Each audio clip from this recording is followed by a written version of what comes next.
Obunu gini kama chozunu Imana chukwa kosi womo Onyele miu Nyelu yumi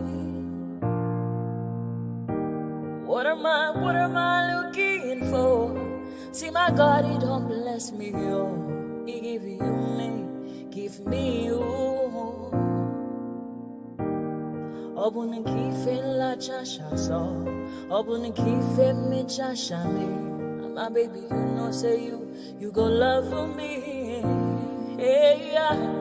I do go. I could go. When I call your name, Shakara for me. Oh, Roma, I will be your Romeo. You go be my Julie.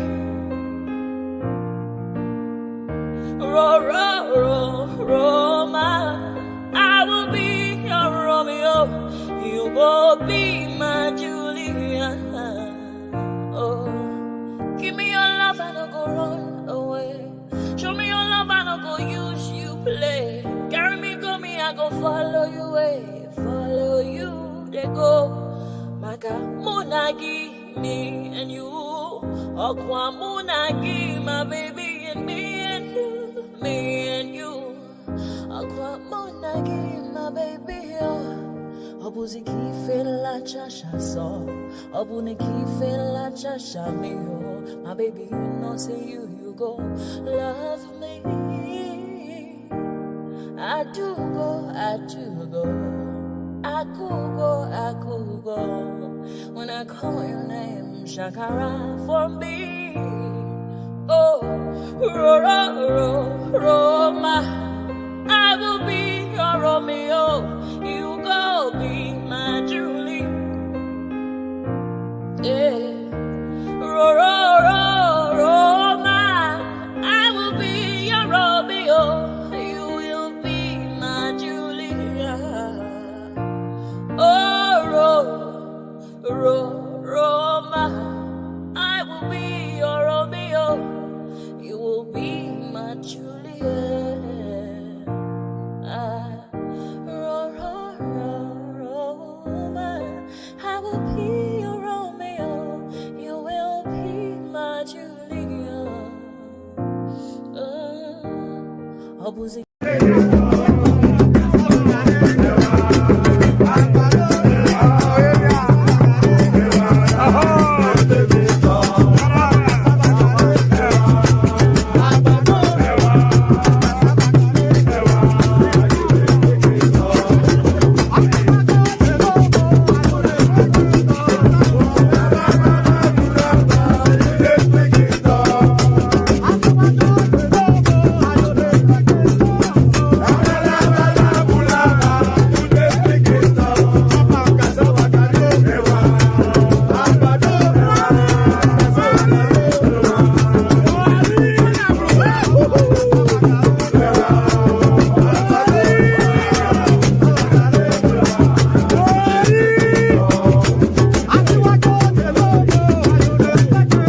SN0BBED. mana eje meje ana mana nwanne meje mo ana mo para chuba jodiri chukwu mmadụ kwu chuba jodiri ndị mmanwụ egwu mmanwụ ego para chuba jodiri chukwu mmadụ kwu chuba jodiri ndị mmụọ egwu mmanwụ ego obodo jisi ike n'ụbọchị eruo na oyibo It's everyone, be free, ayandaba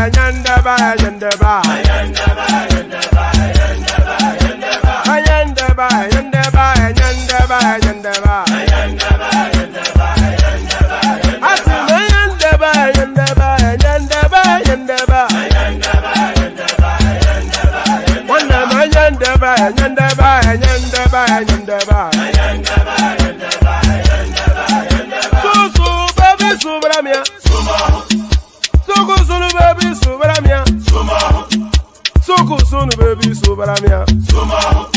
Soko sunu baby subaramia.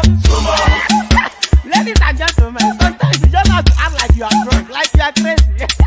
Confuse your enemies, confuse them. Oh, that's yeah, we mo. Yeah, we mo. Oh, that's yeah, we mo. No basa hega ponto mo. Yeah, dia kugeme.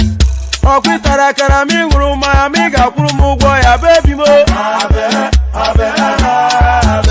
Maria. How are you feeling? Ayandaba.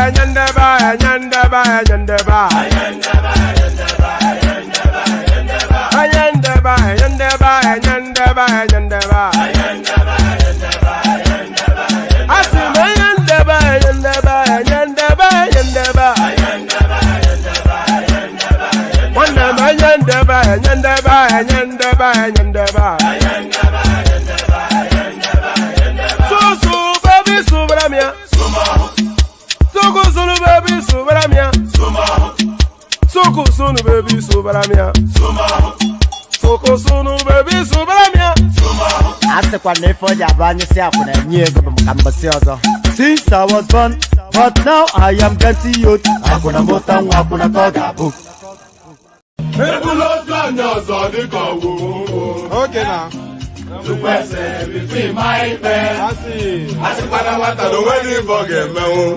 Okay. Mama musina nwa metogo kwa agana nwa mujelumba owe butike aganilu ne butilo wanne mo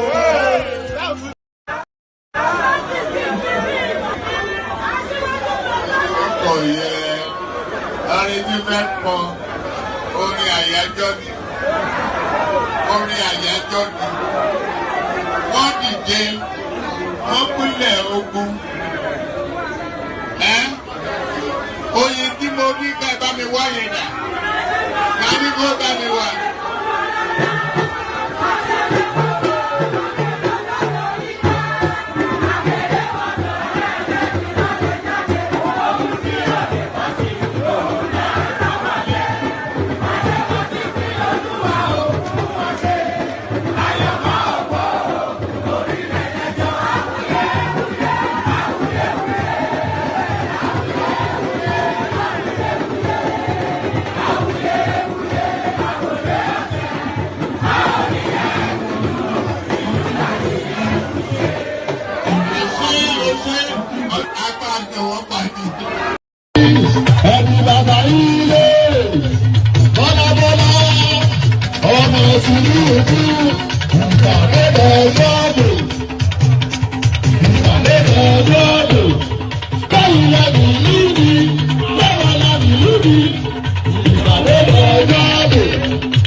ẹ̀jẹ̀ mi nìyẹn kí n gbọ́ àkànbí ewé ayò ewé tún èdè ìtún ló ní ọtún ẹ ṣe ìfà ló ní kan fà ẹ mọ́ra àìbínú gbogbo àtàrẹ gbogbo méjì ọkà bàbà gbogbo mẹ́ta ọkà wáṣẹ́ orí ló túmọ̀ ẹnu gbogbo ọ̀nà ní túmọ̀ ẹsẹ̀ akọni ìmọ̀ tú ìmọ̀ ọjọ́ ìmọ̀ èmi ni wọn kì í dálẹ̀ wọ́n bá lọ mẹ́lẹ́mọ́ wá fi jó ẹlẹ́mọ́ akọni wọ́n bá lọ bèèrè wá fi jó ẹrùkù bọ́wọ́ wọn bá tẹ̀lé wá fi jó aláre àwọn mẹ́tẹ̀ẹ̀ta parapọ̀ wọ́n wá jọ ń pẹ́ mọ́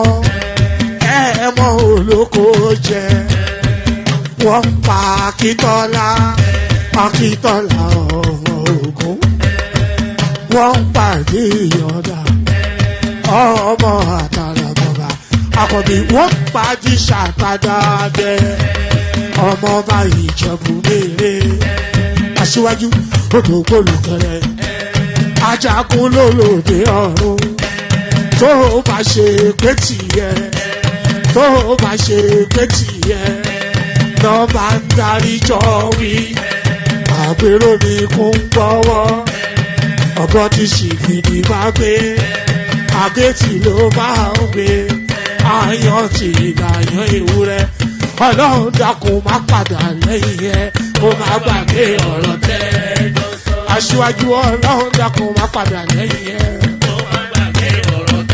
àkọ́bí ọlọ́run dákun má padà lẹ́yìn ẹ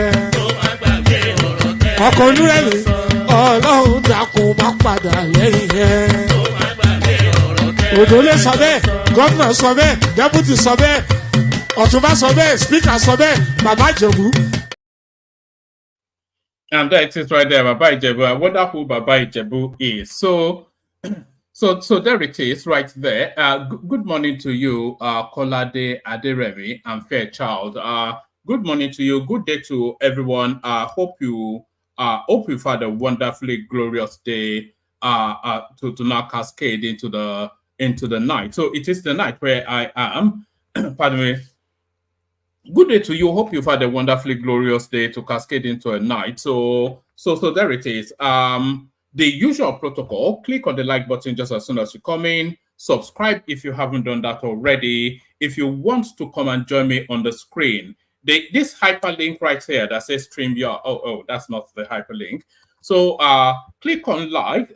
Yes, LL Entertainment. Good night to you. Click on like, click on subscribe. If you want to come and join me on the screen, click on that hyperlink that says StreamYard. You know, all of those voices you hear every single day, they did nothing but to click on that hyperlink. So if you want to be an active combatant, click on that hyperlink. It will bring you into a studio space. Soon as I finish fleshing out the body of the talking points, I'll let you onto the screen and then I'll engage you in conversation. So that's just how it works. So click on like, click on subscribe. Click on, all right. I think the conversation has already kicked off in the comment section. I have to keep my eye away from that. Click on like, click on subscribe, click on the hyperlink that says StreamYard and the dollars. And by the way, the people watching on our Facebook, can you share the links? We don't say that often enough, if at all. So the people on Facebook, please share the links. That's just how we expand. And we need to expand. I think we've only got about 10,000 people on Facebook, so we need vastly more than that. We've got about 44,000 on YouTube, but we need a million people really. If you want to know where my ambition is, so we are not even at the beginnings of anything. You know, we are just really friends chatting. We can't even say we're streaming if we have so low numbers. No more than collectively 50,000. Right across all the platforms that we stream to. So that's not a number. So you begin to hint that you're streaming when you have 100,000. And then when you get 1 million plus, then you can say, okay, there it is right there. I should have a silver plaque behind my wall by now, but it's entirely down to you guys. So click on like, click on subscribe, click on that hyperlink that says StreamYard, click on the $ to super chat and all that. So do all those nice, warm, cozy things and be subsumed with a feeling of warmth. So do all those nice and cozy things, and then come on the screen, Emmanuel. You shouldn't be in the comment section. So do all those nice, warm, cozy things, and then be subsumed with a glowing feeling of warmth. So do all those. So let's just get into it. Let's get into it. The panelists are assembling, so the conversation should kick off. A lot to talk about. When is there not a lot to talk about? So we'll kick it off with this one. This is oh God. This you know, the only thing that has loyalty with the only thing that has loyalty with within the Nigerian political paradigm is the dollar. So there is nothing that has, nobody is loyal to anything outside the American dollar. In Nigerian politics, the only thing that people vest loyalty to is the dollar. Not ethnicity, not religion, not any ideological alignment. Is really just where do I make the money? Where's the money and where's my cut? So where is the money and where is my cut? So this forms the backdrop to this then. Is one of the most talked about story on social media. Peter Obi's campaign spokesman says he may join APC from Labour Party. So the narrative of Kenneth Okonkwo comes as no surprise to anyone. And it's been hitting this for months, by the way. So it's not really, like I said, coming as any surprise to anyone. Peter Obi's campaign spokesman says he may rejoin APC from Labour. So let's get it. A former spokesperson for the Labour Party Presidential Campaign Council, Kenneth Okonkwo, has failed to rule out the possibility of joining another party. In a viral video, the former Labour Party scribe said he would not rule out going back to anything because change is constant. So, you know, I am disappointed but not surprised, because if you look at all of the invectives, all of the adjectives, all of the descriptives that this guy has used to condemn the APC, you would think that if he ever came across APC, it would be shoot on sight. But as I said, the loyalty is really to the back. A former spokesperson for the Labour Party Presidential Campaign Council, Kenneth Okonkwo, has failed to rule out the possibility of joining another party. So the one thing we do know is that he has told us that he has left the Labour Party, and I think we all know that he's going back to the APC, but because he wants to go and occupy that space that Daniel Bwala, Reno Omokri, now latterly Adonyi Okupe, that sort of outsider spokesperson sort of for the party sort of space. I think he wants a slice of that, because I think there might well be dollar sharing going on there.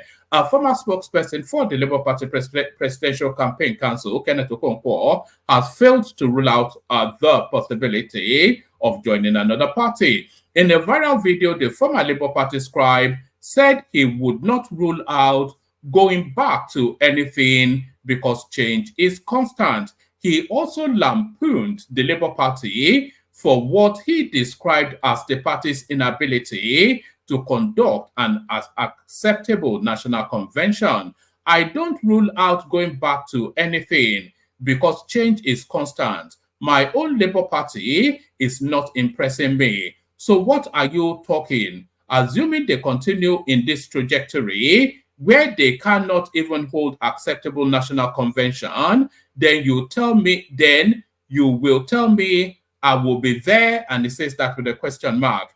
In May 2024, correspondents reported that Okonkwo has suspended his relationship with Julius Abure-led National Working Committee of the Labour Party.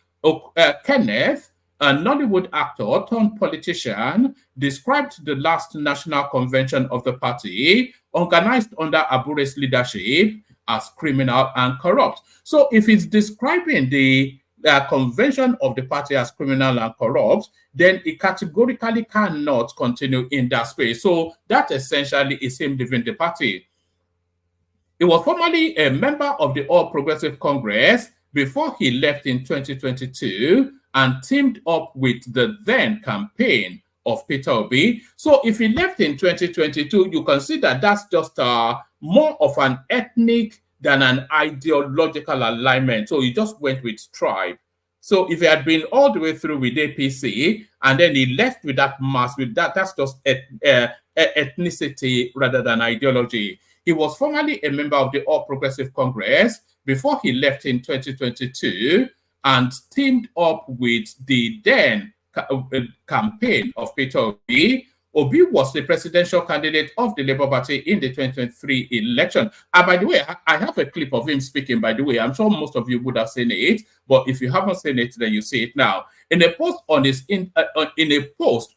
X account announcing he was severing relationship with the Abure-led NWC of the party, Okonkwo said, "I am suspending my relationship in all ramifications, not ramini. I am suspending my relationship in all ramifications with the purported Abure-led National Working Committee of the Labour Party. For me, it is either a new Nigeria or nothing." So if he wants a new Nigeria and he finds a way, because which party offers the new Nigeria is the theme of the Labour Party, and is the crafting that they are crafting their narrative around the Nigerian political paradigm.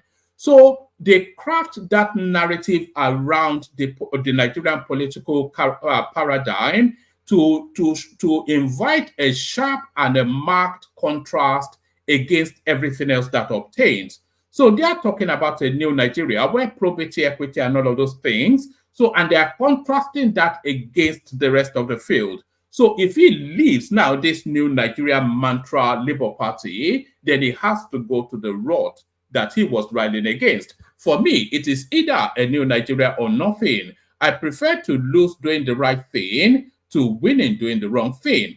So I think we've actually come across this narrative before. I think he said that a few months ago. Nothing can wash out the criminality, corruption, and incompetence with which the purported National Convention was purportedly organized by Bure. I did not leave the comfort of a ruling party APC. You see, so even that rot did not jar him at that moment in time. This is just the thing. I did not leave the comfort of a ruling party APC because I believe that they are incompetent and dishonest, only to come and join another incompetent and corrupt association, which is the current Abure-led National Working Committee. So that is Kenneth Okonkwo right there, essentially telling us that he's chasing the bag. So purportedly, allegedly, purportedly, but here he is in his own words, purportedly, allegedly, purportedly. So he can purport all he likes, but that purport is the American greenback. You not see me there. I don't rule out going back to anything because change is constant. My own Labour Party is not impressing me. So what are you talking? Assuming they continue in this trajectory where they cannot even hold acceptable national convention, then you tell me I'll be there. So there it is right there. A man after a bag full of dollars. That's just the entire reading of that. So that's the entire reading of that. I'm going to trail the next readout with a few clips. So this is a carry on from yesterday.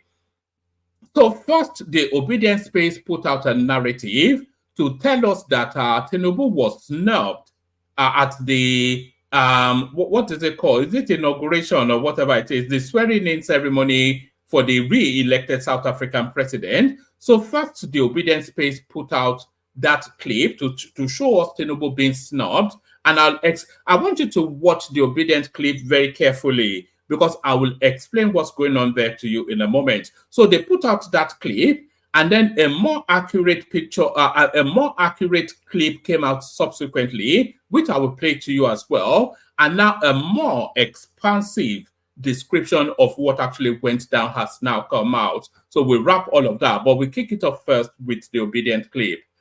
So thank you, Alexander Gomez. Keep the super chats coming. Let me remove that so that the clips can be can be clearly visible.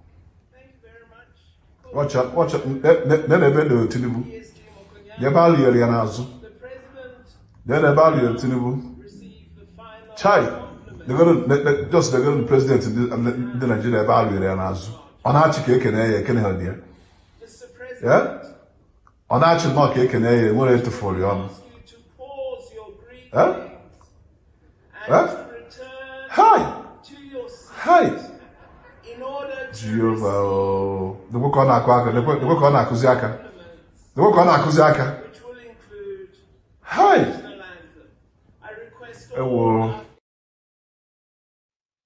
all right, so that was the clip put out by the Obidient Space, flashed up all over social media by Aisha Yesufu doing her ding-dong diddly dance and whatever it is that she does do. You know, it was raw meat and she was just milking it for every super chat she could get on all her platforms. I'm sure she would have made at least $10,000 off the back of that clip.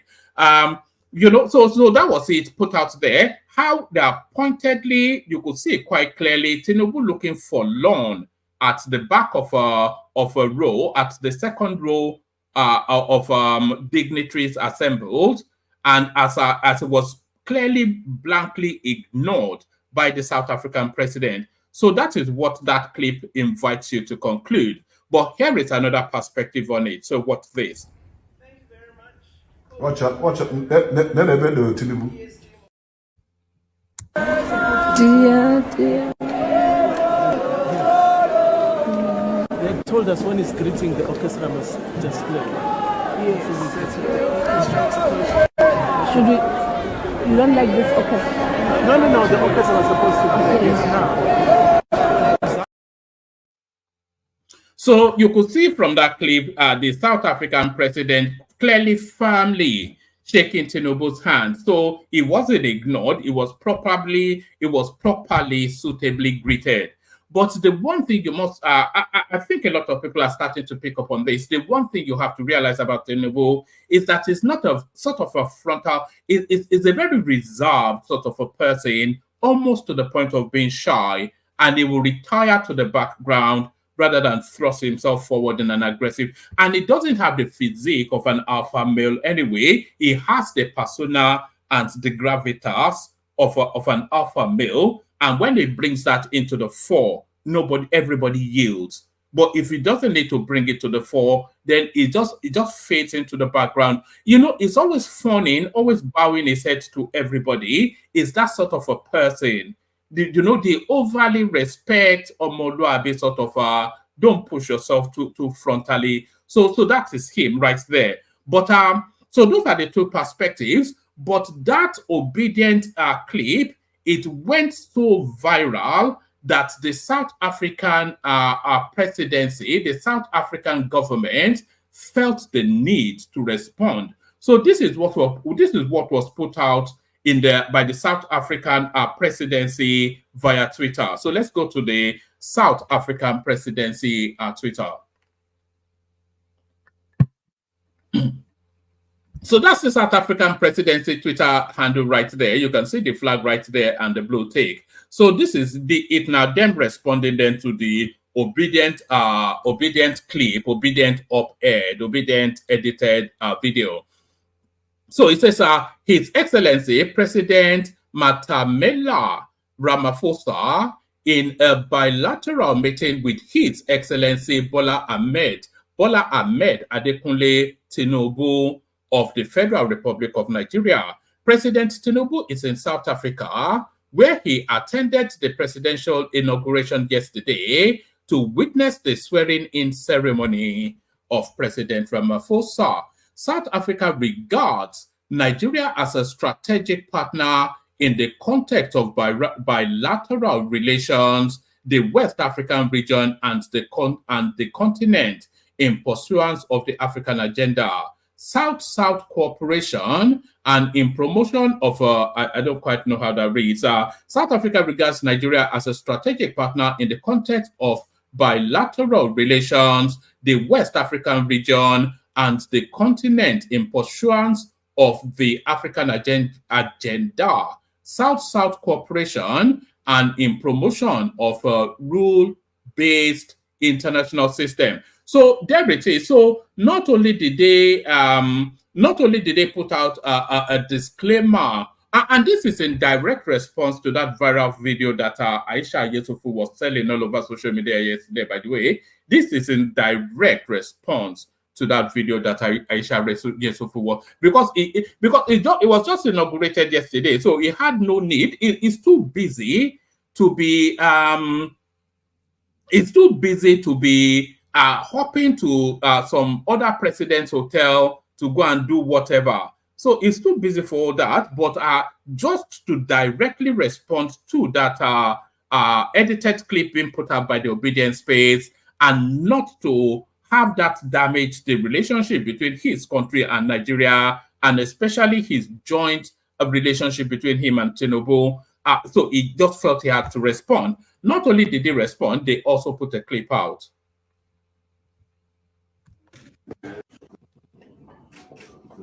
Brother.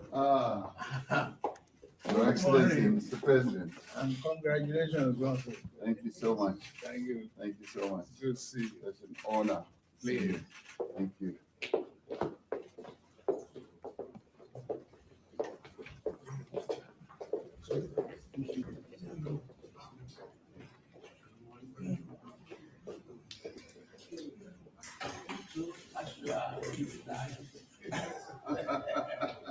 Yes. One has to do the next. When I go, you already do lots of issues. Oh, yes. Yes.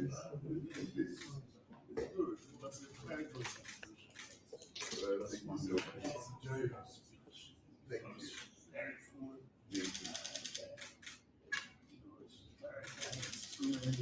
Yes.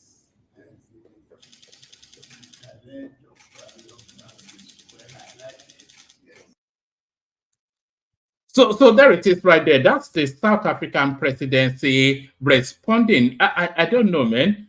They've lowered themselves to actually feeling the need to respond to Aisha Yesufu. But that's the South African presidency responding directly to Aisha Yesufu right there. You know, I've always wondered if any of these presidents actually understand anything that Tinubu says. He just talks in gibberish, doesn't he? So he talks in gibberish, but we're still staying within that South African space. Because, of course, they went on to tell us that Tinubu was put in the second row. So, now, who was in the first row? So, who was in the first row of that gathering? So, let's go to this fact check to establish exactly how that room was structured. Did President Ramaphosa snub Tinubu at his second inauguration? So it says no already, so you already know what that means, but it offers more. On Wednesday afternoon, a report went viral on social media that Nigeria's President Bola Ahmed Tinubu was snubbed by South Africa's President Cyril Ramaphosa during his second-term presidential inauguration ceremony in Pretoria. The report was backed by footage showing what seems to be Ramaphosa ignoring Tinubu whilst shaking hands with different world leaders at the event. In pursuit of the truth, correspondents investigated the matter and discovered otherwise. So the first claim, President Cyril Ramaphosa snubbed President Bola Ahmed Tinubu whilst exchanging pleasantries with world leaders during his second presidential inauguration. So that's what's been alleged by Aisha Yesufu and a posse of raw meat eaters. Aisha, that could be the name of a band, you know. Aisha Yesufu and a posse. Is a posse or not the other one? P-O-S-S-E. Aisha Yesufu and a posse of raw meat eaters. So that's the claim they are making. Aisha Yesufu and a gang. President Cyril Ramaphosa snubbed President Bola Ahmed Tinubu whilst exchanging pleasantries with world leaders during his second presidential inauguration. So now, verification, video footage and pictures made available to correspondents showed that Ramaphosa exchanged pleasantries with President Tinubu. I think we've already seen that. Initial reports were based on a limited perspective, as the video that went viral was recorded from an angle that seemingly showed Ramaphosa not acknowledging the Nigerian leader. Furthermore, the first row, this is where, this is where you now need to pay attention, because this clears up everything. So furthermore, the first row at the inauguration was reserved for South African kings and royalties. So you will notice that the people in the front row, he greeted them with a bit more warmth and familiarity, even some of them hugging him, because of course they are kings of kingdoms within the country that he governs. So that's that. Furthermore, the first row at the inauguration was reserved for South African kings and royalties. The South African president was not expected to start greeting dignitaries at the time and had to hurriedly return to the podium to honor the national anthem.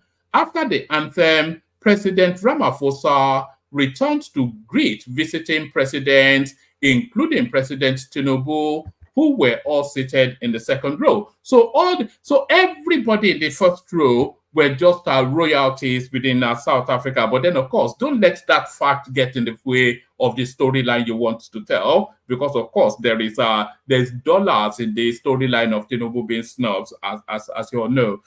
During events of this magnitude, brief and sometimes hurried interaction are common due to the number of dignitaries present. A snapshot or incomplete video can easily misrepresent the... And by the way, this thing will start to counter into it with this thing that they do, because they've been doing it now, just that, is this now the once that is once too often?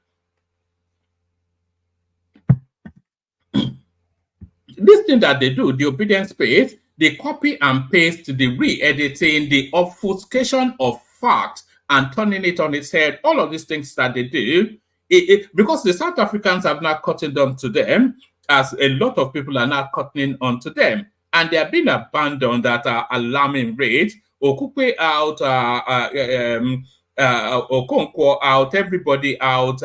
Who's there? Okay, Oshitokun is the only person left there. A snapshot and incomplete video can easily misrepresent the situation. Moreover, diplomatic relations between the two countries remain amicable, further casting doubt on the veracity of the snub claims. So the verdict, the assertion that President Cyril Ramaphosa snubbed President Bola Ahmed Tinubu at his second presidential inauguration is false. So that's false in capital letters. But then, of course, this is the thing that they do. But they don't know that it will backfire, back something or the other on them fairly soon. Let's go on from there let's go to Kano State. Court sacks Sanusi, reinstates Bayero, details emerge. So this somewhat gone viral as well. It's the second most talked about thing within the Nigeria social media space. It's the second most talked about. Give me one moment. Una momento, por favor. Una momento, por favor. Una momento, por favor. Hold on. Just stay right there. Don't move a muscle. Not a muscle. Should you move? If that rhymes. The one thing that okay, yeah, this is what I'm looking for. Okay, hold on. Let me see if I can grab this. I think I have grabbed this in some form. Just give me 1 second. Let's do this. I should really have played you music, shouldn't I? I want to play you I want to play you a clip that I'm just going to quickly, swiftly, in the most brief of motions, download. Yeah, so there it is. So yes, going on. Okay, let me now. You know, after you download it, oh, I'd already even downloaded it. Oh, but all right. Let me go back to where I was. So going on in Kano State, this is going to end in bloodshed. I cannot see any other way. Emmanuel, if you want to hop onto the studio, hop on. You shouldn't be in the comment section. It says breaking court sack Sanusi reinstates Bayero, details emerge. So a federal high court sitting in Kano has nullified Mohammedu Sanusi II's reappointment as the 16th Emir of Kano. The presiding judge, Justice Abdullah. Sorry, there's a bit of music. Oh no. Let me pause that. Oh, all right. All right, let's take that from top again. Court sacks Sanusi reinstates Bayero, details emerge. A federal high court sitting in Kano has notified Mohammed Sanusi II's reappointment as the 16th Emir of Kano. The presiding judge, Justice Abdullah Liman, declared all actions carried out following the passage of the Kano Emirate Council repeal law null and void. However, Justice Liman had ordered that parties maintain status quo. So, if it's what status quo though? Because is this status quo pre the enactment of that law, or status quo as obtained as at now? Because the status quo as at now, if it nullifies that law, then there is no emir because the emir has been sacked. So unless he reverses, then I don't know, man. Maybe Ogbeni will have to jump on. Maybe I should reach out to Ogbeni to come on, but because it's just convoluted and mucky. According to correspondence, the court also granted the respondent's application for a stay of proceedings pending the hearing and determination of the case at the Court of Appeal and transferred the matter to XYZ. The Kano also essentially, Kano does not have an emir at the moment. That should be the reading of that. That will cascade all the way through to the Supreme Court. This next one here, I'll give you only as a headline: tension in Kaduna as protesters demand El Rufai's arrest. So this almost certainly to be a sponsored something by the incumbent governor. Dozens of protesters on Thursday stormed the Kaduna State Government House to demand the immediate arrest of Nasir El Rufai. The protesters, on the platform of the Kaduna Citizens Ward for Good Governance, also demanded thorough investigations into the borrowings and spendings under the El Rufai administration. They asked Governor Ubasani to invite officials of the Economic and Financial Crimes Commission and other relevant anti-graft agencies to arrest and prosecute El Rufai over his administration's indictment to the tune of 423 billion naira. So there it is right there. That's just politics though, isn't it? So well, a lot, but this one here, so that's just politics. Let's go on to this one. So so this one saddens me somewhat, man. The image tells you just it captures the essence of what is going on in Nigeria. And by the way, the studio needs filling. If anybody wants to hop on. Hardship, resilience is both our greatest strength and weakness. Nigerians react to sale of raw yam slices in market. So, ladies and gentlemen, this is how they are now. God, you know they were cutting a tuber of yam into two, but they are now serving it in just a meal portions. That is not even a meal. That's 500 naira right there. You know, my goodness. But that's what Nigeria is now. That's where we are now within that country. So that's where we are now within that country. Is that enough, or should I give you one more? Okay, let me give you. Let me see, which one should I give you? Oh, all right, let me give you this one actually.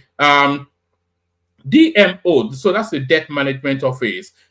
Nigeria's debt increased by 2.3 trillion in 3 months, hits 35.4 trillion. So there's a lot of heavy borrowing going on under the Tinubu administration, but what exactly are they using that money for? Is just the thing. The debt managed, actually, before I read you that, let me give you a little something to cleanse your mind of that yam slices that you just saw. It's just too depressing. So this should lighten you up.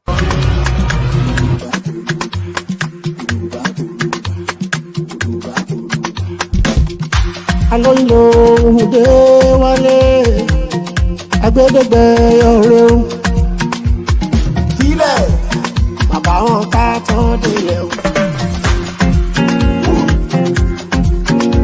Mi ò ní lọ síbi kan, bàbá wọn ká tán délẹ̀. I don't care what they say. Èwo ni kó ló bá torí mo fẹ́ fọ́mọ yín.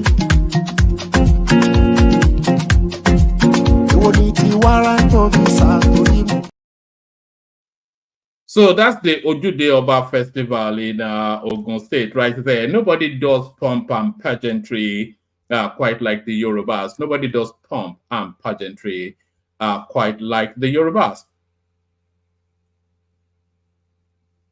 Yes, we're happy to discuss the Kano politics. We're discussing all politics. We're not restricted or limited to the Obidient space. That's one check right there. But let me take you to this one. Yes, DMO, which is Debt Management Office, Nigeria's debt increased by 2.3 trillion naira in 3 months. So what justifies that? This represents an increase. The Debt Management Office, DMO, says Nigeria's total public debt hit 35.46 trillion naira at the end of the second quarter 2021. Oh no! This is a throwback. Then, I think this may well be out of sync. No, this is actually out of sequence. This goes back. This is Buhari and his co-travelers just borrowing money to steal. So that's too far a throwback. So that's what we are now trying to rescue ourselves from. Let me see which one is worthy of replacing that. Right. Federal government approves 280 billion naira for completion of Bodo Boni Road. So that infrastructure, this is what people have been explaining, that the fact that they are building the Lagos-Calabar Superhighway is not to the abandonment of other projects. Federal government approves 280 billion naira for completion of Bodo Boni Road. So there it is right there. Somewhat of good news to our brothers and sisters in the creeks.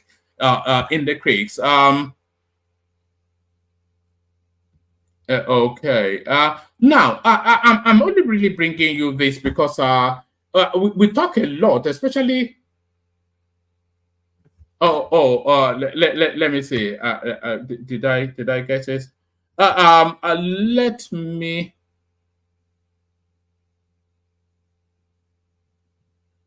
Oh, is it the debt cancellation one? Let me know if it's the debt cancellation one. Tell me. But let me go to this one first. And by the way, I'm speaking to the comments streaming through as I'm I'm not having a brain fade or a moment of skittishness. I was responding to comments coming through in the comment section. But let me bring you this one first. And I'm only really bringing you this because Tinubu does a lot of this traveling around, canvassing for financing, and a lot of the opposition spaces tell us that they've not really seen the impact.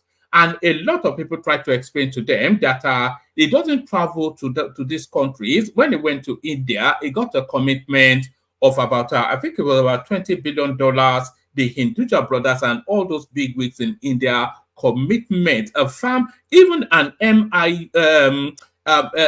is it MOU, Memorandum of Understanding, or they signed documents, but it doesn't then mean that it will come back to the country with a big check tucked behind his in his back pocket. That's not how it works. So this is how it works. So this was this trade summit then that they went to in Saudi Arabia. So is this the positive impact of our concerted efforts from the industry, the positive impact of our concerted efforts from the industry and the government has successfully drawn back investors to our oil and gas sector. This resurgence is largely due to the commendable reforms initiated by Tinubu. So, oh no, this is not the one I wanted to. Is this the one I wanted? No, this is not the one I wanted. No, there was one that actually itemized the process. Oh, this is the one. Oh, all right. It says our update: Saudi Arabia Nigeria agricultural partnership. So this is coming off the back of our Tinubu's trip to Saudi Arabia. So update: Saudi Arabia Nigeria agricultural partnership. So number one, on the 9th of November 2023, you will recall that the president, Bola Tinubu, attended Saudi Arabia Africa Summit. On the 10th of May 2024, the Saudi Arabia Minister of Environment, Water and Agriculture visited the Honorable Minister of the federal government, his equivalent minister, Senator A Kyari or something, to follow up as per the earlier discussions held in Saudi Arabia. Number three, a technical committee was set up to collate the needs of Saudi Arabia and the needs of Nigeria. The technical committee membership were government officials of Nigeria and Saudi Arabia and private sectors of both countries. Number four, where are we? The task force has submitted an interim report. Saudi Arabia has made their requirement known as per standardization and others. Number five, government is working with private sector operators that could deliver those services to Saudi Arabia. Those private sectors would benefit from export proceeds. Number six, government is not funding any private sector. Number seven, government is creating markets as identified by the Saudis and working towards achieving standardization, protection, etc. Number eight, the Saudis would respond to our needs in area of mechanization, agriculture equipment, agriculture funding via private sector arrangement, and others soon. So this is how it works.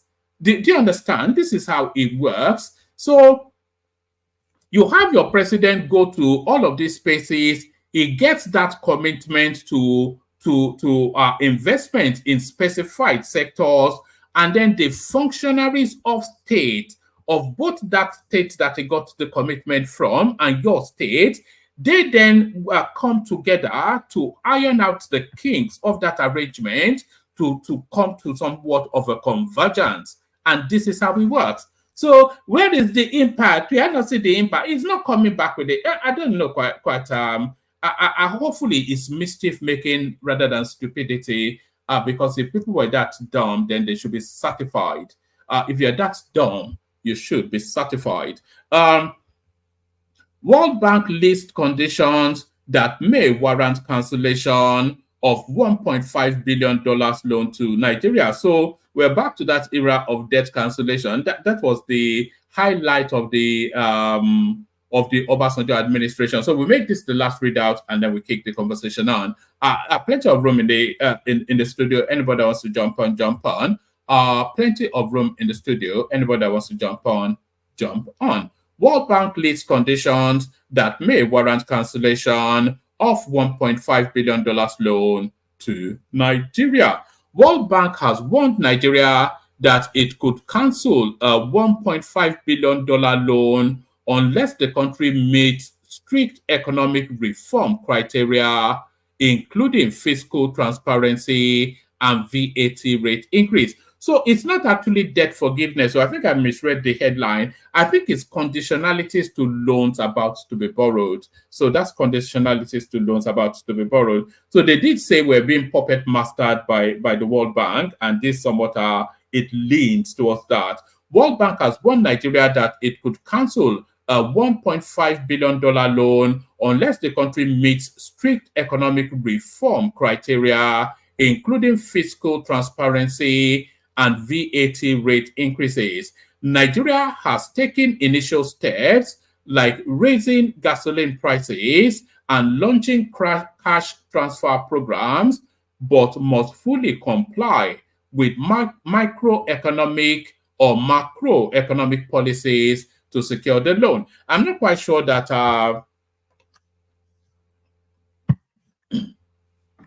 I'm not quite sure that $1.5 billion is sufficient enough an amount for World Bank to be telling us to jump through hoops.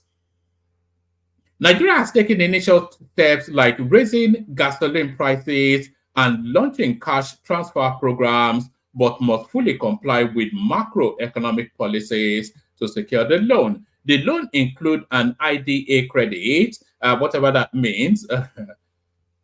Yes, the loan includes an IDA credit and an IBRD loan with long-term repayment terms contingent on Nigeria's adherence to specified conditions and deadlines. The World Bank has indicated that it may cancel a significant loan of $1.5 billion if Nigeria fails to adhere to specific requirements outlined in the financing agreement. This, according to the financing agreement document, according to the financing agreement document for the Nigeria reforms for economic stabilization to enable transformation, which is reset. That's the acronym for that. Blah, blah, blah, blah. The documents were signed by Nigeria's Minister of Finance, Wale Edun, and World Bank's acting country director for Nigeria, Tiamo Samad. The $1.5 billion loan comprises two separate agreements between Nigeria and the World Bank: an International Development Association IDA credit of $750 million and an International Bank for Reconstruction and Development loan of $750 million.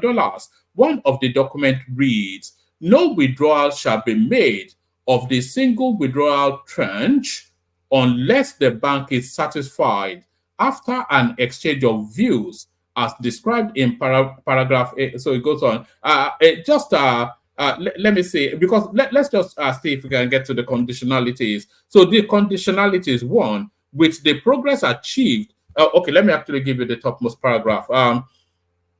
One of the documents reads, "No withdrawal shall be made of the single withdrawal tranche unless the bank is satisfied after an exchange of views as described in paragraph A and B of section 3.01 of Article 3 of this agreement, based on evidence satisfactory to the bank. One, with the progress achieved by the borrower in carrying out the program. Two, that the microeconomic policy framework of the borrower is adequate. Number three, that the actions described in section 1B, which are the key requirements presented in the next section of this report of this schedule, have been taken." So if after this exchange of views, the bank is not satisfied, it may give notice to the borrower to the effect, and if within 90 days after the notice, the borrower has not taken steps satisfactory to the bank with respect to paragraphs A, B, and C above, then the bank may, by notice to the borrower, cancel all or part of the unwithdrawn loan balance. So what are the key requirements? Let's just go to key requirements. Both IDA credit and IBRD loan agreements have the same requirements according to the loan agreement document obtained from the World Bank.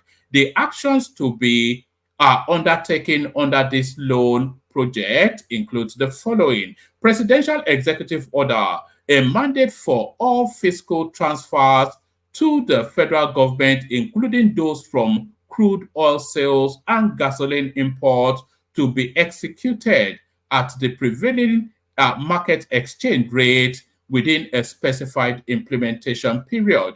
Number 2, value-added tax VAT reforms, submission of a draft bill to the National Assembly to progressively increase the VAT rate to at least 12.5% by 2026 and allow input tax credit for capital and services. National Social Investment Program Bill, submission of a revised bill to the National Assembly mandating the use of National Social Registry as the primary targeting tool for social investment programs. So there is nothing so far that disfavors, well, the VAT disfavors the country, but essentially the first criteria is transparency within the flow of our revenues, especially within the oil space. So the second one is to increase the VAT, which is not their business, because they want you to be able to raise the money to service their loan. I suspect that's what that's for. But this now, National Social Investment Program Bill. So they are saying that, you know, those cash transfers, this sort of stipends that they keep on telling us that they're giving to the lower rungs, to the poorest of the poor within society, they want that place digitalized because it's a cesspool for corruption, as we know under Sadiya Farouk. National Social Investment Program Bill, submission of a revised bill to the National Assembly, mandating the use of the National Social Registry as the primary targeting tool for social investment programs. So loan repayment terms, what you should know. Okay, let's just read this last 3 paragraphs and then we'll knock it on the head. What you should know: so far, Nigeria has made progress in some areas, such as increasing gasoline prices and beginning the implementation of cash transfer programs. However, continuous monitoring and adherence to the agreed reforms will be done to ensure the continued availability of funds. The World Bank team is expected to closely monitor Nigeria's compliance with these conditions. So we're no longer a sovereign state, though. If the micromanaging of our sovereign space is being intended by an international space, then I think we're surrendering sovereignty there. If you can understand what I just said, maybe I don't even. But the World Bank team is expected to closely monitor Nigeria's compliance with these conditions. The government must demonstrate a strong commitment to implementing these reforms to avoid the risk of losing the $1.5 billion loan, which is vital for the country's economic stability and growth. Both financial agreements, including stringent audits and reporting requirements to ensure transparency, both financial agreements include stringent audits and reporting requirements to ensure transparency and accountability. So that is your real president, your real government, which is the World Bank, pulling the strings there. Your real government, of course, which is the World Bank, pulling the strings there. So I think that's sufficient enough to be going on with. So let's play the Kegite music, kick the session off, see where it lands. So that super tax space is still open, by the way. We have the anticipation of our 5 super charts. Yes, we have the anticipation of 5 super charts, but I think we're 2 in, 3 to go. Yes, let's play the Kegite music, kick the session on. Play the Kegite music, kick the session. Where's my Kegite music? Who's been messing with my Kegite music? I hope it's not been deleted. Oh, okay, yeah. Only water, where they see my water.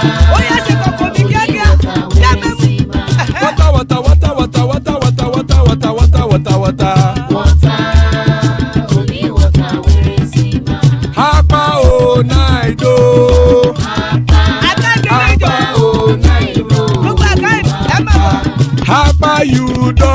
mo.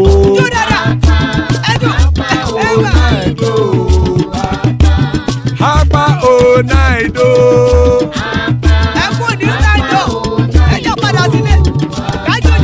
Oro kẹ̀kẹ́ ẹlẹ́mù yé o. Ilé sọ́dí àkẹ́kẹ́ ẹlẹ́mù ré o. Bobby master kẹ̀kẹ́ ẹlẹ́mù ré o. Chief Wailati kẹ̀kẹ́ ẹlẹ́mù ré o. Eruku lẹ̀lẹ̀ ẹlẹ́mù dé. Eruku lẹ̀lẹ̀ ẹgbẹ́ ẹlẹ́mù dòde ojàre o. Eruku lẹ̀lẹ̀ Ghana ti dé ẹgbẹ́ bọ́dì o. Ọmọ ẹlẹ́yẹ ẹyẹ o ó dilé o. Odúyẹ̀lá ẹyẹ o ó dilé o. Petrosoname ẹyẹ o ó dilé o. Petrosodunke ẹyẹ rẹ̀ ó dilé o. Ẹlẹ́kọ̀ ọ̀run mú ìní o.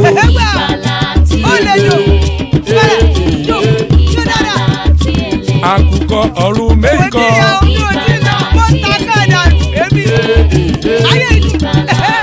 Ikú kò ní ríwà gbéṣe o.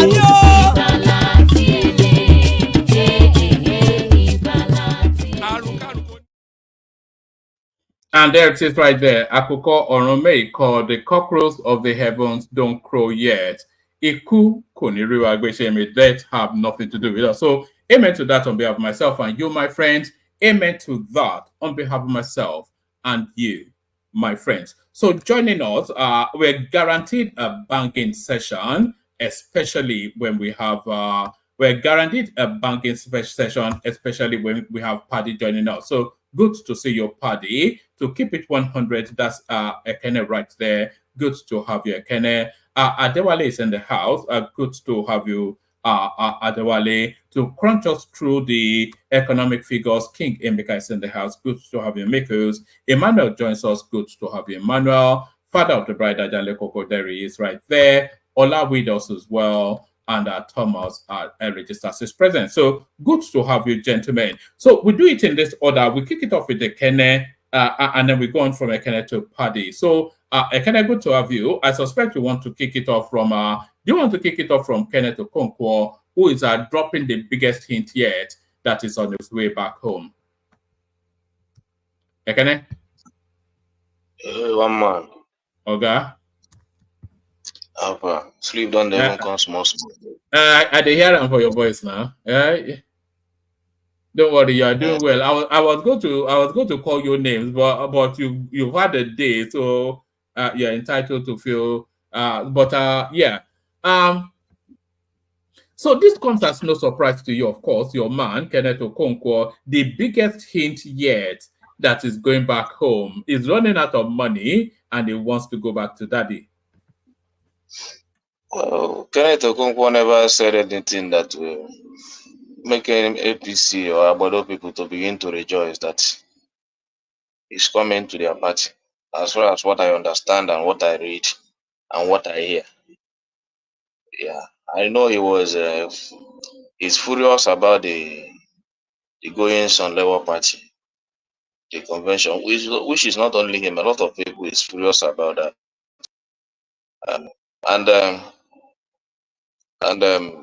He said that if things continue like that, it's possible to make a change. And he never tell you that he's jumping to APC already, even though that's what APC people want, because most of the time they abuse opposition. Once opposition they hear that opposition is coming to their party, that person become a saint to them. So Kenneth Okonkwo is doing fine. He's furious about Labour Party, especially the last convention, which is not. Ekele, where is Abure itself? Is Abure still in Nigeria? Abure, I know they see him again, but honestly speaking, that guy, even in Edo State itself, the governorship candidate there is not in good terms with him. So Because during that hold on. Yeah, Emmanuel, No, let I'm him just flow for asking a a question now. One yeah, man. ask the question, but let him flow for a little bit. You know, we're just Yes. starting. So, So yeah, during the campaign, so I don't know, didn't hear anything for what happened to him or something. No, no, it's not anywhere to. I don't know who he's worried about. But the only thing I know is that even if Kenneth Okonkwo with what he said, leave Labour Party, he has better things to fall upon than uh, joining APC. He made that statement, well, it even was though asked. Kenneth, he was asked frontally if you would go back to APC, and he said he cannot rule it out. I played the it's clip just a now. statement now. But he didn't say he will join. It's a statement. And I know in other clarification he made because people believe Why would he make that statement if it wasn't a possibility? no, it's not a possibility because he came out also to say that joining APC is not an option because he left them because of the destruction and now they're not even getting better. No. That was a previous incarnation. His latest incarnation is to tell us that he's not ruling out going back to the APC.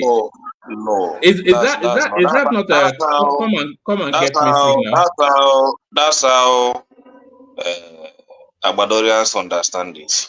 All But right. we know that is not possible. Even if it is possible, he has his One right. man He roll has the his tape. right to leave. One man roll He the has tape. he has his life to live, do whatever he wants to do. It's just like you know, these few days, the APC camp has been trying to build some things to make the obedient to be uncomfortable. The OBJ part, I think it has come and gone, and obedient didn't react to that. So and APC has now kept quiet about that because they were bringing up those pictures and all those stuff to make obedient to react to it.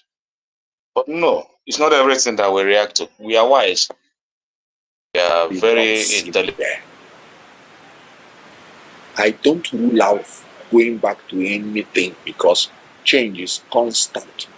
My own Labour Party is not impressing me. So what are you talking? Assuming they continue in this. He said he's not who are going back to anything now. Did he mention APC? He said I did not rule out going out to anything. Where He is it didn't say coming from? yeah. They asked him if he what was. He knows. He said he did not rule out going back to anything. But anyway, one man. You can interpret it in any manner that you want to interpret it. But I've had a previous. I'm not interpreting it to Ekene. That is the widely understood understanding of what he said. They asked him if he will go back to APC. He said he's not going to rule out going back to anything. Let's wait and see what happens.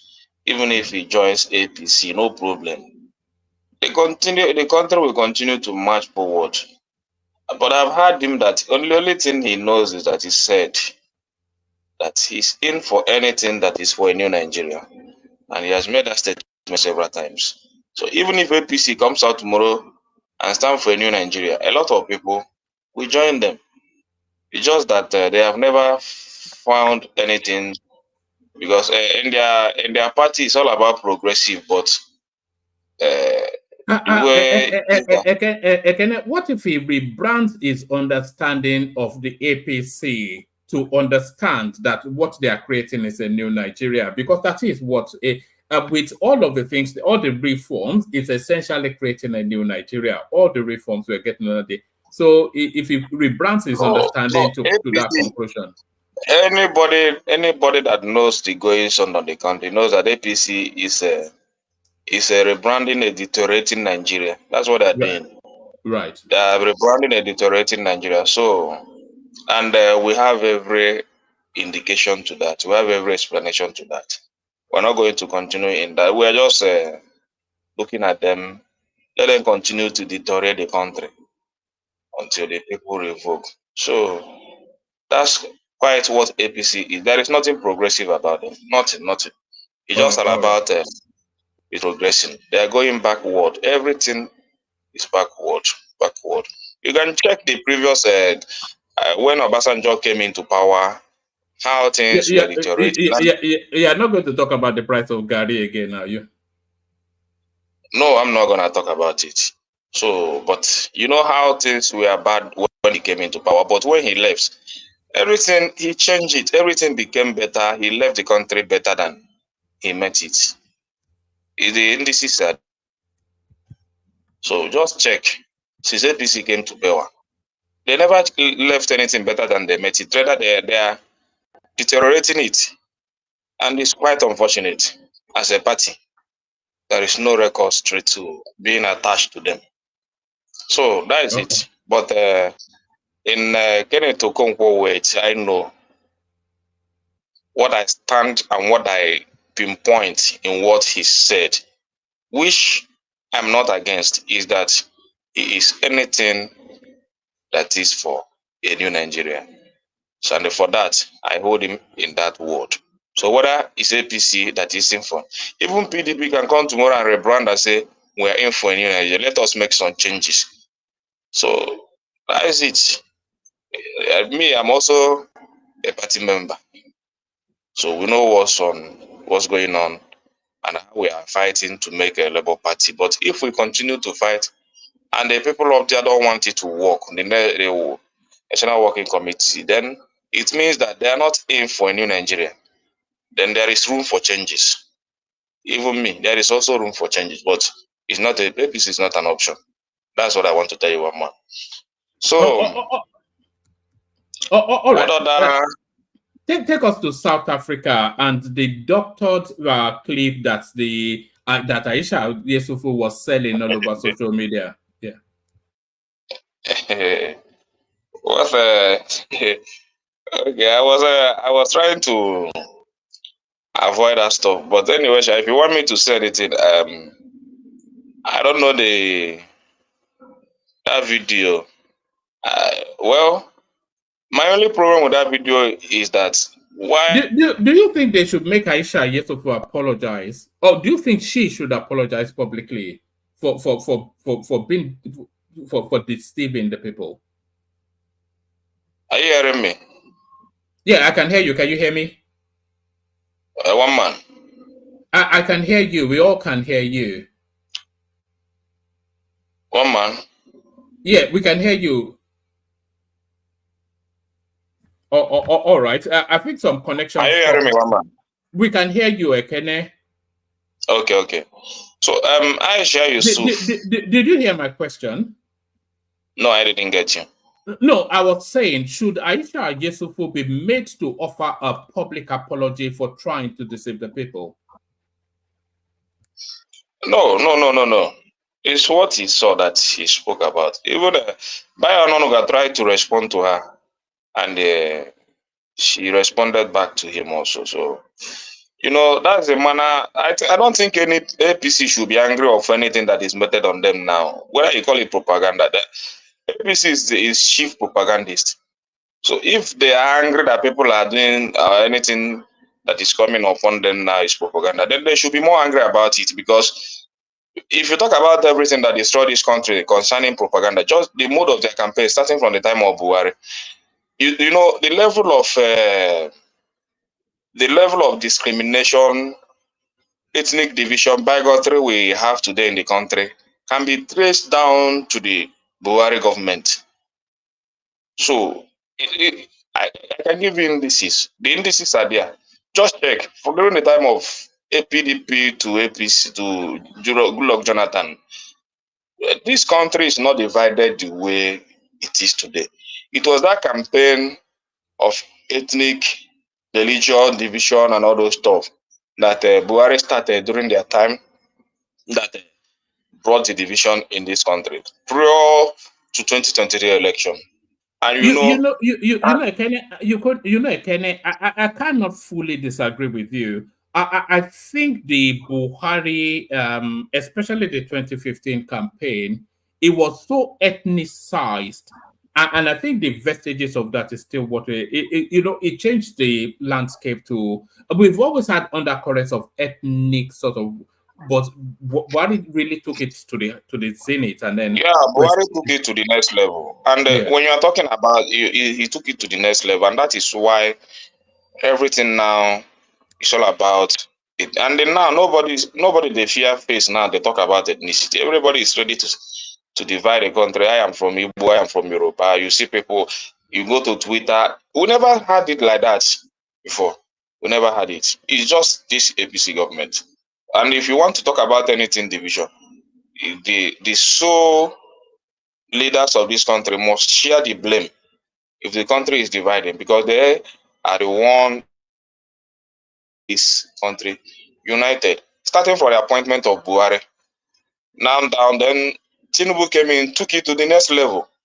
And the reason why people are not agitating much on Tinubu is just that he made that statement that he's going to continue No, where Buhari stopped. I don't think Tinubu took anything. Are you still talking about the ethnic divide? Yeah, that is it. No, I don't think Tinubu. I don't think Tinubu took the ethnic divide to the next level. I think all the three main candidates, with the exception of Kwakwanso, but certainly after Atiku Abubakar, Peter Obi, and even Tinubu, they all played ethnic politics in 2023. All of them. You cannot say otherwise. We all saw it. Well, it's only one candidate that said, don't vote for me because I'm an Igbo man. Don't vote for me because I'm a Christian. Don't vote for me because it's my turn. Only one candidate made that statement. Other candidates never made it. So, hold on. Only one candidate said, Christians take your country back. It is a religious war. Only one candidate said that. No, and that candidate didn't make it. I have the clip. I have the clip. Yeah, you can have the clip and you can interpret it the way you want to interpret it. Everybody, even in the north, he said take your country back. To the northerners, he said take your country back. To the Christians, he said take your. When he means your country, it's all of us. It's all our country. It's our country. It's nobody's country. He never said. And it's a religious war. No, it's a religious war. No. I have the clip. Oh, don't make me play the clip. It's not a religion. It was the what APC started with the Muslim. Did he say that? Did he say it's a religious war? It is what APC started in the form of Muslim. But that's my point. So you're not disagreeing with my point. I'm telling you that all parties played ethno-religious politics in that election. With no exception of it. But carry on. Well, whatever you want to say, however you want to say it, and I still stand in my word. Can I see the way you are that division that is created by APC, taken to the next level by the Tinubu government, even in the appointment, and you know what the situation in the country today is that when you become president, put your people, do whatever you want to do. It's your turn. Buhari started it, so Tinubu came and they found it as nothing. That every major position just have to change it without nobody. Is it that we died it off during the Buhari time? It's a great topic now, but this time around it's not a great topic because we decide to die it off. After all, we have experienced it during Buhari period. So now is the turn of the Yorubas. They can have whatever they want to have. Have your you mean like Uju Kennedy and Dave Umahi and people like that? The Kennedy, no. Those ones are not just minor. I'm talking about the major positions, and we can talk about that. Dave Umahi is not a major position. No, somebody handling an $11 billion project. His position is just to walk. You understand? You know when I saw maybe one day they should make an Igbo man a custom officer. And know how maybe, and I think that would be a better position to give an Igbo man. You understand? So that's it. You know, the custom officer was boasting today they are making trillions of naira, and they are making such money, and we are still borrowing. You know, those monies are for the Yorubas to share and put in some for Tinubu, because it's not imparting anything in our economy. You can point. You are very quick at pointing finger to others for their wrongdoing, but your own, you are defending it. The one man just told you now that one candidate said, "Oh, this is a religious war." You are not ready to admit that he did wrong. Your candidate, that is what he said. That was what he said. Why I will not say that is just, it's a personal conversation, which, really? it's a personal conversation that Tinubu, hold on. If we are to be Tinubu that was having personal discussion with somebody and he said, look, Imam, this is a religious war. We Muslims must take this country. That tape, Babaja, let me tell you, what would he be saying? That tape, if nobody, if or you are the to be APC, Tinubu, will you be saying the same let thing? me make my point now. Let me make my point. If that tape, if nobody or the APC never, maybe, I don't know whatever means they use to bring those tape out, nobody will know their discussion or nobody will discover it. But because even if he said it, it's a personal conversation between him and a leader of it's an insight into his prejudices. No, let me finish now. It's a personal conversation. We APC try to bring it out, but in Tinubu position, he never hide it. It's my turn. Yoruba local. It's our turn. I just imagine Obi coming out in a campaign and say, with boldness, with all boldness, pick up a mic and say, "It's my turn. It's Igbo's turn." I don't know how the country will look like. Hold on. You understand? Hold on, Ekene. And he campaigned for it. Can you hear me? Can you hear me? Hold on. Yeah. Why did Obi leave the PDP? Why did Obi leave PDP? No, that's not that's not a. Do you want me to go there again? No. The main reason why Obi left the PDP was because the thing was not zoned to the southeast, and which was the but he never left PDP because it was not zoned to the southeast. All right, let's not go to ethnic at the early stages. Round of Kenneth Okonkwo, and I'll take you to another topic. So that's not fact. He never left PDP because it was not zoned to the southeast. He just found out that it's not going to be free and fair primary. So that's why that's one of the major reasons he left. So if you are citing it to because it was not zoned to southeast, then you are making a very big mistake. So, but the division that APC is causing in this country, and they continue to do it, just like Bayo Ononuga in the last election, the boldness to incite people, to tell people not to involve in politics in Lagos. The boldness to tell this, to call Igbos nothing or use whatever language he wants to use. And today he's in the government. He's still championing the ethnic division here and there. And nobody is cautioning him. So, right. I don't want you to get too ethnic, but No. I'm just trying to bring out the destruction APC is making in this country. And people are not seeing it. You understand? The destruction, which they are supposed to be the one championing the unity of this country. But sometimes when you see their spokesmen speak, especially this Bayo Ononuga, it's just all about, even this reign of mockery, it's all about Southeast, Igbo, this particular region, this and that. A leader is not supposed to be making such statements. So they have been championing it.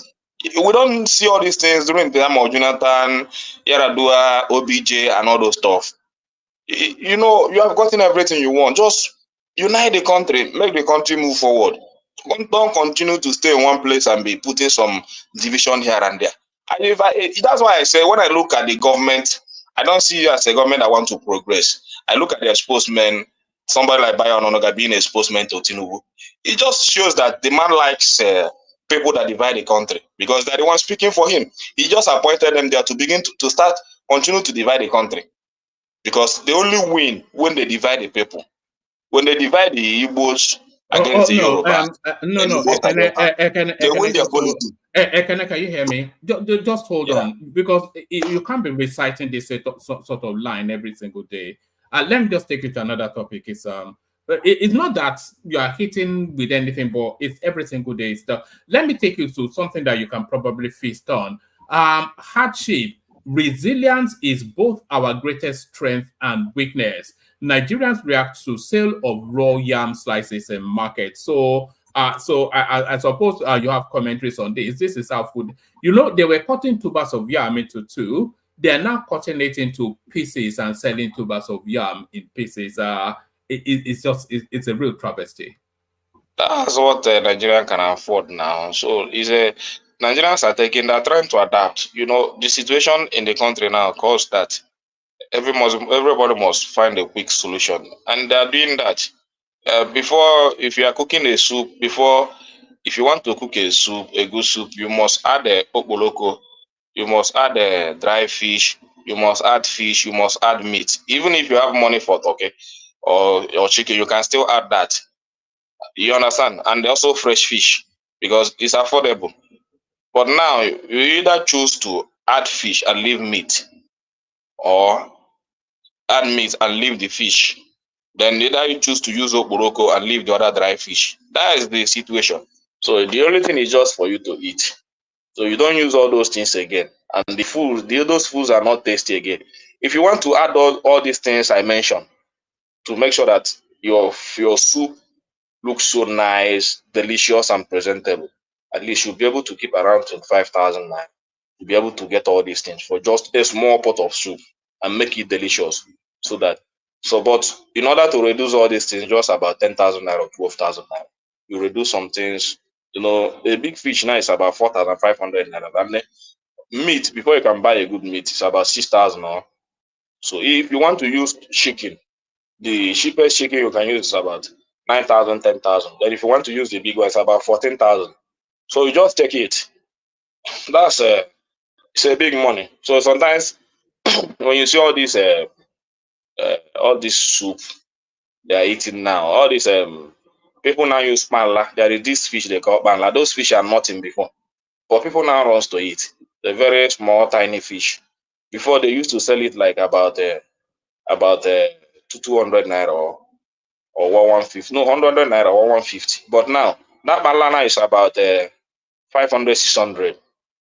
So instead of going for fish of about 4, 5, 3, 5, or 5,000, they just go and buy that banana like 3 or 2, add small ingredient, and use it to cook. That's how they do it now. So it's not people are not eating something delicious or something proteinous or those things that you guys used to call balanced diet. It's not for a lot of Nigeria now. Many good percentage of Nigeria is not eating anything called balanced diet. It's just to fill the belly.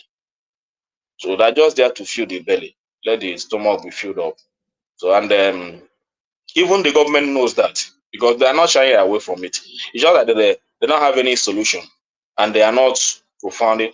Just tell me this inflation, food inflation. Tell me the plan, the positive plan that are being put in place to be able to curb these things. Maybe by the end of this year or next year. Nothing. They're just lamenting up and down, gallivanting here and there, buying private jet and all those stuff, borrowing money and servicing debt. That's what they know how to do best. So, but tell me a plan that has been put in place that maybe all this hope they are telling us to have, that maybe at the end of this year or next year, a drastic measure would have been taking place in terms of food inflation. Because food inflation is the major issue in Nigeria today. It's a major one. I was listening to IIT today. One woman that was talking about that's their business news and all those stuff. The woman said that the supplement that she's using last month, she bought it about 16,500 naira. Then she now go back again about this month to go and buy it again. What she saw there is 32,000 naira. 32,000. Something that she bought last month for 16,500. Then she now went to her husband and tell her husband, see what I'm seeing. What I just got 16,500 last month now is 30-something thousand naira. Should I go for cheaper one? Something that I've been using for a very long time. No, I just have to drop it now. Is it possible that I should drop this supplement and go for cheaper one? And I don't know how that cheaper one will be in my body. I'm used to this one. So it's affecting the rich and it's even affecting the poor people more. You understand? So it's affecting everybody, but the problem is that because of how divided and how non-compatible the Nigerian is very difficult to have a very good understanding between Igbo, Hausa, and Yoruba and push a very strong protest that is going to remove this evil out of our way. It's very difficult because some people will feel like this is their turn, and now it's their turn. You want to revoke against their government. It's quite unfortunate, but it's everybody. It's affecting Igbo, it's affecting us, it's affecting Yorubas. Forget that Igbos are saying we should not join the protest. We are just, Igbos is just like, we have learned our lesson. We're not going to be the outspoken one out there. You understand? So let the other people first move. Then if we see their seriousness, nothing will make an Igbo man not to join a protest. But the other people must show their seriousness to remove the bad government. But if they say they cannot hold on. There's not going to be any protest that's going to force any government at all. It's not going to happen. So don't vest any hope on that. But bring it home in about 2 minutes and then we go on to party. Okay.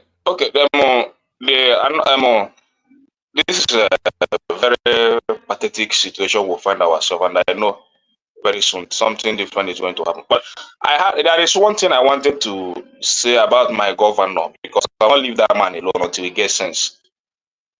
The office of the office of governor, the House of Government in Lagos State, as P2B has closed up for a very long time in Anambra State. This man has budgeted about, I don't know how many millions he budgeted for that office to be renovated in Lagos State.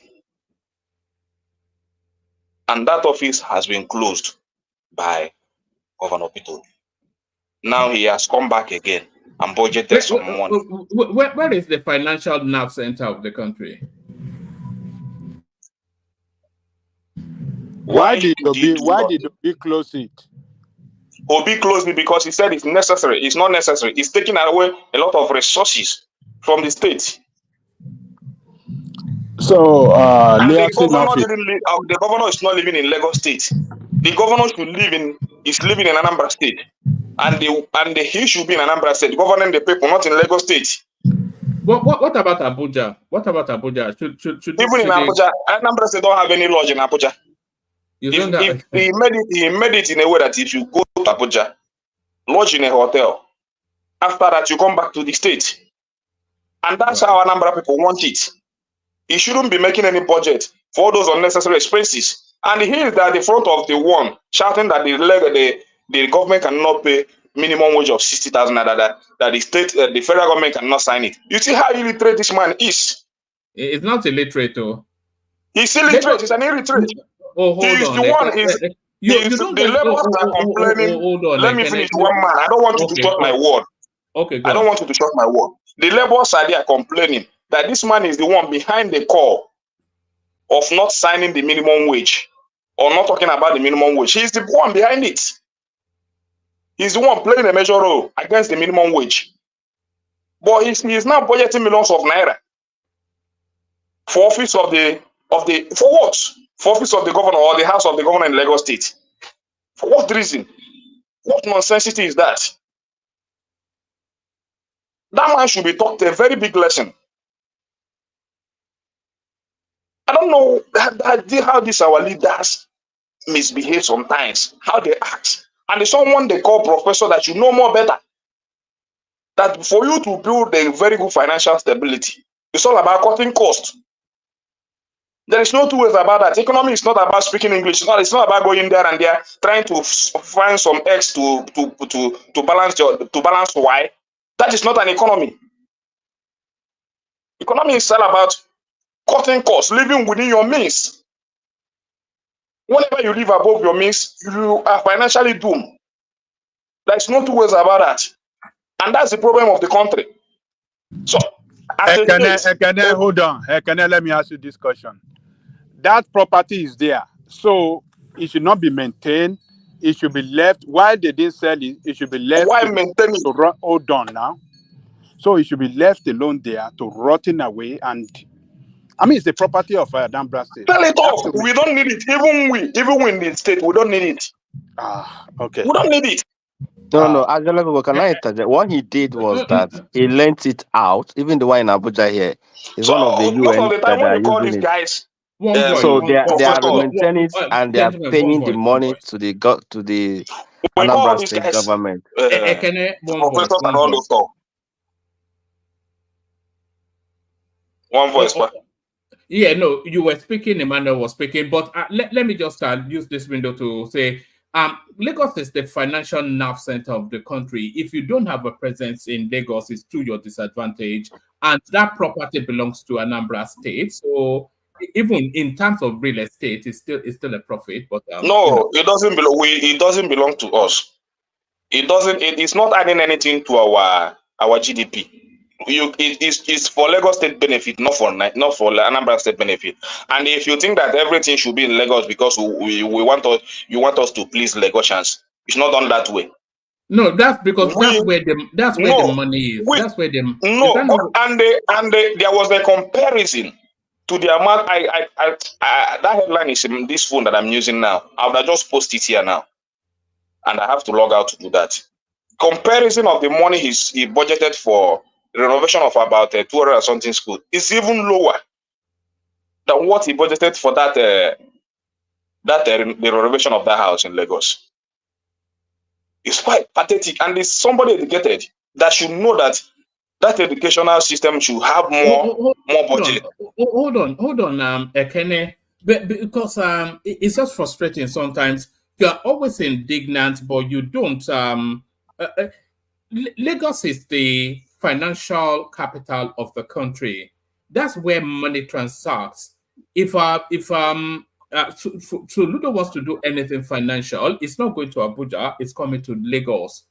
And a lot of the things. What we say is this: it is not a difficult task. If you want to go to Lagos, if there is any meeting on financial assignment in the state or in Lagos, go to Lagos. I don't think there is any if he can pay for a hotel of 200,000 naira per night, it can accommodate him for whatever he wants to do and still go back. Lagos is not our state. Hold on. Let me ask you one last question, and then use it to round up, and then we're going to Paddy.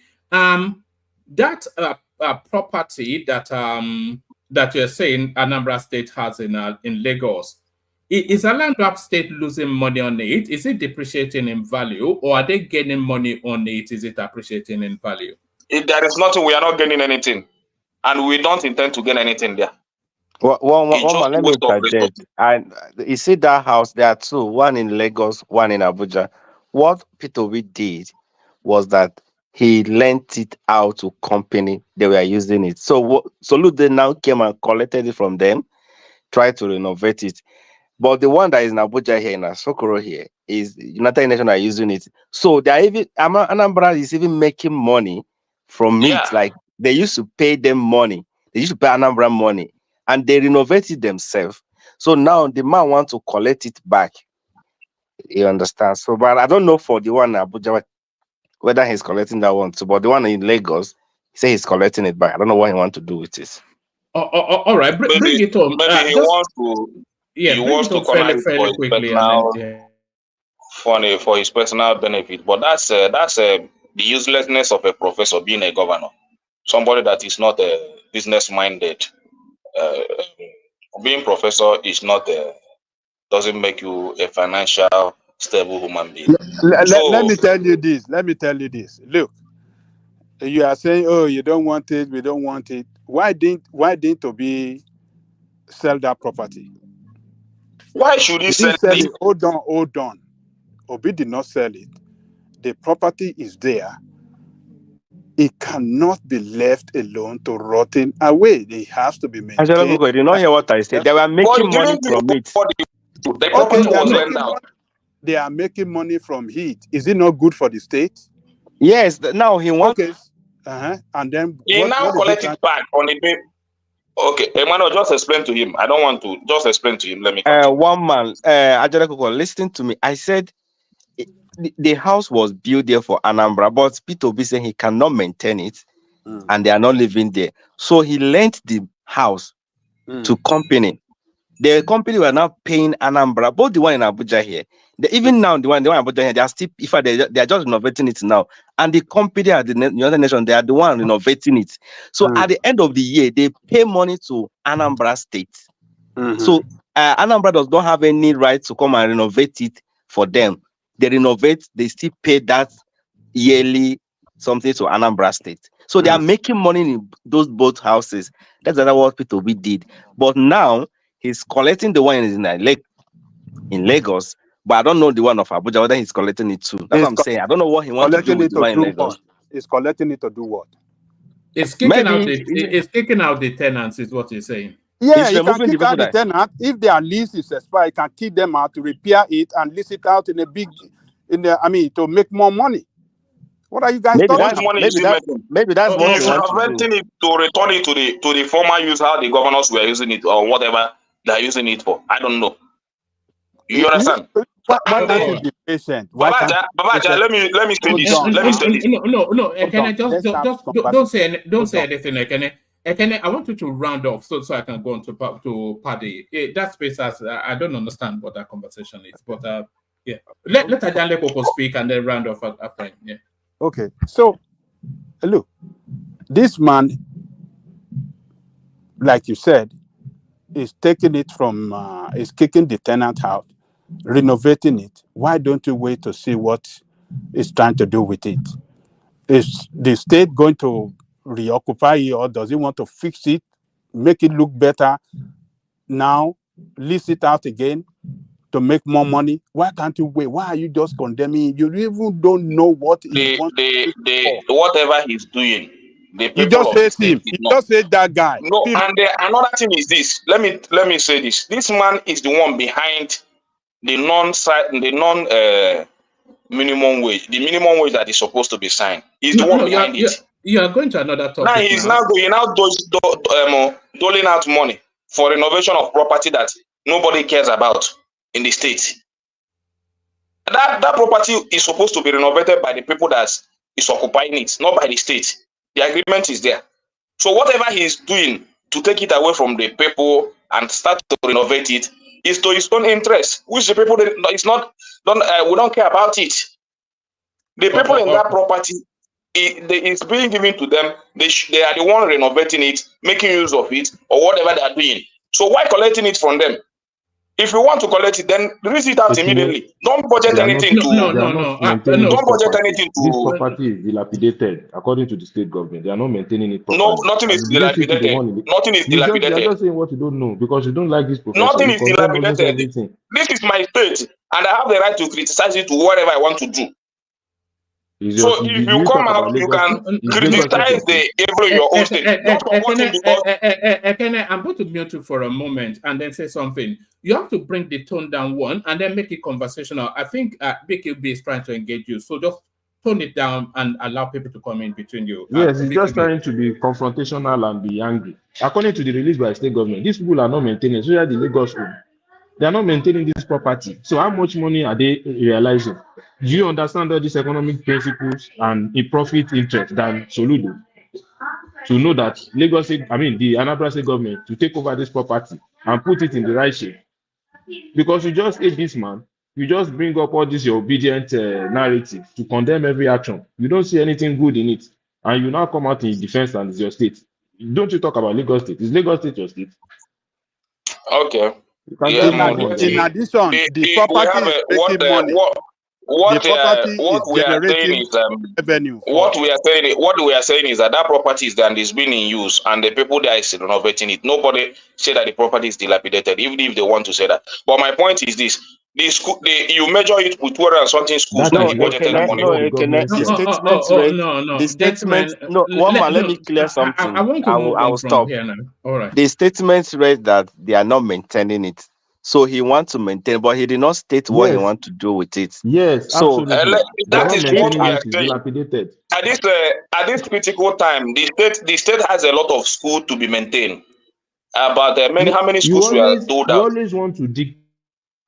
So sorry, can I bring it home? I want to move on. Yes. Yeah. So those schools that we want to be maintained in our state are not being looked upon. The road that we want to be maintained in our state is not being looked upon. All the major thing that he has to do in our state is not being looked upon. He now leaves the state, all the maintenance he has to do in the state, and he's now looking to property in Lagos to maintain. Is that not foolishness? That's stupidity. Whatever you want to say, and whatever you want to cover him because he supported your evil government. No, you can say it. I don't care. Even all your own comment. All right. Thank you, Kenneth. So thank you, Kenneth. So sorry, BQB, I just had to stop you there. Otherwise, Kenneth would look around again, and I want to. Okay. So many people waiting. So Paddy, you're up next. Paddy. I think you've knocked Paddy out with your Paddy. All right. Failing Paddy, let's go to Emeka, who hopefully is there. Mekus. Oh man, good night. My battery is down, I beg. All right, let's come to you and then we go to Emeka. Let's come to you. I don't think Emeka is fully ready yet. So yeah. Oh man, I might not talk too much. Now. You called my name. I might not talk too much. The battery might not go well. No, me, I have time. Time is precious to me, I beg. It's not about talking too much. I was busy listening to some crap for so long. I don't know why that. Emeka, I'm supposed to talk before you. Which one is that one? Why? Is it because I'm needing space for you? I was there before you now. What do you mean? Yeah, you're not here before me. Okay, please move on. All right. I did actually call Paddy, but let's go to Emeka and then we make decisions after that. So Emeka, thank you very much, woman. My time is very precious. Yeah. You see, when we keep saying the truth, then we keep remixing it. One by one, it started with Okukwe. From Okukwe, the LP chairman. From LP chairman, one by one, all of them are confessing that they lost the election. Obasanjo has realigned himself. As you can see, they formed a special purpose vehicle to try to see if they can win an election, and they lost. They went about lying that they won the election, even when they knew that they lost the election. Now, these people will come out to come and say that they are righteous when they know in their hearts that they are a bunch of liars. Gradually, they are all revealing themselves because either maybe their pocket is dry, the money is no more coming out, or they are just tired of keeping the lies to themselves. And they begin to see the shenanigans going on in that party. The party that they remixed for global Nigerians, young Nigerians who are frustrated with the way things are going, and thought that this party is a new shining light, not knowing that it's actually worse than the legacy party, political parties that we have. They can continue to go ahead to deceive themselves. But we've been telling them right from the onset, and I know one man, you can attest to this and testify that I have been saying it, that Labour Party is a party of frauds from A to Z. And they are showing themselves coming out. And didn't I say they will continue to embarrass themselves? They have not stopped embarrassing themselves. From P2B down to the lowest, all of them are a bunch of criminals, liars, hypocrites, all the names you can call them. They will disgrace themselves. Then to the global Nigerians who don't understand politics and power, thinking they can insult their way into power, it can't happen. Never in history has people come out to insult their way into power. You only convince people so that they can come into your own umbrella and move into power. You don't cost your way, you don't insult your way, you don't disparage people, you don't try to belittle people, you don't try to insult people, you don't try to frown at them, cause them out to go into power. It can't happen.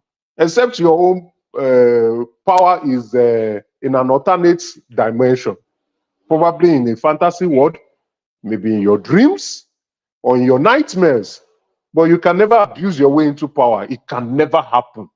That's why people like Reno and other politicians, and including myself, we look at you guys and say, you guys are just playing around. You don't know politics properly.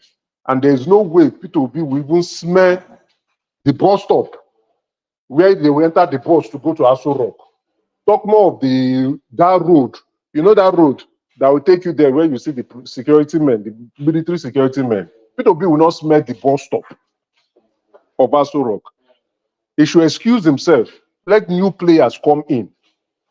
and participate. Let new Igbo fresh bloods enter into the political scene and try to convince other Nigerians that they are the right ones to lead the country when they, at the appropriate time. For Peter Obi, he has lost it. He missed it out completely. That was a launching pad for him. But the aftermath in between and after the whole situation completely shows that he's not ready for leadership. He's a hypocrite, he's a fraud, he's a liar, coming out after the election and saying that, oh, you won the election without proof. They went to court, they didn't prove it. In their hearts, they couldn't say, I asked the Labour Party chairman, that fraud, fraudster and forger. And he came out and he said, oh, we didn't get about 50% of the polling unit. Then why are you going around saying you won the election when you don't know your own results? You don't even have your own, you cannot even accumulate your own results. So what was all the drama for? Going to court. You know you lost the election. What was all the drama for? I'll tell you the drama. The drama is to keep Obidient in that place. To keep them there. Please, Okupe told us they have 20% agents in the polling units. No, the Labour Party, let me quote, I asked the Labour Party chairman on Dr. Damage's program. He said they did not get up to 50% of the polling units result sheets. They didn't get it. So if Okupe says it's 20%, it's left for them to sort themselves in-house. But he said they didn't get up to. So we quote what he told me and others on the platform, as well as other viewers watching. That's what I will quote. When you don't have up to 50%, and you are going out to say you won an election, are you not a thief? Are you not a liar? Are you not a criminal? Because that statement alone would have created issue. Almost people were saying, let Peter Obi call for a protest. And you can see the reason why he didn't call for that protest, because he knew they didn't win the election. He was just trying to keep the base. Then you now have that going to channels to say that the chief judge should not swear in the president. You see how these guys are. Deliberate devils, wizards and witches, with Asha who have stolen money and still coming out on Twitter to be saying nonsense. Now they are disgracing themselves. Gradually they are coming out to own up to the defeat that they lost the election. But you still see Peter Obi still masquerading, misbehaving, and saying nonsense in the political scene. Well, the president has been very magnanimous. Let's be very factual. The president has been very kind because election has ended. The way Peter Obi and his crews and farm boys have been misbehaving, let's be very realistic. If it was a different president, he would have given them a good spanking. But the president, being the father of all, a man who understands the situation, magnanimous in his victory, understands that, some people does not know how to handle a defeat, ignores that crowd and keep doing what he wants to do. But again, Obidient will understand that they are being used, especially gullible Nigerians, young ones, even the ones in abroad, who you would think are exposed, but only to find out that they are as ignorant as the madman who is giving advice to Peter Obi. You saw what they say, that Peter Obi is surrounded by people who are neophytes in politics, babies advising him, and he's busy going around implementing the decisions of babies and making it so difficult for we, the Southeasterners, to try in the future to convince other geopolitical zones to vote for us. That is what Peter Obi is doing. And that is why I'm mad and angry with him. Because for every statement he makes, every step he makes, every action he makes, every activities he conducts, they are always wrong and we only continue to paint the Igbos in bad lights. Why will this man not stop, recount his behavior, and get out of the political scene? Let those who understand and fresh blood, fresh Igbo blood, enter into the scene and try to make things right. That man is a disgrace. Are you going to contest? Do you want to contest? I do want to contest. I do want to contest. Why are you having the headache as now? long as Come out and P2OB, contest. Let's as support long you. as P2OB continues to be in the political scenes with his shenanigans and his stupid P2OB is behavior playing his and own his party now. Maybe you come out and play and your his own party nasty now. attitude and the lies and hypocrisy that he's going at, it makes things bad for us who want No, to it's go into making the bad political for you, scene. not for us. It's for you. It's making you bad, not me. Oga, please, can I Not talk for us. now? I listened It's not to majority of us. It's to making you. you. Can you let me talk? It's making you Can you bad. Are let you me going to talk? contest? Can you let me talk? I have told you I want to contest. All right. Can you let me speak? Maybe we'll Stop Abusing interjecting. people is not Please talking. stop interjecting now. Let him finish his thought. Let him make his Abusing point now. people is not talking. You don't come and be abusing people and say you are talking. You are making a topic. You two, you Can are I abusing speak? Soludo now. You are abusing Soludo that he doesn't, Calling that he's a people, professor. He doesn't understand anything. calling people idiot to this and this and other. Is that how to talk? You two, you are abusing Professor Soludo now. So why are you angry that he's abusing Peter Obi? I'm not Just angry. listen to It's him. just Let him make it. that a I'm only perfect calling educated P2B. man is I'm only calling P2B what P2B is. it's just Let that him a make his perfect point. Woman, educated man is can you mute like a Ekene? bushman. Can you mute Ekene? An educated Yeah. man is talking like a All bushman. right. That's what I'm. All right, Ekene. One man, Yes. move Ekene now. Why are you allowing Ekene to Woman, just I interject? He want to was ask abusing you, Professor now. Nobody woman, I want to stopped ask him. you specific questions. Yeah. Right? With the revelation of that useless actor who was busy talking nonsense all left, right, and center, now coming out to be saying the truth. With Okpukpe and who else again? The others who came out. Is it not now very clear, even with the chairman himself, the leader of the party, the chairman of the party, is it not clear to the deaf and to the blind that Labour Party lost that election, even though they went around to go and be deceiving frustrated Nigerians who want things to be better? They lost the election and they lied about it, that they won the election. But Emeka, by their own self-admission, they've already told us they lost. I mean, Okupe was the director general of the campaign, so he told us they lost. No, but you can still see Obidient saying that, no, it's because Okupe has left the party. He's lying.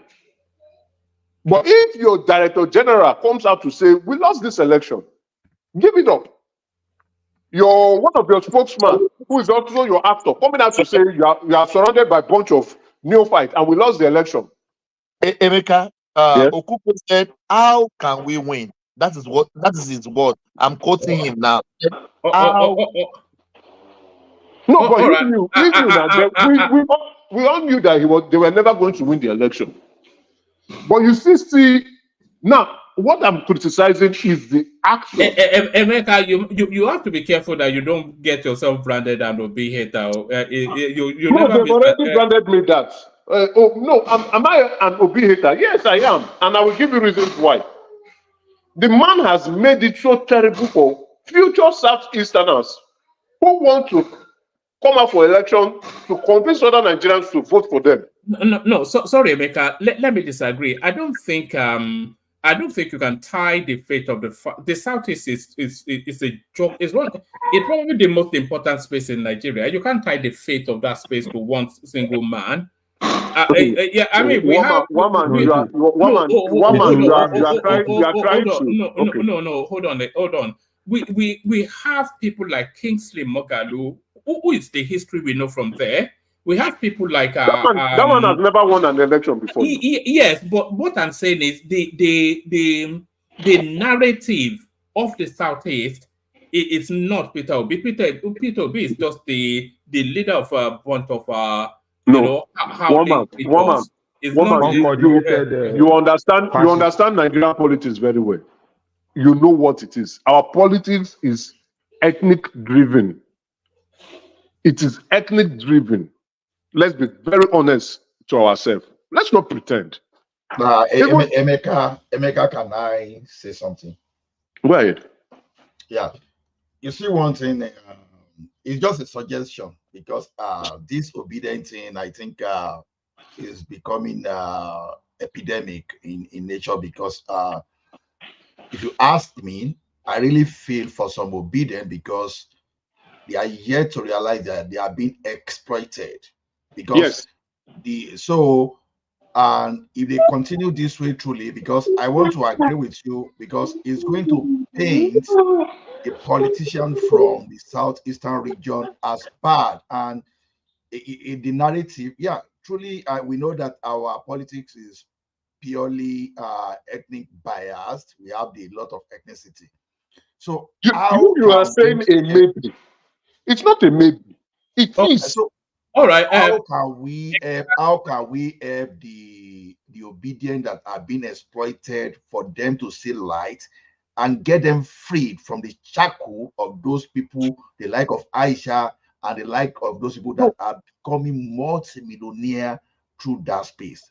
No, you can't rescue. You can't rescue people who don't want to be rescued. Emeka, I'm keen to move away from Peter Obi only because we're getting the reputation somewhat. But use Arogidigba's super chats to come away from there. It says, why do Emeka and Zeta detest Obi so much? So yes, because hold on, let me explain. Right, I'm from the southeast.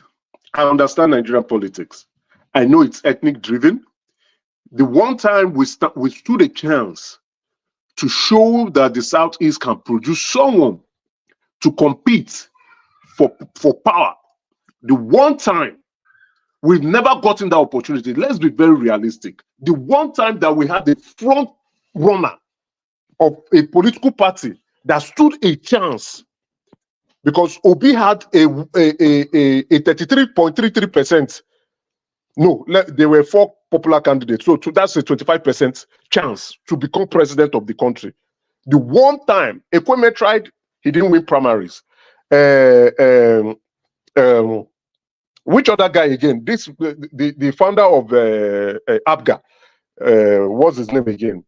That took us to war. I'm forgetting. Ojukwu, thank you. Ojukwu did not even win local government proper self.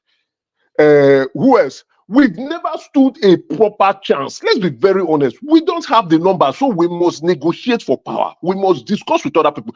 The first time we stood a chance in 2023, the very first time that we had a chance, 25%, someone ridiculous as Peter Obi entered into the scene and messed it up for us. If Peter Obi, like I keep saying, I was said it on a different platform. I said Peter Obi will be the biggest winner of this election. Why did I say so? I knew he was not going to win the election, but I thought that okay, he will be able to prove his political value, and with that, he can campaign to become the face or front flag bearer of a major political party, like either the PDP. What did that man do after the election? Ran to China's to say he won the election when he knew he didn't win the election. He ran and was running his mouth. That is not proper sportsmanship in politics. That is not how power is being done. That is not how you play the game. Yes, you can look at Atiku. Please, I want to speak. I allowed you speak. You spoke for almost 55 minutes. I was watching the time. I listened to the nonsense you were saying, but I didn't say anything. Please, can I speak? I'm very passionate about my religion. Please, can I speak? One man, shut that guy up. I just want to speak. After the election, what was his conduct? In power, if you understand power, and I want to recommend a book for the people in the platform and people who are viewing at home. Go and read this book, Power. Those who have it and those who don't. It will show you how politics is really played. And there's another one about Matthew. He's one of the MSBC political anchor. I will get the name of that book. You need to understand power and how to play the game. Look at Wike. How Wike is doubling everywhere. Wike understands power. He knows how to fight for it and when to relax when you don't get it. See his conduct, even what is going on in Rivers State. And his people has rejected you. So what I'm saying is, what was Peter Obi's conduct after the election. It is not about losing. When the president even extended his hands of fellowship, what did P2P do? I was expecting P2P to take that hands of fellowship and negotiate. You can negotiate for 2 ministers. You can negotiate for something for the Southeast and say, Mr. President, you won the election, but this is what I want you to do for my region. That is how politicians play the game. Kwankwaso met with the president. Atiku did not, but Atiku will later. But what was Atiku's conduct after the election? He didn't say much. He went to court. After he said, okay, I leave it. I will still continue to run. But what did P2B do after the election? He said, no, I won the election. When your result sheet is not even complete. Now, what people will say is, Igbo people have come again. These Igbo people have started again. And look at what is even happening on social media. Igbos and Yorubas fighting left, right, and center. They will say these Igbo people have started again. They will not always rest with their arrogant behavior, with their boastful behavior, with their. You are the one inciting Igbos now. Emeka, let me just say this. We have a very large contingent of listeners from the Southeast. So I will speak. I am talking to them. I am talking to them. My people don't know how to play politics. This is not the first time I'm saying it. That's why I'm recommending that book. Can we have a broader interjection, brother? I'm passionate about what I'm speaking. I don't want somebody who is ignorant to be interjecting me. My people don't know how to play politics. Brother to brother. We are not fighting. Just people, 1 minute. Then listen. Let him flow. Listen. If you want to learn, listen. My people don't know how to play politics. Look at the problem happening in my region. It's funny to see how Ekene is begging. Look at the problem. Look at how we are destroying our region. Whose attention are we looking for? Killing our region in the name of IPOP and Biafra nonsense. Doing Biafra. We don't know how to fight for power. We don't know how to negotiate for power. We don't have the numbers. And yet we are being arrogant and boastful. Being useless and stupid. And we want to produce a president. The very first time we had the chance, we produced a nuisance. Now tell me, which geopolitical zone in the future would come out and listen to we the Igbos with the nuisance, the misbehavior, the stupidity that we have displayed and we keep displaying so far? I go to Twitter, I read, and I say, Jesus Christ, when will we learn that we should understand that Nigeria does not need us? Sorry. I must just pull you back a bit, Emeka. I'm not from the Southeast, but I have to say, your comments are a bit too sweeping. It's too sweeping. It's not sweeping. The Southeast is too. You're from the Southeast. Zita is from the Southeast. Prestige is from the Southeast. No, look, remove Prestige. Prestige does not know politics. No, but what I'm saying is there's a lot of nuance. It's the one man. This is not one man. Correct me if I'm wrong. Correct me if I'm wrong. You are using the vocal minority. See, correct me if I'm wrong. We do not understand. We do not play good politics. Let's be realistic. Allow me to speak. Let me speak. We do not play good politics. Hold on now, what do you disagree with what he's saying? Because how he said they don't. He said South doesn't know how to play politics. We do not play good politics. No, it's actually wrong in saying that, because the politics that Obi is playing now, it's a politics that threatens the center. The center acknowledges its threat, and the center does not acknowledge. No, one man. One man. You are playing the devil's advocate here. No. Let me say it, and then you can disagree. Well, I think let me put it. Let me put that proviso there. I think the center acknowledges the threat that Peter Obi presents, and I certainly know that other opposition spaces, they know, they acknowledge the potency that Obi has. So that is to tell you that is getting something right. If people like the PDP are cutting him, I saw the chairman of the PDP cutting him heavily just a few days ago. Atiku Abubakar always cutting him. Bayo Ononuga always trying to respond to him, and he continues to seize the center stage in the politics. So he must be getting something right. And people acknowledge the potency. One man. Now, let's be very factual. I know you're playing the devil's advocate. You say the Bayo Adenuga is trying to... No, the Bayo Adenuga is insulting him left, right, and center. And Bayo Adenuga is the only one that is responding to him. Bayo Ononuga, sorry. Thank you. Bayo Ononuga. How many presidential spokesman gives that man that attention? None, except Bayo. And that is because Bayo is, is vicious. Let's be realistic. But if Atiku writes or speaks, you will see the number of people from the presidency, even to APC, responding to Atiku. SPC spokesman, National Public Secretary will respond. Presidency will respond. Bayo will respond. They will respond because Atiku is a well-distinguished politician. Apart from him being the vice president, he understands the political terrain. He's experienced. He knows what to say and when to say it.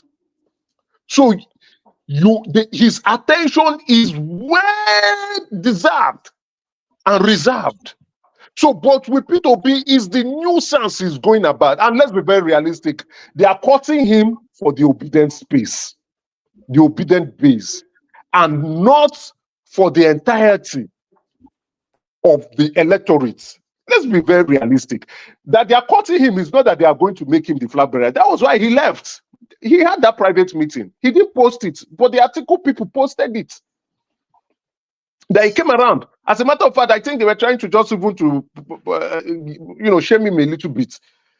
Would Atiku drop his please, sir, just listen. Brother, 1 minute. Maybe I call you brother now. Maybe I call you brother. No, hold on. We can have conversations separately. I am speaking something. Listen and learn.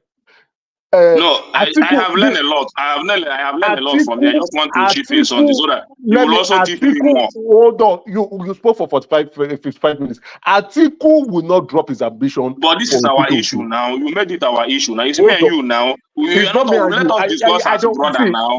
Ekene, I'm not fighting with you. It's not me against you.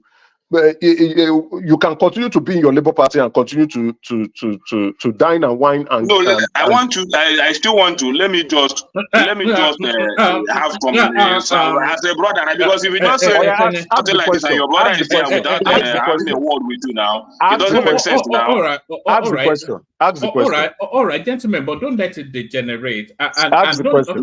I promise it will not generate. It's just that.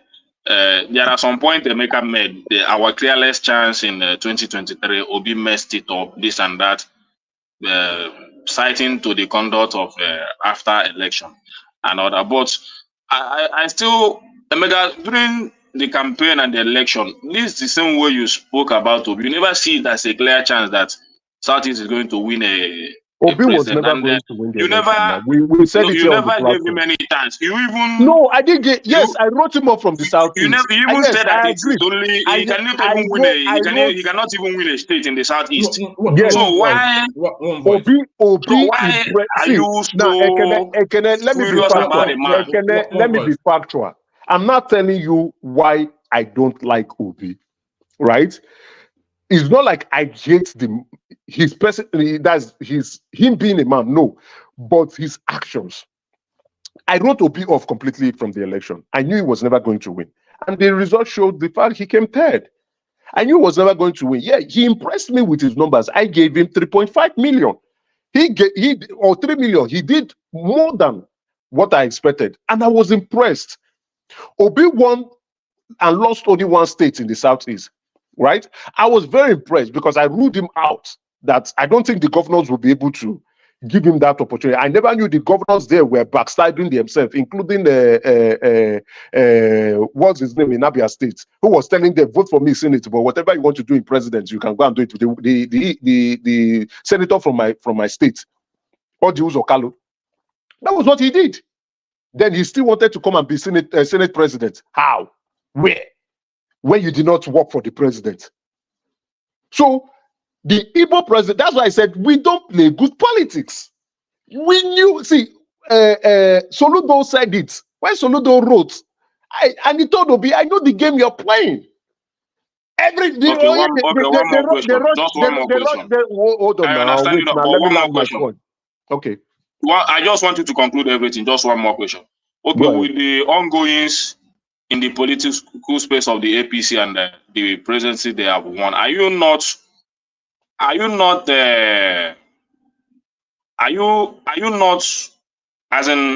are you okay with it, or has the Southeast not been vindicated the way they support their candidates in the past few elections? Because all the candidates they have never supported never did well for the state, starting from the time of Buhari till now. So are you concerned about? I really don't understand what you are saying. That's why I said sit down and listen. Let me make it more clear to you. I know what you are saying. But yes, with the ongoing, I know what you are saying. Now listen, Ekene, listen, and let your group also listen. No, another thing is this: are you only concerned about winning the presidency, or somebody doing well for you must win an election to govern. You cannot govern without winning an election. You cannot put the cats before the horse. Even the one you supported, you said he's a perfect man, but listen. But the country is still going upside down. I have recommended the book, and tomorrow I will put that book on the screen. Go and read that book. That is what is wrong with you and some obedient camp. Power. Politics is the fight for power. Forget governance. And I will tell you squarely, and I'm telling everybody here on the platform, that the president does not even need to build any road. Sorry, Emeka. I don't think quite people understand that point you just made. They don't. And I will repeat it again. I will repeat it again. I will repeat it and explain. It's a fight for power. I will repeat it again and explain properly. And then if the consequence of that power is good governance, good. If it's not, bad. But really, it's just a fight for power. That's why obedience don't get it. They don't understand. That's why I'm recommending that book. Look at Biden. Look at everything. Look at Trump. Trump was president. They kicked him out. Politics. Even Trump, who was making so many people rich. Economic, everybody was enjoying and having a good time. Politics. I will repeat again. Politics is a fight for power. Forget governance now. And I will say it, whether the president does not even need to build road. He does not even need to give you water. But as long as he plays the games of politics and he plays it to the T, he will win his re-election. Look at the South African president. What happened? Politics is the game and the fight for power. All these noises we are making, hey, oh, Nigeria is bad, oh, bad roads, oh, bad criminals, oh, thieves, hey, this, that. All those things don't matter in politics.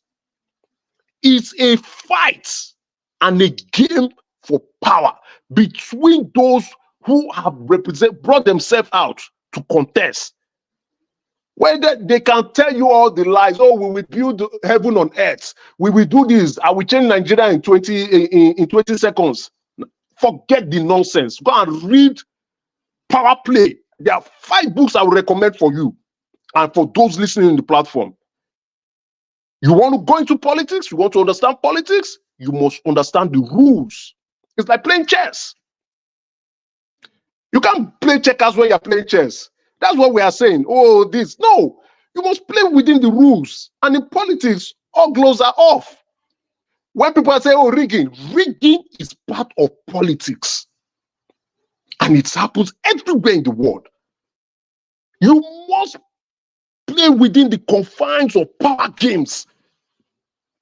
That is when you're talking about base structure. When we are saying this, we will say, what are you people who win the election? Who are you? Who are you? When the base is there and the party members are there, the party structure is there, who are you? A neophyte in politics? So governance didn't matter. It's only politics. Doesn't matter, Ekene, and I'm telling you, I'm a registered political party member. It doesn't matter. All those ones are after effects. It doesn't matter. Those ones are aftermath effects. Hold on 1 second, Emeka. You have to pay attention to what Emeka just said there, because that's a cheat note, is what it's giving you right there. That is it. Honestly, but they don't want to get it. When we are telling them they don't want to get it. Hold on, Emeka. You see, the main reason for politics, all the politicians, the main thing they want is power. If they then get that power, if as a consequence of that power they govern well, that's a bonus. Thank you. Their primary objective. One man. You won't even listen. Their primary objective, the core essence of it, is power. That's just what it is. Look at a clear example. A clear example is the current Imo State governor. They don't like him. He's not delivering, but he understands the power structure.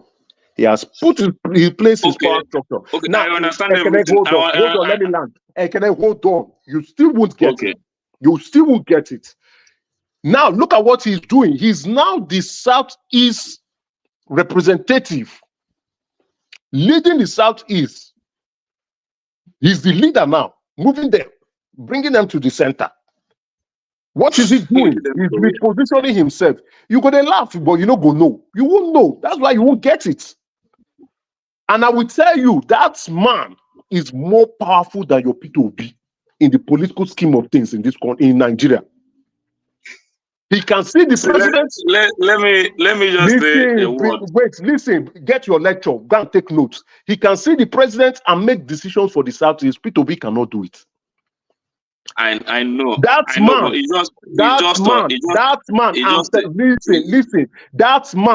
you are laughing at, that Imo State governor can control things in Anambra State, your own state. Okay. And even when he went to Edo, they chased him out at Edo. He never did anything in Edo. But my point is this: you are not getting it. An Igbo adage says that Woman, let me wrap up. Whenever you stole a community drum. Can I just let me wrap up? Yeah, you see, when I say my people don't know how to play politics, this is an example. You tell them this is how it's been done. There's this guy on a young chap that came out during 2023 to run for House of Rep in my state. A very young chap from the UK, right? And he went to Nigeria. I think he joined one of these new parties, but he was supporting the Obidient group, and he wanted to use Obi to leverage himself, right? He practically didn't even get enough votes. But what has that young man done? He studied. That's why I'm monitoring him. And if I try to get to Nigeria, I will try to introduce myself to him. He studied. And what did he do? He has gone to register with APC now. He's going to the grassroots to learn the politics. It's not about shouting. You have to learn. You have to be an apprentice before you become a master. The people at the top, the Gandujes, what's this other guy's name again? Kwankwasos, Asiwaju is a different breed on his own. The Wikis, they were apprentices before they became experienced politicians. Now they build their base. You must learn. You can't rush to the top. That's what my people are doing. So arrogant, so boastful, full of ego, and you want to go into power. You want to insult your way into power. So why do I not like P2B? I think hate is a strong word. Dislike P2B is that the very first time we got the chance to show ourselves, because you definitely, when they we all knew. So we said it, I think we said it multiple times on this platform, that the only thing that would make Asiwaju not win the presidency is if he does not win APC presidential candidate ticket. We all said it here. And then what will now happen is that he will go and join SDP and ensure that APC will not win the election. PDP will win. We said it here. But immediately he got that ticket, it was a wrap. A complete wrap. What PDP were trying to do was just see how they can cause damage control. It was a wrap. Finish. We knew the president was going to win. Why? We knew clearly. Now, the first time we had the showing as an Igbo man to show our sportsmanship in power, what did we do? We messed it up. We are still messing it up. So for we who want to be future leaders of the country, and we are from the Southeast, a region that has not produced the president. I know the Northeast has not done that too, but a region that has also suffered certain consequences and is still not enjoying the fruits of being in the union in Nigeria. We are not playing good politics. We are not good sportsmanship. We don't understand power. We are shouting. We are fighting. We are abusing. We are even killing ourselves back in our region. And yet, we want other geopolitical zones to trust us with power. We are joking. Good night. All right, brilliant. So that's Emeka. I did want to ask you other topics, but I think if you're still around, then I'll look back around to you. So that's the elegance that is the mighty man himself. You know, Emeka is a prince, a proper one, or not some make-believe prince. So Paddy, hopefully we have you now. Paddy, you're up next. Paddy, can you follow that up, Paddy? Well, you cannot give us 1 minute to digest this Emeka talk now. Just a digestion. Oh no! I want to digest it. If you digest it, then he will want to digest you back, and then we'll be another. No, I will not make it. I just want to digest. I'm not fighting him. I only spoke the truth. The truth may be bitter, but this is the truth. Whether we like it or not. It's just a normal. I just want to digest everything that you said. Digest it. Sit down. Tomorrow I will bring those books so that we have to go back to the rudimentary. We must produce fresh, new Igbo leaders that is different from this mindset that we are going about. Okay, let me digest it a little bit. No. Can I digest it after Paddy has had this go? I don't want to. People have been waiting for so long. We have to bring. I will not waste time. It's just a digestion because that politics, politics is power that he just mentioned just baffled me. I know it might be a book because me, I've also read my own. You are not the only one reading the political book. I have my own political book. The ones I read are the ones that are impactful to human life, not the one that destroy human life, because the ones I read spoke about what makes you powerful and why you are popular and why people believe you is doing what you say you will do. If you tell people that if you win an election, you are going to give them education, give them this, that is what makes you a good politician. And I have it in my own book. Woman, sorry about that. Just to correct one. But if that is what you I recommended a book. We have right? to move on. I recommended a book because it's the realities of life. It's not reading a book. I recommended a book because many Nigerians, especially young Nigerians, do not understand politics and power. They can't. When you ask them, they keep talking about governance. No, like what one man has said, what it is before you govern, you must win an election. When you win the election, whatever you want to do is an aftermath, an afterthought. You can choose to give good governance. You can choose not to do that. But the reason why you can do that will be, okay, do I stand a chance? But understanding your stakeholders in politics matters a lot. And I don't know if many of us listening understand stakeholder management. If you plot your matrix on stakeholder management, you will know that those who have more influence and power are those you must pay attention to. And even those people include external factors like the United States, the United Kingdom, and other external actors that do not even vote.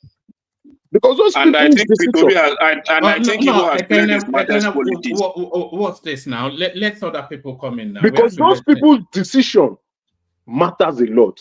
You must also respect the needs of the party chieftains and those who are going to have a huge impact and influence in your re-election. And that is why you see them giving political appointment to specific people. So the people will say, oh, you are reading book. No, I am showing you that book. Go and read it, because the guy broke down power. And reading that book, you say, this is what it is. It is not governance. This is what it is. All right, Emeka. So thank you, Emeka. So Paddy, follow that if you can. That was quite an explosive half an hour. So, but I wanted to kick you off rather from where Kenneth tailed it off. But really, what Emeka said there, it struck me, but did it strike you that politics is essentially all about power, and then how you use that power is incidental to it, but essentially the core essence of politics is just brutish, cold, ruthless. It's just about power. Hello, everyone. Good evening to the one-man show. And for those who are in probably the Western time zone of GMT, good morning to you guys. The combination of Ekene and Emeka would frazzle anyone.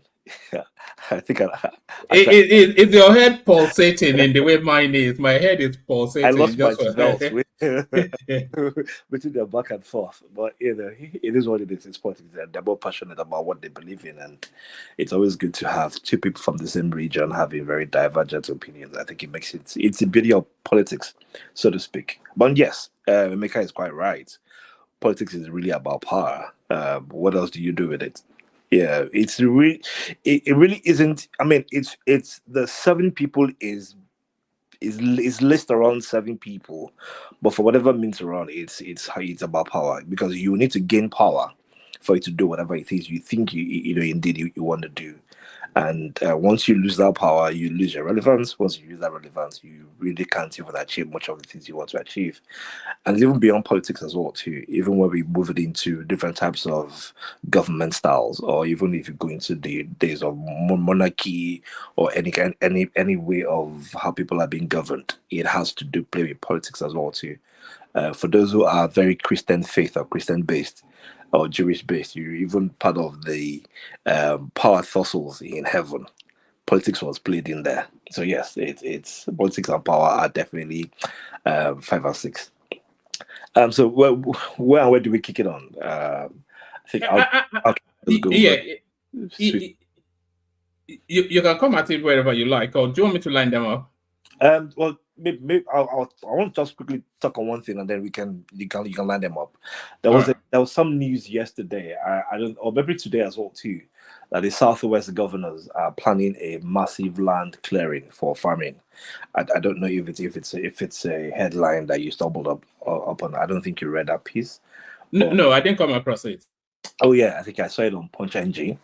Part of their plans is to see how they can create a massive expanse of land for agriculture. That news struck me when I had seen Donye Okupe's tweet on X, I think yesterday or early this morning, where he was asking people to start planting or to plant tomatoes in bags of sacks in their backyard. And obviously, you know how people are. So there, people were for, people were against.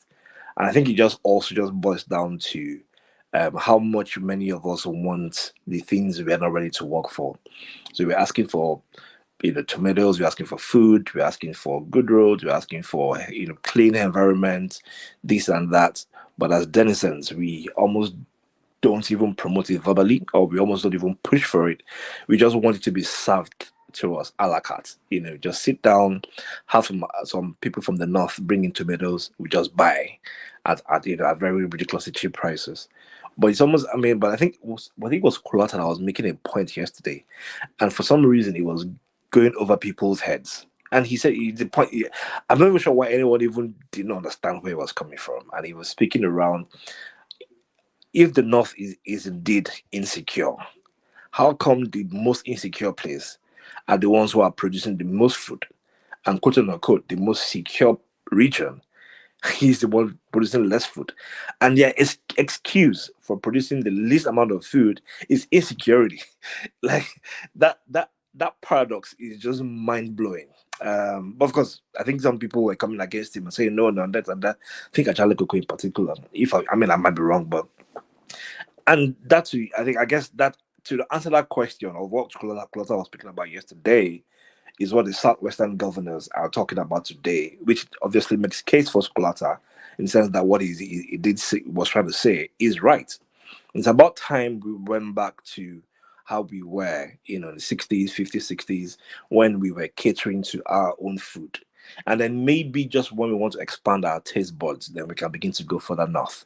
So let's say you want to eat a special kind of tomatoes, then we can begin to now, move into the north, but not even with the advanced technologies that we have in here. I also know that the government are trying to bring in the GMDC to something like that, to enhance GDMC to something like that. Do you approve of that? You know those GM seeds, they're not reusable. You can't, the way you plant something and then once you harvest it, you can still the seeds are not reused. They're not, so you constantly have to buy. Right. I'm against GM food, I have to say. The reason I would have said no to GDM seeds is because of probably the mutation of it and things that we've said, so how it might affect the soil because of the nitrogen that is probably just going to go. There's just so many negativities, but studies are proof that isn't as much as negative. But here's the funny thing: the things we already consume as people are already laced. Most of our foods are processed. In fact, everything from our carbonated drinks to our wines to our canned foods to our corned beefs, our titles, our geishas, we almost don't even have, even the vegetables we buy are laced with pesticides. So as human, I think the most that will happen is that our body will evolve to adapt to it. The things for those who in fact, nobody who lives in America should even question this because everything we buy are almost processed foods. Is it our corn sugar or our corn syrup that we're consuming here? So maybe from that angle, I understand that as humans, we are already consuming these things to the large extent. And a third world country like Nigeria that is suffering from growth, that we're at the point where we almost don't have harvest and everything. We don't have decent crops, even though we think we do. We already lag it. And here's one part. There's also one thing that many of us also tend to forget or skip. The vast majority of the staples that we've come to consume the most in Nigeria were introduced to us. They were not even native to us in the very first place. If we are trying to survive on our native food, we probably would have been extinct. Our cassava was brought to us, our bread was brought to us, our corn was brought to us, our mango was brought to us. So we almost don't even have foods that are native to our own land. Even though we brag, we have so vast land. Cassava wasn't even native to Nigeria. Yes, for some reason it's able to thrive. But there's global warming right now, and we're not even building the right amount enough to sustain. We can't export. We're consuming so much out of it. And then we are not even doing enough for it to expand beyond the consumption that we are growing. We are a rapidly growing country with a ridiculous population that we cannot even provide for. In the 60s, we had about 40 million. Right now, we're in the upper 150s, even though we're trying to claim 200. Let's even say the 200. How can 200 million people be feeding on things that they can't produce? We're no longer there. And we can't subject all the northern states to be the ones to keep producing for us. Because those states too want to start tapping into natural resources. People in Nasarawa now they just don't want to focus on rice grains anymore. They want to now tap into uranium. They want to now tap into lithium. The same way people in the south have done. So if these people are trying to tap into natural resources, it means that their farmlands will no longer be as much farmlands. And GDM might just be the solution. Maybe a temporary solution, maybe the next 2 decades. And then we see how we can grow out of it within the next future. I really don't know. I can't make a strong counter for our guests. But I think right now, as long as we need to eat, we need to survive. We need something that will give us some sort of fiber that will not. And the good thing about it is that we are not bringing the Western GDM versions. The mutations will be done with our local research. So it's going to be seedlings that are already local, that tailor to our own land and our own soil, and they are made to grow there. So it's not like they're going to bring something from Russia or Ukraine, some millet, from sorghum from Ukraine, and just put it into our own land. No, they will run research with our soil. They will run research with our maize. They will run research with our corn and our cassavas, and find the best way that they can grow for our own terrain. And and also it's also going to reduce pesticides. So, but we're already buying them in the first place, woman. Yes, I'm aware. Yeah, I'm Yeah, aware. people are already consuming them. All the O&Bs that we go to, that's what we are consuming. But now that they want to plant it in our side, we are saying no. There was one time when there was these heavy bags of seedlings that was raided. I think some probably late last year, mid last year, or early this year, and people were making cases, because people are hungry, they went into some factory and then they stole food. No, those were seedlings. Those were GDM seeds that were already in Nigeria, that people, they just stole, that the farmers could have gone to, will have gone to plant. But, and here's the conspiracy piece of it, because of from whom it's coming from, then it can be questionable. I mean, anything from a Bill Gates as an example, we should always know that Africa is that guinea pig. Let's see how it goes. But if things go well, yeah. So I think that'll just be my piece on that bit. But we need, in the immediate term, we need to find something to eat. People are genuinely hungry. All right. People are generally hungry. It lands on what is on your screen there. So this is how they are selling yam now in Nigeria. They were selling it first as a tuber, right, and then they were cutting the tuber into half, Mhm. and now they are now selling it in plate size. This is where we are now. Yeah, so this is where we are. Either it's for pricing, either it's for, I guess they're trying to cater to, one man. I think I'm also a believer that it's about time we started looking within to find out what alternatives do we have, and this might just be that shift. You remember, this isn't the first time yam has been scarce. There was a period in the, I think it was in the 1960s or something, that there was some sort of subtle famine.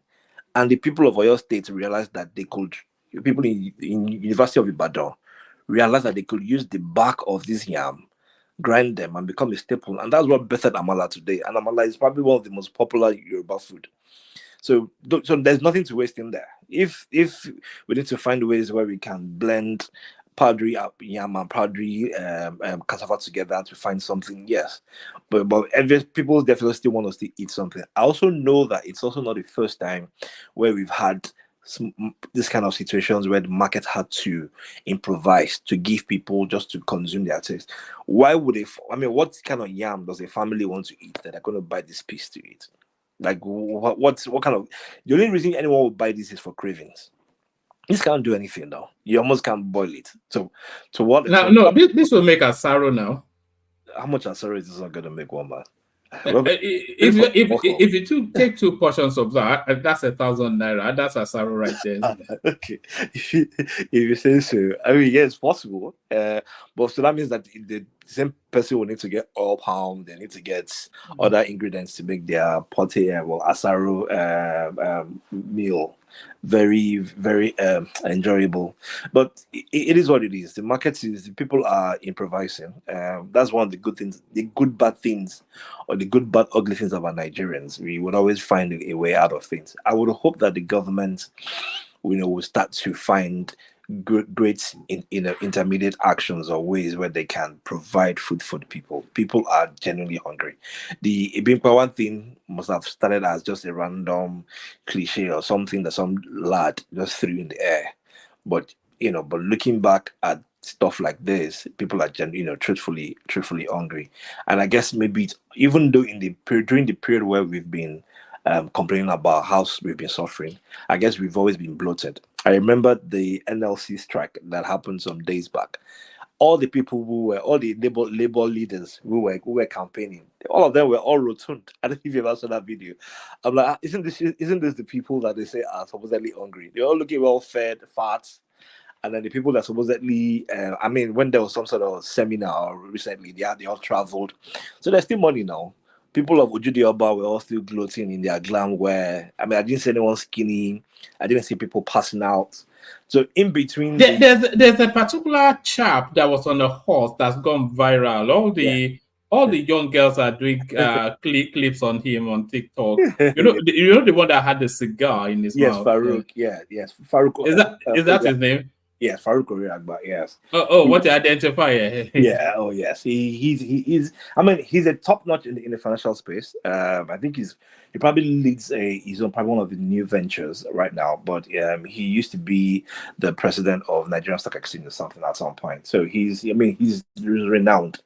He's in that space. He's a well-known guy, Jai guy, typical Ijebu, Yoruba Wambe, kind of vibe. He's enjoying the moment. I think he just again for further proves that people will complain about what they want to complain about, and then they will celebrate what they want to celebrate. Everybody people are just finding means, to be happy. And I'm one person who would not stop people for finding happiness, however means they choose to find their happiness. So that's it on that one. Oh yes, and then there was also some gaffe, or either it was deliberate or it was some sort of gaffe that Arise TV did on that Ojude about video. So they had wanted to play video of Ojude about, talk about it, and then the music in the background was I think it was of an Igbo song, and then they even showed clips of the New Yam festival that was done in Igbo land whilst talking about Ojude Oba. And for some reason I think it was done deliberately because there were too many clips. And there were too many purposeful things that they could have done to legitimately show that this is a Yoruba event. But for some reason, they had to just steal the headline and shift people's focus.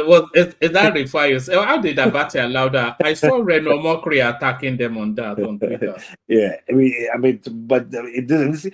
It's easy. It's easy for them to make false news of our president in South Africa from just some random guy who just made a TV cliche, who just made a TV clip, to create some sort of, flagitious claim. But for the tiniest of due diligence to do, to just collate collage of videos and pictures of an event that happened just right in Nigeria, they're still struggling with it. And then people want us to trust them as the, Abinja of great news. I beg. I rise to go and sit down somewhere. Go to that space that you just glazed over.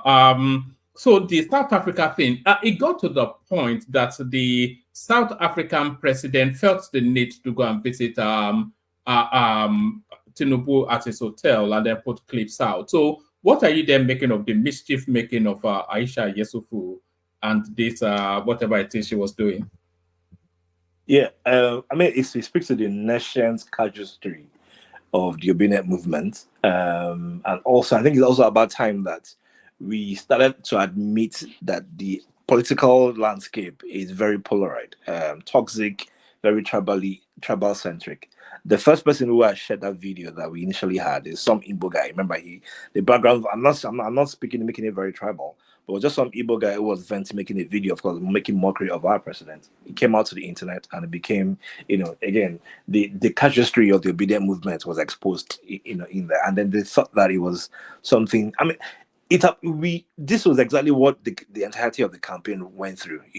They would take little clips from somewhere, bloviate it, make it seem like this man is literally shaking, and very many people fell for it.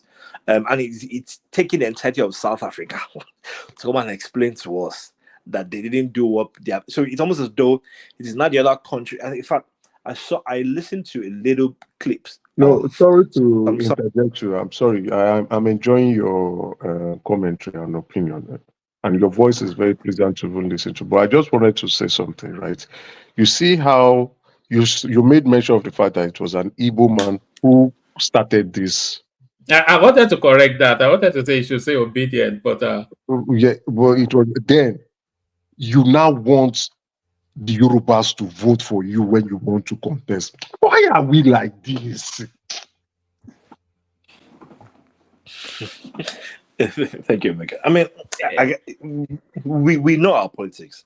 We still try to think that our politics is based on ideals, ideologies, or campaign rhetorics. No, I think our politics since 1956 or 1954 has always been built based on tribes. From SNC to to all the entire political parties, was literally built around tribal, what's it called, mergers of some sorts. Few ideals in there, but it's still built around tribes. We can always have that conversation, at a different time. But yes, this is I think it's also a reflection of the entirety of the Obedient Labour Party campaign, where we think we want to be oppositions, and whilst because we suck at being oppositions, we just want to throw out every and any expletives that we find out there, whether they are dominums, either they are just regular things, whether they are on what they call them, on whether they are fact checked or not fact, just throwing anything out there and find the one that sticks. Obi does these things several times. It's mudslinging, isn't it? Yeah, go ahead, woman. You were about saying something. No. I said it's mudslinging. Just sling the mud and then yes. But do you think it's getting to that point that it's getting a bit counterintuitive? Because she made a lot of hue and cry about that clip, Aisha Yesufu, and it's now totally been debunked across all of the stratas of all the narratives that she presented. So it knocks more her credibility than it actually impacts on anything. There are just maybe a couple more of those sort of spaces for people to just dismiss the whole space as a joke. One man, it's. I mean, I think you're even giving it more credence. People have gone past that mockery already. I mean, a few people will still fall for it. I mean, I think Solly did yesterday, but people are. I mean, we're already at that point where their claims are 2 seconds away from being debunked. Almost every now and then. Obi will make a tweet about something, either the FG is trying to buy a private jet or something, and then somebody come and say, no, that's not what's happening. Or they'll make a tweet about this somewhere, and that's not what's happening. But unfortunately, it's also the same thing on the other camp as well too. The presidency's camp has also been very shambolic in their own approach as well too. They too are always very trigger happy to bring out things. I think it's kind of toned down a little bit right now, but then it's I think there will be. I mean, we now understand that it's just any and everything. It's no longer about the presidency to say or about policies. It's about, you know what, because we are angry, because there's this angst, we just want to throw them bad. And even if you come at it, we'll give you back, we'll give it to you with basketballs, and everybody moves on. They said something about the minimum wage. They said something about the national anthem. I mean, the Aisha Yusufu was at a party where everybody stood for the national anthem, and in her mind she said no, she won't stand for the national anthem, as though the national anthem was a Tinubu's composed song. And the shocking irony of it all, as restless as she was in that video, while she was flipping a magazine, the first page she opened was the president's face. So even if you are trying to run away from the truth will haunt you. I mean, but it's just that the catchy point is that whilst there are like very important things going on in the world, in the country, that are very pertinent to our people, the least things I always want to be bothered about is someone making a whimsical 2 seconds video, and then for that reason, like what does it do us for us to believe that our president was shamed? And I think maybe let me just use the last 10 seconds to talk about how we now saw that the new president, the South African president, indeed had a meeting with our president in his hotel, and we saw Nuru Ribadu there with all the pizzas that happened in there, and they even had like a private conversation. And we shouldn't be shocked about the tides and the economic peace that will follow from that meeting. But imagine if we've had to miss it, and then the reason our president have missed it is because his private jet wasn't functional. So I'm just saying that because I'm just trying to sting in a few people. I think Baba in particular and Achala Koko, who yesterday were saying our president should just sat at home, just be there, be doing nothing, using his toothpicks or flossing his dentition simply because he has a jet that does not work. No, business needs to move on. We need to build more allies. We need to keep doing anything we need to do. If buying a jet is a problem, then rent one. If renting is a problem because you want to spend money, get one from your friend. Anyhow you want to do it. The entirety of the world are moving ahead. We can't afford to sit down to be solving a problem we can't solve by ourselves. If Nigeria could solve its own problem, we will have solved it long ago. Our problem is innate, is ingrown. We also need to be able to match things with the people living outside the world. Can I interject 1 minute? Can I interject? Yes, Can you I can, thank Natali you? Gogo. How is the visit of our president to the inauguration of South African president going to solve our problem? How is that going to be? Trade. How would it solve our Diplomatic on now? discussions and trade. Hold on. Can you guys just hold on? Do you even know the kind of treatment that our president was? How, I mean, the disrespect, the worst disrespect given to our president there. Do you guys even know? How? You I know didn't see any disrespect. Though. How do you, do you know that? how do you Hold mean? on. Do you know the president was not in the front row? Yeah. That was at the back row. No. Yes. Do you know who was in But that's the front real. row? Do you know who Yeah. was in the front row? Who? They were South Was the all the way African monarchs. Yeah. The kings, Hold the on. ones who made him president. Yeah, Hold- South African monarchs. The people who made Ramaphosa, how do you pronounce his name, president? They were the ones- Ramaphosa, yeah. Ramaphosa. They are the ones who made him president. They are the ones who sat in front. They are the one. Only them sat in front. Yes, So- and then the presidents No, were all in the presidents were second row. And in the second even row. when they were introducing heads of state, they will say, Mr. President, and your majesties. So giving recognition and consider to the fact that the kings are there. Guys, please understand diplomatic rules here. That's why I say I don't see any issue. So the king of Zululand and all of those sort of Okay. That's fine. That's clearer. So I was wondering why should it be on the back row. That you guys make it clear now. Okay. You know, So, this gonna speak. my friend. Hold on 1 minute. But for you to keep saying, "Oh, we don't want him to go," it's of no importance to Nigeria. Ramaphosa did not come to Tinubu. What do you call it? Inauguration. Heaven did not fall. For God's sake, do you know how much we have spent for him to be there? For what? If you want to go for bilateral trade, meeting and stuff, that can be arranged on a different. That could be a different arrangement. But I mean, it doesn't attend that. It's not all presidents from all over the world that attend the inauguration of United States president. It's not. So there's no big deal. Baba Jali Koko, you have a point. But again, if you know the president, right, you will know he's a man who understands relationship very well. Yes, the South African president didn't come, but he sent emissaries, he sent also congratulatory message. But the president understands relationship. And this has been one of his strong points and strong skill sets. Him going there, and you can see, it's not diplomatic roles or what they complain. No, the South African president returned back that respect by coming to his hotel to come and see him personally. It's a show of respect.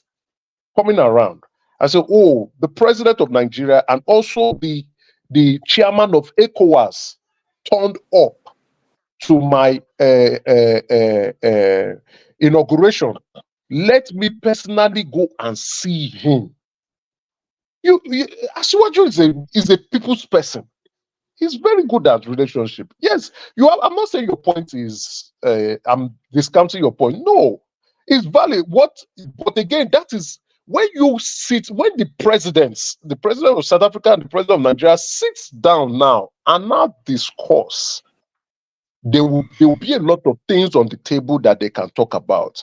Trade deals, strong diplomatic ties, concerns or issues that might have been going on that they need to address. But because he took the initiative to go visit, if he doesn't visit, those issues will still be under the water. But they can, if there are any diplomatic tension, any money that needs to be made, that discussion will take place when they are sitting down together to see each other. Let's see the advantage and the positive of this. But I know what you're trying to say. I understand you. But again, the president we have. Emeka, I think Ajaleko is just typically very miserly, cut cost, save cost. And once we cut cost and save cost, that's why I keep saying, please, I'm sorry. I really enjoy. This is the first time I'm listening to you, and your voice sounds like Joel of Nazareth. This is how I want Joel of Nazareth to be talking. Please, this is my first time. I don't know how often you come around. I want you to come more often, right? If Joel of Nazareth can copy you, your voice and Joel of Nazareth are almost the same. I thought it was Joel of Nazareth who has gone to get a brain implant. So, but I now found out that it's a different individual. Very wonderful commentary. Sorry, I want to go back. The average Nigerian, I'm not trying to want to say, let me try to choose my word. The average Nigerian must begin to see things from the eyes of the elite and not from the eyes of the followers.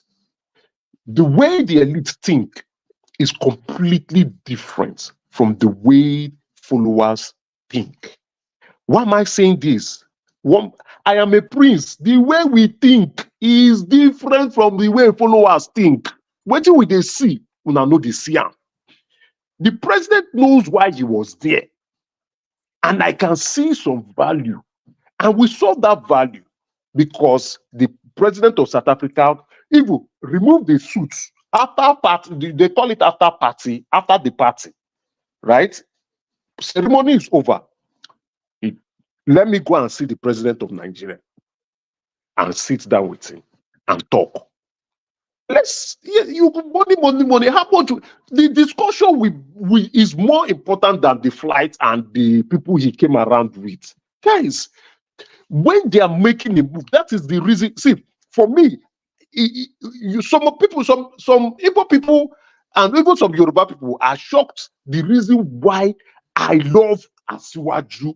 There's a reason I love that man so much. And he's the only politician I love so much in that country because I know what that man represents. People's skills, ability to identify value in people, and know how to pick people and position them. Wole Soyinka said something that I will be somewhere. Asiwaju will call me and say, leave that place. That place you are is not safe.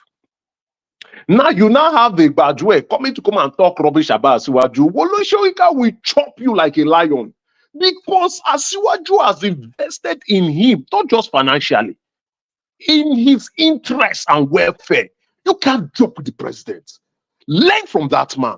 That man is the most powerful man in that country. Apart from him being the president, learn from him. Understand him.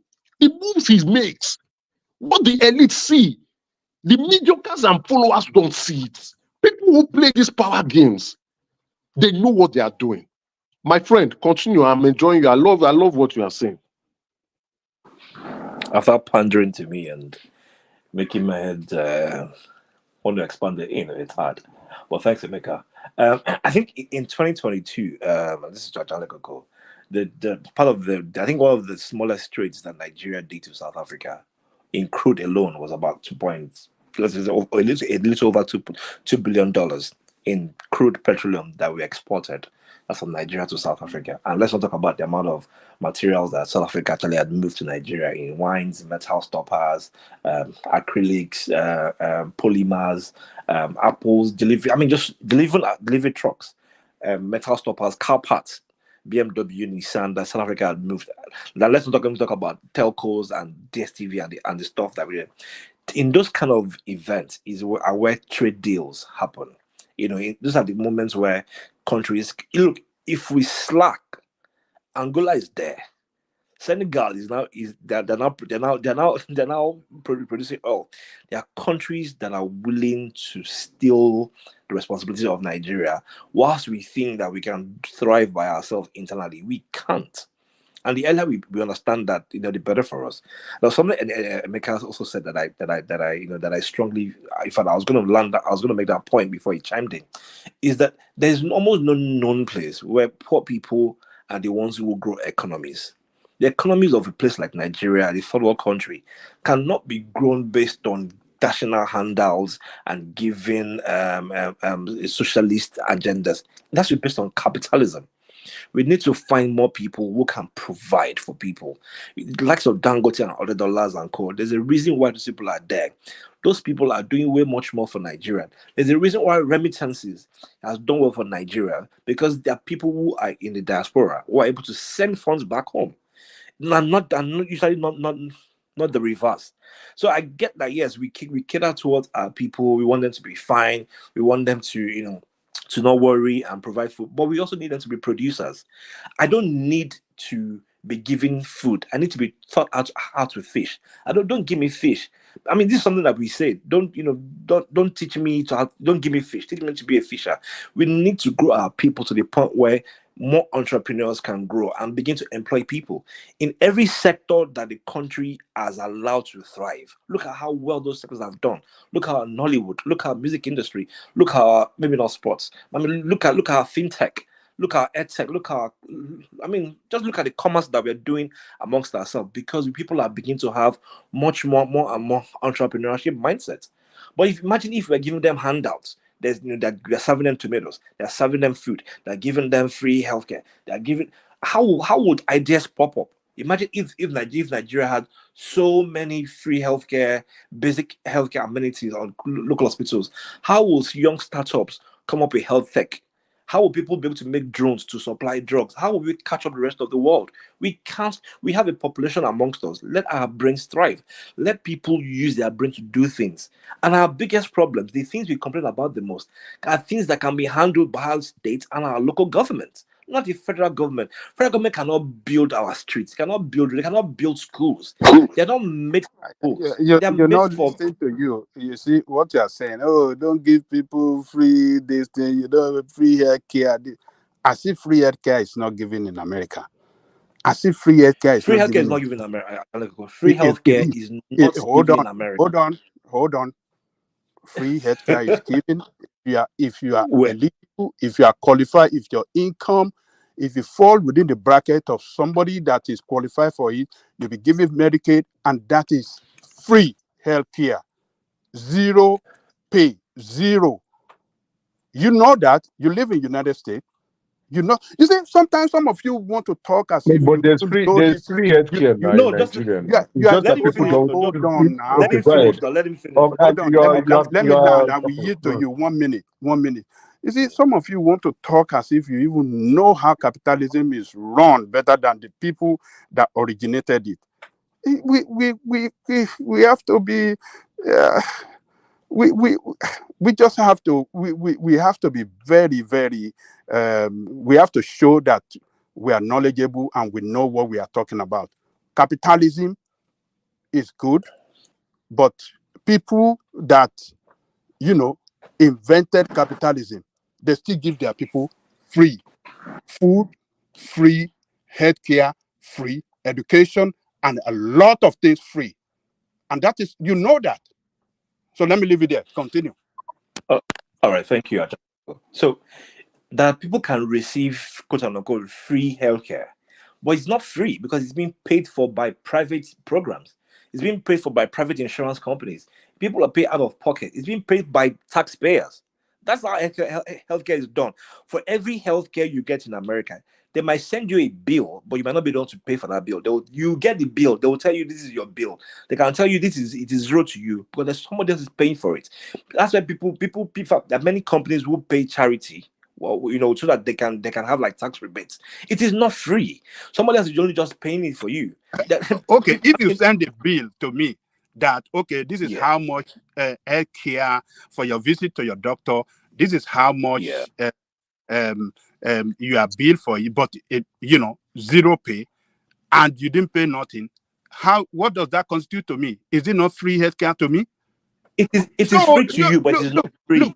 Don't But it's not free. Somebody else just It is paid free to for you, it. but It it's is not not free for your free. to the employer. beneficiary. Somebody no. It is free. But somebody paid It's for not it. That free. means And it's not forget You free. about you maybe have somebody paid insurance. for it. Baba What Forget was he about paying Janikoku. somebody for? paid for You it. We are talking What about pay for it. people. can you People. forget What was we are all paid saying. for it? What we are saying is that they are beneficiary to this. People that we have people that benefited from free healthcare, free housing, free Yes, you are right, sir. You are right. free You are right. housing, free education, Yeah, I get free. it is right. What You are are you? right. What are these people talking about? For God's sake! But again, let me give a personal story, right? There's free healthcare. I don't know about the other states in the country, but in Lagos there is. People just don't want to use it in public. I had an accident in Lagos in 2013. I was unconscious. When I got conscious, and they took me to the hospital. Badagry, no, not Badagry, Badaga General Hospital. When the doctor attended to me, I did not pay a kobo. No dime. I left. I didn't pay a dime, and I'm not the only one. My friend, whose wife gave birth in Lagos Island General Hospital, she didn't pay a dime, and the healthcare is excellent, much better than private. We want a class. Maybe We are it chasing has class changed. in Lagos State. Maybe it has changed now. Maybe it has changed now. It has not changed. The only thing that is free now is access. It has not changed in Lagos State. What I know, I was in Nigeria in It's not what me I 2022. know. It's what me I'm working. It's just where me I'm working in. It's not me I know. Okay, It's where you've me gone I'm to the working. general hospital, but you pay subsidized healthcare fee, That's right? what I'm saying. The only thing that is free. It's a doctor. Oh, he's a doctor. Okay, yeah. I he's worked the there right for person almost to speak. 5-6 years. So the only thing that is free now probably is to see a doctor. Yes, If you it's the want same them thing to here. attend to you, if you want them to attend to you properly, you have to buy almost everything you need. Consumables, as gloves, cannula, basic things that you need, medication, you have to pay. Yeah. So I It's the don't now same. know how we put it. You're Is a that one medical free? doctor in Nigeria, right? Yes, is that one free? It's the same thing in America. It's the same thing in Canada here now. To see doctor is free. Oh, okay. Yes, Yes, but you want, if they write prescription, you can't pay. But yes. if you have insurance, your insurance covers for it. Oh, okay. Does that mean free healthcare? Yes. Eh? So does that mean free healthcare? Is that the You meaning don't of free say my healthcare? brother now. What we are shouting, Oh, okay, are you seeing it? okay. Are you No, that's seeing what it I'm now? saying. Does it look I'm free to you? just asking. That's what I'm It asking. doesn't. I pay premium, right? I pay Because premium. now I'm looking No, at my Emeka, surgery and some other surgery. Yes, surgery is free. Yes, I've done surgery here. I didn't pay in time. You don't pay for best space too. You pay for best space. So my child that my wife gave birth. We just gave birth to a baby now. In my province, it comes with your insurance. Bed space or if go ahead. You know, it's province by province, so it's not the same across the board. Okay. So in Abata, we don't pay for bed space, to the best of my knowledge. So okay, in Abata, we don't pay for surgery, but we pay for your subscription. You pay for subscription. For that subscription too, it's not that free. That's what we are saying. Most of these healthcare are not free.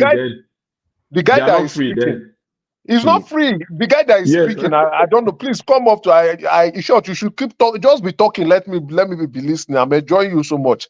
Which one? Which one is that? The guy that was talking before we interjected him. Oh, okay. The guy that because I'm hearing something free. That's what I said. We need to put a context. We need to put a context to it to. The educated dwell of Nazri, listen to your counterpart. You know why you're enjoying Paddy He's so enjoying much. Nudundu. Okay, Do you know why you're enjoying Paddy? Why? Yeah, because he went to Harvard. Oh, he went to Harvard. Yeah, he's enjoying Nudundu. Wait, if I'm supposed to go before Paddy, I will always give him space to speak. It's just like I'm listening to a radio broadcaster speaking. Okay, come back and continue. Let's hear what you are saying. You're hitting the nail everywhere with the right spots. One man, can I just interject for 2 minutes, please? 2 minutes, please. Yeah. Yes, just 1 second. This free or free. Yeah. So luckily, I've worked in two different countries, two different continents, so to say. So, and I know what it really means to have a free healthcare where I'm currently working. What we practice in Lagos State, I will not say that one as free healthcare, but government will want to say it's free healthcare. The only thing that is free is your access to the doctor. That is the only thing. Every other thing, you have to pay for it. Medication, consumables, that is if you are not going to do surgery. If you want to go for surgery, you pay for everything. Anesthesia, you will pay for anesthesia. There is anesthesia fee. There is surgery fee. All those bills, they will write everything for you in government hospital in Lagos State. That's second leg. The third leg is that if you have to do any test, you will be referred to the lab to do all the tests. Sorry, my brother. Sorry, somebody said something I need to correct. Then you can come back in. My bad. Sorry for interjecting. Okay, So, no problem. See, if you in Ontario, bed space is very scarce. So yes, it might not be, it will be free, but you can't spend that space. You can't spend a specific number of hours. So what we paid for was private, and for 4 days, and your insurance will cover for it. If it's private room, so there's public room where you will not pay, but once you give birth, gather your strength and carry your child and leave, so the next person will come and take that bed space, right? So, but if you want private room where they will give you attendance, you must have good insurance that will cater for it. I was just trying to respond to someone on the comment section. Okay, so yes, continue. If you are, yes, thank you. If you are referred to do any test, from blood test or imaging, chest X-ray, you pay. Then quickly to chip in, there are private rooms also, private ward, here too in Nigeria. You just pay more.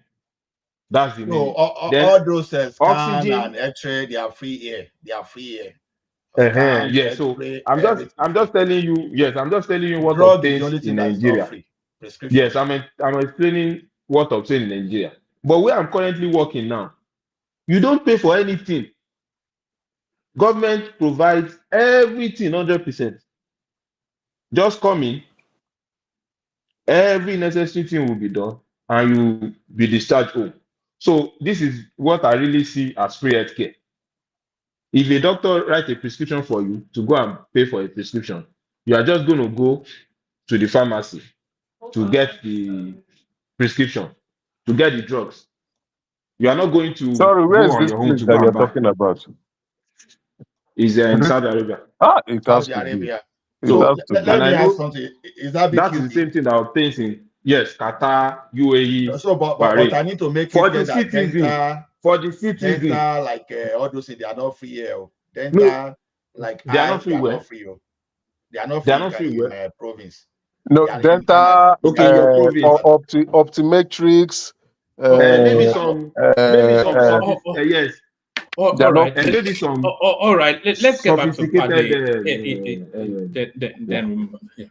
then land your point there, BQB, and then we get back to Paddy. And so yes, so what I just said is that probably in the West also, UK, because they will still like it for you to get, they practice some form of free, some form of not completely free, absolutely. There's just some form of selective free healthcare system in such a way. Because if you really want to practice free healthcare system, it involves a lot of money. So I don't think most countries of the West would be able to afford that.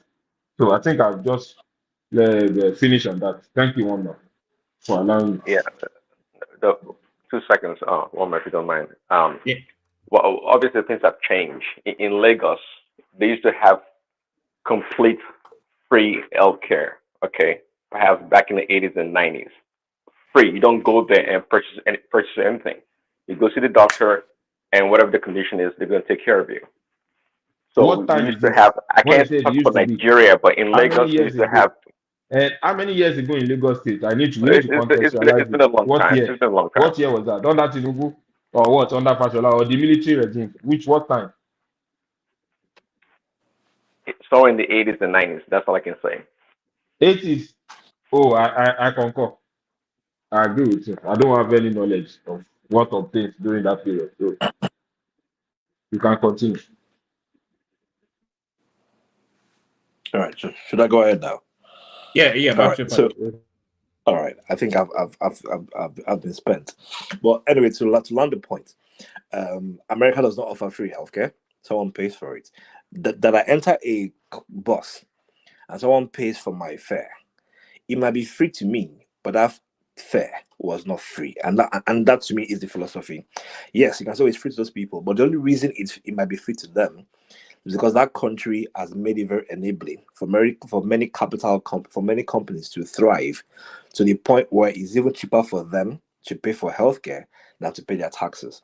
So we need more country, we need more companies, we need more individuals who can grow to the point where they are the richer, or the ones who are able to pay, or the taxpayers are much more than those who are actually downtrodden or trodden. So to that point, and I think to Lagos probably was offering free basic healthcare, but not necessarily the entirety of free healthcare. Yeah, of course, it was bastardized, to a large extent, but our population itself will not even allow us. And that's to my point when I was saying that our local governments and our state governments are the ones who can provide the things we need the most. But unfortunately, as a country, as a people, we tend to focus more on the presidency and assume that once the presidency is sorted out, the entirety of the rest of the nation, will be fine. But I think that's just my last piece on that. Is there any other thing I want to talk about? So otherwise, I can end my submission here. One man. Yeah, there are other things, but let me move it around. Hopefully, you're still with us, and then I'll loop it round back to you. So, one man, can I just salute this Paddy, right? He spot on, right? Everything he said is what it is, right? His delivery, the eloquence, and the facts hits the nail right on the spot. We are fighting the center for what our states and local government should give to us. And the way he ended it is, in short, Paddy, salute to you. You should. I think you should get yourself a show on this platform so you can educate more Nigerians on your insights. You spoke so well that I really enjoyed listening to you. I must confess. All right, brilliant. Man, you'll enjoy listening to equally. Is Ajan Lekoko? Ajan Lekoko? Are you ready? Oh no, Ajani Koko is always there. We've been enjoying him, and he's great for a very long time. So we've always been enjoying him, dog.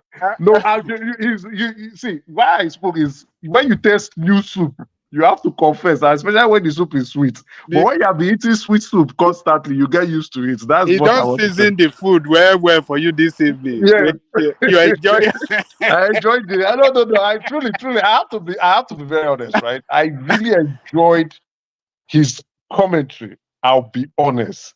You understand? And he's not just you should listen to him speak on either culture or especially religion. You'll be really. It's not just his opinion. The delivery of the opinion.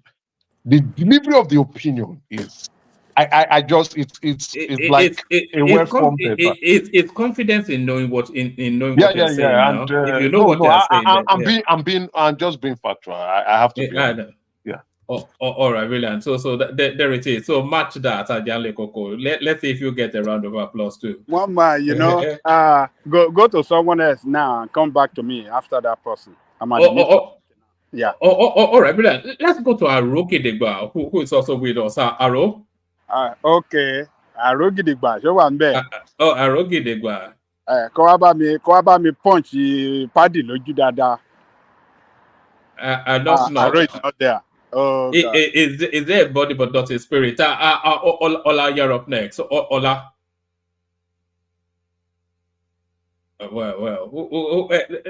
Okay. Let's actually let me come to man of prestige only because it's been in and it's dropped and it's been in and it's dropped. And another before I come to you, man of prestige, gas them up.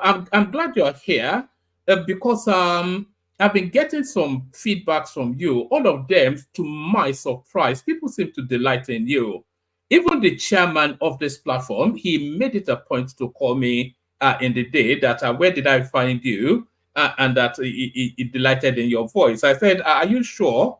and he was insistent that you're very. He says he even tried to equate you to Kulata, which I think is I've never heard anybody equated to Kulata before. So keep it up, gas them up. But man of prestige, if you're ready for us, prestige. Yeah, greeting everybody. You ran away from Rebecca. You couldn't handle Man of it. prestige voice too is different though. Man of Eh? prestige too is Well, different. It's different I didn't voice. want Okay. to. I didn't want to indulge to that American narrative and some other thing that was going on here because when I Yes. come to this platform, I only want to talk about Nigeria and sometimes talk what's pertaining to my state. I don't come here for regional politics, so No, that's fine. all those things doesn't concern me. So when All Emeka right. was rambling, but that's his opinion. So All right. Before I kick you off, there's what somebody just said here. Who on the platform has a voice for the ladies? That's a voice that you. Though there are no ladies here, but who do you think has a voice for the ladies? I think Prince Daddy probably wins that, doesn't it? But I have no idea. I don't know what ladies I don't know what ladies want in that regard. So let the ladies answer that. You don't know the sort of voices ladies like. Well, but why are you asking man of prestige? Is it because he stays in California? Yeah, well, I'm not inferring anything. Am I not a finalist here? I'm not inferring anything. Though. But no, Prestige, good to have you. Do you want me to line up talking points, or do you just want to free flow? Or Yeah, just give me some talking point because I left earlier. I have to attend some. Emeka was getting on my nerve, but it's all right. All right. Let me tell you what we have been talking about. We were talking about the Tinubu visit to South Africa, and then the clips that came out, and then the subsequent clips that came out, and then the South Africans had to come out then to clear it up that nothing like that happened. So we're talking about that. We were also talking about Kenneth Okonkwo, who came out today now to infer that it's not discounting the possibility of going back to APC, which would be a real kick in the teeth for the Labour Party space. We were also talking about, I'm not quite sure if you're looking at your screen, but we're talking about how hardship is now vesting so heavily now. They are now selling yam in this format. So they're not even cutting it in half anymore. They are cutting yams in bite-sized pieces and selling them like that. So we were wondering how low that would go. We're also talking about the Kano State space. So the courts have now sacked Lamido Sanusi, who just a few weeks ago reinstated, but they've now reinstated Ado Bayero, and then they are telling us then that everybody maintains status quo. So all of the recipe for an internal combustion already lined up right there. So we're speaking to those, and obviously whatever else anybody wants to speak to. Okay, let me start with that Tinubu visit to South Africa. I heard when you was talking about it yesterday, but I didn't feel like coming in. Then I saw some clips, whether it was doctored or not doctored, but that's not even my concern. What difference does it make? Let's assume that actually happened. Does it diminish now? I don't know. Maybe that's the way I look at things. I'm a very common person. I don't know. I don't see the significance of that. Of course, some people are going to use it to traffic something. I mean, like they have come back and debunked that didn't actually happen. But my issue I have, why is the presidency responding to all these social media people, Aisha, Yusuf, and some other ones? I just don't think it's necessary. There are certain things the presidency has to respond. All those are shenanigans stuff doesn't warrant respond, okay? We all know what happened. I mean, whether it's doctor or not doctor, which I don't believe which I don't believe the South African president wouldn't have snubbed Tinubu for what?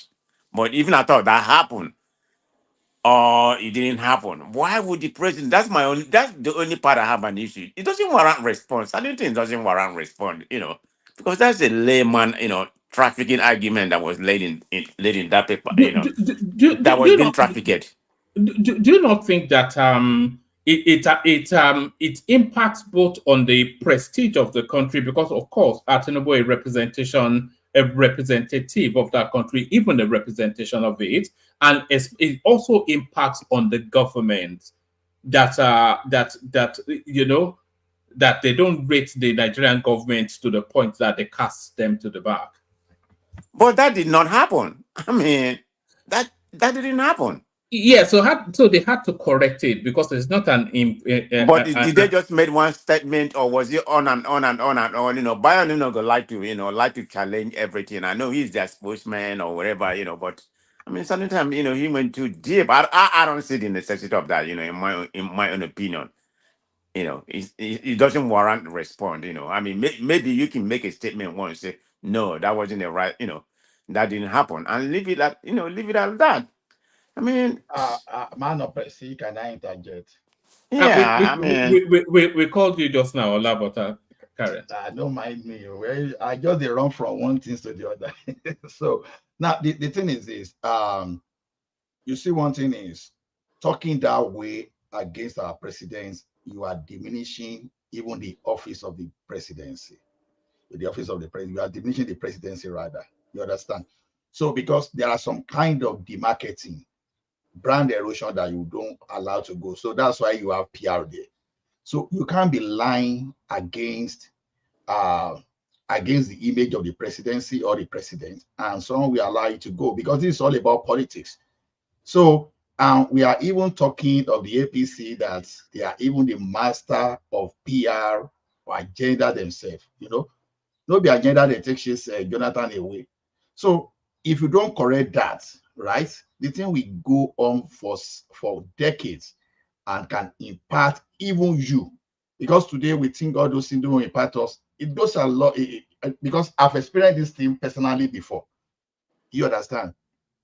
I shared my experience once that while traveling, transiting through Kenya, while some of Nigerians, they were making noise because the Kenya airline delay there, so they started getting money back. So some people approach us, see, are you guys not from Nigeria? I said we are from Nigeria, but because that was our first time around that axis. They say, okay, but you are not behaving like Nigeria. I say, how do Nigerians behave? See your brothers and sisters there. We say, okay, well, maybe we are not in the same situation. So we now ask them that, okay, why are you not responding to them? They said, if you respond to them in a very harsh way, that you will hear from Babao. Obasanjo was the person they were referring to, Baba, because Obasanjo was well respected. So to me, it is always the image is always good. The image of Obasanjo alone was very strong for those guys to respect Nigerians while demanding for their rights in the foreign land. So to me, it is good that Ononuga responded to them. Thank you. But the issue, I mean, okay, he may respond. I don't have any problem with it, with the presidency putting up a statement, say, okay, no, that didn't happen. But it's the back and front that was going on. I mean, it become a nuisance in the news area. You have people from the presidency, particular by Ononuga, responding to them Why or would the somebody obedience. just stay and start to lie? Huh? That's the first thing you should be asking. Why would someone just stay and start to lie? And then No, America, this if is you now politics. find out that Hold it is hold on. Let me land. This is my space. I'm in America, and I see how partisan politics is being played. I mean, just like when Biden was in France, the tape was doctored that Biden was falling and some other things. I mean, the Democrat official just put up a statement and said, no, that's a false statement. So it's left for the media to narrate the rest of the thing, whether it happened or it didn't happen. They just made a one statement. So another fake that do news. happen in this Fake country. news. Oh, here come the mega. Okay, look. No. You go around spreading fake news. Yeah, it is true. Okay, let me What land. This is happened my in space. France? When it It comes to was your true. turn, What happened you in talk. France? Okay, we are not here for mega talk. Okay, thank you. So, but anyway, having said that, just bring that as an example because this is partisan politics. It's going to be there, whether you like it or not. In as far as the presidential candidate like say Atiku or Obi didn't make such a serious statement, then it become a different angle. Then you have to respond, and trying to rebook that with any means necessary. But these are people in the news, these are people trafficking, try to gain some traffic, to their own, to their own view, to their own viewers. That's it all. That's all it's all about. I don't believe the government should be responding for. Yeah, A man of definitely. fatigue. Man of I Prestige, just had 1 more minute. to say. They should make a statement, but it shouldn't be the No, back and man of forth that Man you of prestige, going on Prestige, this. Man I of Prestige, disagree with you. 1 Do you know minute. why I disagree Ma- with you? If Can I Obi say had something? won the election, Aisha Yusufu would have been a minister. So But is Aisha Yusuf is she in power? Man of no, Prestige, you didn't listen to me properly. If Obi had won the election, Aisha Yusufu would have been a minister. So listen again what I said. Calm in down and addition listen. to that, Emeka, in Yeah. addition, can you hear me? In addition to that, Man of Prestige, do you believe in the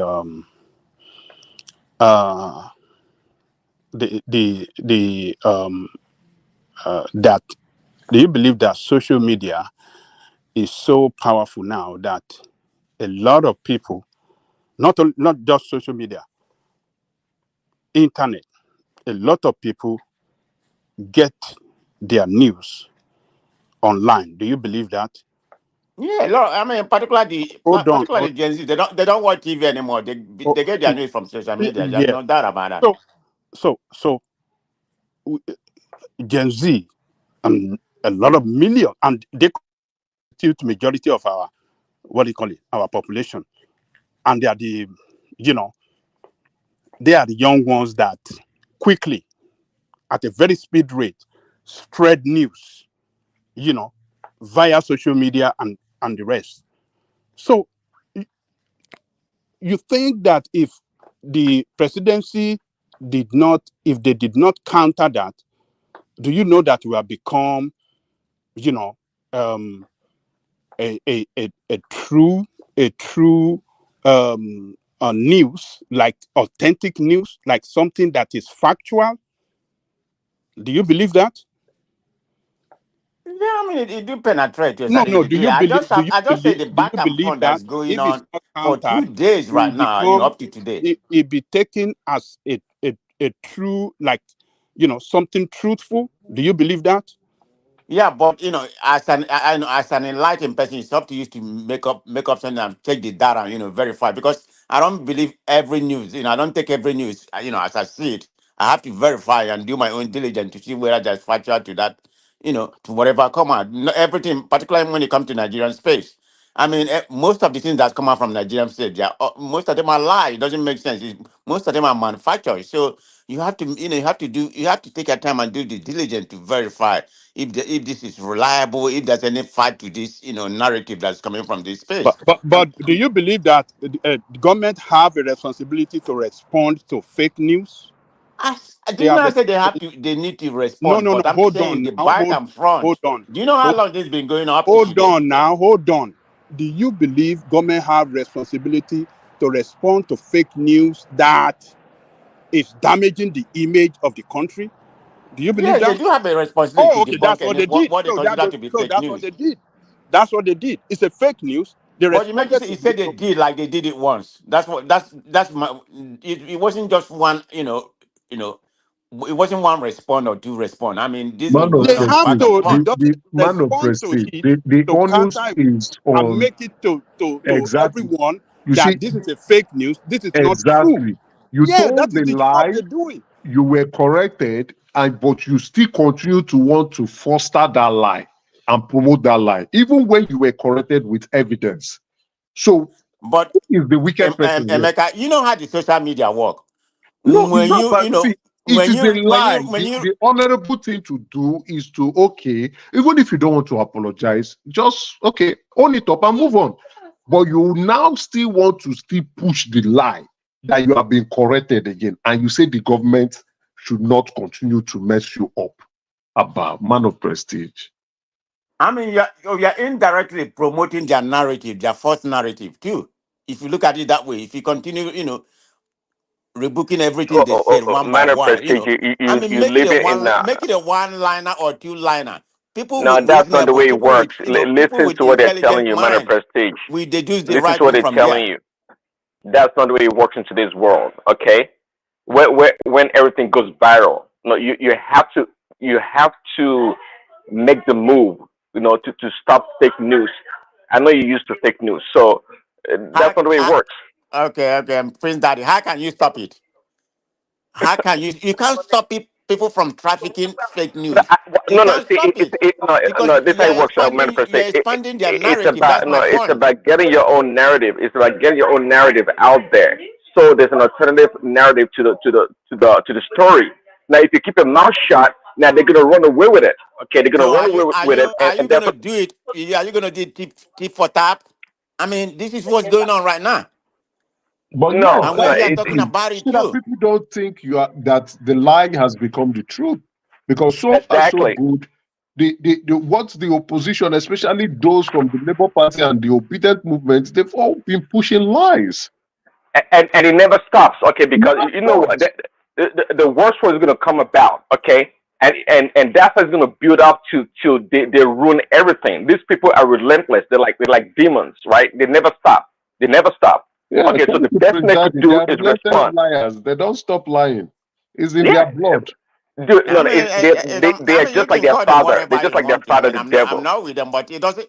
I mean, it's just my own strictly opinion. Okay, I mean, so I mean, that's the way I see things in that regard. I mean, I'm not saying they should do, No, man of prestige, we didn't say you are part of them, but you are sympathetic to them. Okay, you can call it what you want. Look, I know how I feel about the situation. So man of whether I'm prestige, sympathetic or not sympathetic, that's your opinion. So man of prestige. If the presidency did not counter that fake news, you will believe it that is true too. no, I'm not. All I'm of us not. will You believe don't. it. You don't Hold know me, on now. Ajatotoga. Hold on. You don't know me. Hold on now. You are not. You are just like every one of us, man. See, Aisha Yututu came out with a video that showed that he snubbed the president. If presidency did not come out with another video that counter that, and that video that Aisha Yusufu spread out is the only thing that all of us who are watching, we will believe that is true. Okay, let me see where Every one of us will believe, let me including see you. where I draw my conclusion even before all these books start coming out, because when I saw the two video, one of them when he was coming in and he greeted him, the second time when he was going line by line greeting everybody. So you be wondering, how can they see Tinubu at the background when the whole president are lining straightforward? How can they see president backwards? Because that's the picture that we see that you're doing great, because Tinubu was sitting back behind the other president, behind the other country's president. So that get to tell you that cannot be true. No, prestige. Just like Angelico just said. Okay, if one man had not produced a repetitive video, I would have believed the story when he first read it. That Well, that's you, Ramaphosa because is you may no. be naive, like most of you No, are no, it's naive for not. the Republican. Say, minor prestige. You're not the one to talk about. You are not the one to talk about Look at this right California man. information. Yeah, man. You guys are so backward out back there. So don't go It's there. okay. With your liberal Let's view. continue on Nigeria politics, please. Well, yeah. So you have to listen and learn. Okay, how it works in today's information age. Okay, you can't just leave things out there and let it run wild. Trust me. If one man had produced that single video, I would have believed it. Oh, that's what happened. But it was all a lie, and it was right for us to have a pushback to that narrative. Okay, and it's beyond that. I mean, this is how the obedience operate. I know that's how they do it. Okay, Prince and Daddy, Prince Daddy. Let's assume is like you saw that single video before the other ones. How will the president be sit behind other president and he just there laughing and shaking his hand, without the South Africa acknowledging him? Does that even make sense to you? That's already shows that's a let me fake. tell you, prestige. In today's world, it used to be they've always had it, but today's platforms or these people that engage in this stuff, they become so adroit, they become so good at it that they can produce any narrative to back up any story. And I'm telling you, with the level of understanding of most of these young people, even older people today, they would believe the story. They would believe the story. So you have to be on top of it. You can't just let it go wild. Seriously. Praise Daddy. Okay, man of prestige. Praise Look at Daddy. it from this angle. Praise Daddy, before you South continue, I want Africa to give for you. South Africa presidency. Hold on, Ekene. Let Ola have that interjection. Then that would be the last interjection, so that Prestige can have his moment. Yeah. Okay, man of prestige for South Africa government to even went to that extent and posted a rebuttal. So that one will tell you how significant is communication. You understand? Communication really matters. So, but the Rebuka didn't come until today. When I mean the news, the fake news already spread out. But it doesn't matter, even if it comes after a month. But the fact that they deployed their resources, their energy, that they deem it fit that they should put something against the false narratives. So it's telling you how critical information can be.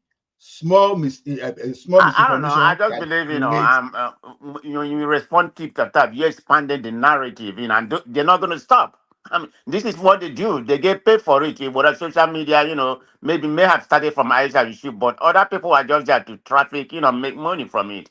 So I don't know, but I mean, I'm not saying everybody doesn't have a point, and I believe I have my own point. So there's nothing you're going to say to convince, the one, what I believe in. All right. Let me take you to a different space, Prestige. So the headline on your screen, the goings on in Kano State. So, of course, a few weeks ago, the new now governor, he sacks the emir installed by Ganduje, and then he brings back Lamido Sanusi. So now the courts have now cancelled the reinstatement of Lamido Sanusi, and now reinstated the emir that was deposed by the current governor. So there's that, but it seems as though events have now cascaded. So the governor now angered, and he has decided to bulldoze the palace. So now this coming out of Twitter now, it says the Kano state government is mobilizing bulldozers and excavators to begin the process of demolishing the Nasarawa Emirate Palace, which is the current residence of the 15th Emir of Kano, Aminu Bayero. So, what are you making of the goings on in Kano State? Wow, this is getting out of hand. But which court installed, the Bayero Emir of, which court installed him? It'll be a federal high court in Kano, I suspect. Wow. I don't know where this is going to end, and they're going to the extent, to just demolish the palace. So, the federal government may have to declare some, emergency in that state right now, because it looks like it's getting out of hand. I mean, the judiciary in Nigerian system, you see, I mean, everybody, higher court, everybody come up with their own system. I thought the case was like in the federal hand right now to decide. Sanuni was just, it's just there temporary until decision, has been made. But is it the decision that they were waiting for from this federal, from this federal decision in Kanu? Is that the decision they have been waiting for, or what? Yeah, or is there any other judgment still out? No, because it's at the federal high court level, so it's still going to go to an appeal court, and then ultimately the Supreme Court might need to settle if they don't settle it internally. But I'm not quite sure that how old that palace is. But hopefully somebody stops him before he demolishes it. Yeah, because that doesn't even make sense. If I were in Sanusi, I just leave it as it is right now until it has been properly adjudicated by the higher court. Whatever, whether up to Supreme Court or something like that.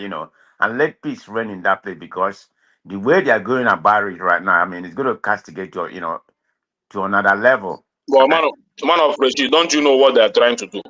NMPP is trying to make sure that the APC doesn't interfere in their next election. So they want to take full control of that state. So that's the fight. It's a political fight, not even this emir stuff.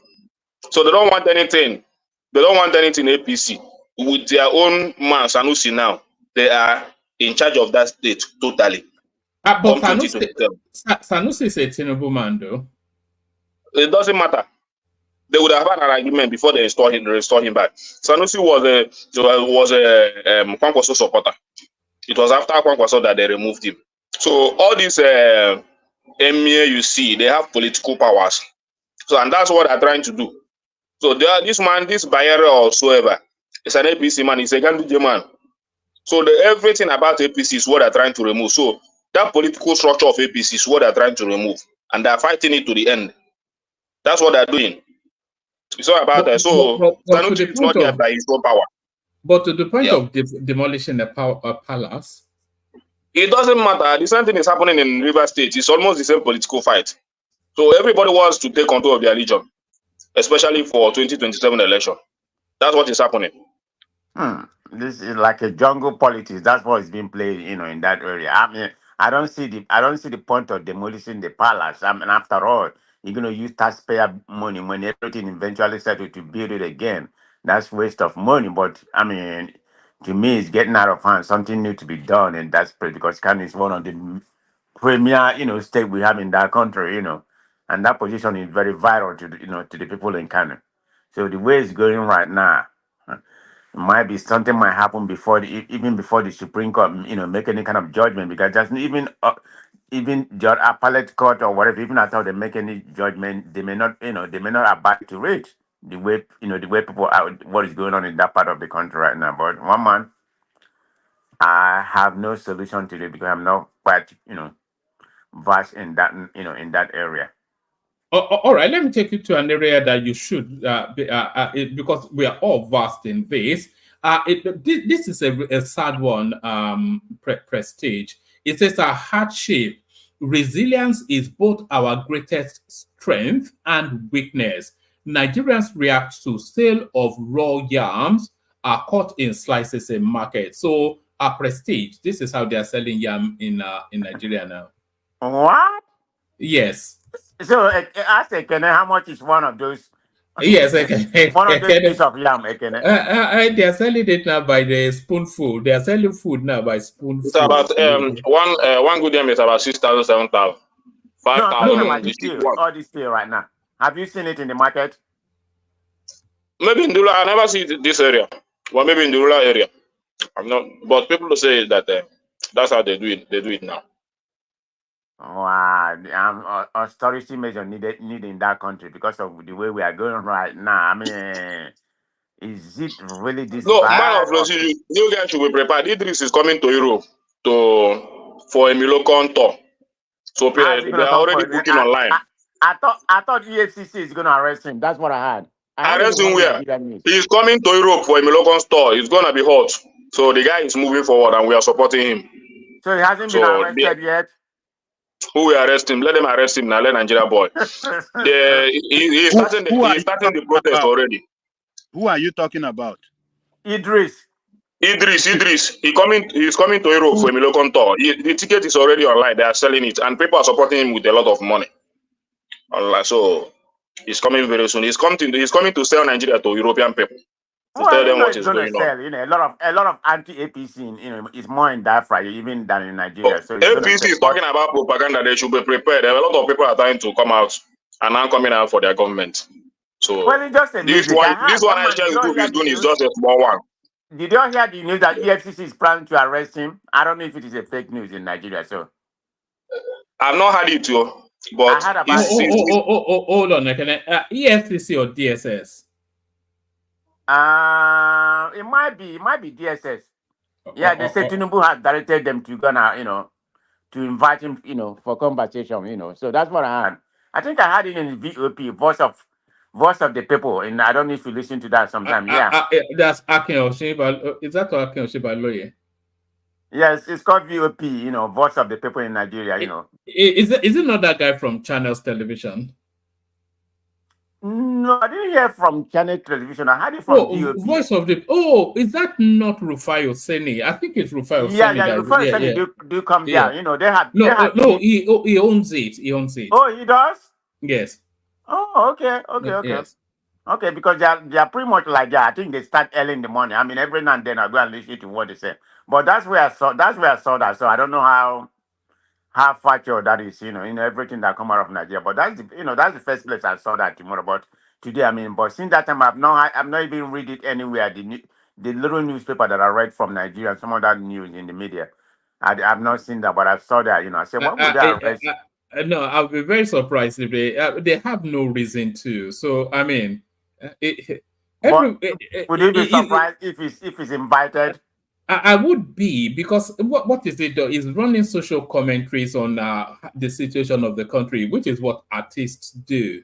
So I mean, what would be the crime that is saying No, people what are do you mean? What suffering? would be the crime? I mean, Yes. little crime more than that. They invite people to come and talk.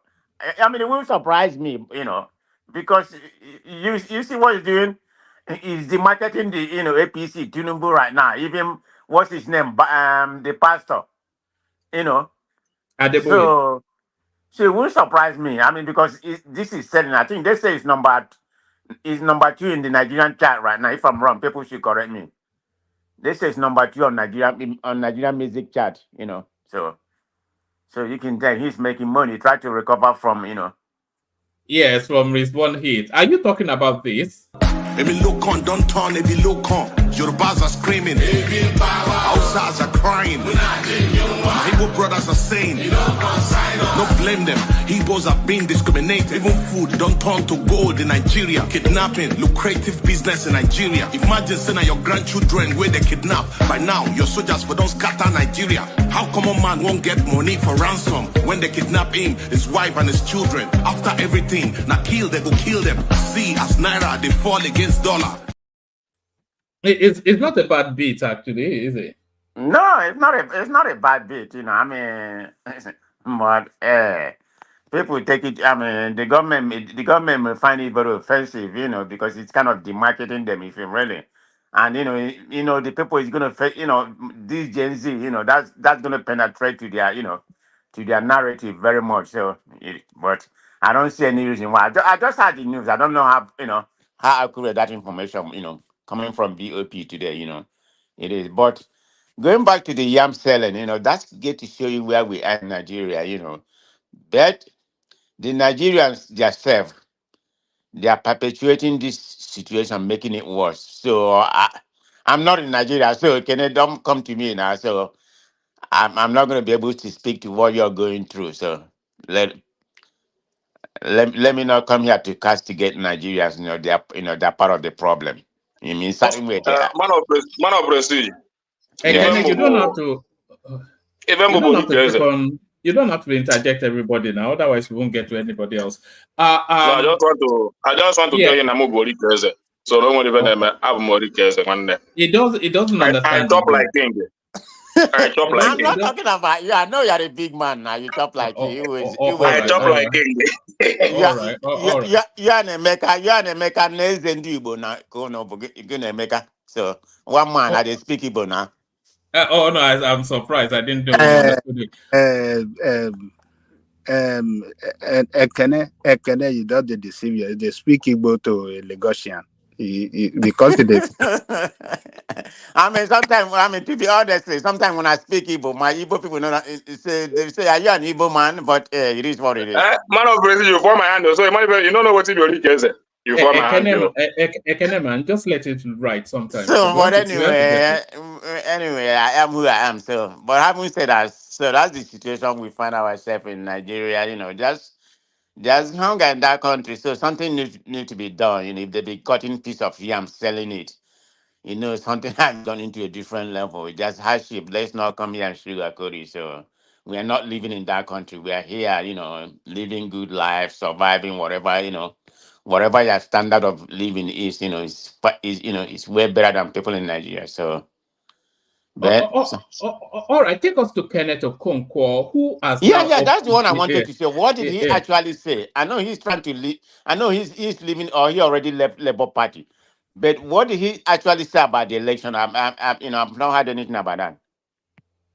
No, what he said was he was asked the question if he would go back to the APC, and he's saying actually I've got a 20-second clip. So that no, you don't have to play back. You can narrate to me what he says. It's not important. Yeah, he said he cannot discount the possibility of going back to the APC, which is to suggest to you that he's giving consideration to going back to the APC. Oh yeah, that's possible. I mean, it wouldn't surprise me. But the one I'm concerned is, did he say, or you just made that up? That he said, Labour Party lost the election, they didn't win. I mean, Did he say something like that? No, he didn't say that. I don't think anybody said Okay, he said. that's a mega narrative, right? Okay. But anyway, Yes, yeah.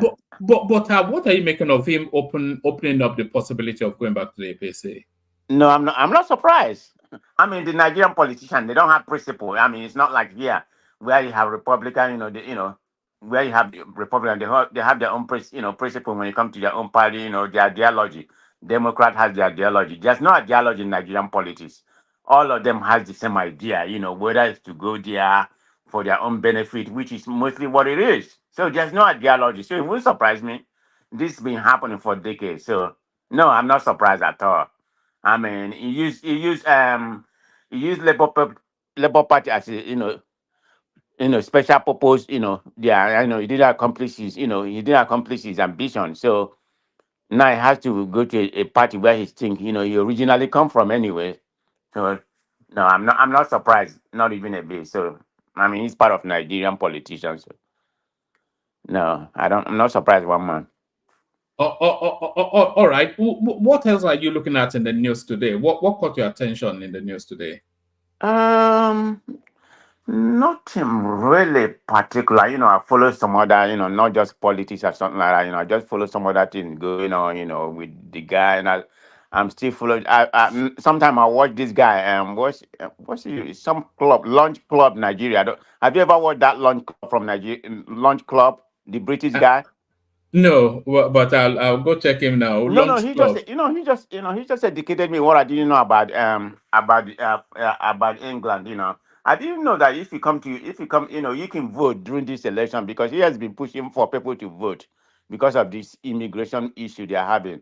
So I didn't know if you come to there, you just work permit, anything, you can vote. You don't have to, you don't have to be you don't have to be a citizen only to vote. Anybody can vote, as far as they are legally, in that country. Is that true? I couldn't tell you. I didn't know that. I suspect. Yeah. I'm not sure that would be the case, but. Yeah, he said everybody can vote or something like that. It doesn't matter. As far as you are there legally, work permit, temporary, 6 months or whatever. Yeah, as far as you are within, not just everybody, but as far as you are from the Commonwealth country, which is a lot of in Nigeria, Ghana, Zambia, India. Most they used to be under Commonwealth country, so you're eligible to vote. As far as you are there legally. So I listened to him sometime. So he's the one that has been narrating something about that guy. What's his name?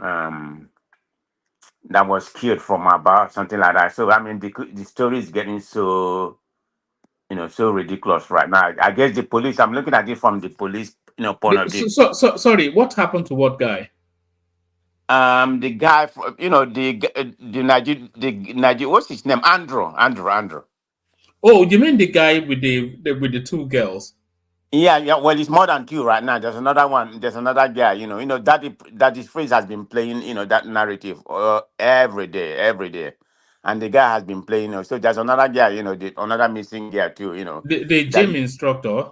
Yeah, exactly. The gym instructor from in Port Harcourt that is missing or something like that. So I've been following that. See how that's grown. But my issue in that, we haven't heard from the police. So I was just what kind of law?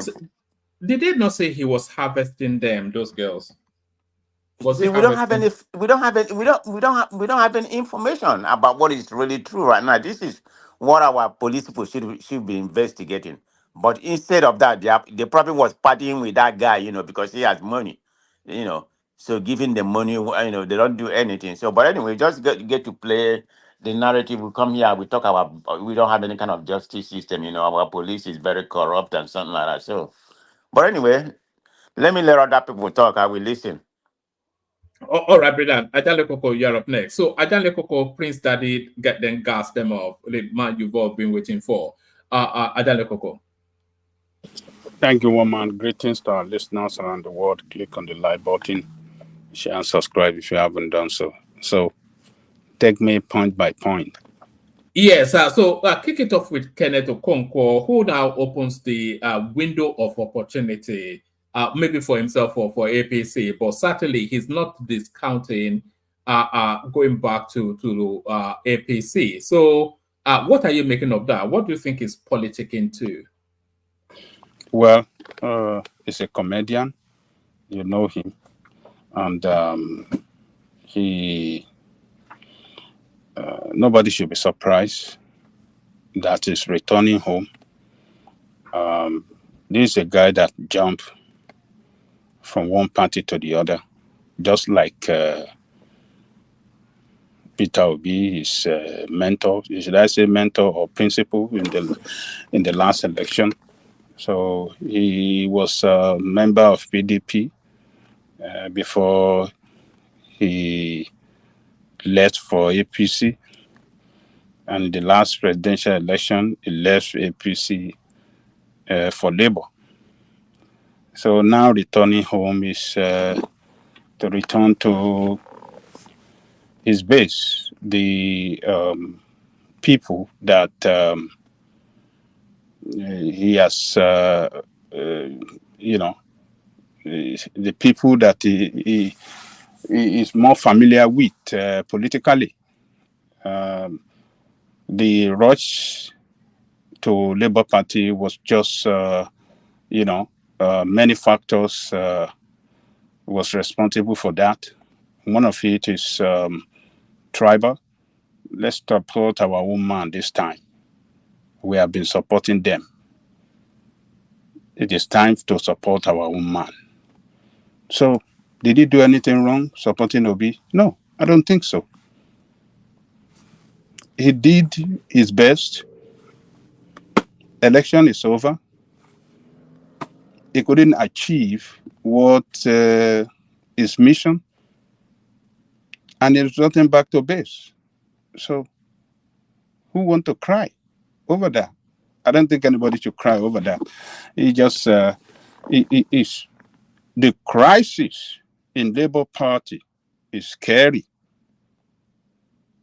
very, very scary. Even Obi himself has said it, that if we, talk to them and they don't listen, we will leave.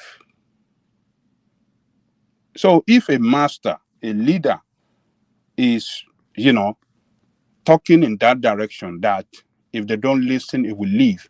So what do you think? What signal is it sending to his associates and his follower? So I don't think Alex Okonkwo want to continue with that crisis. His body and his head is no more there. He has seen it in and out of that party, that this is not a party of the future. This is not a party that can win election. And staying longer there is a waste of time, waste of energy, and it doesn't want to continue to waste its energy, a labor loss. It doesn't want to continue in a labor loss, what is called labor loss. So what he did last time to support his own kinsman, he did his best, but it amounted to a labor loss.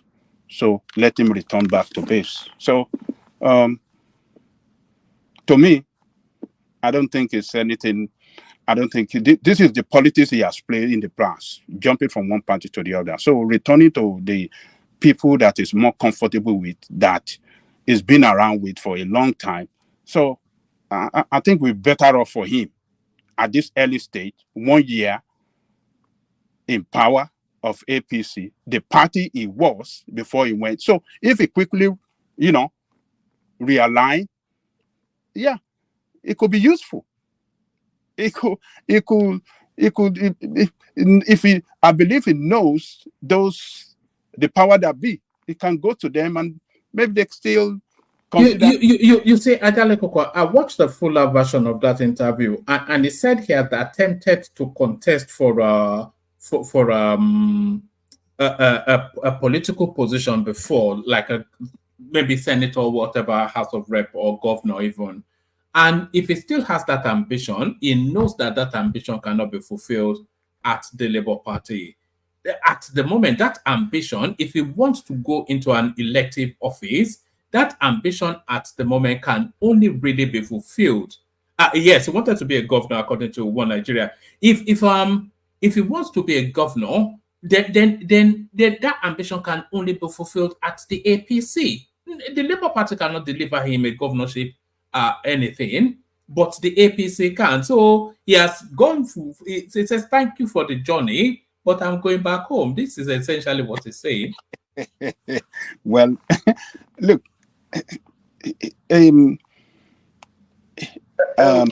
Coco, can I ask you a quick question? What's the difference between this guy and Zelensky or Macron, who were actors and entertainers in their respective fields before, even Ronald Reagan or this guy Schwarzenegger, who were all part of the media elite before they were selected to transition into politics? Is there a difference between this Okonkwo character and his acting background? It is not his acting background that is the problem, but the party, the Labour Party that he worked with and worked for in the last election is the problem, and he has seen it that he has no future in that party. You understand what I'm saying? It is not his problem, whether it's a comedian or a lawyer, that is not the issue. But the party is there itself. And the person that destroyed the party, that make the party not a party of the future, Abure and Obi. Abure and Obi.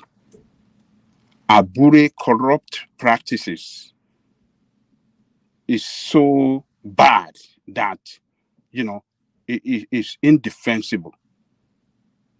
And Obi failed to show leadership,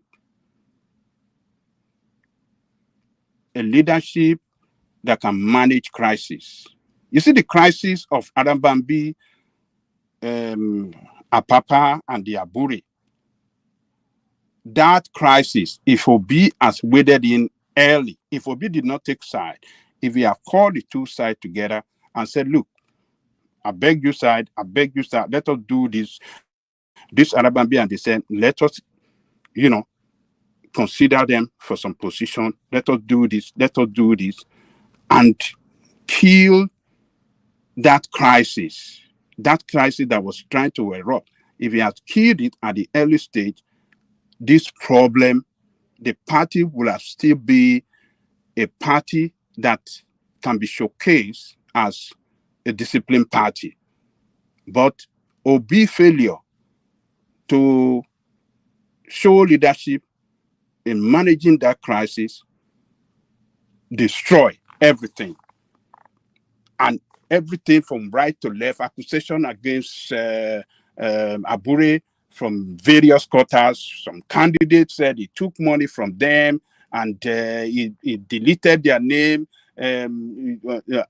among the names that is submitted to the INEC after collecting money, after they spend. You see, those are the things that destroy the party. So this guy have seen it, that the image. Is this not a, as they say, history repeats itself, or so-called parallel universe? Is this not the same type of thing that split and fractured the PDP, that at one point was the almighty PDP, and now it's the APC that is ruling and reigning? Do you not see that perhaps in the future the same thing might happen to the APC, the discontents and those who are not getting access? So I guess my question to you is, was Obi really going to be able to effectively manage those inner workings and problems within the Labour Party? Well, look, as far as Obi is concerned, I don't think Obi have the capacity to manage crisis. And I don't see him in future managing any crisis that may come up. Obi is very weak when it comes to that. He has showed it clearly that leadership is weak and incapable of managing crisis. And if you cannot manage crisis as a leader, you cannot organize people, you cannot lead. So Obi cannot, that party problem is still ahead of that party.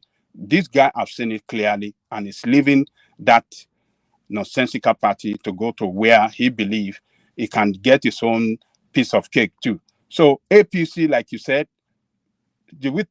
if anybody think that APC cannot run into crisis in the future and become a useless party as PDP, that I don't think if anybody that cannot see that think that APC cannot run into crisis, I think that person is not a calculated. I think APC will lose in 2031.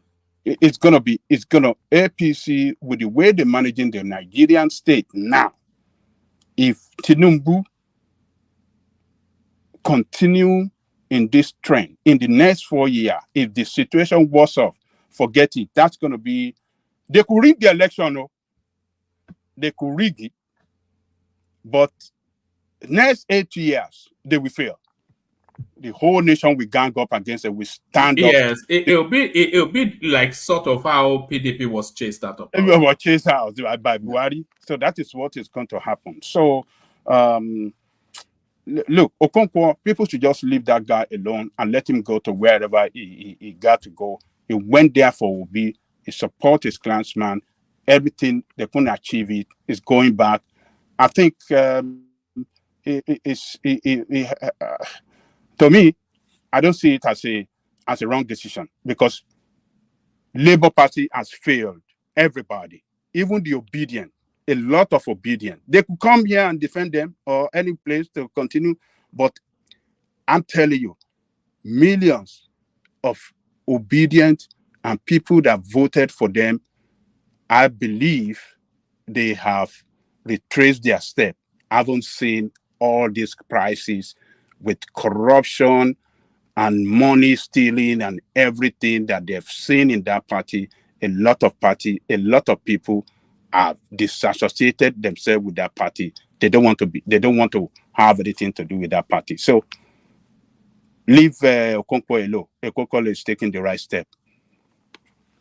That's the way I see it. All right, Ajahn Lekoko. So I suspect that you have a lot to say about this next one. On Geshu, I wonder if they will start selling Eba in muscles, ni Okele Kokon, you know. Is that not where we are headed to now? You know, Okele Kokon 500 naira. You know, but is this not where we are? Okele or Eba by the Okele? Yeah. What are you making of that? One man. It's sad. People in that country are struggling. People that work. I'm not talking of people that are unemployed. People that work. People with job struggle to eat. That is the worst that can happen to human being. When you work hard and you can't eat what you feel like eating. It's like there's no sufferness in life that is worse than that. If you don't work, if you are jobless, it's a different. But when you work and yet you cannot eat what you feel like eating, it is not eating like you are billionaires or eating like Dangote, but in a little way, what you want to eat that will give you that satisfaction and the peace of mind, you cannot eat. It's sad. And not only that you cannot eat, you cannot even feed your children. When you look at your children and you can't feed them well, you can't feed them nutritious food, and you just have to mix you know who I worry about the most in Nigeria in this climate that the country is under. I worry about the female child, your 14 to 23-year-old, especially 14 to 18. You know, Why? because they are just so vulnerable to all manners of exploitation. Come on, don't make it a gender thing. Suffering is suffering, whether it's man or woman. Don't gender. Yes, but I think you know where I think you know where I am with that.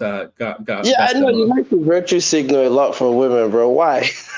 Suffering is suffering now. So because a man is hungry, a woman will feel the hunger times two. Is that what you're saying? No, because they're more susceptible to to the vagaries of that society if they are female and vulnerable. Because they're doubly exposed. That's just it. I don't. Okay, well, I don't want to take a Angelica this time. I get where you're coming from, but I think if you really look at it, this idea that a woman can always be taken care of. Not to say that they don't have problems, but they can but they can also always be taken advantage of. That's yeah, but the ones who are really suffering in society, if you really look at it, even in the West, it's largely men. But that's why I don't like us to get into these oppression Olympics of who is suffering more. But I find it interesting that, and you said this the other day. You said, "Oh, I'm not here to build up other men." So you have a sympathy for women, but with other men you have a disdain. That's interesting. No. I said I'm not here to build people up, not other men, but yeah, but here you are building up women with sympathy. You feel bad. Yeah. I get what one man is saying though, but this is my question to Ajale Koko. Ajale Koko, don't you think during this maybe how do we even call this this scarcity of food? In a country where we are serious, don't you think we should start restricting all these excesses in the party? We should restrict that. This is not the time for us to throw party and waste food. So, don't know if that one will have impact on the price of food in Nigeria. Well, what do you think? I think you didn't see the Oba that just happened. Look at it. I know people will not like it though. No, I'm not in support of that. What you are suggesting, Ola, no. People can celebrate and spend their money the way they like and celebrate. When we have during the celebration time of the year. So I'm not in support of that. But you see, Woma, what you said now, your concern for young girls, the same concern to go. But you have same concern for young boys too, at that particular age you talk of. If young boys or the youth are not well guided at that period of years you just mentioned, for the ladies, yes, they could easily be exploited. For the boys, they could go into crime. And when you have a society when children at that particular age, when they should be more guided, they should be more, focused on their education and better future. But rather, the hardship in the country, swept them away into crime and prostitution. The future of the country will never good. Never good. And generation after them, too, we come to meet, disaster. So it's really, really bad that people that work, that have job, but because of poor, because they are poorly paid, because of the valuation of the currency that has crushed their purchasing power.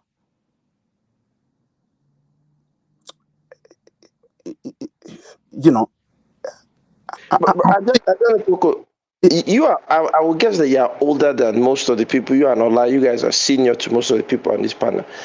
Did you guys not see the same thing during Shonekon's time, where they brought IMF structural adjustment program? They told us devalue your currency. As at that time, Nigeria was even because we're all losing our minds over Innoson. We had GM and other car manufacturers that were assembling cars in Nigeria. Once they brought these same policies of reduce your value of your currency, liberalize your market, no developed country has ever followed any of these strategies. And so the question I don't understand is, if they happen during your own time, what is going on in the minds of our elites in Nigeria that they think it is going to work now? No, it wasn't that bad as we have it here now. No, back then it wasn't that bad. Yes, we can. You see, what was the exchange rate back then during the time of Babangida? I think it was $1 when Babangida came in. It was $1 to $1. No, but before you get to Babangida, get to Shonekon, Shebi, because it was no, Shonekon. Was, yeah, go ahead.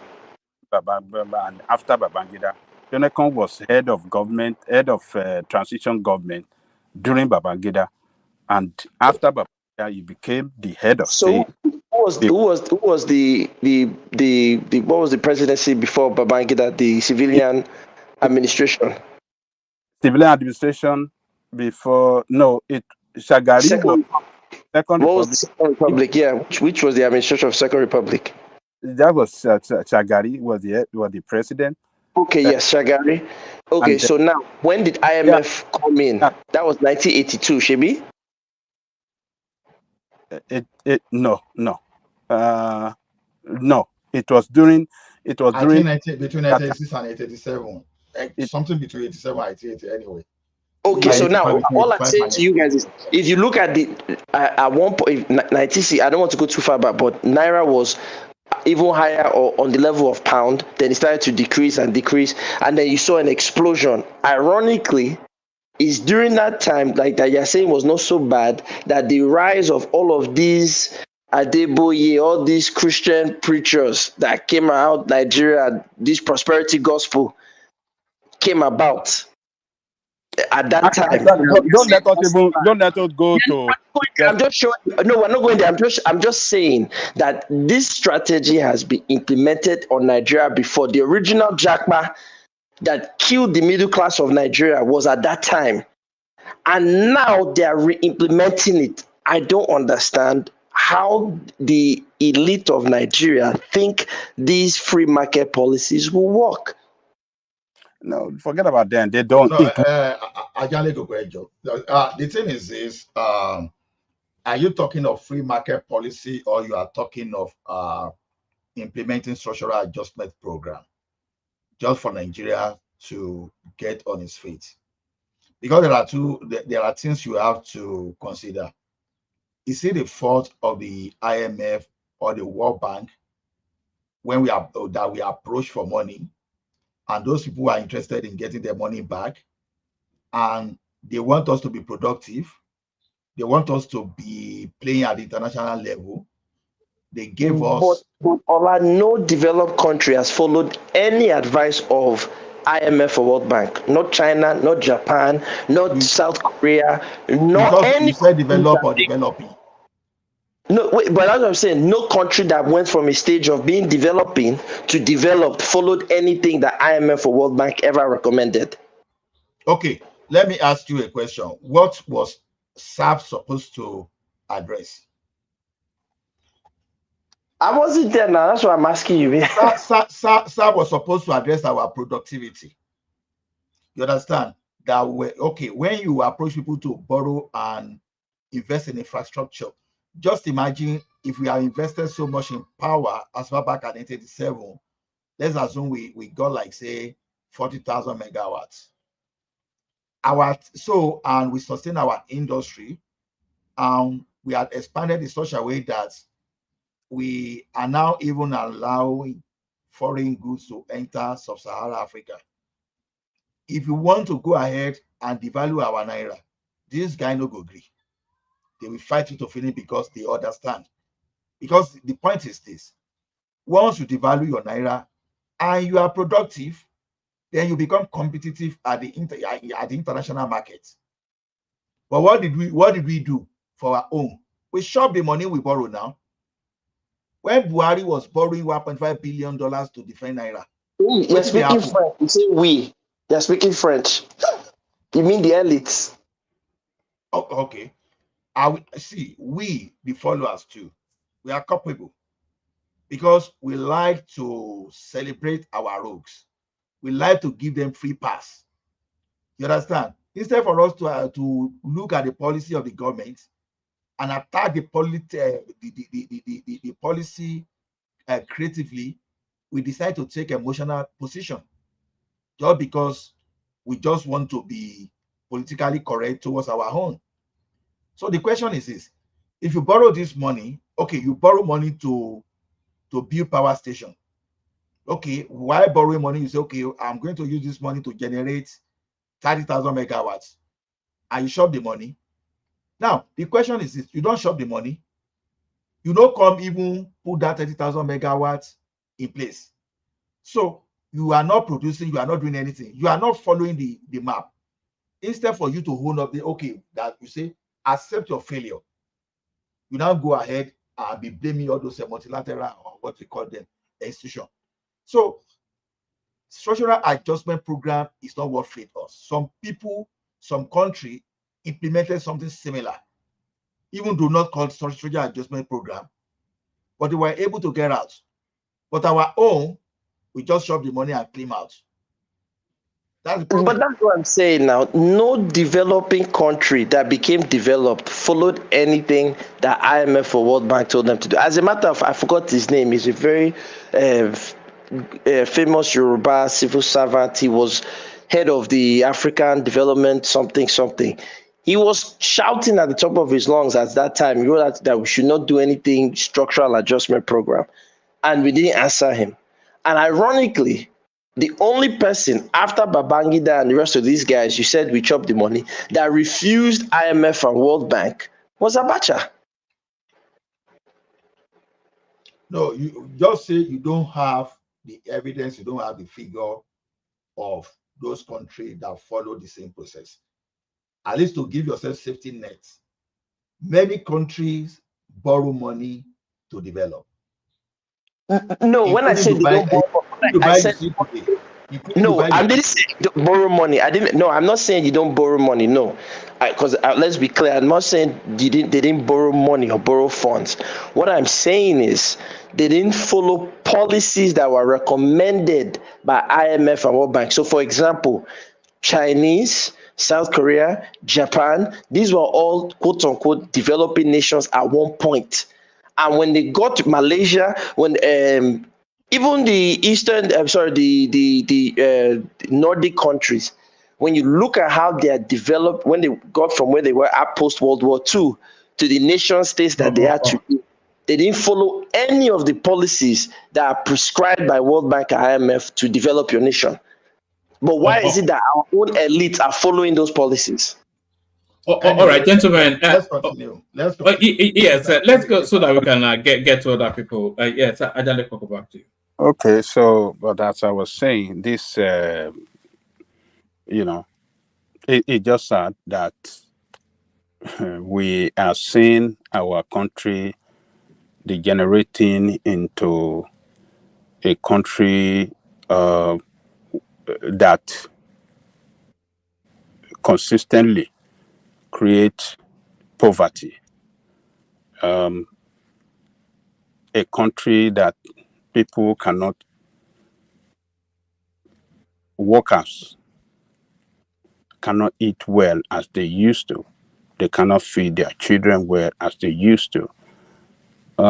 They don't see a better future for themselves and their children. And the politicians do not care. They continue to spend lavishly, and they are showing it off to us to see. Their children go to the best of the best school, and they can go outside the country for health care, and they fail to provide health care for their people. So education, public education in shambles. So it's just sad that this is where we found ourselves. So I don't see Tinubu, since it looked like it's not the priority, it's not setting it right. Look, we are so we are blessed people that in that country, most of the food we consume are our own food, our homegrown food. That is what we eat most. The particular one that among our food that we don't, have not, grown sufficiently in our country is rice. So, and what they can do to stop this kind of problem is to find a way to fight insecurity. Fight insecurity, bring it down to where it cannot stop farmer from going to farm. A lot of Nigerians across the country are ready to go to farm and get food out for Nigeria to eat. Everybody have developed, they have seen it clearly that farming, a lot of people are injected, and particularly a lot of us from diaspora have attempted to do that. Insecurity could not make it work. So it is insecurity that mostly causing this scarcity of food, which has caused these, exorbitant prices on the cost of food. So the president and his team should do something that security problem be solved so that Nigerians can go and produce their food. We shouldn't be saying this. People should not be cutting yam. And it is, well, but that's the way I see it, woman. I think they can do better. We grow our own food, and it's just the insecurity that to me. And the president mentioned it when he was celebrating Salah, when he was celebrating Eid, when the senator came to him, he said it in a statement. You read it here for us, that let us fight insecurity so that our people can go to farm. So he himself is very aware of the problem, but why is the problem not being solved? Why are we not seeing that insecurity is being tackled well so that people can go to farm? So that is where they can work towards so that Nigerian people can go to farm. Somebody sent me a video of pepper that he used to buy for 200 naira, 300 naira, but now he bought it for 4,000 naira. 5,000 naira. So, look at that. And somebody told me that to cook a pot of soup, a good pot of soup for family is to eat, he said it's going to cost 20,000. Imagine somebody spending like 20,000 to cook soup for family, something that cannot even last for more than 3 days. 20,000. So that person is on minimum wage or is even collecting 100,000. That is just for food. How much is he going to pay for rent? How much is he going to pay for medicine? How much is he going to pay for the school fees? So that country, the politicians, they have not done well. It's there for us, the educated one, to carry out campaign against them. It doesn't matter who they are, all of them. But somehow we will not do it because of our tribal nonsense, a tribal education that we've had from our parents. Right from our home, we've been educated with tribal sentiment. So we cannot do it. And some people, with the level of education that a lot of us have got, level of education, our exposure to what is going on in the world, but we cannot do away with that sentiment. I mean, for God's sake, one man, take me to another subject. All right, let me take you to Kano State, and the governor now moving to demolish the palace of Adobayero. This is a power play, one man. You and Emeka were talking about political power and power play earlier. So the power play is that, look, it's just, if we're not to be the ruling of the Supreme Court against the banishment of, what's the name of that? Sanusi? Sanusi. You know, he was banished by Ganduje. It was, yes. Yeah, they banished him from Kano. So, but they took them to court, and the Supreme Court declared it illegal for any citizen to be banished from any place in Nigeria. If not for that,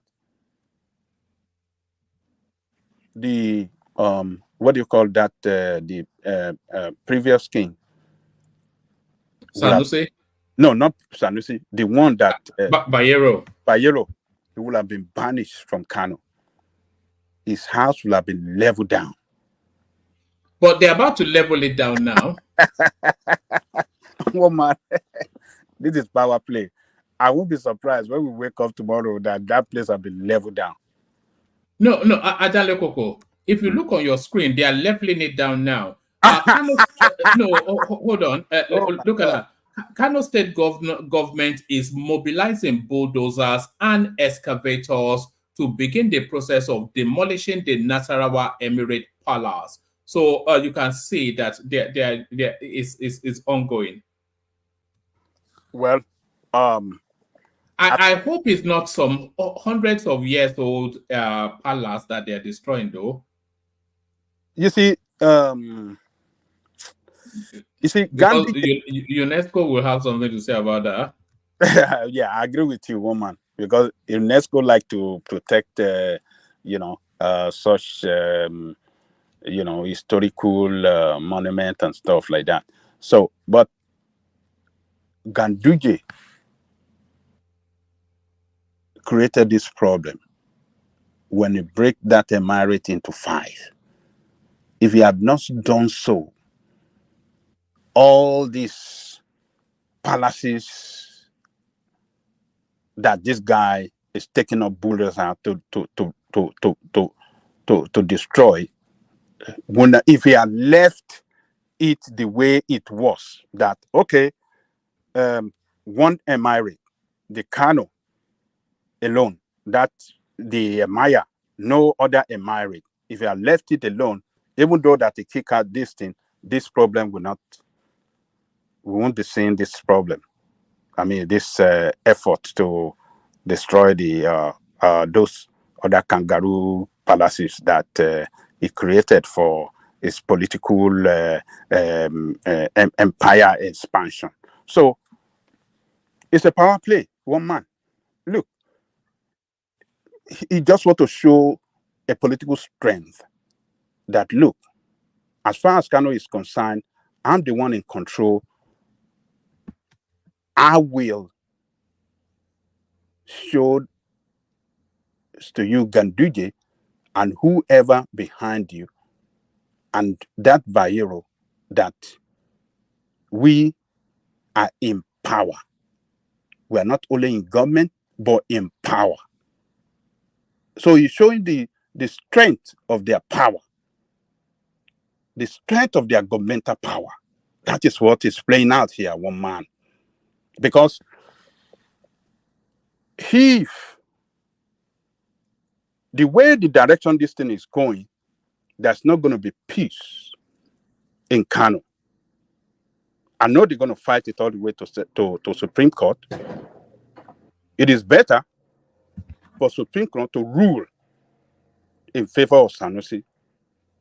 Because if they rule against Sanusi, that this Bayero should come back, he will not know peace. The governor will never let him know peace. Because his enthronement is by the mercy of governor. If the governor,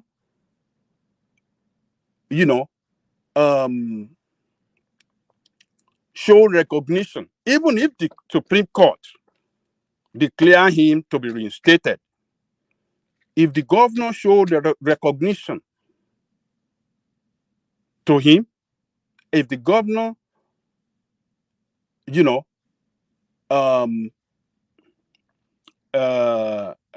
what do they call this thing? Staff of office. If government refuses to give him that staff of office, and if the governor,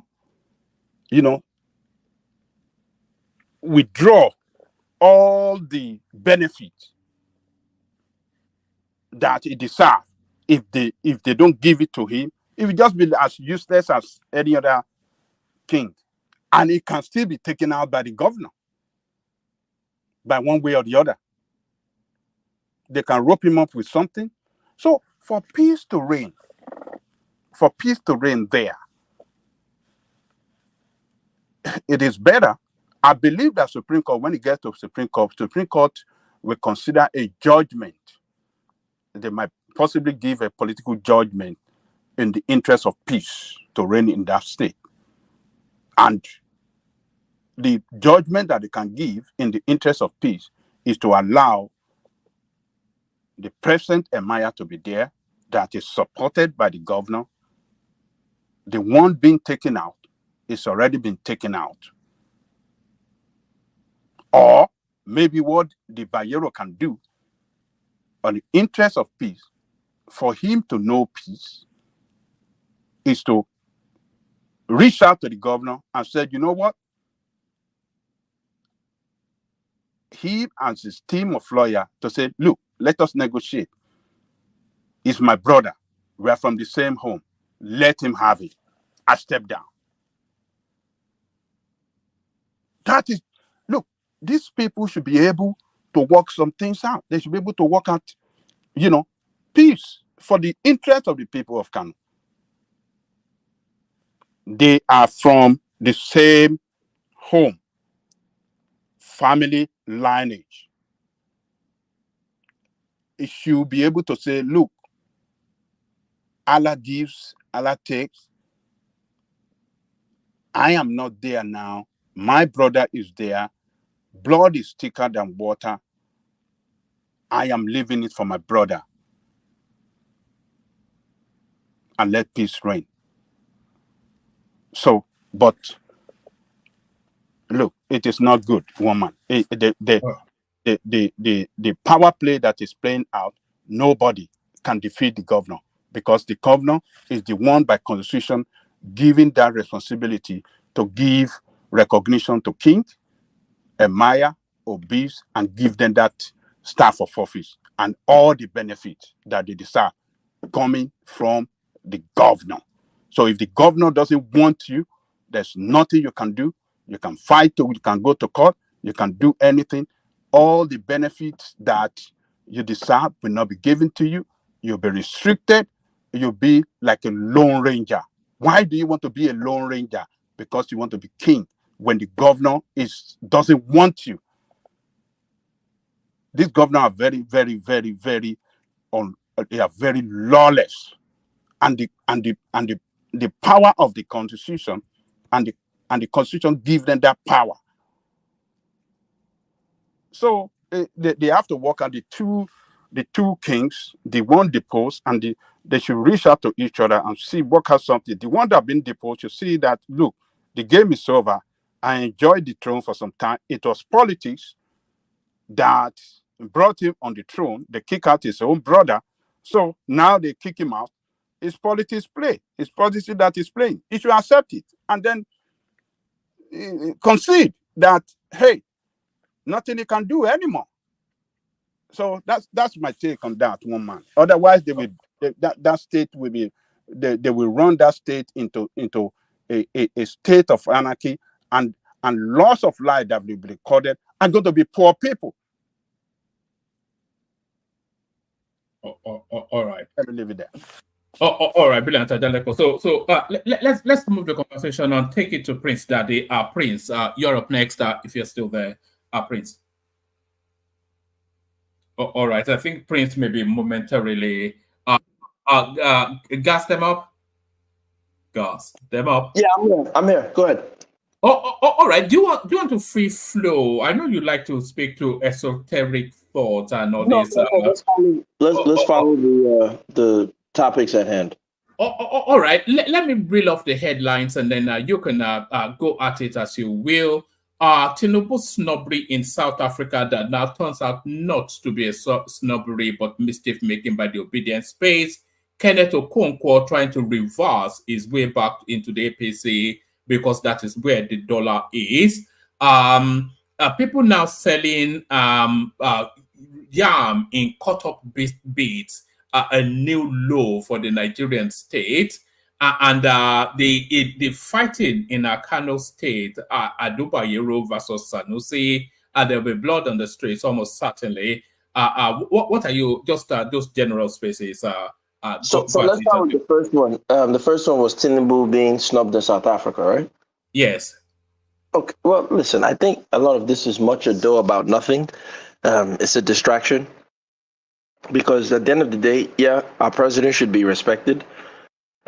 Regardless of whether we agree with him or not. If he was snubbed in South Africa, then there should be boycotts. This is not the first time. Power is a very, very interesting thing in the minds and hearts of men and women. So, most of the time we see that power is based on perception. Our president in Nigeria should always be perceived as a powerful man with a strong nation behind him. But when you don't have a strong nation behind you, I think us African people, we tend to forget that no matter how strong one man is, if his people behind him are not strong, that man is not strong. So I think it's a distraction. Who cares if he was snubbed personally? If the Obedients are there making up stories, then that's shameful on them. I think their story should be focused on the country and the lack of resources being spread around in the country and the whole stress that's happening in the country for the average citizen to survive. But what's the next topic?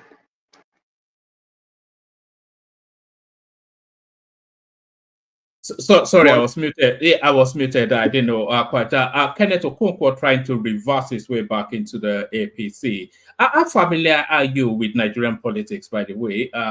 Because I think you speak more to international. Are you familiar with Nigerian politics? I am a low IQ African, so I don't know anything. No, that's already established. But are you familiar with? Well, if I'm low IQ, I definitely won't be familiar with anything. So. The point is that this guy, and that's why I said I don't see the difference between what he's doing and what got them up. Yeah. You see, angry with one man and others that were calling black people low IQ people. Yeah, listen, this is how. So I don't fight them anymore. If we're low IQ, I accept this. Okay, angry with them. No Thanks, but IQ. I accept it. I don't I know take where it. they got that from. That we are low IQ people. I don't know. I don't know.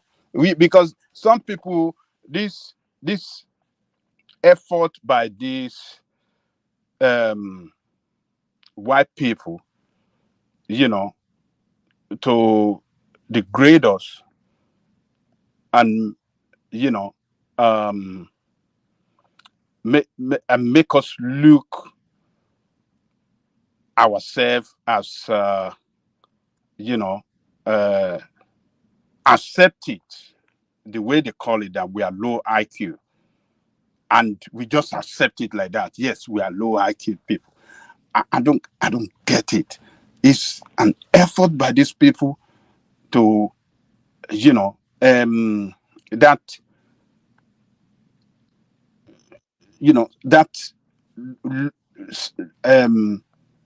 low self-esteem make us look ourselves as people that cannot compete with other race, people that are backward, and they will come up with all their nonsense. They will attach it with science. Oh, this is the scientific proof and all nonsense, and they will write books on it, and we read it or we heard it, and they run video on it, and then we just accept it like that. So I think that is what is playing out. That is why, I believe that is what has caused these one man and others saying we are low IQ people. So my friend, it's not actually my narrative, or it's a narrative from Gas Demo Space. He and his friend Kaizo and the rest of those, they like I don't think I'm low IQ. I know your man. How can I be like, No, you are part of the Kaizo team. You are part of the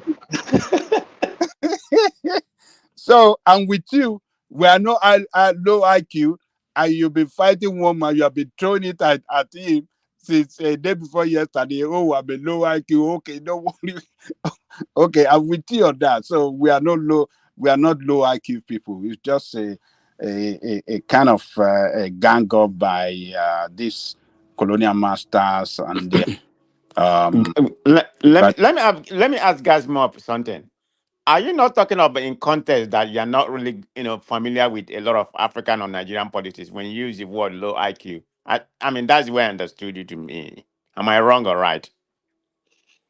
Yeah, it just means that I don't know anything that I'm talking about, whether it's Nigerian or international or local politics. Oh, So, okay. You being general. I thought it was talking about a No, Nigerian context. let me tell you, man of Presi, they said we have very low collective intelligence.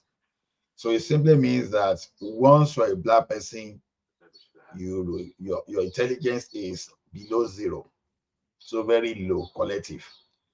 Because when we were talking here that we are conquered people the other time, some people, I will challenge Michael, so letting Michael start coming down to the visitors. So we are denied.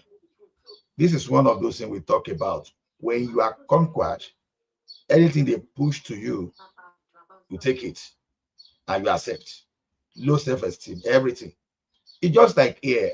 Look at it this way: as an immigrant, they will tell you, oh, you have accent. You know, the barbaric thing is this: someone that is telling you that you have accent may even have a very poor one more than you, the poorer one, and they forgot that everybody has got an accent.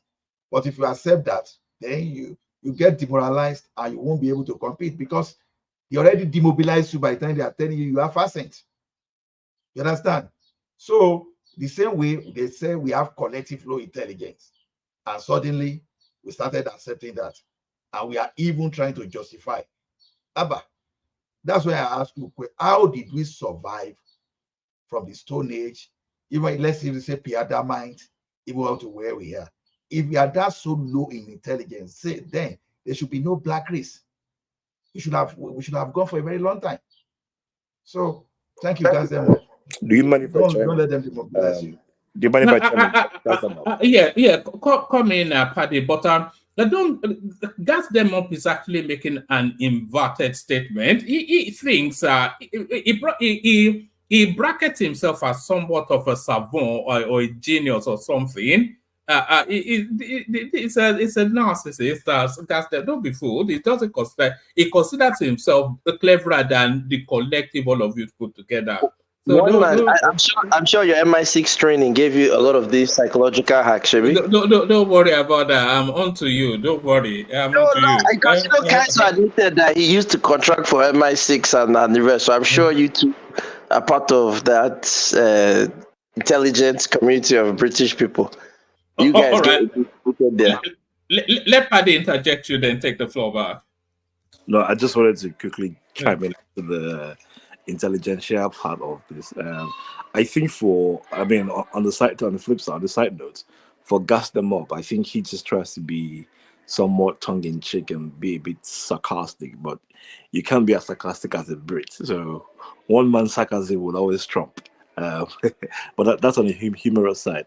But I think the notion of the study that Black people as a collective hasn't proved to be very intelligent people isn't just based on sentiment or isn't based on some sort of superiority complex. They're almost very factual evidences to show, especially the ones amongst us who have lived in the equator. We, as a collective group, haven't done things extraordinary to advance ourselves. I think what Olada was asking how we lived in the Stone Ages. Stone Ages is not, surviving Stone Age isn't a measure of intellect.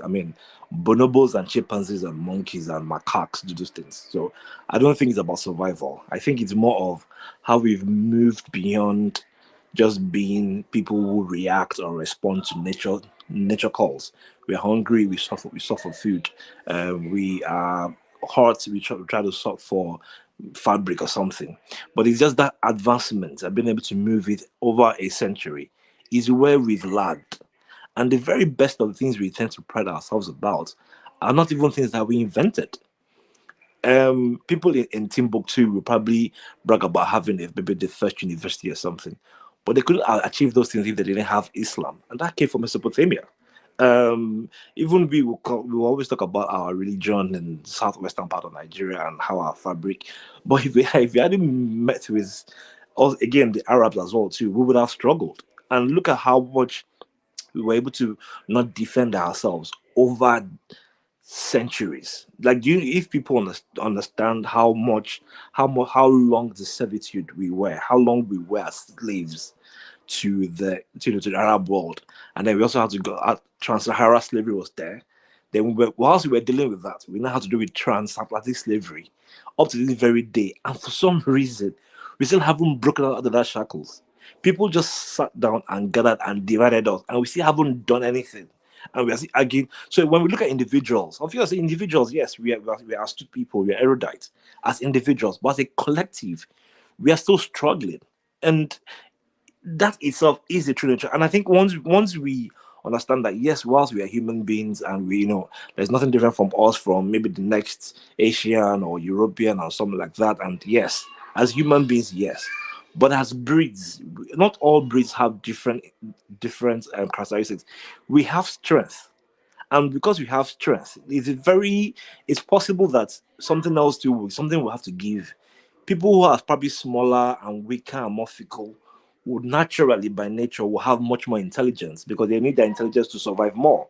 But people who have animals, organisms who are stronger, more physically, will depend more on their stress. So I don't think it's a place of because we are the same thing, then we are equals.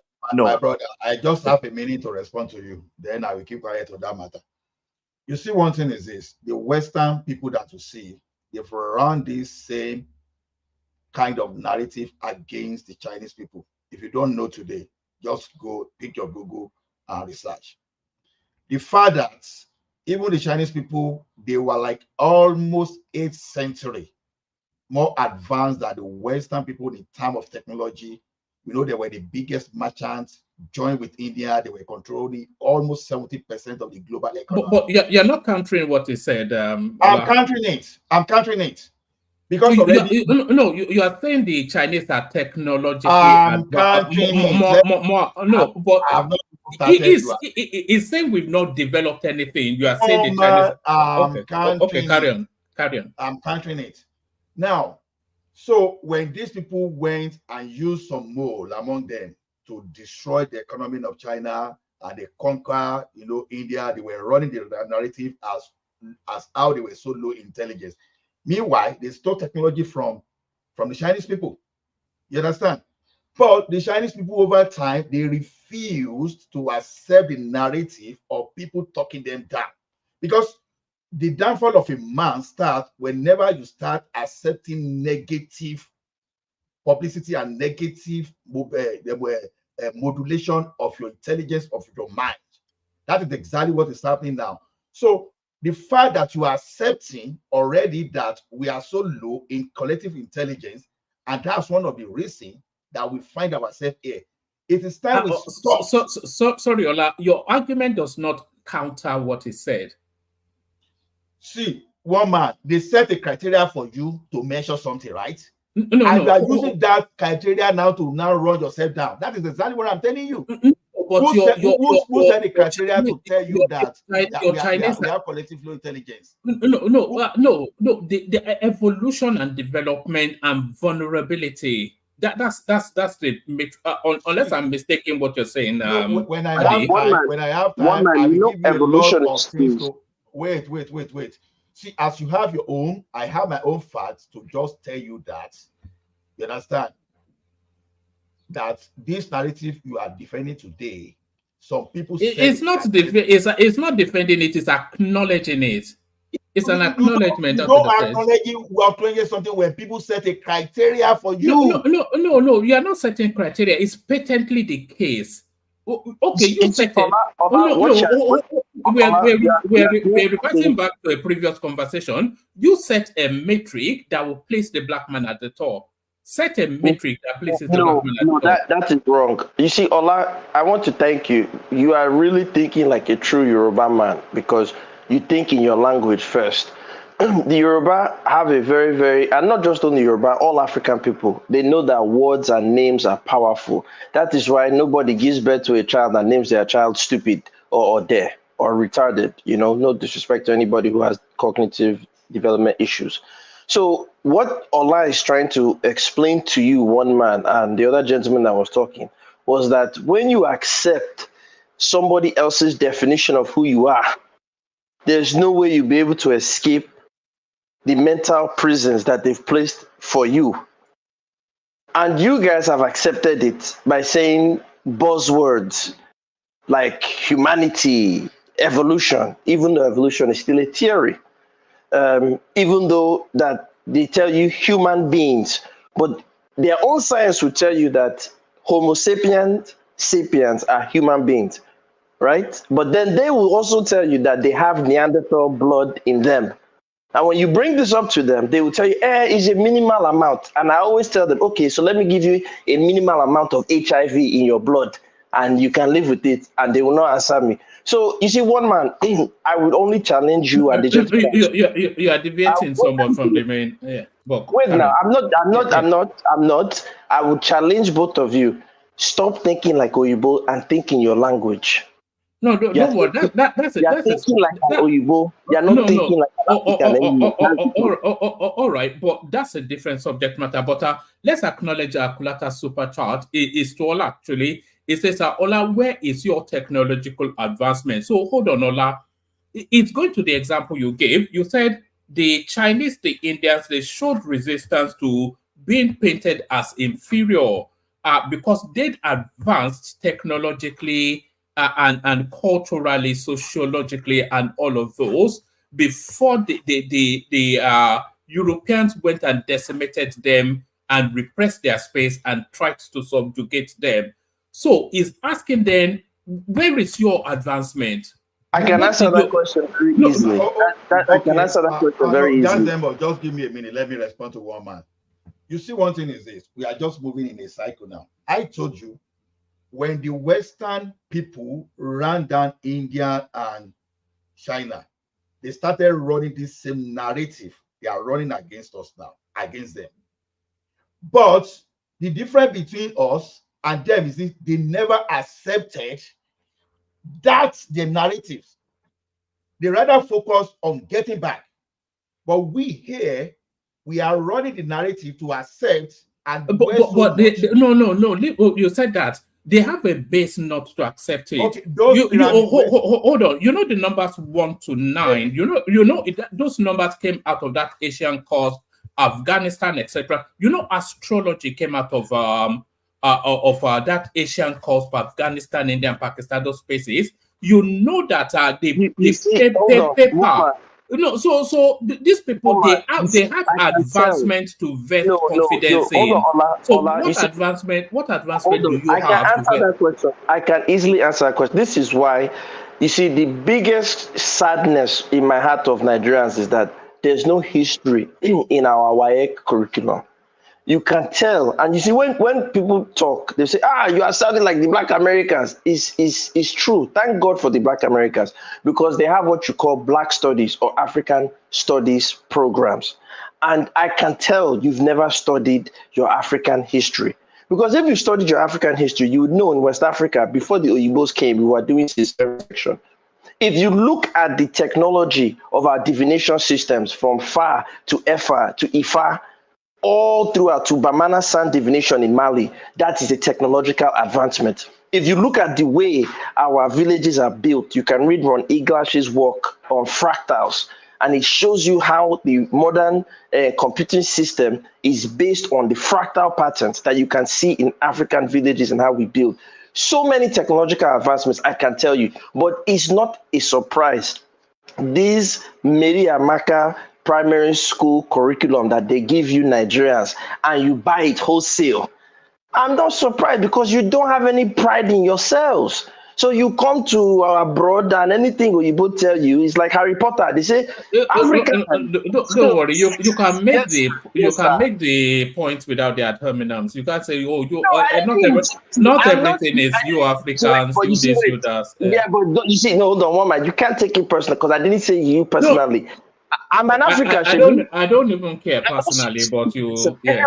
So the ad hominem is also attacking me. Maybe I'm an African. I'm not better than anybody. If I'm insulting Africans, I'm also insulting myself, because I too am failing. That my message, when I speak to you guys, is not coming across. That's it. So it's not. Give me a minute. Let me respond to one man. See, one man. This is the ideology. I'm a Christian, for example. I will tell you that faith comes by hearing, and by hearing the word of God. See, if you want to do anything in life, you start administering that into yourself. Yes, I can do this. I want to become an engineer. I'll be successful. You keep telling yourself that word to make sure that you nullify any negative energy in you that will not allow you to focus. You psych yourself up. That's the first step for you to move forward.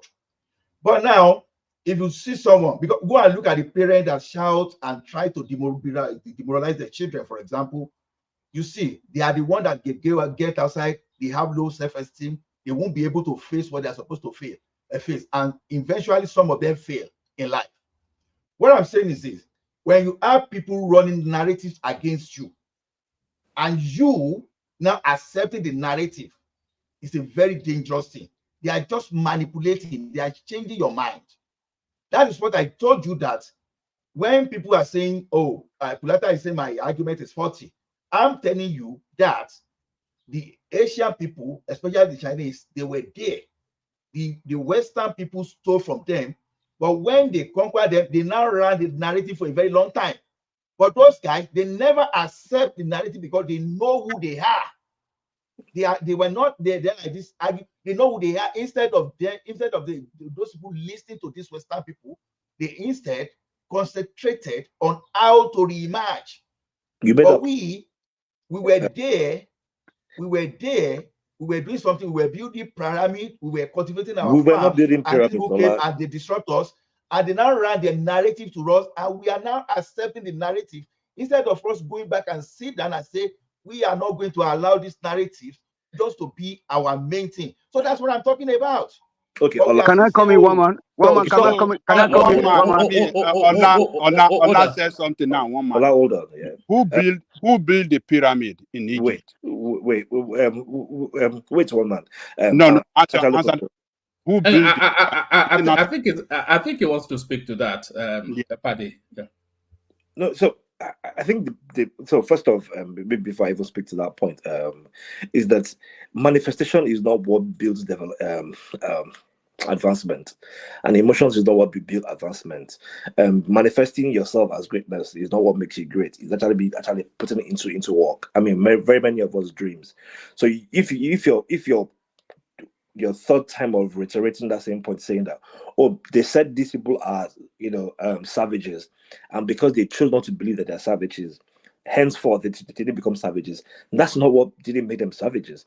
They actually did have their advancement, and they kept on improving their advancement. We have not, as a people, again, we haven't collectively done that same advancement. The pyramids that the Egyptians built, I know that very many Africans, we love to own on to that same. They say, oh, because some people within very close to Mesopotamia, which already had civilization, built the pyramid. Henceforth, the entirety of the black race, including those in East Africa and Central Africa and West Africa, then we built what's it called? We built pyramids. What you are simply doing is to align with the white man construct that you're demeaning by assuming that once one black person does something, the entirety of the black people have done it. That's not who we are. We can easily identify that we are all separate tribes. The reason we even exist in the conundrum called black is because these same people that you're trying to say we should dismiss are the ones that made you black. The Manyans, the people from the Shonga Empire, the Egyptians, the Ethiopians never saw themselves as the cults never saw themselves as black, as the colors of Africa. They built their pyramids, and even they built their pyramids, they found a way of preserving their dead. Whilst they were doing those pyramids of preserving dead, people in the East Africa were doing differently, and that style of preserving dead people and co didn't even originally start from the modern Egypt. It had some Arabian influence into it as well too. They just advanced it. They built plenty of philosophy as well too, and we too built our own philosophy. This young chap said, I keep forgetting his name. The gas them up. He said, "Oh, we had Ifa." Yes. So what have we done with it? Philosophy is fantastic. Being able to retain our name is fantastic. Being able to create some sort of rhythmic way of remembering our orikis and our roots, fantastic. Being able to have herbs and to care ourselves, fantastic. But those things are not advancement.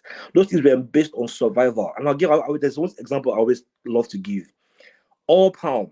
When the rest of the entirety of the world were using all palm for industrialization, we made ours into banga. That's how you understand different. We were selling all palm to people, and the only question, we only needed one person to have asked the question, what are they doing with this all palm? They're not consuming it. They don't even eat it. They don't like it. What are they doing there that we can't do there? Not one person asked that question. Rather, all they were trying to do was to capture more slaves so that we can exchange, we can use those people to exchange for beads and build ivories and build thrones. And I think what you are saying, it's so sad to hear this, all this propaganda. I'm telling you are you, just spreading. We just want the sentiment. One man, I make a commission more now. No, hold on, Tony. Okay. Let the conversation because you are just ridiculing your own. I am not. I'm calling out the obvious. Just hold on. Even the question we ask you, who built pyramid? You can't even answer. The Egyptians built pyramid. The Egyptians built pyramid.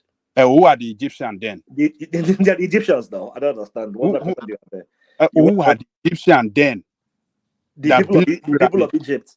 Are they the same red people that you see there? Who's calling them red? What was their name before? Egyptians. They are not Egypt. They are camels. They are what? They are not Egypt. Camels. Yes. So and they are black people. Again, we have it. We have the one in Sudan. Hold on. Hold on. One in Sudan. Hold on now. You will land. No, just hold down now. I know. I wait for me now. I beg. It might be let me finish now. Let me finish. It's not my time. Let him finish and then you respond. Hold on, okay, go ahead. The reason you are calling yourself black and calling them black is by the same white man that you are diminishing. If you are condemning them through and through, don't call yourself a Kermit, because you're not a Kermit. You are a pygmy from the Congo Basin that evolved into a Yoruba person. And you can own your Yoruba ancestry. Understand that you're a different person from that Kermit who is slim, slender, has a small nose reel, who has a pointed nose, and is very lucky, that lives in high altitude. But sir, what he just said, he made a good point. We are black based on Oyibo, which I get that point. No, gas them up. That's just a communication language. I know that's his line, but wait, hold on. Let me just one voice. Even if you check Ethiopia, what is the meaning of Ethiopia? The country called Ethiopia. What is the meaning? The land of the blacks. They even call themselves Ethiopians. Okay, so what is this guy telling us now? No, but what he's failing. Look at what you just said. You just said that the reason why we call ourselves black is because of our interaction with Oyibos, and I agree. What is it? But wait, Jan, look at what he just said to you. He said, "Oh, you are a pygmy from the Niger-Congo basin that ended up in Yoruba land." No, don't say it in that tone of voice, because it wasn't a derisory comment. It was Let me finish, one man. You said you like to defend people. You never defend me. Is this APC partiality? I was praising you just earlier on that Alexander Gomez said you are an excellent specimen. And you said hold on. Sorry, because one man, I couldn't see your video throughout today. I just saw it now. I was looking for it and I couldn't find it. It looks like you're a shadow band, you know. No, his MI6 handlers are angry with him. Hold on. That would explain a lot, because I've been having some concerns. Yeah, I couldn't find you. I was checking. I was literally looking up for it, but I didn't see it at all. Just pay your taxes, one man. Pay your taxes. Give to Caesar what. I pay my taxes. I'll have to. What do I do? But this is your conversation, by the way, to Niger. We are talking about low IQ Africans, Paddy just presented an excellent submission that explains just exactly that you are low IQ. That's not for reasons of your for reasons of your genetic deficiencies. One man, see, listen, Paddy, you have to be very careful when we read European philosophy. Even I fight to Nigeria on this all the time. Look, the very narrative that you just gave, when you say you are from the Niger, Congo, blah, blah, blah, they say you are Bantu. Who told you are Bantu? It's the same Oyibo. So you have to hold up a mirror and what you're saying. That description, because no Yoruba in their history and their etymology ever said that they originate from a Bantu area or a pygmy. But you now are saying that we originate from the pygmy in the Congo Basin based on the same Oyibo that you are telling us that we should deride. So you can't have it both ways. If you're going to use them, use them. If you're not going to use them, don't use them. Or is that making sense, Paddy? It's not, but go ahead. I don't need you to tell me. It's making perfect sense. You just gave us a narrative that originates. There's no African that call themselves Bantu. There's a group that call themselves Congo, blah, blah, blah. But the Igbo people never call themselves Bantu. The Igbos are Igbos now. I didn't mention the Igbos. Finish now. You said that he comes from the pygmies that ended up in Yoruba land. The origin of that theory comes from Oyibos. Yes or no? Just yes or no. Is that am I lying? Land your point. I don't do yes or no answers, but just land your point. Okay, so I'm asking you, am I lying? Does the origin of that theory come from the Oyibos? He cannot answer now. He know that what you are asking him. He cannot answer the question. Guys, let me just give you one information. I don't know if you want to see. Benin, for example, they've been doing bronze sculpture as far back as 1550. 1550. How were they able to make brass and bronze? How were they able? What technology were they using those days? Because I don't know how we just believe. They were So using we iron must have smelting from the Arabs. I've answered you. Let me see. No, Okay. I asked No, first. no, You know, this is how you prove him wrong. Can you imagine? First and foremost, They were using bronze smelting technology wait from the now. Arab. I've Okay, answered you. let me prove him Anything wrong. you want to say Let me after that show was him. the You sentiment. see what he's where they doing. get it from. I just told you that the Western was stole technology from China. I now say we've done something from Asia. What are you talking about? No, don't even go down that rabbit hole with him. You can easily dismiss what he just said. Okay, First and foremost, when you say the word Arab is a modern description. Stop There's doing no toddler conversation there now. As long as you know where I'm going to, you just go. Paddy, wait. You can't use a modern term on an old soul. The idea of being an Arab, there's never been a pan-Arab anything. This Arab identity is a new identity. It's a brand new identity. So the people that were melting iron in Ife, that were melting iron in Bini, were existing long before there was anybody named Arab. So how is it that now Arab came and taught that to them? Please explain that to me. You know, it seems so. Once you don't have an answer, then you go around this rabbit hole. But No, you see what he just did, ladies and gentlemen. I just told him that the idea of being Arab is a modern day invention. And See, I'm there's no need asking to talk him, about the Arab. You should just tell him that the people that are smelting iron for over 4,000 years. but wait, he's used The this. North culture did that. Why bring about Arab? He just focus on the point he was making about iron smelting. Exactly. The Nok culture started over 4,000 years ago in Nigeria. To Nigeria, he said Arabs. He said that the Arabs brought this to counter. Focus on the trust of his argument and the fact that they brought it to us, not whether the name is Arab or not. No, you can't. You listen again. I have to show him that he's going on a fiction. Because the idea, even if he wants to, like I said, if he really wants to have this debate, we can even talk about the idea and the origin of Arab identity. It doesn't exist. But that is not the point. That is not the trust of the argument. Exactly. It doesn't matter. So that he cannot tell me that Arabs, with confidence, brought something to people when they are not seen as an Arab. The Nok Empire. During the time that you have an answer to Empire. your question and you conspire to make yourself lose the argument. Exactly. Okay, the Nok Empire influenced. The Nok Empire influenced. Does that make you happy? The Sumerians. So are you telling me that the Nok? Are you telling me that the Nok are Arabs? Because that was what he said. Everybody's hearing it. He said Arabs don't save him to Nigeria. He opened his mouth and said Arabs. He said everybody heard it. He said Arabs. This boy doesn't have an answer, so he's just going around. No, I'm not a boy. You don't have to throw insults. We can talk like men. We are all boys there. So no. All right. Bring the tempo down. Keep it conversational. Carry on. It's very conversational. What I'm saying is, the gentleman has still not answered any of the 2 points.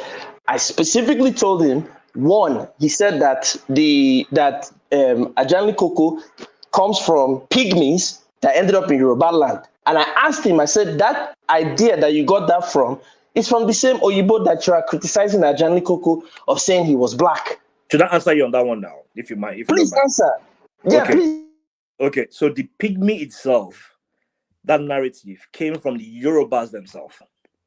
Should I remind you? Okay, maybe you might not know. Orumila, his Oriki itself was called Babakekere. The figurines that the Yorubas used to symbolize themselves were exact figurines of pygmies. The fact the ways they exalt Orumila when they are giving Oriki is a description is an exact replica of a pygmy. Go and look at the very old figurines that Yorubas made and look at the statues and how they were symbolized.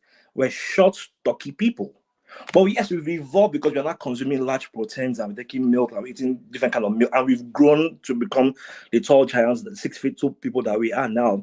But it doesn't take away from the fact that our prehistoric huts that we used to, that our forebears lived in, were small caves. I mean, were small huts with small entrances. Tall people don't make small dwellings of themselves in small. I mean, if you find any of the old mud houses that our forebearers lived in. No, those were dwells of pygmies. Like, it's not even something that it's referred. Like, if one man should Google the old Oyo Empire, even though they were tall now, they were chivalrous on their horse riding stuff, you will see the entrances to their homes.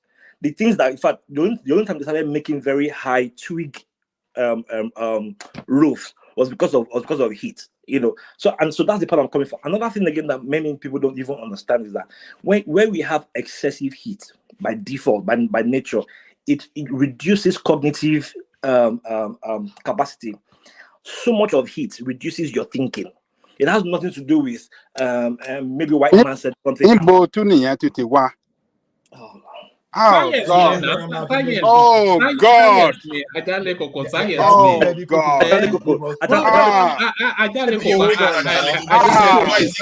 Oh, we will not come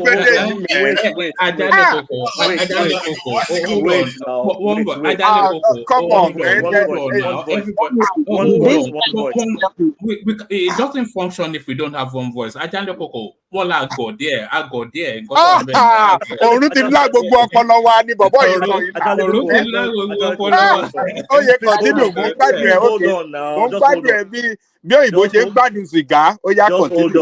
Just hold on. Acute effect of heat has a very strong acute heat has a very strong effect on cognitive performance. Is it like, if you want to deny it, say, oh, because we both said it, let's even look at how we behave as human beings during heat. We can't even focus. So because of but sorry, Paddy, then how do you explain the Arabs? So the Arabs have heat during the desert, but they have very cold wind as well too, and they've somehow been able to live they survive more at night than during the day, right? And even before the sand dunes, made turned their area into desert. They're more humid than they are hot. Obviously, because of what's it called, global warming and ice melting, ice age, they have more sand now. But long before then, which was what covered their entire their civilization. That's what wiped off the Arab civilization. These people itself they've never been living in deserts. They had to evolve, including even their camels and the way they survive. So they live more at night. So you see that during the day they try to just stay in different kind of areas, making their water. Then at night is actually when they thrive. The same thing happened even during the Sahara slavery. They were transporting slaves more at night, which is when it's very cold, and they were to perform. And those things, that sand dune, that ice melting, was what wiped out their civilization. That's why archaeologists find them deep within. At the moment they lost to that, look at them. They've stopped developing. But long before then, they had their waters. They had one man. I need to respond first and foremost. Let me respond to him, please, because I think I do have some idea of some of the stuff he's talking about. Okay, but quickly, you see what he just did is the silliest thing I've ever heard. So he just said that Oduduwa, who according to Yoruba people is the father of all mankind, right? And he now said because there's an Oriki that he's short, is now equivalent to a pygmy. Obatala no Oduduwa. So you said Obatala is equivalent to a pygmy? Is that what you're saying? What do you mean equivalent? I'm asking now, which you said is exactly a pygmy. Who is the pygmy? Is it Obatala or is it Oduduwa? Naija, are you sure you can function at the frequency of this conversation? Because I know now don't insult to Naija, but I Naija and I, we go back for 2-3 years, so then we back and forth. Yeah, I know, but I'll let you. But please, I want him to be clear. Are you saying that Obatala is originated from pygmies, or is it Oduduwa? Who is the one that you said originated from pygmies? Or was it pygmy? Sorry. One man, this body are taking this too far. Let me just come here, a bit now to settle the. Hold on. Hold on. He just want to answer. Paddy, it may be attending to matters. Maybe no, I'm actually here. I've answered him before. Then he just bring my rolling around the question. All right. So if we do it one voice at a time, maybe then you understand what he's saying. So Paddy, respond to him and then let the conversation take an organic. And I think Tunaja wants to come into the middle of that conversation as well. So carry on. Okay. So Paddy, who please tell me who, because you gave us a very eloquent deep dive into history. So please, who exactly was the pygmy? Do you know? Forget whichever was the pygmy. Prove that we're not evolved from pygmies. Maybe that's it. That's the crux of where I'm going to. The question you had asked was that it was the quote unquote the white men that said we're pygmies, and I said to you, no, that even the Yorubas themselves refer to themselves as pygmies. And I gave you 2 examples. I said one which you probably won't know. From which Yoruba history book did you get that? That's what I want to get to, because I haven't. He said the figurines. Which Yoruba history book did you get that? Of themselves were pygmies. You said the statues. No, he didn't say that. Let me say what he said, because I listened. He said on Lumila, it was referred to as Baba Kekere, which is a depiction of somebody of a more petite stature. And then he goes on to say the deities had which somewhat. No, he said the figurines. Those are representations of the deities, but the figurines somewhat spoke to people of a more stumped growth. But the real point that he made was that the building that they lived in were short buildings with little entrances, which lends to the fact that, of people with a smaller frame. So he didn't just he gave you evidence. And then he also said that we live in the heat, and because we live in the heat, we have less brain capacity. Now, so wait, I just want to get something here. There's something in science. I wish Pansat was here, but there's something in science called Moore's law. And in Moore's law, if you guys study this, I'm not going to go because I actually have a whole thesis on this that I've written. But if you study this, you'll see that what he just said about the lower brain capacity based on heat, if you are able to look at Moore's law, and we proved this. Shout out to Tanzan, my eloquent co-host and brilliant partner when we had the Black Pentagrammers running. We actually proved this, that Moore's law shows that there's no way that African intelligence can be below anybody. It actually shows Africans have higher intelligence. But listen, look, I'm not going to convince you, brother. You believe what you believe. The African is low IQ, as I said before. It's still my time. One man, I didn't get to finish my topics, but I know Niger wants to say something. If he finishes, I would like to just finish my topics and then let other people go, if you don't mind. Yeah, thank you. I think this idea that we're less intelligent is not accurate. It's clear that there are other factors at play for why we are where we are.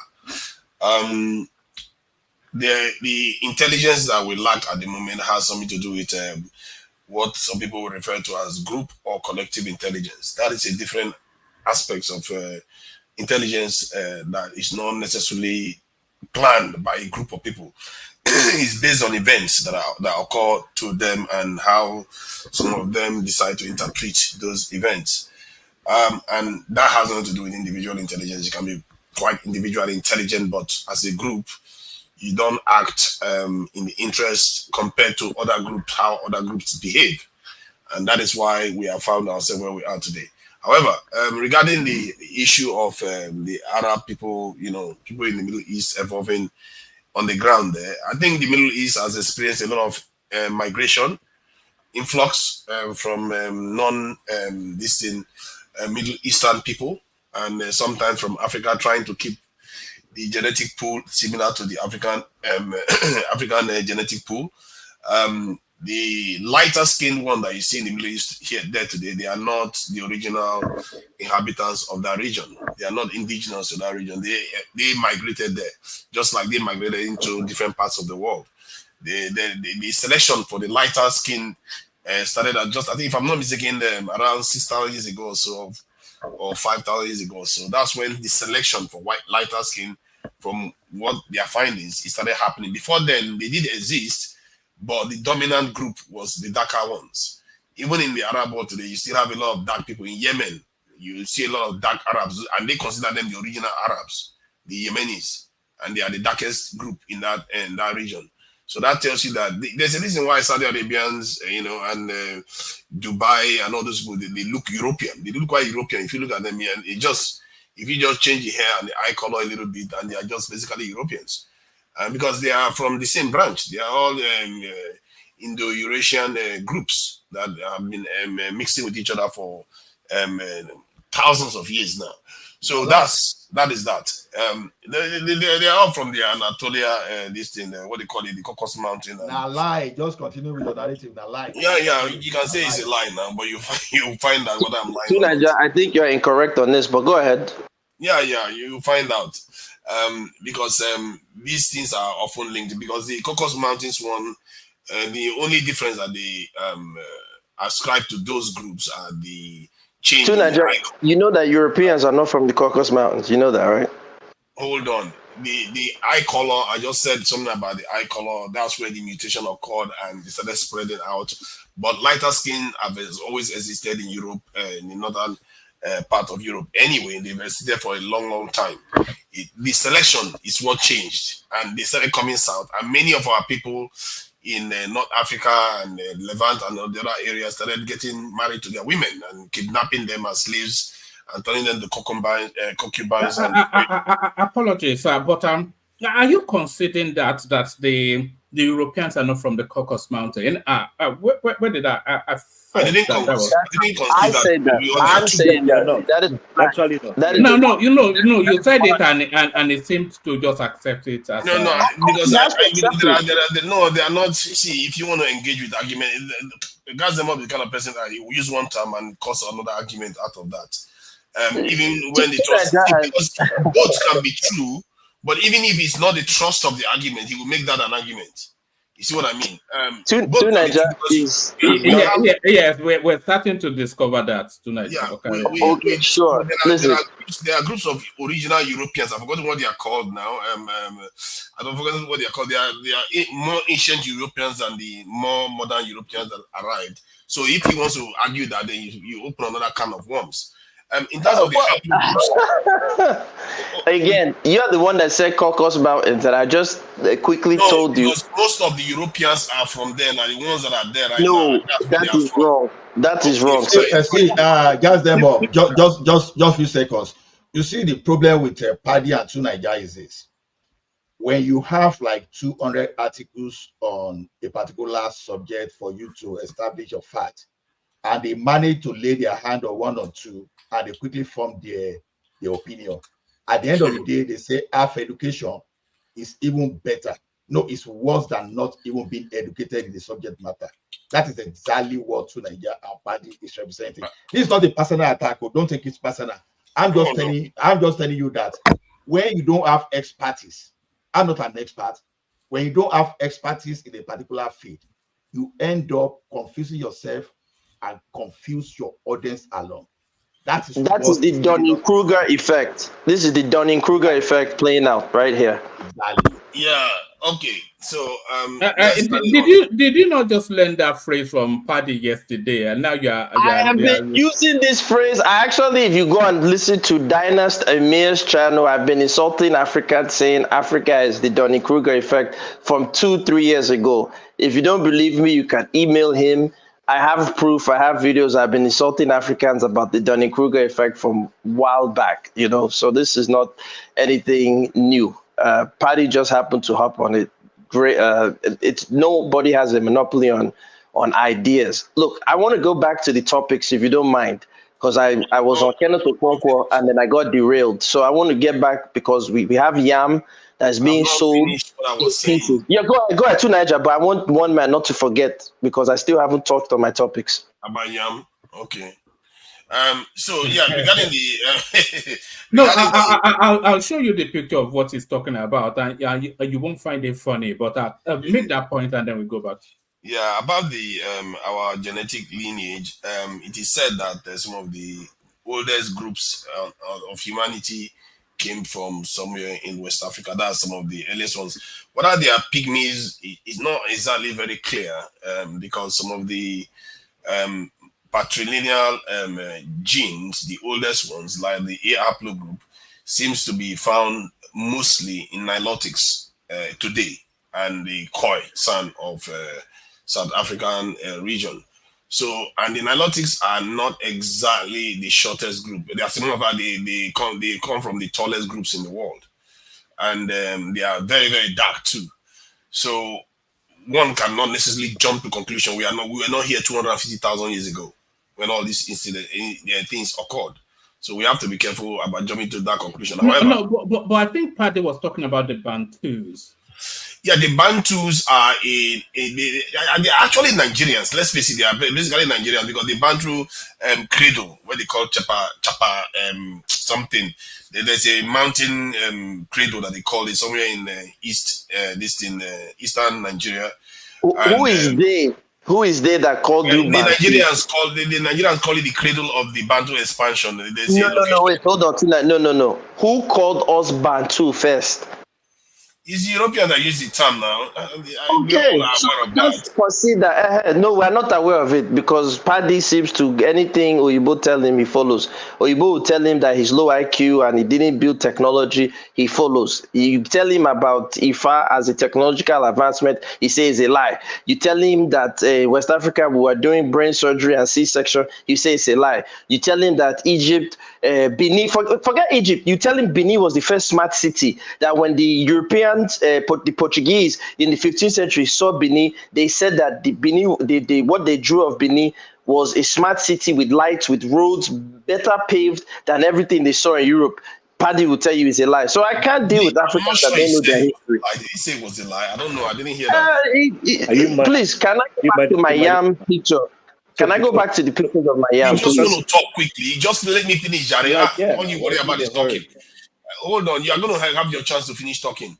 So where was I again? So the Bantu that you are referring to, the expansion actually started somewhere in Nigeria, and then they expanded towards the south. Clearly, the idea behind that, the point I wanted to add to that is that the expansion is still happening now. It's just that we have nation states now that seems to mask it. Nigerians, I think the number in excess of 3 million in Cameroon as we speak. And if you look at it, we are still expanding south, and in Benin Republic, Nigerians are still expanding to Benin Republic, Ghana, and all the rest. And the same thing is happening with Chad. It's just that Chad is a bit of a desert, so the numbers is not as high in that direction.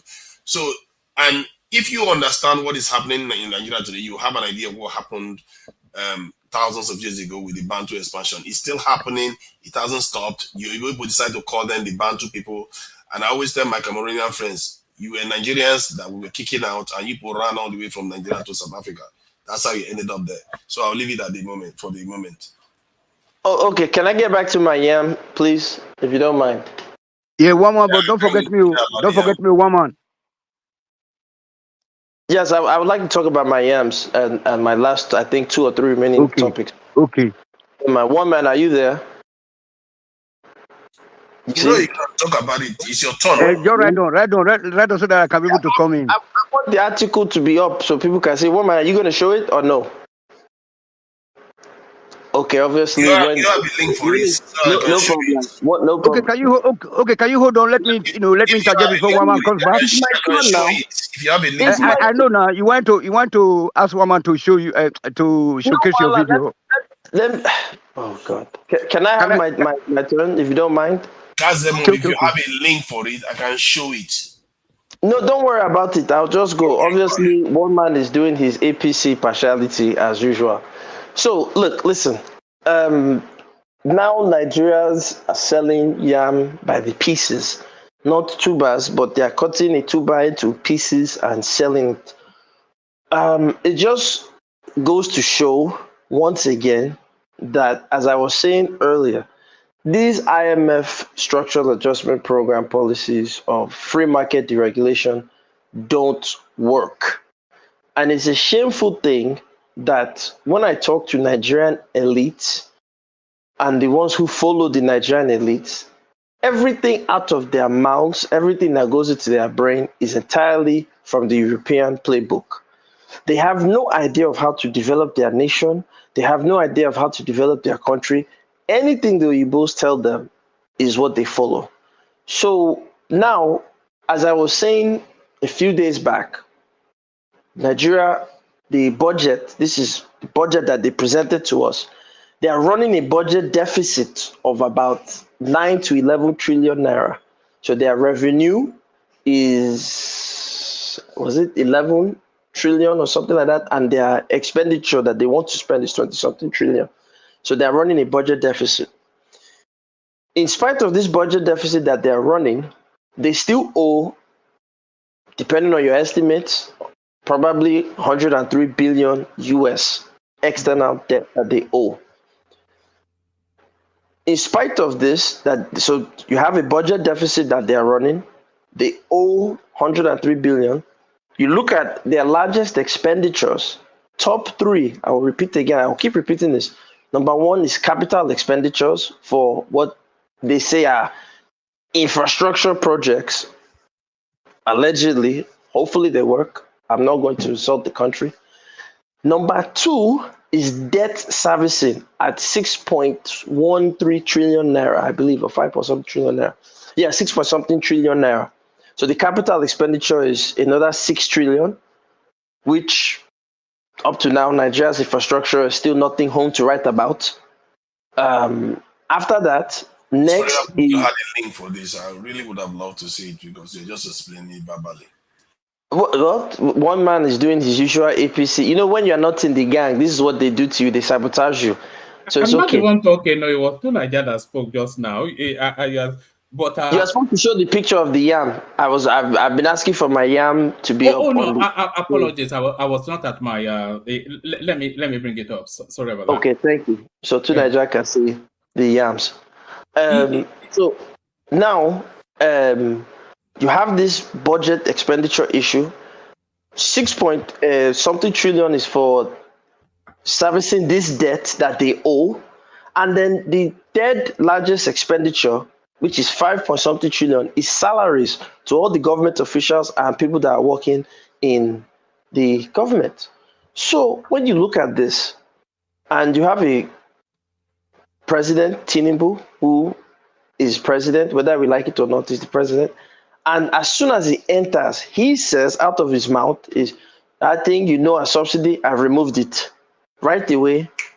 Before even inflation, which Nigeria was dealing with at around 18-19% as at that time, jumps because the price of fuel, which is what the common people are using to maintain themselves, skyrockets. Their hope, I believe, or their plan was that Dangote's refinery will produce enough petrol that it will be at a low rate. Maybe his plan is we'll wait, and once Dangote's refinery is up and running at even half capacity, then Nigerians will benefit. I don't know. All I'm saying is that when you are in a position of leadership, you have to lead from the front. If his own children, if his own family members are not eating yam like that, then you're not a serious person. And we can't keep using ethnic sentiment to cover up for this kind of nonsense that is happening in our country. So everybody should stand up and call him out. That doesn't mean Obidient should open their mouth and say, Peter Obi, because Obi himself said he would have removed the subsidy. Obi is a free market enthusiast. He probably would have followed the same playbook. So we need Nigerians with serious ideas, serious thought processes on how to really get that country moving forward. The next topic because it ties into this food thing, in my own opinion, is, if you don't mind one man sharing it, this Kano issue. I don't have a dog in the fight. I'm an Isoko man first before anything. So I don't have a dog in the fight. I hope they have peace in Kano and they don't kill themselves. I don't want anybody to die. But I will say this. It's very interesting that I saw a video recently. I can't remember the guy's name. He said that if Tinubu is not careful, that this Kano issue will be the destruction of his presidency. I can't remember the guy's name. I wish I had one man's email. I would have sent it to him. Everybody has my email, gasthemup@gmail.com. So, but when he said that, I said, when we look at what that guy said, I'll try and find the video. I think I have your email too, Nigel. I'll send it to you. Maybe you can send it to one man when you get a chance. He basically was indirectly, in my own opinion, admitting that a lot of the insecurity that is happening in the country is something that they are aware of and that they are allowing. And so my point is this. Earlier we were saying that we need to be able to tackle insecurity so that people can go to the farm, so we can feed the nation. I believe that there are political interests at play ensuring and allowing these insecurities to go on and to run rampant purposely to sabotage the Nigerian economy. And these things have their origin, I hate to point fingers, in the North.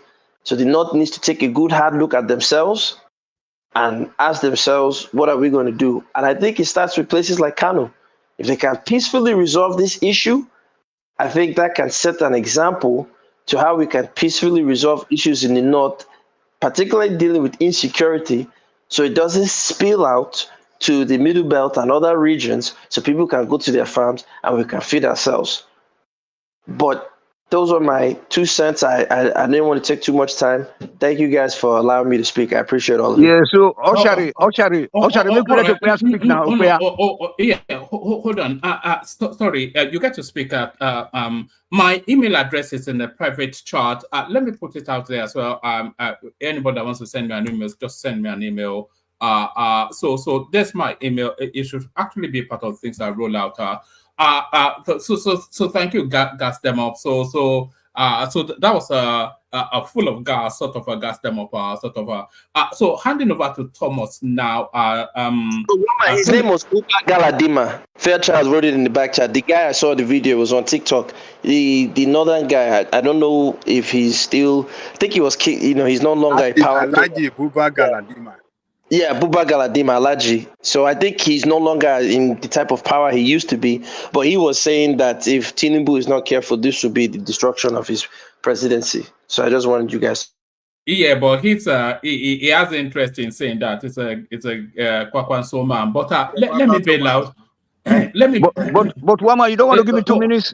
No, I'm leaving, so you can speak. Of course, you have your 2 minutes, however long you like. With the light in your voice. I just want to do this super chat and get out of the way. Okay. Alexander Gomez kicked it off. Ayo picked it up. RD right there. That's Paddy right there. Rogi Degba, who came on screen, but we couldn't quite get to hear from him. Kulata conversing via super chat right there. That's Lato Rich. Anytime he passes by, he does that. Kulata continues his conversation, asking for Ola to expand on what he thought was a faulty premise. That's Tima Jack right there, who gets his wallet out. AB delights in the conversation, so that's AB right there, and that is Tima Jack asking us to run for the hills. Now that Sunaija is here with his Google to Google everything. So keep the super chats coming. So I bail out hand over to Thomas. Woman, did you ever call me? Severally. Severally. Sorry. We called you severally. Sorry. But called us. yes, yes. I actually said you were meant to go before gas them up. Yes, but now you're back with us. Prince Daddy, you're up next. I'll bail out. Let Remy in. Thank everyone. See you. Oh, thank you, Aman. Yes. Good the afternoon here. Yeah, good afternoon here.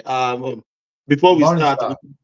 yeah, we General have a rule. Thomas, I greet you. General Thomas, I greet you. I greet all of now. We have a rules today. Please, I have Oga. So he's been telling me the section has been rowdy. Too much people talking themselves. Please, let's talk one by one. Please, I take God, beg you. Please, let's talk one by one. If I said that's enough, if you don't answer me, I'll put you in the background. I get Koboko every time. When our guys say we are talking on each other, too much voices. Please, I take God, beg you. Yeah, please, the floor is yours. So before that, Thomas, Wama was about to give me 2 minutes. He said no more than 2 minutes. You go. And please okay, come thank after. you. Yeah. Okay, thank you very much. Oshari, thank you very much. You gas them up, Oshari.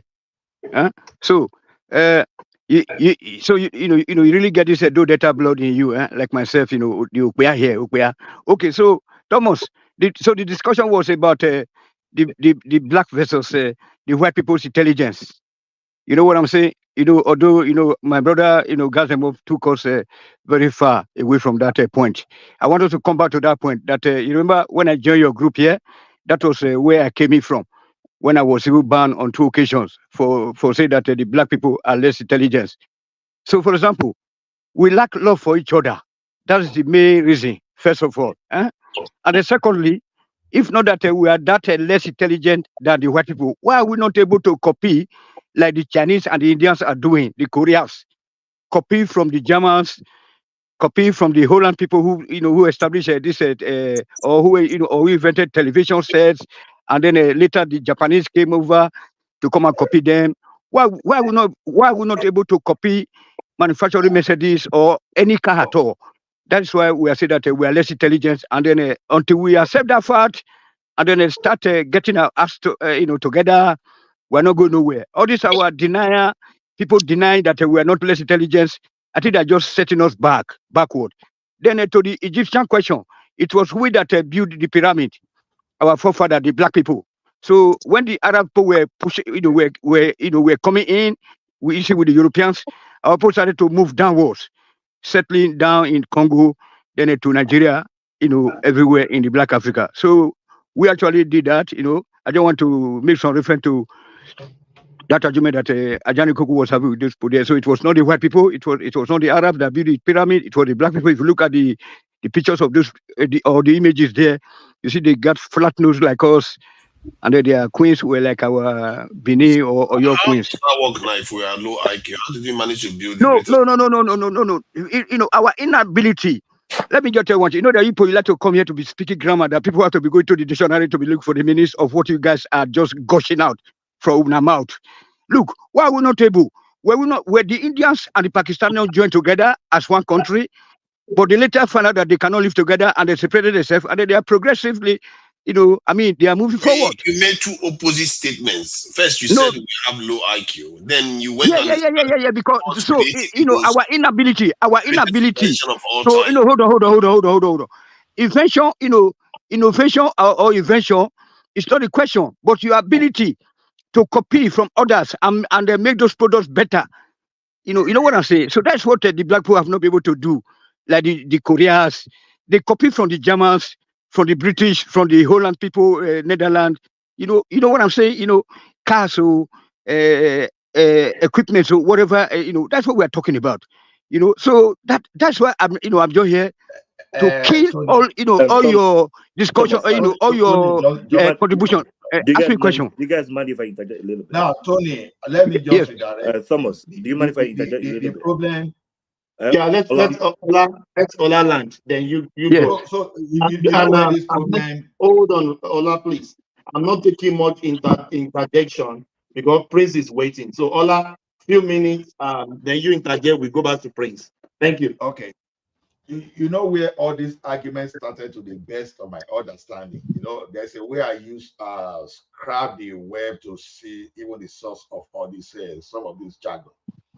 Now, you know, maybe in an attempt to diminish the African American, you know, this thing is not even about black. Before some people started expanding into the black people, when they were looking at the racial profiling within a particular group of people.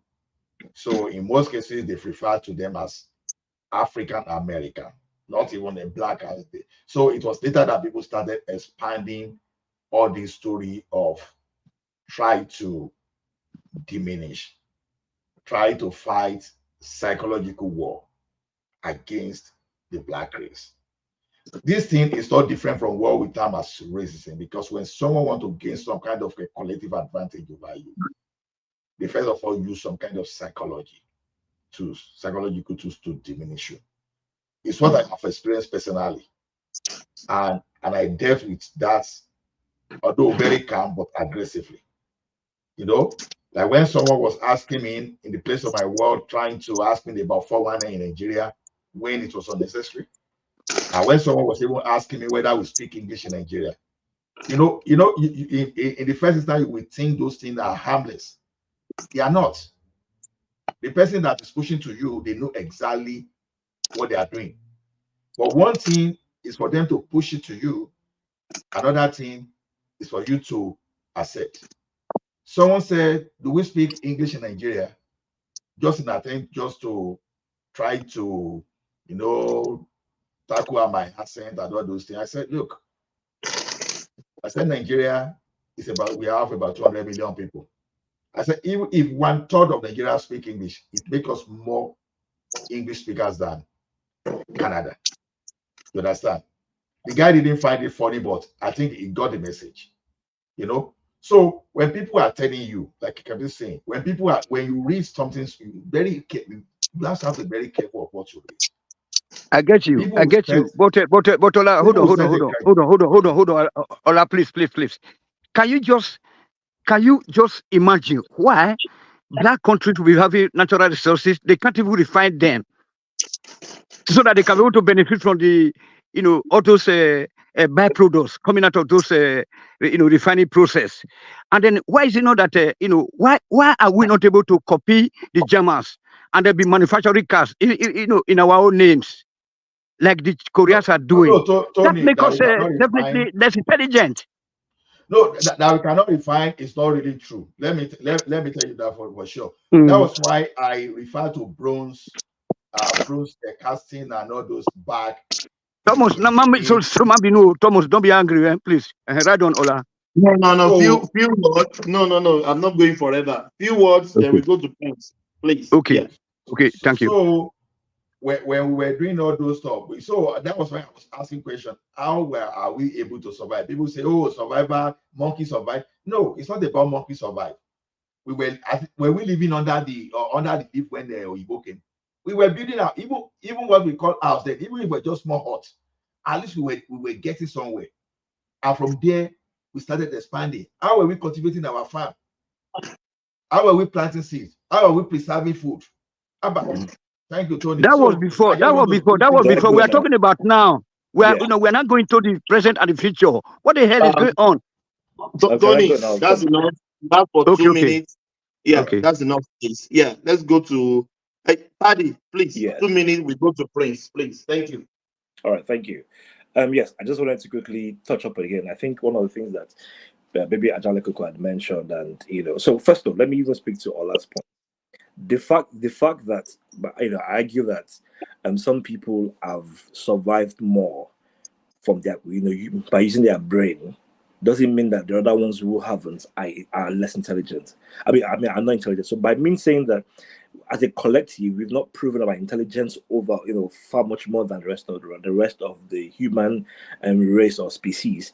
It doesn't mean that we are dull. I'm not saying we are stupid. So I think maybe that's like what seems to kind of anger you people, anger some of you. Like, oh, I think I'm saying black people are dumb, so that I'm trying to make that making people are white, and it's not a white and black thing. There are other racial groups in the world that have proven to live better than many black people. And I've given some sort of things that people can relate with. And I gave a clear example. The fact that some people understand that they are fickle and they're smaller and they can't survive more, so they have to depend on their brain capacity to survive, means that by instinct they're thinking because the brain itself is a muscle, they will tend to think on ways survival means far much more. They have more natural disasters to survive from, maybe hurricane, maybe winter, and those things makes them think of ways to survive much more. And that is how development and advancement begins to technology evolves, or civilization even evolves. The argument that the Kermits built the pyramid, the entire black people built pyramids. No, in fact, I mean, I'm sure we all know the reason even the Kermits let me use the modern day word. The Egyptians built the pyramids is just for tombs. It's just a burial ground for their pharaohs, for their kings. We in the rest of in West, let me use Nigerians because they're Nigerians here. There's no place in our history that Nigerian, let me even say Yoruba, that Yorubas use pyramids to bury their kings. The way we bury our kings are different. That shows you that our thinking are totally two different things entirely. So the fact that some people 5,000 miles away from us, hundreds of miles away from us, built it means that the entirety of black people built it. No, their purpose was different, and that's what I'm calling out. And if you that again, so once we understand those little isolations, it doesn't mean all I've been saying is, as a collective group, we've not advanced to the point where we are trying to place ourselves higher than these other people. And I gave an example of a very flimsy one that we could relate with: banga soup and engine oil. The same material, one source, different reactions to it. And so that's what I'm calling out. And we see it in every day and the way we do our things. So that's just like the things that I was trying to emphasize, that as long as I'm not saying that we are stupid, I'm not saying that the black people are the most dumb set of people and we are bottom barrel. No, so maybe that's what's getting people angry. And all I'm calling out. And then of course the argument that heat affects cognitive performance. It is not even, we don't even need science for that. It is true. Even when we're probably in school, or maybe you're in boarding house, or even Ajalekoko will always calls out Jack on these schools. Those students that were having zinc roofs, those aluminium roofs without asbestos, and the way they perform in class compared to somebody who has AC to perform, your brain will. I mean, that's the way human beings work. People in cooler areas tend to perform better. It's an average Nigerian who is in Nigeria with all the heat and generator will do less. Carry that same Nigerian to an average to Canada or somewhere where the environment is cooler. Forget the amenities. His brain functions better. And there's a reason why we have a very strong melanin. It's because we have a stronger sun that impacts on us. So those things are not. I read in a book. One white man said it. Then I took it. I did not know. That's not how I am. There are definitely very many empirical evidences that we can follow through. And those even Gary cyanide affects the brain. The way we're consuming Gary, consuming cassava, even our diet itself affects certain parts of our body. So those things alone can affect people in Asia who probably eat fish. It's like me arguing that people in the Chinese live longer or the Indians live longer than the Africans. They will start arguing, oh, I saying that we don't. I try to argue that, and they'll make no. I'm saying that by what we can see, the people of the Chinese stock, Japanese stock, the Mediterraneans, let me even use that, or Orientals, let me use the old name, tend to live longer than people from our part of the world. It's a known, it's a known fact. So those little things that I'm calling out. Can I ask you a question? If you permit me? That's enough. No. To Niger, please. That's enough. Please. Let's go to Prince. Prince has been waiting. Yeah. Prince. Yeah, you have the floor. Thank you. Sorry for that, please. Yeah. You have Prince? Now both me and Prince have been waiting. Yeah, General Thomas. Yeah. From Prince, we go to Ola. Yeah. You have the floor. Yeah, well, I don't know what to talk about. Do you know the conversation? You want the free flow? Okay, let me give you the. No, I'm just gonna ask Patty a question real quick. It says something about collective Nigerians intelligence. are traveling overseas. Are you saying you're better students or what? I didn't But catch why what did you you were allow saying. Paddy to speak, but you say I should not speak co-host? No, now Prince Daddy has been here Said before that's now. enough. So is it Paddy's I'm not turn? moderating. Well, if you can't follow the rules, please. No, I'm asking Please. you a straight question. Is it No, Paddy's no, turn? no, no, no, no, no, Tunaja, that's your No, no, enough. mic it's is No, noisy. you're not That's being enough. fair. Please. That's no. enough. Tunaja, it's me. It's I me, want to not Patty. follow if you want to follow the direction, please. Please. Because it doesn't seem like you're being fair. No, no, no. I don't want to Tunaja, go back. it's Prince Please, Daddy. that's What's enough. going on? I don't Hold on. know. Thomas, Tunaja is one of the hosts as well. So it's just One man, recently. If you want me to leave, let me leave, please. No. One Hold man. on. One man, please. All right. Please. Okay. Let me moderate the section, please. I'm very sorry. Please. I'm very sorry. Yeah. Thank you, one man. Please. Yeah. What do you call it? Prince, you have the floor, please. All right, thanks, Jaron Thomas. Topic for the day.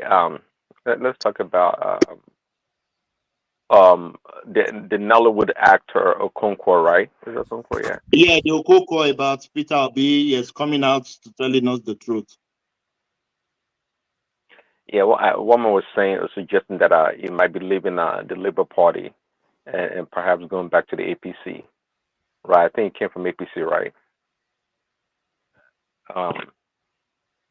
Yeah. Kennedy doesn't want to accept the fact. I guess the reality that could happen. See, Kennedy Okonkwo is a smart man. He knows better. He knows how rotten the Labour Party has become, especially under the auspices of Abure. You know, he knows there's a lot of corruption there, and he's seen the poor leadership of his principal Peter Obi, and he know there's no future in that party. There's no future. So it's just like Buhala, right? He's preparing his exit. He's preparing his exit. So I don't blame him. He may eventually come through the back door into the APC, back into the APC, because he doesn't want to be left out. You know, I think one man said also that he had wanted to become. Prince, before the election and the after election, you saw this guy blowing out Mixai. Yeah. I APC saw him. government to Tinubu. You know the story. I don't need to remind you. So what has changed now? Is Tinubu doing the right thing now, or what has changed? What is it? What has changed is that, at the end of the day, it comes down to self-interest, and also that they've seen their principle as Ekene would like to call Peter B their principle. The man is not performing. He's not up to the task. It's quite clear. They can see that. I've said it numerous times on this show. Peter B is not a builder. He's just not a builder. He doesn't have that leadership skills to bring people together to negotiate. And I mean, you don't have to be a genius or smart to say what I'm saying, because he has a pattern. He's always jumping from one party to another. He's never stayed in a party to negotiate his way out, because he's a good negotiator, or he has the ability or the skills to command people, not like literally command people, but to exert um, his skills on the people to get his way. Peter B is not being able to do that. So it's not about Peter B anyway. It's about Kenneth Okonkwo. I think he's seen the writing on the wall, and he wants out. He wants out. There's no future in the Labour Party. As much as someone like a Kenneth would like to, I guess, not pretend, but think they're doing something great. Labour Party is fragmented, and the message is not getting to the different constituents in the country. As far as I'm concerned, But I don't. please, sorry for cutting you. We saw Arabambi try to distance himself. We saw what they call it, doing Okukwe even told us that how can they win the election? They have 20% agents across the country. This guy is coming out again. So what is going on? Why is everybody trying to? They are trying to, maybe are they trying to align with the government, or because I think they are going back to their vomit. You saw how it always blow hot. It doesn't even call President Tinubu president. Later now he's calling him president. So what is going on? Thomas, there's nothing going on really. This is, to me, it's politics as usual. I mean, Peter, the Labour, this LP people like to pretend like Peter B has an ideology about its position or the Labour Party. It doesn't have one. It's just like the rest of these other politicians, and that's the point myself and others like to try to make. That Peter B is no different than them Tinubus and Atiko. They're all the same, you know. But somehow, some way, he's been able to graduate them, to think that is such a special person or candidate. He's not. At the end of the day, the cards will fall where they belong. See, Okonkwo knows what is going on, and I think he actually called that abure, based on what he's been doing regarding the finance of the Labour Party. But Peter B is the one that never has the balls to say anything, to call anybody out forcefully or strongly. We barely know Peter B's position on a lot of things. It just shows how poor of a leader he is. So that's just it, really. Not too much to it. What is the other topic, Thomas, or anyone? The yam they are slicing, they now slice yam down to sell. What is the big deal about that, anyways? I think I heard a lot of commentary about that. What is the big deal about it? I used to, back then, don't they used to sell cigarettes in sticks? No. The thing is this, when you want to cook yam, you slice the yam to whatever you want to sell, but they are now slicing out to sell. That's the big deal. But a quick question. Sorry, this one they are showing here. Are they selling like this all over the federation, or which particular market are they selling it? Because you people are just generalizing it, so I don't get it. So maybe you can put more clarity, please. It's all over Nigeria. It's all over Nigeria. See, I don't know about the clarity. I'm saying that what is the big deal? What is the big deal in trying to divide the yam or cut it up into the level of poverty portions? in the nation. The level of it shows the level of poverty in the It's nation. affordability. If you can't spend 10,000 naira on a tube of yam like a kenne, then you can take a quarter or half of the yam. What was the big deal about it? It's a big deal. It's a very big deal. Thomas. Rather, Tony, is the times that we are in, and it's people are trying to make do with what they have. To me, I don't see it as a big deal. It's just that people can't go to the farm because of insecurity. No. Prince Daddy, can I come in just for 20 seconds? Now, somebody make a narration here before. The so-called place that you said they are insecure. This insecure place is the old southern part of Nigeria rely on for food. And the so-called place you call secured, you cannot plant nothing.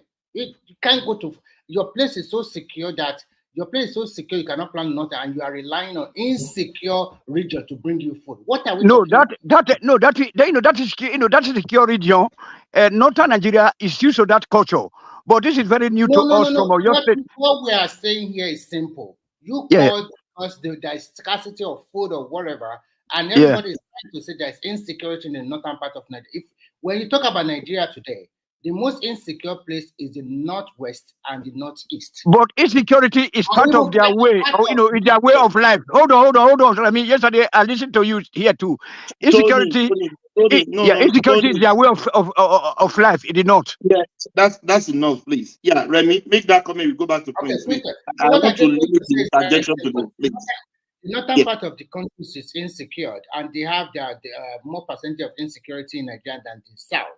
But we still rely on insecure region to bring you food. That shows that We in the South, are we lazy or are we docile? Or we think we are more better than them, or we have more money than them, that we can buy food from them? So it's a question that we should ponder. You should think about it. That is my contribution for now. Thank you.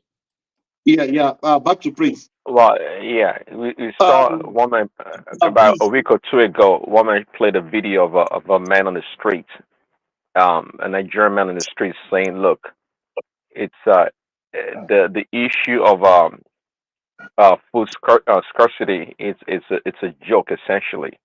It's a joke. That's a Nigerian talking, and I agree with him. And just like you said, Remy, the issue of insecurity has been a hindrance to food production. It's a lazy argument to the core. It's a lazy argument. I mean, a country the size of Nigeria has no excuse about insecurity. Using insecurity to be the reason why we can't produce food. It just shows it exposes everything about us. We're such a dependent on the West for almost everything. Okay, even if you Please, sorry for this, and people can educate us. Yeah, and you too, if you know, what can they plant in the north that we cannot plant in the south? Is there anything? There is nothing that they can plant in the north that we can't plant in the south. But we dare not go into our bushes, Thomas. Why are you not going to your bushes? What happened? Yeah, because when you go into your bush, you plant some crops. These animals will come, these cows will come and eat your crops, or you can get killed. So that's it. And I remember that Thomas, especially, so you're an Ibadan boy like myself. Remember we have this horticultural institute, now on the way to Oyo. Remember, after UI. So where they conduct research, we were able to double the output of our yams. But we cannot go to the bushes now because we don't know what is coming to harm us. That is why we cannot go to the bush. Yeah, okay, thank Tony. you. Prince. All the bush, Tony.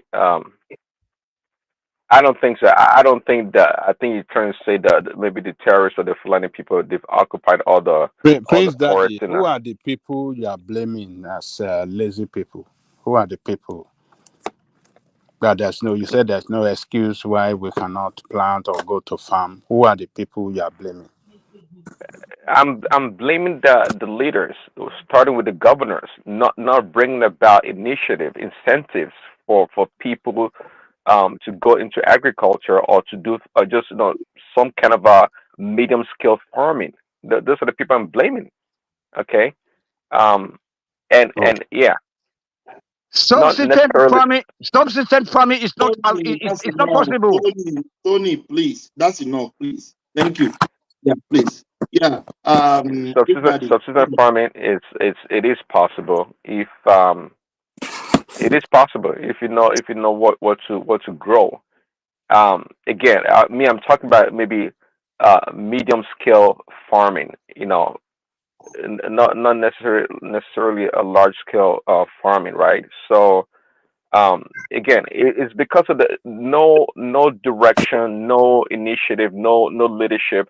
That's the reason why we are suffering that country. It's a big shame. I mean, if we can't do anything in that country, food production should be the least of our problems. It should be. It should be the least of our problems. But it just shows that how we don't have no foresight and always dependent on the rest of the world to help us out. If you're not borrowing money or waiting on Dangote, nothing happens. It's a big shame. Prince Daddy, somebody always comes on this platform, even though I don't like his face. I won't mention his name. He said something sometimes ago, which I really resonate with because I was in that category. He said, even though we have a fertile land in the south, why can't we even grow our vegetable at the back of our house? Just start from there. You have a like my own mom now, growing up, we don't buy vegetables, we don't buy tomatoes, we don't buy capsicum. We grow it at the back of my house. We got some, I don't know what, we call it amonotutu.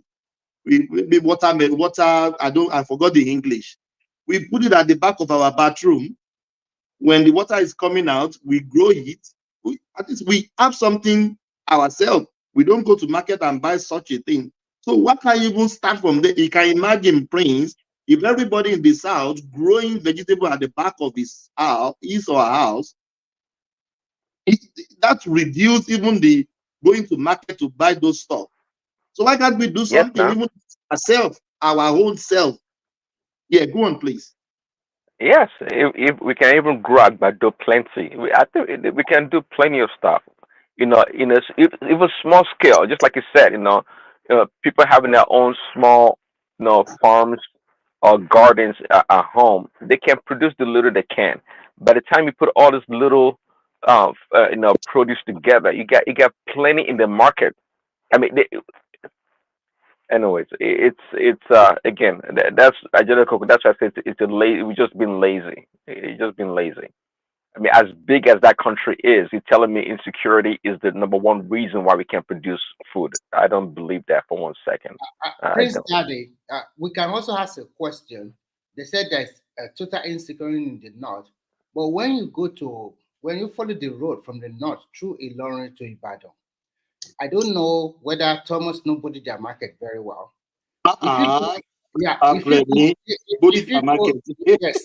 If you go to this market, I can bet you every day there are truckload of onion, truckload of red pepper, truckload of coming from the north, from Zamfara, from Sokoto, from Kebbi. None come from the southwest.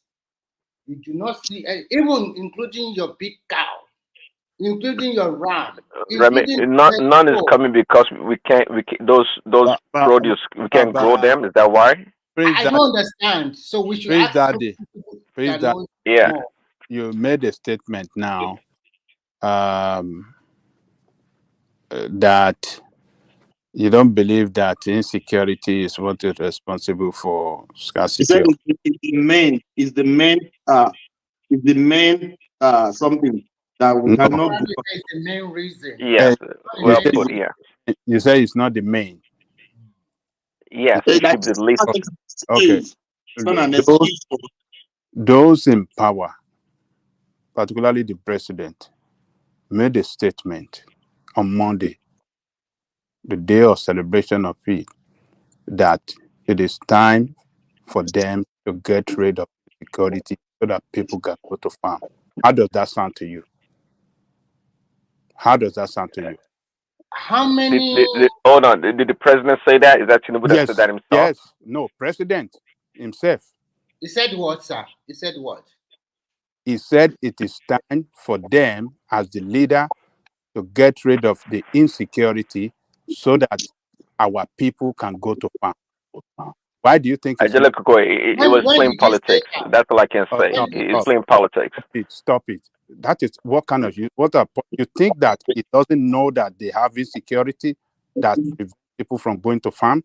But Coco, 1 second, Remy. What percentage of our land do you think arable land do you think is affected by insecurity? So hold on. Do you think the prices of food that is so high now, do you think it's artificial? Do you think it's artificial? No, it is not artificial. It is real. It's so real. Okay, it is so real? Yes. Okay. Why is it so? Well, it's so real because there's food scarcity in the land. What is responsible for the school scarcity? What is responsible?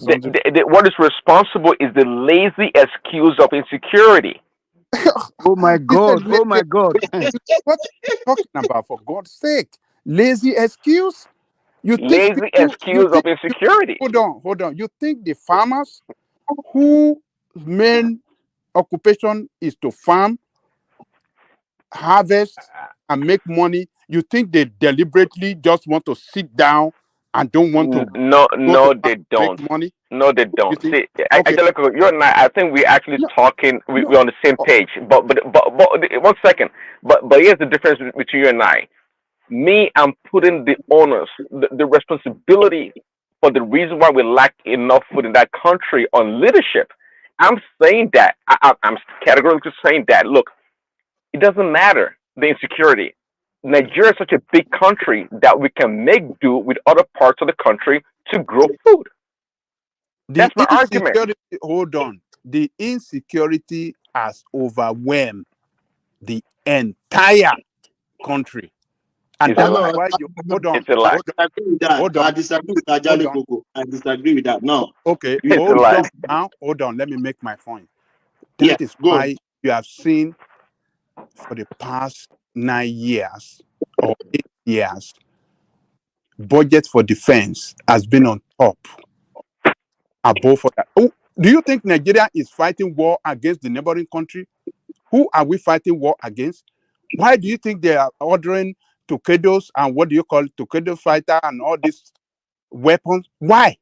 Is it not because of internal insecurity, banditry, No, and I just it's the terrorism? insecurity. It's overblown. I can tell you that Oh, right okay. now. It's Forget it. I overblown. don't want to engage in. I mean, when people talk like this, it just show that Anti you know people, we, No, anti we, people, we are anti I'm we are people. not. different. Angelica, Go I'm on. not being insensitive. I'm serious. I'm not being No, sensitive or trying to be kidding around.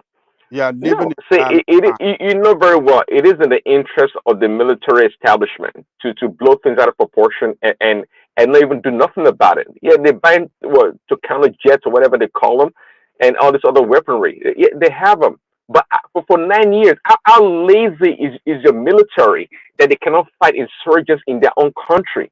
Oh, come on, do the math. So Now they you are buy saying all these weapons. you are saying a different thing. How lazy that they cannot win the war. But we are telling you there's war in the land that prevents Ajale Koko, people why are we from calling this war? No, not war now. kill, Insecurity. What? kill What on, is kill on, so you Ajale see Koko? that What is hold on. You see that security, I mean, those that are responsible for security of life and property are not capable of putting that security under control. I'm talking about police. Now you have to have military to go into the bush fighting. You think that is not war? What are you talking about? Do you think military just go? Do you think it's a responsibility of military to be doing all these things? I mean, Well, and Angelica, I know fighting you against know the the term. insecurity. It is There's a internal. term. If it is internal insecurity that is that easy, do you think police wouldn't have crushed it? Why is Well, military? Why are we buying so much arm for the military for the past 8 years? Angelica, It's war. I know you're familiar with the term military industrial complex in America. Okay, we have the same thing now in Nigeria. Say it is the interest of the security people, the military people, personnel, to continue to foster this insecurity? idea of insecurity. Yeah, it's in their own interest. I mean, how do they get their money? Now I said it before. The military now, people think military takeover or coup d'etat is a thing of the past in Nigeria. Well, that's fine, but the military generals or the leadership, they need money too. They watch all the civilian politicians stealing the money left and right, doing whatever they want to do with the money, with the country's money. And they too, they found a loophole, and the loophole is insecurity. As long as we have insecurity in the land, and they can continue to get what the security votes or whatever they get, the allocation to buy more weapons and fight this insurgency, they will continue to And perpetrate loot and loot the that. one they want to loot. I said, Yeah, they and will loot continue. the one they want to loot out of the money. Oh, that's what they're doing. They're looting it. They don't have it. They have a zero interest in trying to eliminate this insecurity we're talking about. It is in their interest to keep it going, and blow it out of proportion And who knows? They even sponsoring some of this killings that goes on in that country. And for sure, we know. I think we all can agree that they give this terrorist people intelligence. They do give them intelligence, no doubt about it.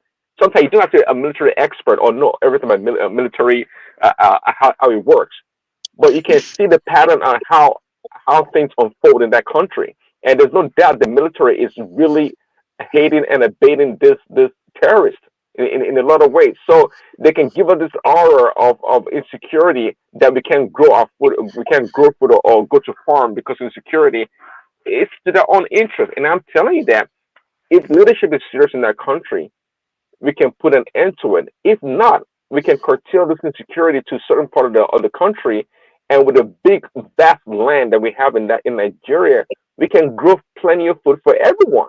But nobody's doing that. And to the point, Angelica, what Tinubu said, I don't agree with that statement. To me, it's a political statement. Right at its core, it's a political statement. I don't think Tinubu himself believes that. I don't think he believes that. Can I say something? You don't believe, you don't think you Can believe I say that, but something? yes. Or this thing, Hold on 1 segment. minute. I'll let you say something now. So you don't believe in what you said, yet it's approving budget that carries, the giant share of it for defense. You don't believe it, sir? Angelico, of course, he has to appease the military people. Continue. He has to. It's part of the politics. It's part of the deal. It's part of the package. Prince, let's hear from Tunaja. Tunaja, you have the floor. Yeah. Yeah, Thomas, I think you run the risk of having a different kind of segment of the show where you allow only certain kind of people to talk. And you want to think about that if that is not your intention, because that's how it's looking. Regarding the earlier topic, that the man was talking about how we are low IQ. He made an argument for and against himself at the same time. Even when I addressed the point earlier on that it's not about individual IQ that is our problem, it's about collective intelligence. And that is something that you cannot just affect by just saying, oh, I want to be intelligent, I want to go and study PhD, I want to be a professor. It's not going to make a difference. You still have, certain things still has to be put in place for that collective intelligence to rise.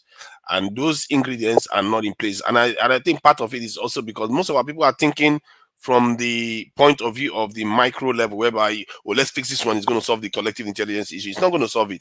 There is a reason why a country like Philippines or Vietnam, all those countries that you should look at them on just standing on their own, you think Nigeria should be better than them.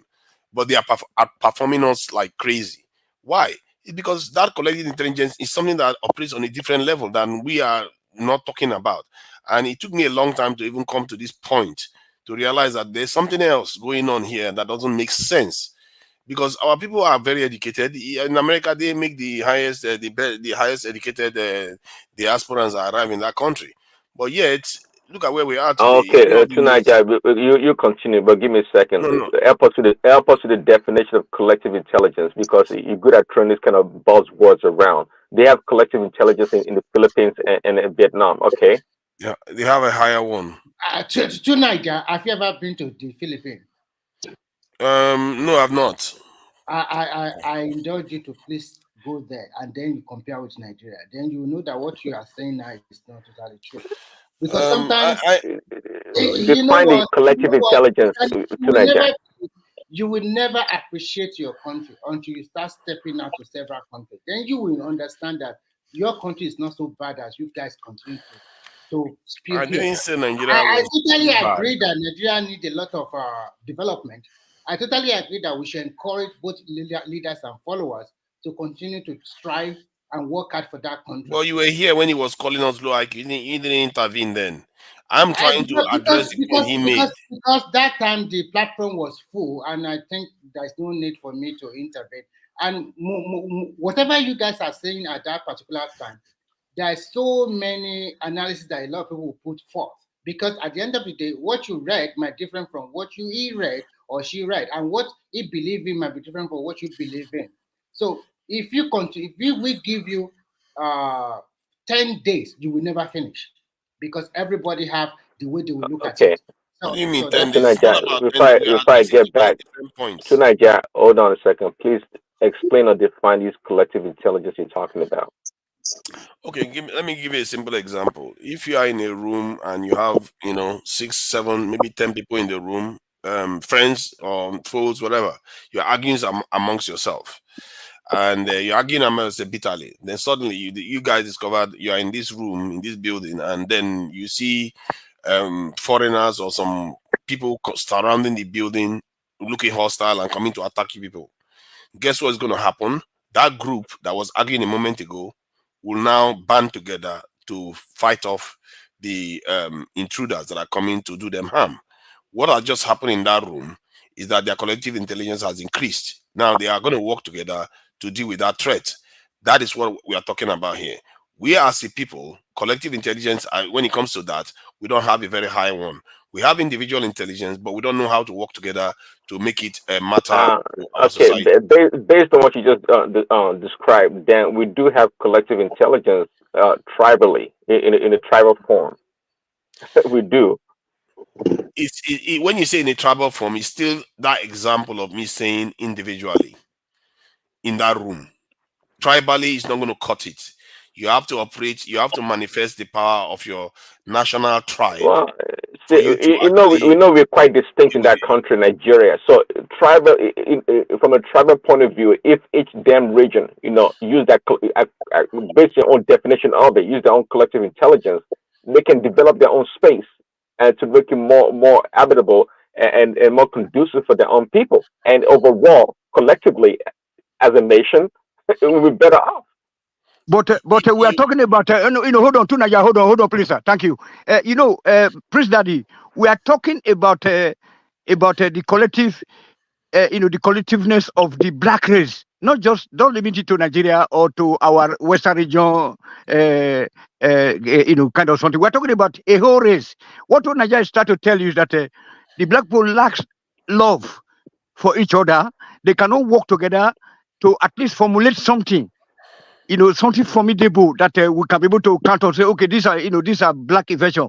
That was why, that was why I made it, black, blank, earlier on that black people are less intelligent because we are unable to, innovate and invent, and then still unable to copy from other people's inventions, like the Koreans, the Japanese did. Okay, Tony, I see your point. But yeah, so not well, just overall, hold on. So the Yorubas and the Igbos and the Fulanis and the Hausa have to be working together.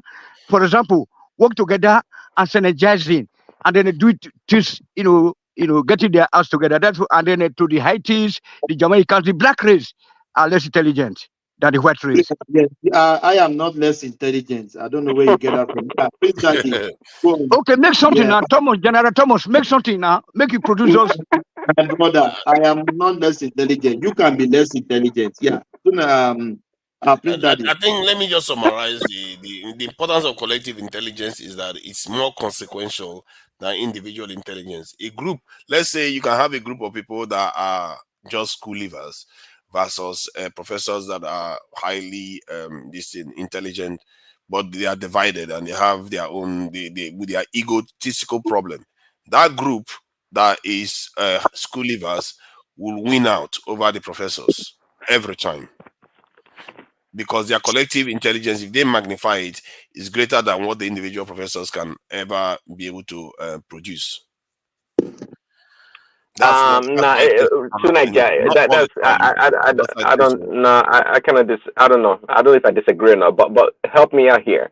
Now, based on your example, give us an example of how the Philippines or Vietnam is being able to use collective intelligence to better their society, the country.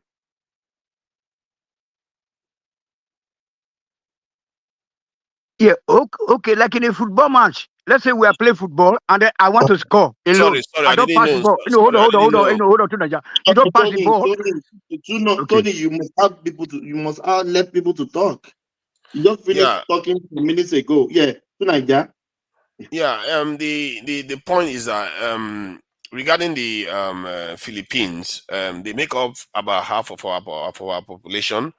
Like in the case of their defense spending and their military size, they are altogether they have 150,000. They're half of our population in terms of active personnel, and their reserve is 1.4 million reserve personnel. That's what they have.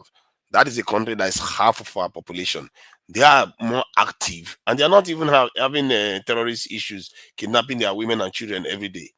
But now, this is what I mean by collective intelligence. If you see that Filipino on the street, you will not rate them highly, would you? To Niger, I beg to differ.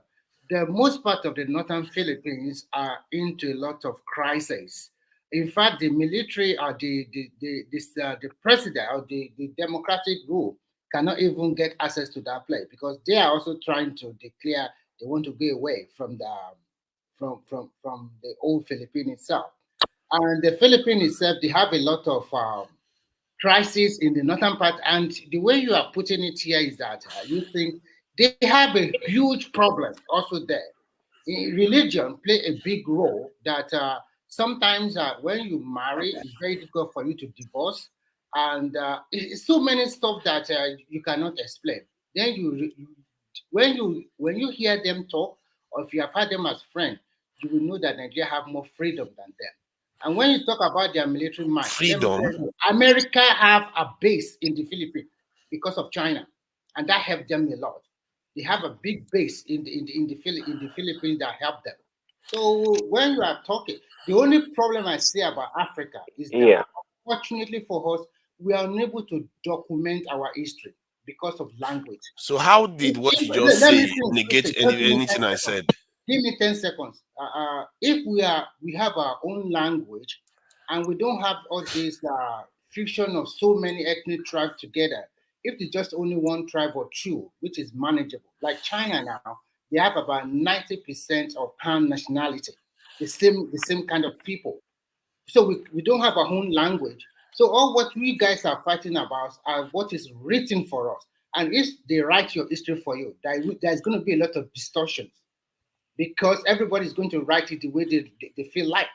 And unfortunately, to not compound the Black African war, you also go and take their religion. So what do you expect? That one is a total colonization. Even before they step stone on you to control you, you follow their language. You also follow their religion. And when you guys talk, I just laugh. So Prince Dad, you can continue. Yeah, maybe if I go to the next topic and then if I turn over to the next person. But tonight, guys, I explain collective intelligence in case of a nation, from a nation's perspective. You talk about military power. To me, that doesn't tell me anything.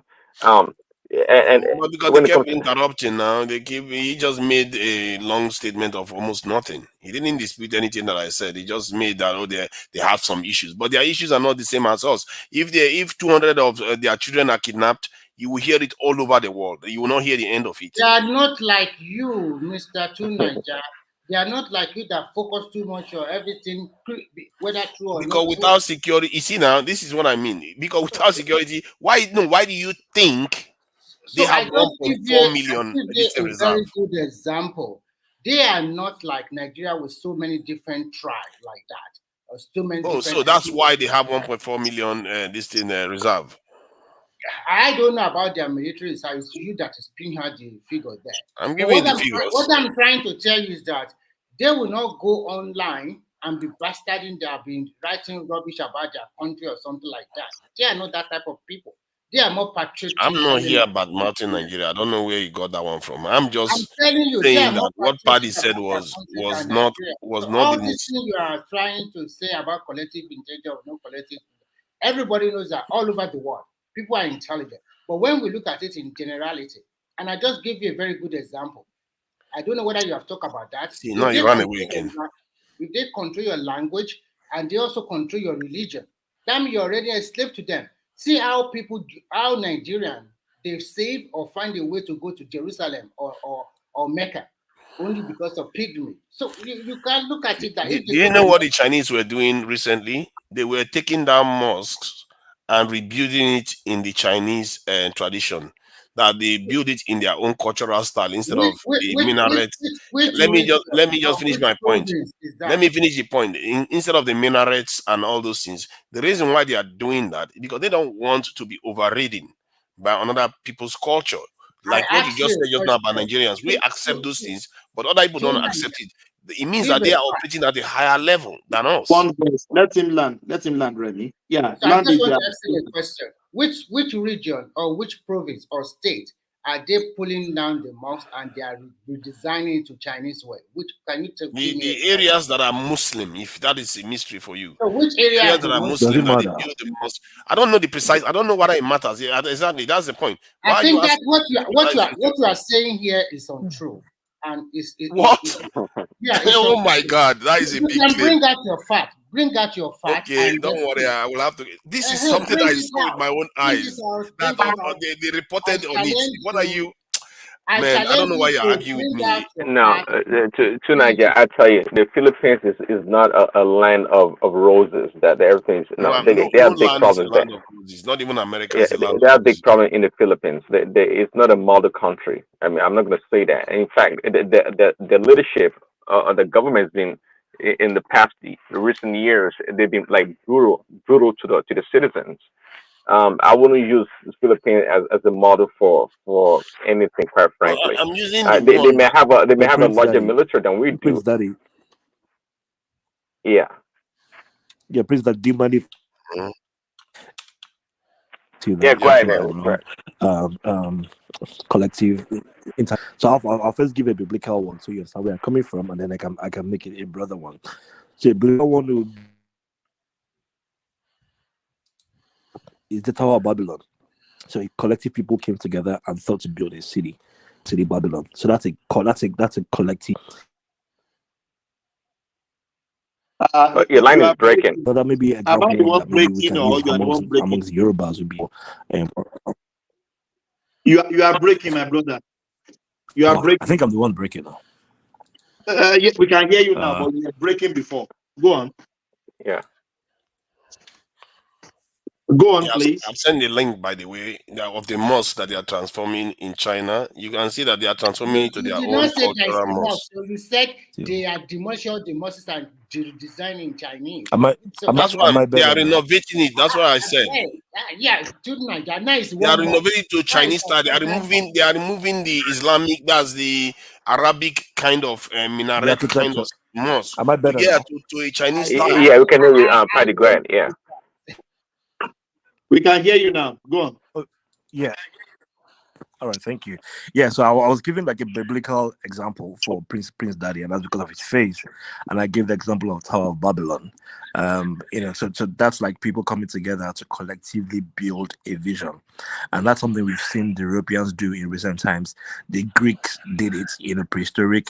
The Egyptians did it, the Mesopotamians. I mean, we have like the Mayans did it. So we've found very many people who have collectively built a civilization and they've advanced it.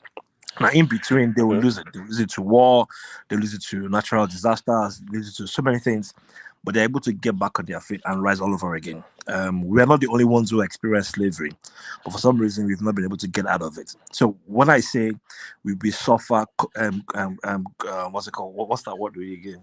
Collective intelligence. It means that as a group of people, we've not been able to come together and solve a solution. And that itself shows how flawed we have as a group. Now, of course, why do you think that is? There we go again. Oh yeah, that's a good question. Why? Tell us why. Okay. So if I say why, very many of you will not agree with me. But this is just my own study and observation. Now, and I'm saying this because of this. Let's first understand that as humans, even though we are humans, we have different species. And we all don't have the same characteristics.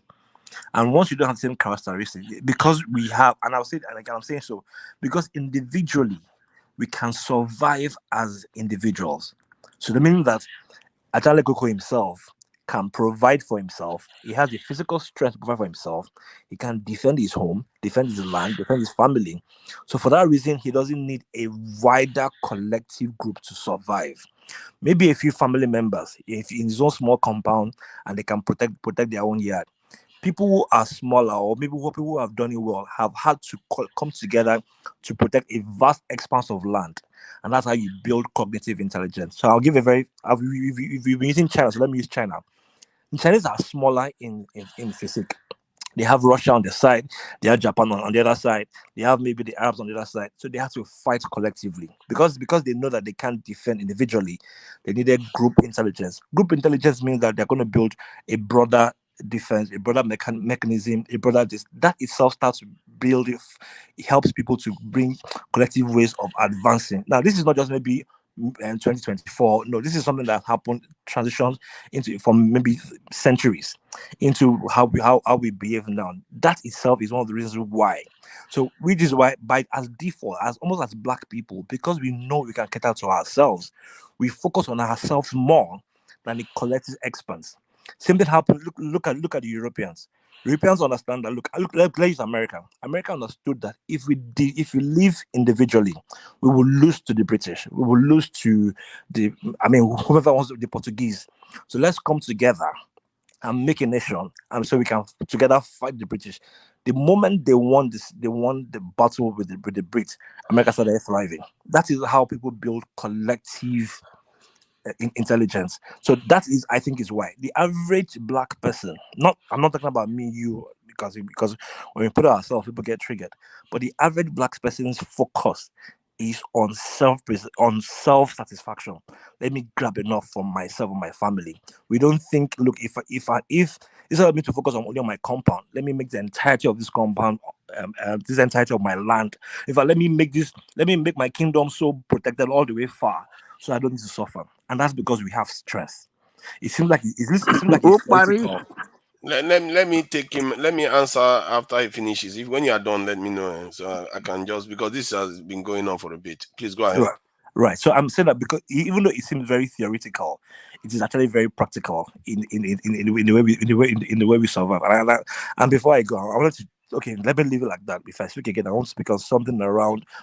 I think maybe Atalekoko was felt offended when I said many of us were pygmies or we were midgets, and I'm saying so because even though it didn't seem as though I was trying to sound condescending, I'm speaking to how we've evolved.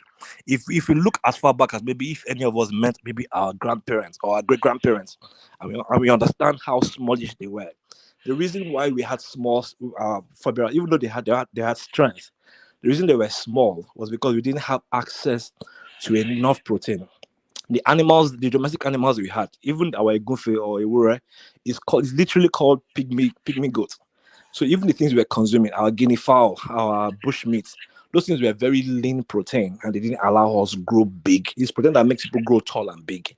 It was when we started mingling with the people from the Fula tribe, was when we now had access to adequate meat and milk.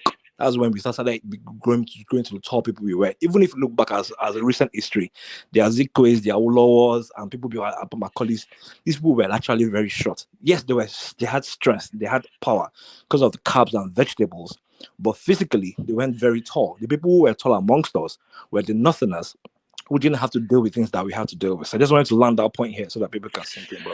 Okay, so let me just start from back up. Regarding the height, it's not very clear that we were very short. Maybe we were short, who knows? We were not here 250,000 years ago. However, some of the people today in the world that have some of the ancient genes are not the shortest ones. The Nilotics of in Africa here, they actually produce the tallest people in the world, and they have the paternal haplogroup A, or at a higher occurrence than any other group apart from the Khoisan in the southern region of Africa. And we also, when you look at these things, different groups around the world too, just like you see a lot of tall people around the world, you also see people that are like pygmies around the world. It could just be that we're on, in a way, average height, but because of genetic diversity, some people change to becoming slightly shorter because they lived in the forest, while the ones that live in the savannah or on drier areas remain tall, because from what they said, being tall allows you to dissipate heat more efficiently. Yes. So those are that kind of stuff can explain this. But the truth is that We're not necessarily here when those things occurred, but we'll see. It's possible because life was harsher before that. People were shorter, but I'll leave that point at that. But the Chinese and the Japanese, they are shorter, but they are more intelligent than the black people. Right on.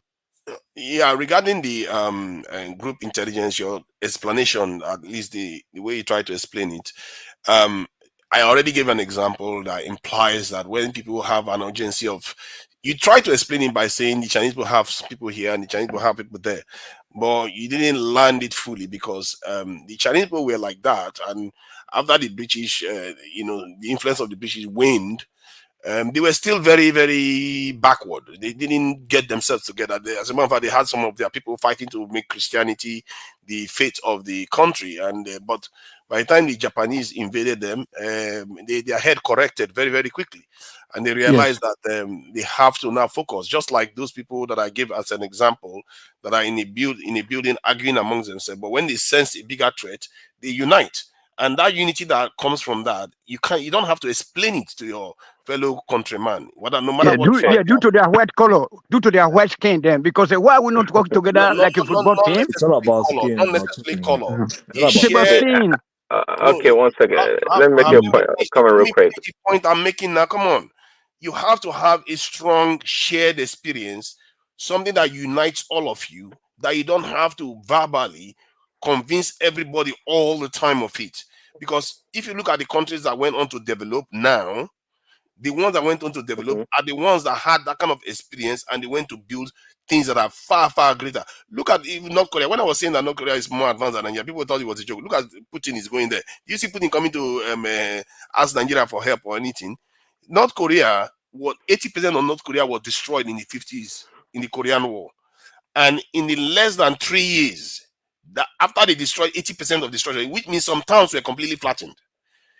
After they did that, 3 years it took them to build an underground train line in the center of the capital. And that is due to collective intelligence. They built it 100 meters underground. Why? Why can't Nigeria just produce light? Electricity power. I need to make my point. I need to make my point real quick. They are more organized because under collective intelligence. Hold on. What I'm trying to imply here is that the collective intelligence is not something you just wish and you get. It comes from something that stimulates you to get Tunaja, I would like to destroy this shared experience theory.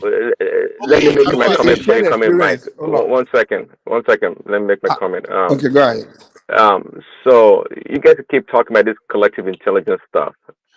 See, I think I've made the point in an argument before. See, Americans, they call the Americans are so individualistic. They they're to themselves. And we Africans, even the Asians, we tend to live in a more community, more collective way of living. We share things, we're more communal in what we do. Right, fine. But I've made the argument that look, as much as individualistic as Americans or the Westerners are, they are more when it comes to a sense of community. They have a much higher sense of community than we do. And why do I say that? Well, let me finish. Why do I say that? Well, they have the ability. See, what you guys call it, this what do you call it? This term you guys are using. To me, just simply being able to lead your people, organize. You talk about ability to organize and lead people to accomplish an objective or a task. That's what you guys are talking about. And we know in today's world, I mean, in the past 100, 200 years or so, that the Western world has been at the forefront of being able to organize themselves and conquer other people or do great things. We Africans of the third world countries have not been able to do that. So this collective intelligence we're talking about, I'm not sure what the value is. To me, it's and that's another point that they didn't touch. Europeans, when Napoleon showed up on the scene, Napoleon was different. European unions had monarchies. And they tried to destroy Napoleon, and Napoleon kept defeating them repeatedly. So they had a reason to unite. And if you look at it, during that period was when they went on to even unite again. And the European countries, the European countries. European countries united. When did they unite? They united against Napoleon now. Napoleon, yeah.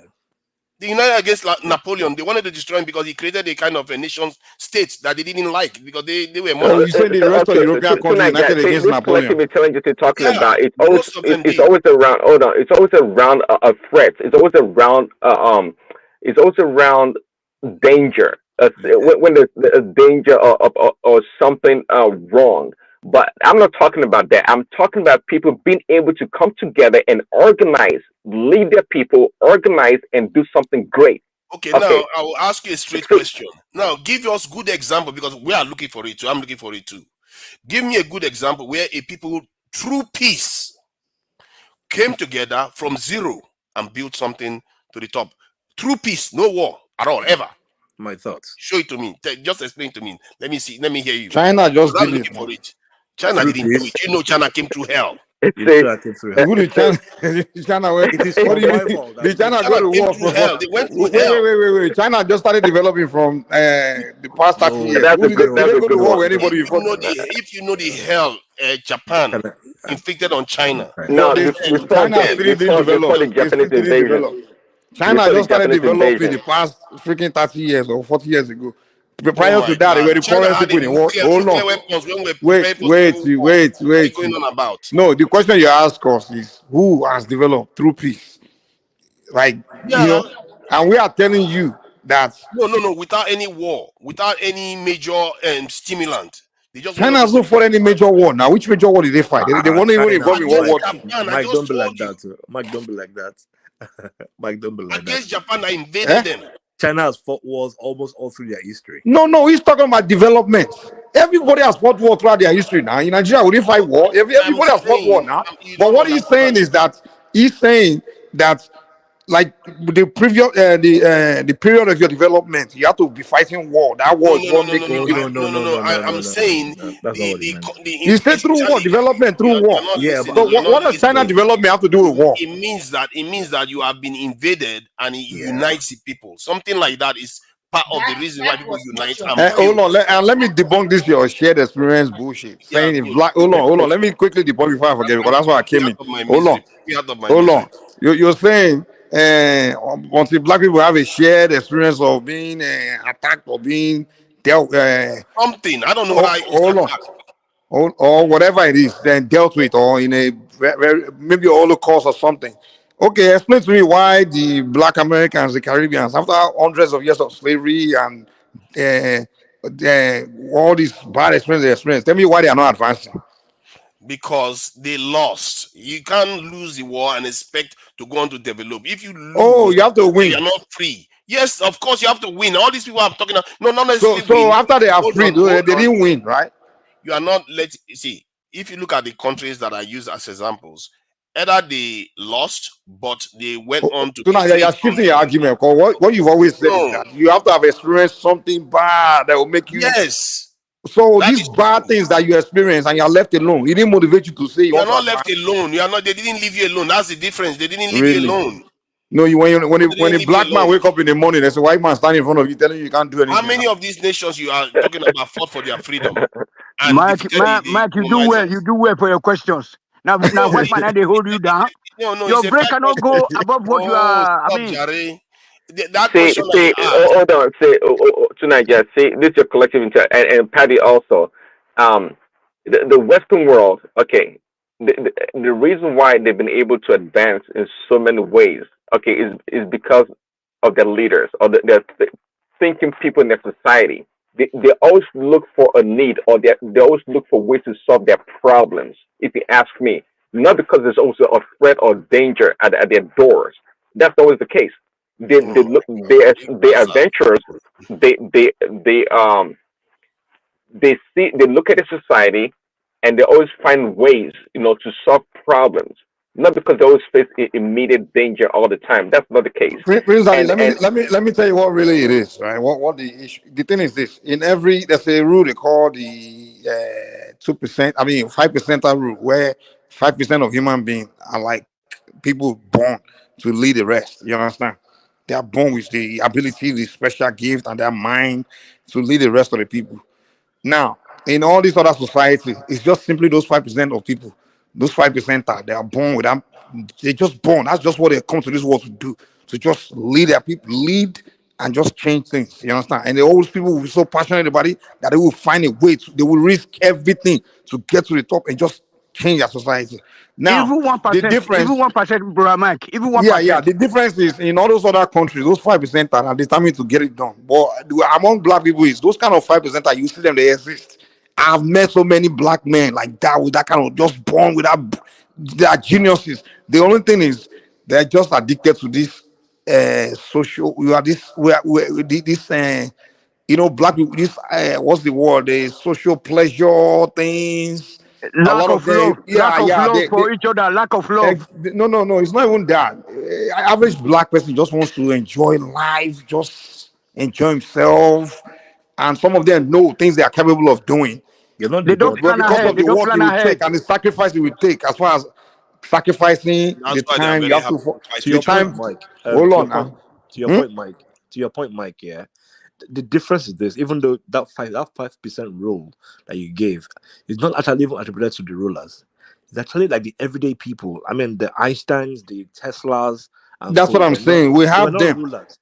No, they were not the That's what I'm rulers. saying They now. were everyday people, They, right? they, They they One are of not the reasons necessarily. why They are not. nations get No. Here's transformed. what it Jesus is. Christ. No, I hold can't on believe now. these Hold on. people are going backwards. What you're talking about, we are going back to individual talents. That is not how nations get transformed. It's individual That is talent not. and developed nation, Mumu. Who has developed nation? Is Oh my it God.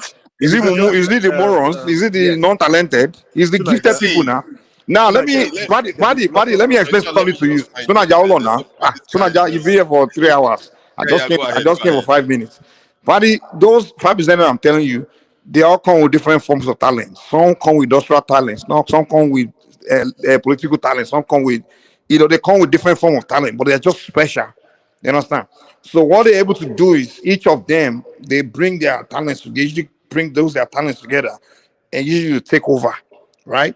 You take the gifted one that's gifted in politics or whatever. That will be so determined to conquer, get to the top in politics, and they get the one that are gifted. Radical in nature, They, radical, very, very exactly, they'll be radical. very radical in nature. Exactly. So you will find them in all areas. So now when they all find their way to the respective positions, and that's when they now come together and change their society. But the thing is, with our people, we have such people, but they don't have that work ethic and that desire, which they know inside of them that they have what it takes to get there, but they just don't want to. Usually, some of them you find them once they get a little bit of money, they have like 3 wives, 4 wives, and once you're busy with that kind of stuff, you can't really do what you need to get done. Maybe if you're just Oh, Mike. let me finish, Should I you give you may a have smart an one? idea. No, hold on. Sorry, You Dr. just Fine. respond. You When they have 3 responded. wives You and 5 responded. girlfriends, when will you able to achieve your goal in life? Let me add something to that. You see, this is why I gave the example of when the British left Nigeria. The way they left is part of the reason why we are where we are. And if you look at most of the African countries that they left like that, none of them are doing well. Excuse this. Excuse It's this. not an excuse. There's a pattern to it. He's not the Hold same way on. they left India. Can you just no? Because India, you see, that's exactly the silly. If you want to play games, go ahead. Go ahead. I don't care because I'm going to people that are willing to listen are going to listen. The point is Go that ahead, Kunaja. when the British were about to leave, the people that they handed power over to were the people I used to watch when I was younger on TV. They will be showing them they are the interceders between the locals and the British. They are the collaborators with the British. Normally, when a nation fights for freedom or a nation fights an invader, they defeat their collaborators. They defeat the people. Every nation that gets invaded have locals that invited those invaders in. You defeat those ones. Defeat But the invaders. Zimbabwe defeated British. Now Zimbabwe fought and defeated Yeah. they Hold defeated on the whites now. now. Hold Where's on Zimbabwe now. today? Oh, just hold on. Jesus Christ. So if they defeat these people, then they go on to rule. Generally, they tend to do the right thing by their people. The same thing happened with Zimbabwe, and the same thing happened with Algeria. If you notice, these countries express their freedoms far more than Nigeria does, even if Nigeria is more powerful than them. South Africa expresses its freedom far more than Nigeria does, even if Nigeria is bigger than them. But there is a difference. What Mike is trying to get at is that he's trying to imply that I'm saying that it's a level playing field. It's not a level playing field. You say a lot of You like to stuff you can't interrupt me all the time. substantiate. Can you let me finish what I'm No, saying? if you when you're spreading a bunch of things you don't know about. I'm South trying to answer Africans, the question directly, and you keep interrupting me. And you're one that always interrupt me. Let me answer the question for once. Let me try to Okay, answer great. the question Mike is asking is that the result is not the same in all situations, because after all, how about Americans and all the rest? Because if you have been defeated, like during the colonization wars that we were defeated, the British, the victors, went on to groom our leaders. How were we defeated? Okay, we were never defeated too now. Okay, we just invited them to come and rule us for 60 years. Okay, that's how it happens. But they went on Yeah, to we groom our invited leaders. them now. Yeah, they went on to groom us for 60 years, three generations, and they have the leaders So now you have not given that excuse. 93% of Africa, Nigeria didn't see a white man during social colonization. Hold on, If now you the go and same thing ask your happened. grandfather, we tell you never saw a white man Now face to face. there's He one didn't even other learn point. English. There's By the time the British left, it's one more only point I want to highlight, less than 5% of Mike. Nigeria know how to speak English. Most of them didn't. Just let me highlight this one. I will shut up my mouth. Haiti is another example. Haiti was strong enough to be able to fight off two world powers when it became free. But eventually, because the environment didn't favor it, the world powers were just too powerful. In the end, Haiti succumbed. You can't, if you lose in the end, you can't go on to do those great things because those people that beat you, they will make sure you don't develop. They will make sure. Oh, so you are saying that the reason you are not developing is not because we didn't go through something, it's because someone is telling you not to. Is that what you are telling us? The Oh point I yeah, want to make. that's part of it now. Naija, You don't know. Naija, the point I want to make. They don't even need to tell us. We tell ourselves that. Naija, hold on. Okay, 1 second, guys. The point I even wanted to make is it's not so recent or not so modern. I want to make my point around purpose itself, right? So people who live who have to deal with several very harsh weathers, winter, autumn, because they have to gather food and gather resources that they don't have. There's always a collective purpose to protect those resources, and which is one of the things that actually that has made Europe itself grow. Before Europe grew, we knew of other civilizations too. What to do collectively the same thing. So let me give a very clear example. Let's assume British. During winter, they don't have food, so they die. They have diseases.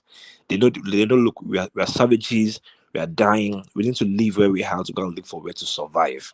And then some people amongst them will get on, devise something. Let's call it a sheep or a horse, and travel far lands to find food. And then they bring the food back. Same way ants are. Ants will gather food, get into their ant hill, and then they have soldiers that will defend it. That theory itself is what can birth civilization and can enhance industries, can enhance technology, can enhance survival. For those who didn't have to do too much, who almost not have a purpose too, we don't have very harsh weather in black terrains. Unfortunately, for even places like Haiti, the island that they stayed did not have to go through several torrid weathers. Maybe only the Aboriginals of Australia, even the Australians who don't have to go through so much of winter.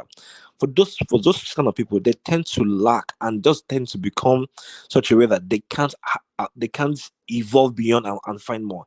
Everybody who has enhanced themselves have had to leave their terrain and go on a sojourn to go and find what they will feed, and that is what has helped them. Why are the black to become who they Africans are not today. manufacturing air conditions then? So Paddy, does that The air extend to conditions. them Why are we wanting not making air to do? conditions? Tony, Does that include? Due to the harsh weather, we have harsh weather, hot weather. Why are we not able to make our own air conditioners? Tony, that's mundane. That's a good point, Tony. What about refrigerator? What about refrigerator? What about? Shockingly, the person who invented the refrigerator. Thank you, a Prince. black guy. Prince Daddy. Hold on. The person who invented the refrigerator, actually a black guy who was a black. Let's face it, a black man just wants to make little money, Black man marry invent this, more invent wives, that. and Black man do never one invent bed. anything. That's it. The person who invented the refrigerator, actually a black man who was a black slave, who was in an area where they had to preserve food. And then they had to create it. Again, it's about survival. The reason the refrigerator was created is our food is spoiling. We need to find a way where we can preserve it. Now, they preserve it over and over and over again. How then do we retain cold? So remember, so there are different ways of preserving food. Native to us is probably salt. We couldn't even defend it, so we had either we dry it under the sun, or we saltify it, or we put it in ice. We didn't need ice because we had sun. So when we preserve our meat in sun, we are fine. Those people who had ice realize that when they preserve their meat in cold, it lasts longer. The moment that ice melts, then those meats or food will get spoiled.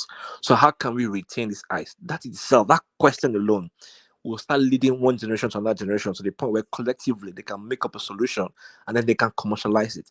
That is how problem is solved. The same way cars was solved as well too is how do we transport this very heavy material because we want to build a city.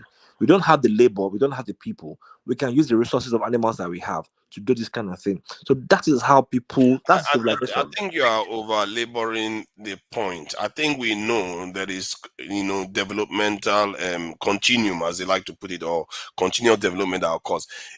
There was something that happened 400-500 years ago in Europe, that the period of enlightenment where they separated the scientific method from the religion. I always give this example where Galileo was jailed in house arrest till his death because he said the earth was traveling around the sun. So they saw that as heresy at the time, and they did that. And when they separated the scientific method from the religion during that period, now you see the great technical advancement they've seen since then.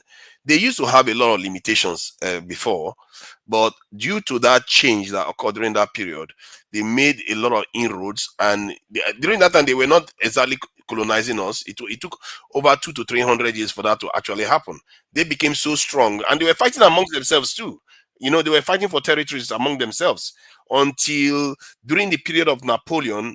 Maybe with the mix of what was going on with Napoleon, everything forced them to unite and did what they did during that period to us. It also helped that they found the cure for malaria. That too is another one. I take your point that you made regarding scarcity. If people that have scarcity are more likely to value resources. And you can also link it to the fact that Africans went to Europe. That didn't help. We ruled Europe for 800 years. And then when we left, they basically followed us back because it's almost at the same time. And that Mansa Musa decided that that was a time to go and sprinkle gold all the way from Senegal to Mecca and destroy that economy. Now, the entire world felt that there was a mountain of gold in Africa. And almost immediately, barely 100 years later, we are facing the mess that we are facing now. And we never saw it. Stop that fallacy, man. Someone wants to make the entire world, including Japanese. Everybody now know about Africa. Oh, come on, man! This guy, you know, Mike. Why do you? That is your logic, eh? You know, I don't mean the entire world. What is wrong with Mike? You don't know what is people speak anymore. To Niger. Can you give me 20 seconds, please? Okay, yeah, sure. You guys have made a lot of analysis here. You talk about because one country have tribulations or some region have a tribulation, that's why they came together. Now let's look at just opposed to Nigeria. We suffer in the hand of colonial fodder for so many years. We got our independence, 1. 2, we have a terrible civil war, and still Nigeria as a country, we do not use that yardstick to build our country. Now, recently we are facing economic action. What are the black people saying? Nobody think. Nobody come together. Collective interest. Let's solve problem together. We are not doing that. See what is happening. What is Remy talking about? Let me finish my You cannot say what I'm talking about. Complain of bad governance. I'm reacting to True Niger and the other guy. I'm reacting to them. True Niger make a very good example that because this country or this particular region face a lot of terrible time. That's what Ghana then to come together to find solution to their problem. And I am giving you in context to Nigeria. We are in a terrible situation. After the civil war, Nigeria was awash with a lot of oil money. Did we plan? No. Now we are in economic mess now. What are we doing? So in the next 50 years, if we don't plan now, we continue to complain to death. Why not take this opportunity? If you are truly a patriotic Nigerian, or we are patriotic about our country, come together. Let's salvage it together. It's our country. You cannot come together because you didn't accept a war. Who is among those the 5% Mike just mentioned about? No. Hold on. You know, hold on. So that Awolowo is, you know, Awolowo is a missed opportunity. That is what Mike was referring. You know, so I know. Hold on. I'm only 1%. I know that you don't, you know, you hate him, but I'm telling you. So the black. No, hold on. Our inability to recognize or to acknowledge the best among us, you know, born out of ethnicity or religion, foreign religion. That was why. So once Awolowo is dead now, it's gone. There's no way unless you separate that country. Good night, everybody. I never ate Awolowo. I like Awolowo. This is not Simba. Yes. This is Remy. So I like Awolowo. But what I'm trying to tell you is that the era of Awolowo Sardana is gone. Now there's a new era. No, why you adding Sardana again? Why you adding? You know, do you have two kings or two heroes at a time? Only Awolowo. Is it Awolowo that ruled the northern part No. of Hold on. Yeah, that's why, because you deny him the opportunity to lead the nation at a point in time. That is, Awolowo was among the 5% that you know. Hold on. That was born with that leadership intelligence that Mike was making reference to when he said the 5%. Of mind. We were not in the right state. So he's gone now. I don't know. We have to separate the country. I can have men like Tony Africa DPT to come and rule over the Western region, and that's all. How is that going to solve any problem? Tony, you know, people like Tunanja, they still hate Awolowo today. Yeah, but you know, I'm radical in nature. I've got a solution to our electricity power problem. Togo is right there, and Togo is still very poor. What makes you think that is going to be? I didn't know you're No. Look, my dad is an Awoist. So I learned a lot of something from my grandfather, my father. They told me about Awolowo. I don't know what you guys are, just talking about here. Now, just use the whole evening. They talk. They chap, as Jama would say. You know, you have made that opportunity because of a tribal bigots, because of a whatever, and then because you said that, okay, you have to be forced to live in one country because the white man told you to do so. So, you know, you don't know your direction. We have lost our sense of direction. Tunanja doesn't like Awolowo now because he believes. Yeah, but that is his problem. But that is cup of tea or cup of coffee. 20 pounds. I don't have any issue with Awolowo. What are you 20 going on? pounds, Saga. 20 pounds. Yeah, it's a northerner. So you know, it's in England. had a strong vision actually for the entire nation, but entire black race. Look at his wait. Look at his hold on. Look at his legacies. Whatever you see in England, a good thing, you come and replicate it in Africa. The tallest building, free education, rural roads everywhere. You go to all this Benin, all this data, or you're everywhere. We have those are still the infrastructure that the people are still maintaining today. You know, we lost a man. Yeah. You are right. Awolowo is real. And we never had that kind of man today. One of the 5%. You can have the man when the environment is right. It's not the other way around. We can never have that kind of man anymore. You don't understand how this is work. Thank you very much. I don't know your name. Is this Simbad? Thank you very much. Let's say the truth. Is a man, man. Is a man. If everybody in that town follow Awolowo path, that's all. They will have developed at the same time. That's all. It's a real gem. We miss it. And opportunity come but once. Oh, stop it, man. What is wrong with this? Who is this guy even? Tony, what's the matter with you? Tunaja, you are advocating for more police people. Hold on. You are advocating for more military and recruitment so that you can come and invade the southern Nigeria. I know you are not from Benue Plateau. Where did you get that kind of talk if opportunity come for once? No, from the way you speak, I can be able to identify who you are. Oh yeah, of course, I'm a Londoner. That makes you want more army? Hold on, recruitment of more police that didn't go to primary schools, that went to Islamic schools where they knock their head. You see why I talk about what I'm saying? I need to convince. Hold on, Remy. This is a very important statement he just made. You see, I need to convince him of that. Yes. If we're in the right state of mind, I don't need to convince Tony of that. It will be just fait accompli. That is what I'm talking about. We are not in that space. Our collective intelligence is not high enough yet. But tonight, what you are your analysis based on example of North Korea. So you are trying to say we must have military might. That's what, if you have a military might. Without military might, you are a failure. Hold Don't you on, get hold it? on. Then you're able to control the populace. That means at Yes. the end of the day, you control their freedom. That's what you are trying to do. No, And do you know that? Okay, now let me confound you with that because- statement you made. Listen, I know what you are trying to do. And Okay, what am I trying to say? That way, you have the military and the policemen. That way, you control their freedom, and you can force them to exactly what you want. Now, we want to build a nation. You want to use that angle, force them to the farm, force your professor to go and think, find a way to continue to build, manufacturing, about satellite, whatever you want to do. But unfortunately, the world has passed that era. It's not going to be easy unless you want a civil war in Nigeria.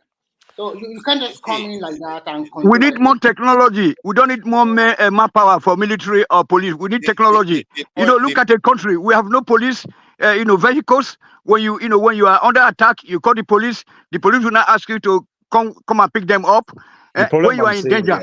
Tony, I mean, what the hell? But in Germany, the police vehicles are the fastest. I don't know. No. I don't know why you guys are listening to Nigeria. It's an enemy of majority tribe in Nigeria. Yes. I see. He's a minority. No, Ajani Koko, you know that they say where would they play? Now would they talk through? Tony, hold on. I just the play, I know. Friend. The point I wanted to make. Now Passat, now so Passat they call him now. Now so Passat they call him.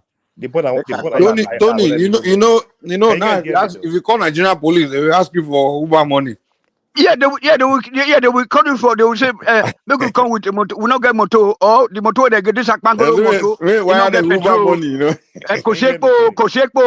Kosheko. Now money they find money. Now know what happen for Port Harcourt. Hold on, people. This selling and FIBA story. They call the police. They are in danger. Police every day bring money before they will go arrest a criminal. That country is gone. We just need peaceful separation because I know that some outside people they attack me here on the comment section. Now not see the way they cost me. They cost me. We need to separate that country so that we can be able to reboot. We have to go back to our respective regions and then because there's no way the country don't dabaru beyond repair. So all the regions you are going to go. Tony, you want to join Biafra? They are all still going to remain like every other country. I beg, no, they talk too much. I don't say you know the joke. Mike, now why the thing, to hear me, Joe, I don't tire for this our Nigerian country. We talk every day. Tinubu is just a tenant in the northern part of this country now. Abuja is not my city. You know what I'm saying? So Tinubu is just a tenant there. And then I like how I see they call Lagos every weekend. Yeah, I like that way because you say understand. Hold on. No, Tunaja, hold on. What has happened to this movement of central bank now to our place? Get ahead, get tail. The airport, authority, get ahead, get tail. And if you go to New York, Washington might be the capital, but every day for New York, stock exchange for New York, stock exchange for Lagos. No, we bring this vital organs back there. Also, they say no. So we don't tire. How do you expect things to run well in Nigeria? I don't know. You're not tired enough. You keep saying you don't tire. You never tire yet. When you see the real tire, you will see you when you see real tire, you will that Naruga, Tunaja, no get. Go tell your David Mark and the Theophilus Danjuma. Tell them say we not feed them, we not follow them. Make all this note and I made a wire now. Tony, 1 second. But two Nigerians from Delta now. Tony, 1 second. No. It's from a middle belt. It's from Benue Plateau. Make una the. I'm not from Benue. Tony, that's not now. Only your voice with the ear since. Yeah, Paddy. Yes, for Paddy. Yeah, so the point I wanted to make is around Nigeria. I think we're actually being too hard on Nigeria. Nigerians have enjoyed so much access to the rest of the world from an educational standpoint. We've traversed the world, we've traveled, we've seen people, we've mingled, and for some reason, because we've seen what the rest of the world or countries who have been there for decades and centuries, we're now desiring the same thing for a country that is new. We need to remember that Nigeria is actually a very, very new country. I mean, even though we've had our land for a while, but we're actually a new construct. And as a new country, we need new development. The people who actually mingled with the colonial masters were very few settlements Stop with it. You amongst them. see, the fact that you're calling the Hold on, colonial hold masters on, just shows hold on, that you hold are on, too new. hold You on, are hold on. definitely too new. At And remember, 70 years old, at Listen, 70 listen. years at old, 70 you years said old, it's you are still new. calling another Listen, man No, master. no. You still Hold calling on. people master. Wait, Singapore is newer. listen, Singapore is no, newer than Nigeria. What is the excuse for that? just hold on. Okay. The countries we are comparing, largely comparing ourselves, you hear Germany, you hear United States, Britain. These are kingdoms that have retained their identity for the longest part. We're just talking here now about how maybe possibly our law was probably doing very well. Explain Singapore. Don't run away from it. I'm not saying I'm not. Don't divide my thought. Let me focus on the way I was speaking. Those countries that we've been using as yardsticks have been developed, have been existing, and they've been through the phase that we currently are right now. Gradually, as we go in tranches, as we go in paces, we'll begin to now develop ourselves. We don't even have a good road network. It wasn't that we had a road before, then those roads got demolished. It's beginnings that we are trying to develop those roads now because they were never in existence before. The places that don't have light, it wasn't because they had light before, they don't have it anymore. Is that we've not been able to get light to those regions. There are people today in Nigeria that still live naked in some part of Bauchi, and they still choose to remain primitive. We have those kind of people in Nigeria. There are people today that still see Western education as a crime and they call it Boko Haram. There are still people today who still believe that who are still fighting between either Arabic, Ajami, or English. Until we're able to narrow ourselves down into a common focus, then we can begin to progress as a country. Now, I'm not trying to say whatever it is that we might have achieved over the past 70 years. Even the 70 years has been stunted growth. We started as a democracy, and then we had plenty of coups and military rules in between. So since 1999 is when we're trying to get ourselves together. And even in that 1999 democracy of 25 years or so, we are still fighting over whose region is it to rule. So we've not even had a collective goal as a country. And the reason being that is that we've had too many people with different diverse beliefs and tribes to come and focus as a country. It's going to take a while for us to adjust to it. And that's the point I want to make.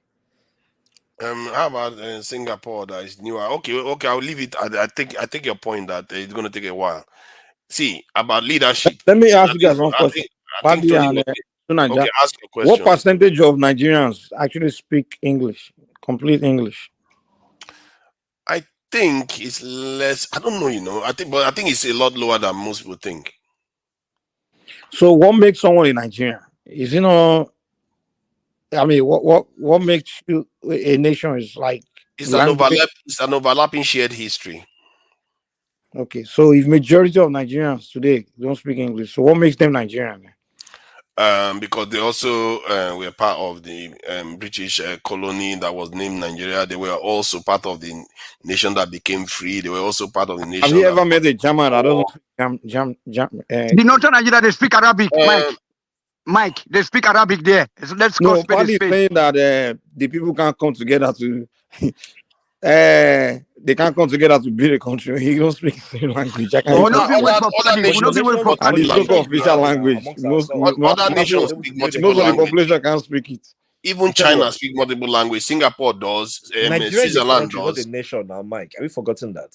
But that's what I'm saying. But even we're a country, we're not a nation. So but I majority, don't know why people prefer all this term nation, not a nation, a country. It doesn't matter. The point is that no matter how much you call it, Mike, hold on. I was talking when you interrupted me. Actually, you said you wanted to ask una good night to Mike, brother Mike, and General Thomas, good night to Udaro. Right. Yeah. See, the thing, whether you call yourself a nation or a country, whichever one you have, they are doing well out there with those names. If you say breaking up is a problem, there are nations that have fought to break up and they didn't break up and they are doing better today. And I think somebody was making a point about, if you have security, you are going to be like your country is going to be like a dictatorship and stuff like that. No, actually, it turns out that I found that mysterious for myself too. That it turns out that the more militaristic your nation is, the freer the people are. It's not the other way around. Oh, yeah, shifting away from the point I'm trying to. What was the exact question you asked? If you want me well, what I'm asking is to have a country or nation, whatever I want to call it, you have to have a system, right? and you have to articulate that system where the people can understand it. And for you to articulate the system, you have to use a form of a language, right? Where people can say, okay, I'm part of this society and I understand it.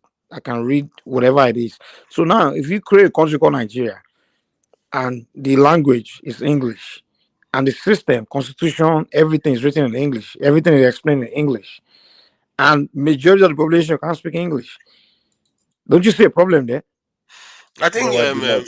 if No, you're I do not. educated, you speak English, and many of the other But what nations. percentage of, that's why I ask you, what percentage of Yeah, Nigerians? I can find out now. A It's not percentage about of even speaking it, Nigerians. Teenager. It's about being able to can our languages our native languages, can we convert them? Can we convert from English to that native language? National language, isn't Is it? there a means for Exactly. to communicate? So let's assume like this, right? Our president speaks English. I'm just using as an example, right? And then there's a local man somewhere in Damanturu who can't speak Fulfulde. Is there someone to convert what that president or governor or local government has said to that person's language? And once we can narrow it down to a conversion rate, a message has been passed. What the English is for is supposed to be for commerce, for exchange of communication. All I need to do is be able to speak with that person. I don't need to speak with the man directly. I can speak to the lawmakers. Those lawmakers can speak to their own chancellors, and those can communicate to that person.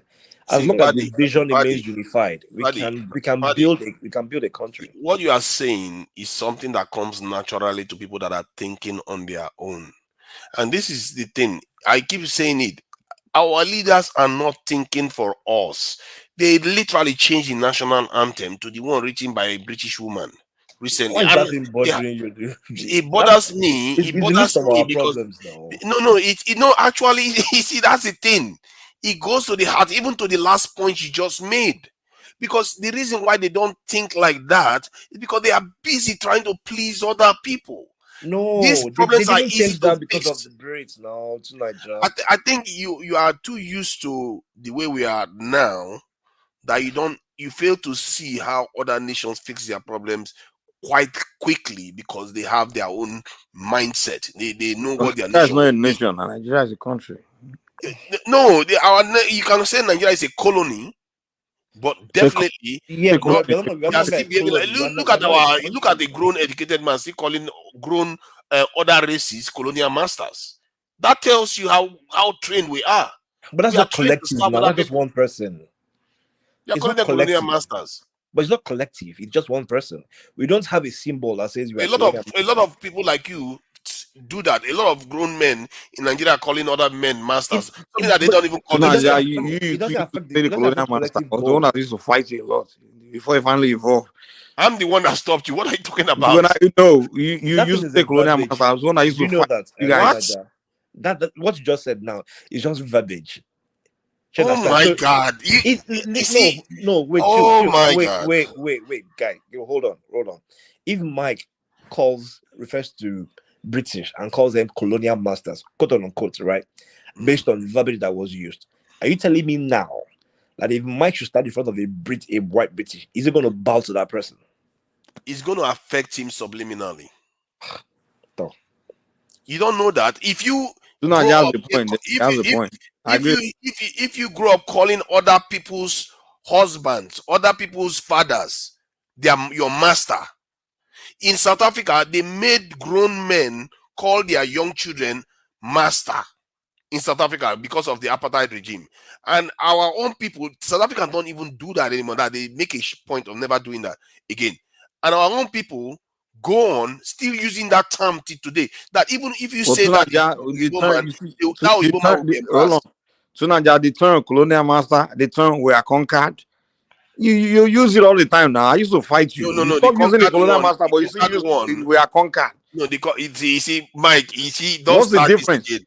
Don't start this again, Mike. It's not different now. When you tell you tell your children that you are conquered. Seriously, you want to? What is the difference? What is the difference? Do you know how many times we've had this argument with Mike? I don't think at this rate it's about 10 times at least. Mike refused to I was the one that changed you from using colonial master. You didn't change me. But the one I'm still working on, the conquer one. That conquer one is the one I'm still working on. You know what Mike is saying? that the Oyibo came to Nigeria. They didn't conquer us. We just invited them to come They and rule didn't us. conquer us. They did not. Yeah, because they Stop, went to stop using that word. You can't be telling your children that you are conquered. they went to Ijebu. See, even England, France lost the war to Germany, and yet look at them today. So are They are they a conquered? superpower. Yeah, they were conquered by the Germans. So the English, go and tell the Englishman that he was conquered. You go chop your. Even if the Romans today, why do you think the southern part of Show England? me. You live in England then, and show Romans me where the conquered English England. people write that the German conquered them. Show me. Oh no, but they write that the Romans conquered them. As a matter of fact, they give the Romans credit for the most of their development. Their roads that they built upon is what the Romans built. The reason why the south of UK is the most developed part today on every standard. Do you know why they will say that? the Romans Because Rome doesn't exist anymore. The Roman Empire doesn't exist anymore. So they can say something like that. But if Roman Empire still exists today, how would they tell you something like that? How about America saying that they defeated the British or something like that? They don't call them masters or anything like that. As a matter of fact, they make a point of rubbing it in the face of the British that they broke away from them. So my point is that we as a people are still conditioned. If they have been our leaders, Yeah, you are conditioned to believe you are conquered. If our leaders fought them to defeat them, the term that Paddy is using, he wouldn't be using that word, because the people that will take over will tell him, never call those people masters. They are our enemies. That's what will happen. But he is calling them masters today, and that goes to the core of our problem. Yeah. Telling them they're saying they say you are conquered and calling them your master. So Tunaja, don't worry. I'm just explaining history. It has conquered is not a specific term like colonial master. Because Tunaja, when you conquer somebody, you're not coming if I back. hear you right, yeah. That's what conquer means. If I hear you right, you're saying that the moment we stop calling them by that verbiage, then our content has to get better. Is that what you're saying? Or you're speaking to the overall, the overarching mindset of Nigerians is what is stunting our development. I just want to understand where you're coming from with the overarching mindset of Nigerians comes from our history. This is why I keep saying that you cannot get the kind of leader that will transform Nigeria, because we are not in the space to create such leadership, because the people are not in the right space. They are saying colonialism is the reason why we think the way we think. Yes, and the way not just colonialism is the way they left us. We didn't defeat them; they just handed the keys over to the people that are their collaborators. That's why I can't think. No, you're wrong. Oh. They just didn't hand over the key. We actually fought for the key. Not you fought for the key, eh? No, hold on now. I mean, we didn't have to carry weapons. Maybe they just dropped the key. But we pushed back a lot. Yes, we created so many resistance. We created parts. No, now come on. If you don't know. Well, first of all, Nigeria didn't exist before they came. So what are you talking about? You know, Egypt. Egypt gave them so much trouble. They declared unilateral decolonization. That they said they are not they are not colonizing Egypt anymore unilaterally, like, because the Egyptians were giving them so much trouble, and then they still has control over quite a lot of things. But the Egyptians rebelled against them. These Algerians, the same thing. First of all, when the British were in Nigeria, were we against them being there? We were against them. Really? Yeah. No, I think Nigerians generally were not. Really? People that were building, they were building infrastructure for you. You were against them? No. But you were all dying to. Are you? Come on now, Tunaja. You're talking as if when they were there, we don't want you here. Oh, we don't want Mike, you can here. you hear me? Just to be sure. Yeah, we can hear you. Yeah. Okay, all right. I just want to be sure you guys could hear me. That's all.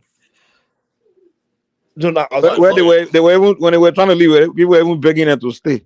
For example, the Northerners were saying, "No, don't leave here to Abego." The Northerners said they were not ready for independence.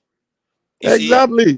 So Tunaja is telling us that when they were there, they were forcing us. No, they were ready for independence, but they were ready for independence. Let me finish what I'm saying now. They were ready for independence to go separate, but the British wanted them to stay with us. That is the problem. No. The North were actually ready. In fact, they were actually in talks with Chad and Niger to start their own country. You see, so it's practically the same thing now. But the British wanted them to be part of their Anglophone. No, Tunaja. It was somebody that went to convince them to join Nigeria, and we know that person. I'm not talking about convincing. I'm talking about the wish of the British. It's the British that wanted them to stay. We no, no. So remember the North were already under the British protectorate, Yes. and then we also had the South, and who was also part of that protectorate. Mm-hmm. And the protectorate, so it was like we have two protectorates here. We can match them together, or they can decide to go independently. The North said, okay, look, we feel more connected with these people. We can join them, but that means they're probably going to lose them to France. And it's just very natural that the British said, look, we still want to retain our trade relationship with you guys, but rather than let you go with France. But the choice for them to stay wasn't the British saying, no, you must stay. It was someone amongst our elder statesmen that had to convince the North to retain Nigeria. And part of the agreement is we'll allow you to have certain things your way, including the Sharia laws, including not having Christianity missionaries stay in the North. They made their terms, and we believe by those terms to this very day. But many of us don't know. We always say, "Oh, how come the North has Sharia and we have civil laws there?" Yeah, but those things are natural for them to want, and Yeah. in the end, the voice behind whoever went and convinced them was that Mhm. of the British that told them no, you Ah. can't go in, and there was no way the British was going to You- let them do what they were doing anyway. should I tell you why I believe it wasn't the British? Ambassadonia left. Southern Cameroon left now. Nobody had gun on their head. Which southern? Oh yeah, the southern Cameroonians, Yeah, Southern Cameroon and left and us those now. ones they regretted it because they made them How? because they asked them whether they should remain with the British side or whether they should go with the French side, Mhm. and because they thought that they didn't like Nigeria so much, they said Yeah. okay fine, we are going to stay with the French side, and they Mm. assured them that they will have a level of autonomy and all the rest in the French side, but they France lost is all that, broke. and the British France is ignored brutal them now. completely. In fact, the same thing would have happened to the South if Biafra to had left. They'll have been suffering right now too because France is very brutal. France is literally like the devil. They will give you what you want, but then what they'll They take are from you all they are is all crazy. the same. I don't know why No, you see them as different. They are the no, same. the British is still much more lenient than France. We are just as underdeveloped. Okay, so again, the reason why I so struggle is because I saw development happening in the south. Well, maybe not see, but we have records of development happening in the southwest that we can still see today. Ikeja is still there. What the southwest was able to do within the short span is remarkable. The issue that the southwest had, if it had been replicated across board, let's assume that. Okay, so I've been trying not to mention the names, but I have to now. If Azikwe hadn't convinced the North to stay in part Nigeria and have that one Nigeria, if Azikwe hadn't planned with the North and the British to remove the secession clause in our constitution, the Southwest would have broken away and would have retained our development and would have been in a separate place right now. What stunted See, us I don't is know the why we believe these moment things that we we say. And I merged with really don't know why Nigeria. we believe these things. See, let me explain this. What I've discovered is that there was nothing that would have gotten us there other than we picked up our weapons, basically fought the British to a standstill and freed ourselves. There was nothing else that was enough momentum to get us to where we need to get to. During that period, remember, the Soviet Union was at the height of its powers, and America was busy trying to make sure that the Soviet Union was kept at bay. Hence, they gave us a little bit of space. Look at during the period when America's power started becoming stronger and stronger, our countries started falling apart. Now their power is waning again. Our countries are returning again. You have to read the geopolitical winds too when you are trying to interpret what is going on in Nigeria, because those ones often have greater impact on outcomes for us. In the 90s, we're in hell in Africa, in hell. Rwanda, coups, Babangida council election, all this nonsense we suffered that we're still trying to recover from today happened in the 90s. And who was the most powerful nation in that period? America. So our people, we need to start understanding different layers of the problems we have, because I think exactly like you think. As a matter of fact, I probably was worse. But I always try to push forward, to keep learning more, trying to understand the bigger picture. And you have, for me, what it came down to was that our history is the same as most of the countries that are behaving like us right now. It's the same. They never really fought. We never really fought them. They just handed the keys over to the same people that were collaborating with them. Hence, they are the way they are. But all the ones that fought them, even in Africa, you can see the difference. But you know that the people that fought them were nations and kingdoms, not the countries. You can put it that way. But the nation that inherited the It's those independence. kingdoms that now led to the countries now. Okay, like ANC now, you're going to say it's just a tribe that fought them, the ANC. The ANC is not just a tribe, it's a whole set of tribes that came together to fight the apartheid regime. And when they took over, those ones that fought are the ones that are ruling right now. So the same thing with Zimbabwe, the ones that fought are the ones that are ruling. And that's why even when Mugabe wanted to betray them and say, you know what, let's work with the British to try to resolve this land issue, the people that fought in that war, they said, you want us to die and not get what we fought for? That's not going to happen. And Mugabe had to carry out that policy that he carried out.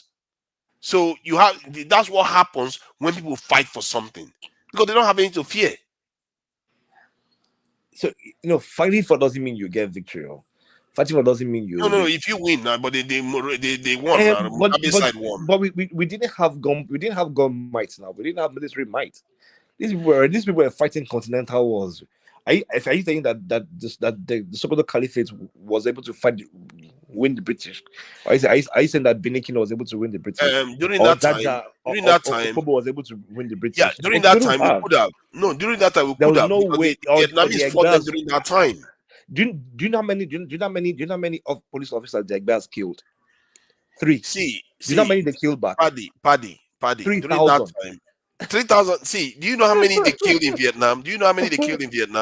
Yeah. Maybe going into the millions. But do you know that the only reason Vietnam is probably has a semblance of doing well now is because the entire continent is thriving. The entire continent of Africa, except for maybe again probably the Arabs, with the rest of us are struggling collectively. Your knowledge, I think your knowledge, you just need to. You know what I see in you. You have the gift, but you need to slow down and read deeper into what you are seeing. Like when you said the Asian continent is doing well, there is one nation that propelled that. That was China. It's not beyond China. Saudi Arabia too did well. Saudi Arabia started doing well a longer time ago. The Middle East too enhanced now. It's not just China. Japan is there now. No. See, the reason why Japan is doing well is because of China too.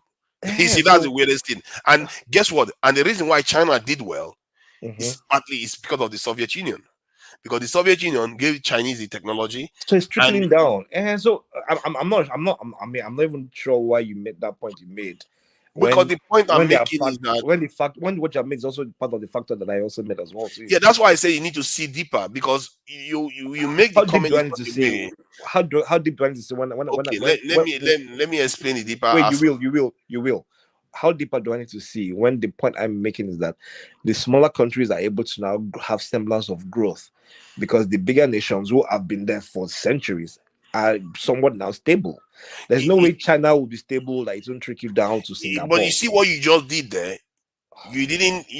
In other words, what you did now is worse, because that's why I say you should look deeper. Now, what you interpreted from what you saw was that because they are old, that's why, and we are young, let's remain the way we are because we don't. But you're not reading the event properly. No, you just lied there. I didn't say let's remain the way we are. I clearly said we will get. But by saying that, because these old nations, you use the term these old nations, which means is the reason why they are doing well. It's not. How do you mean it's not? Because there are old nations in Africa too that are not superpowers. Ethiopia. Egypt is old nation. It's just said Egypt has the largest economy in Africa. Now Nigeria was larger just last year. Yeah, but I'm just saying the largest continent economy in Africa. Yeah, but they are also relatively underdeveloped for most, compared to like Asian nations. They are relatively underdeveloped compared to most Asian. If you don't even go to Europe at all, and or even compared to South Africa, they are underdeveloped. So what the point I'm making is that if you look deeper into what happened in Asia, you'll find that these people experienced a lot of traumatic events, that even a senior official of the Chinese told the Japanese that invaded them that, thank you for doing this. because you have woken us up. Until today, they never went back to sleep again. And secondly, if you notice, that's why I say you should be pointing that out, that this is the kind of event. Now, when China rose, now America has to find a way to counter China. One of the ways to keep China in check, and the Soviet Union, by the way, is Japan. So the Japan that they conquered, now they needed Japan again. South Korea that they needed South Korea again. So they have to help them become strong so that they will create a balance of power to fence these superpowers in. If they didn't do that, America's power will be waning all the time. So that's what I mean. That's what I mean by you need to look deeper into what is going on. And nobody told me, because I am somewhat like you to an extent, but I took my time and said, why is it that America even decided to help China? China is a communist state. Why did America go to China to go and try to trade with them? When they are next door to Soviet Union, why did they do that? Then it turned out, it occurred to me that no, America don't care about whether you are communist or not, because they work with Saudi Arabia that beheads people all the time, turn a journalist to a kebab. So they can do, if they can, America can work with Saudi Arabia and many other unsavory nations out there, Saddam Hussein and all the rest. They can work with China. Then I said, then if it's because they don't care about communism, then why did they choose China? And it turns out that it's because of the Soviet Union. That's why they did it. They did it to use China, in a way, pull China away from the Soviet Union. And that was before the Ukrainian war. I made that, so I reached that conclusion. And I went on to ask this question, that why did Nixon think it was a good idea to go to China, to offer China this deal to start doing business with China? And they said they literally have a word for it, something about triangulation, that they wanted to use China to counterbalance this thing and the Soviet Union. And guess what? They succeeded, because the Soviet Union failed in the end.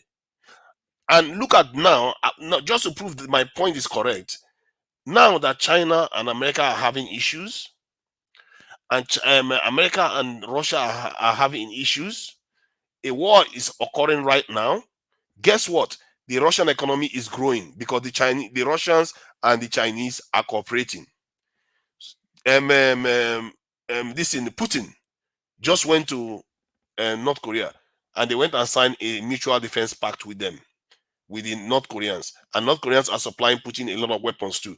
So you see, this is a mistake the Americans didn't make before, but they made that mistake now. They've oscillated China, because the reason why they are pushing against China right now is because they fear that China is rising too much, so that they can't control China anymore. They push China away, too far away, and now China and Russia are working together, and America's power is even failing faster and faster because of what they are doing now.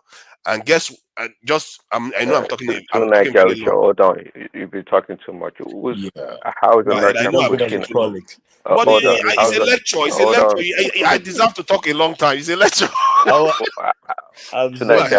is America pushing China away? By slapping tariffs on them and defining them as their primary enemy. They literally define China as their primary strategic enemy. Not even Russia, China, that is trading with them.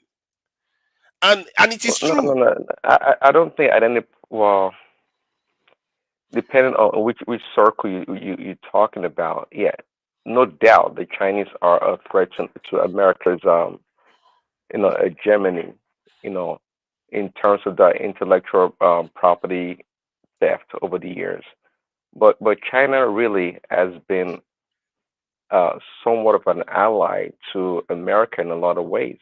Okay, apart from Trump's tariff war with China, China dealing with the U.S. has been really great. They've had their way left and right, and the Americans always invite them. They have you can say, a soft spot with for the Chinese people.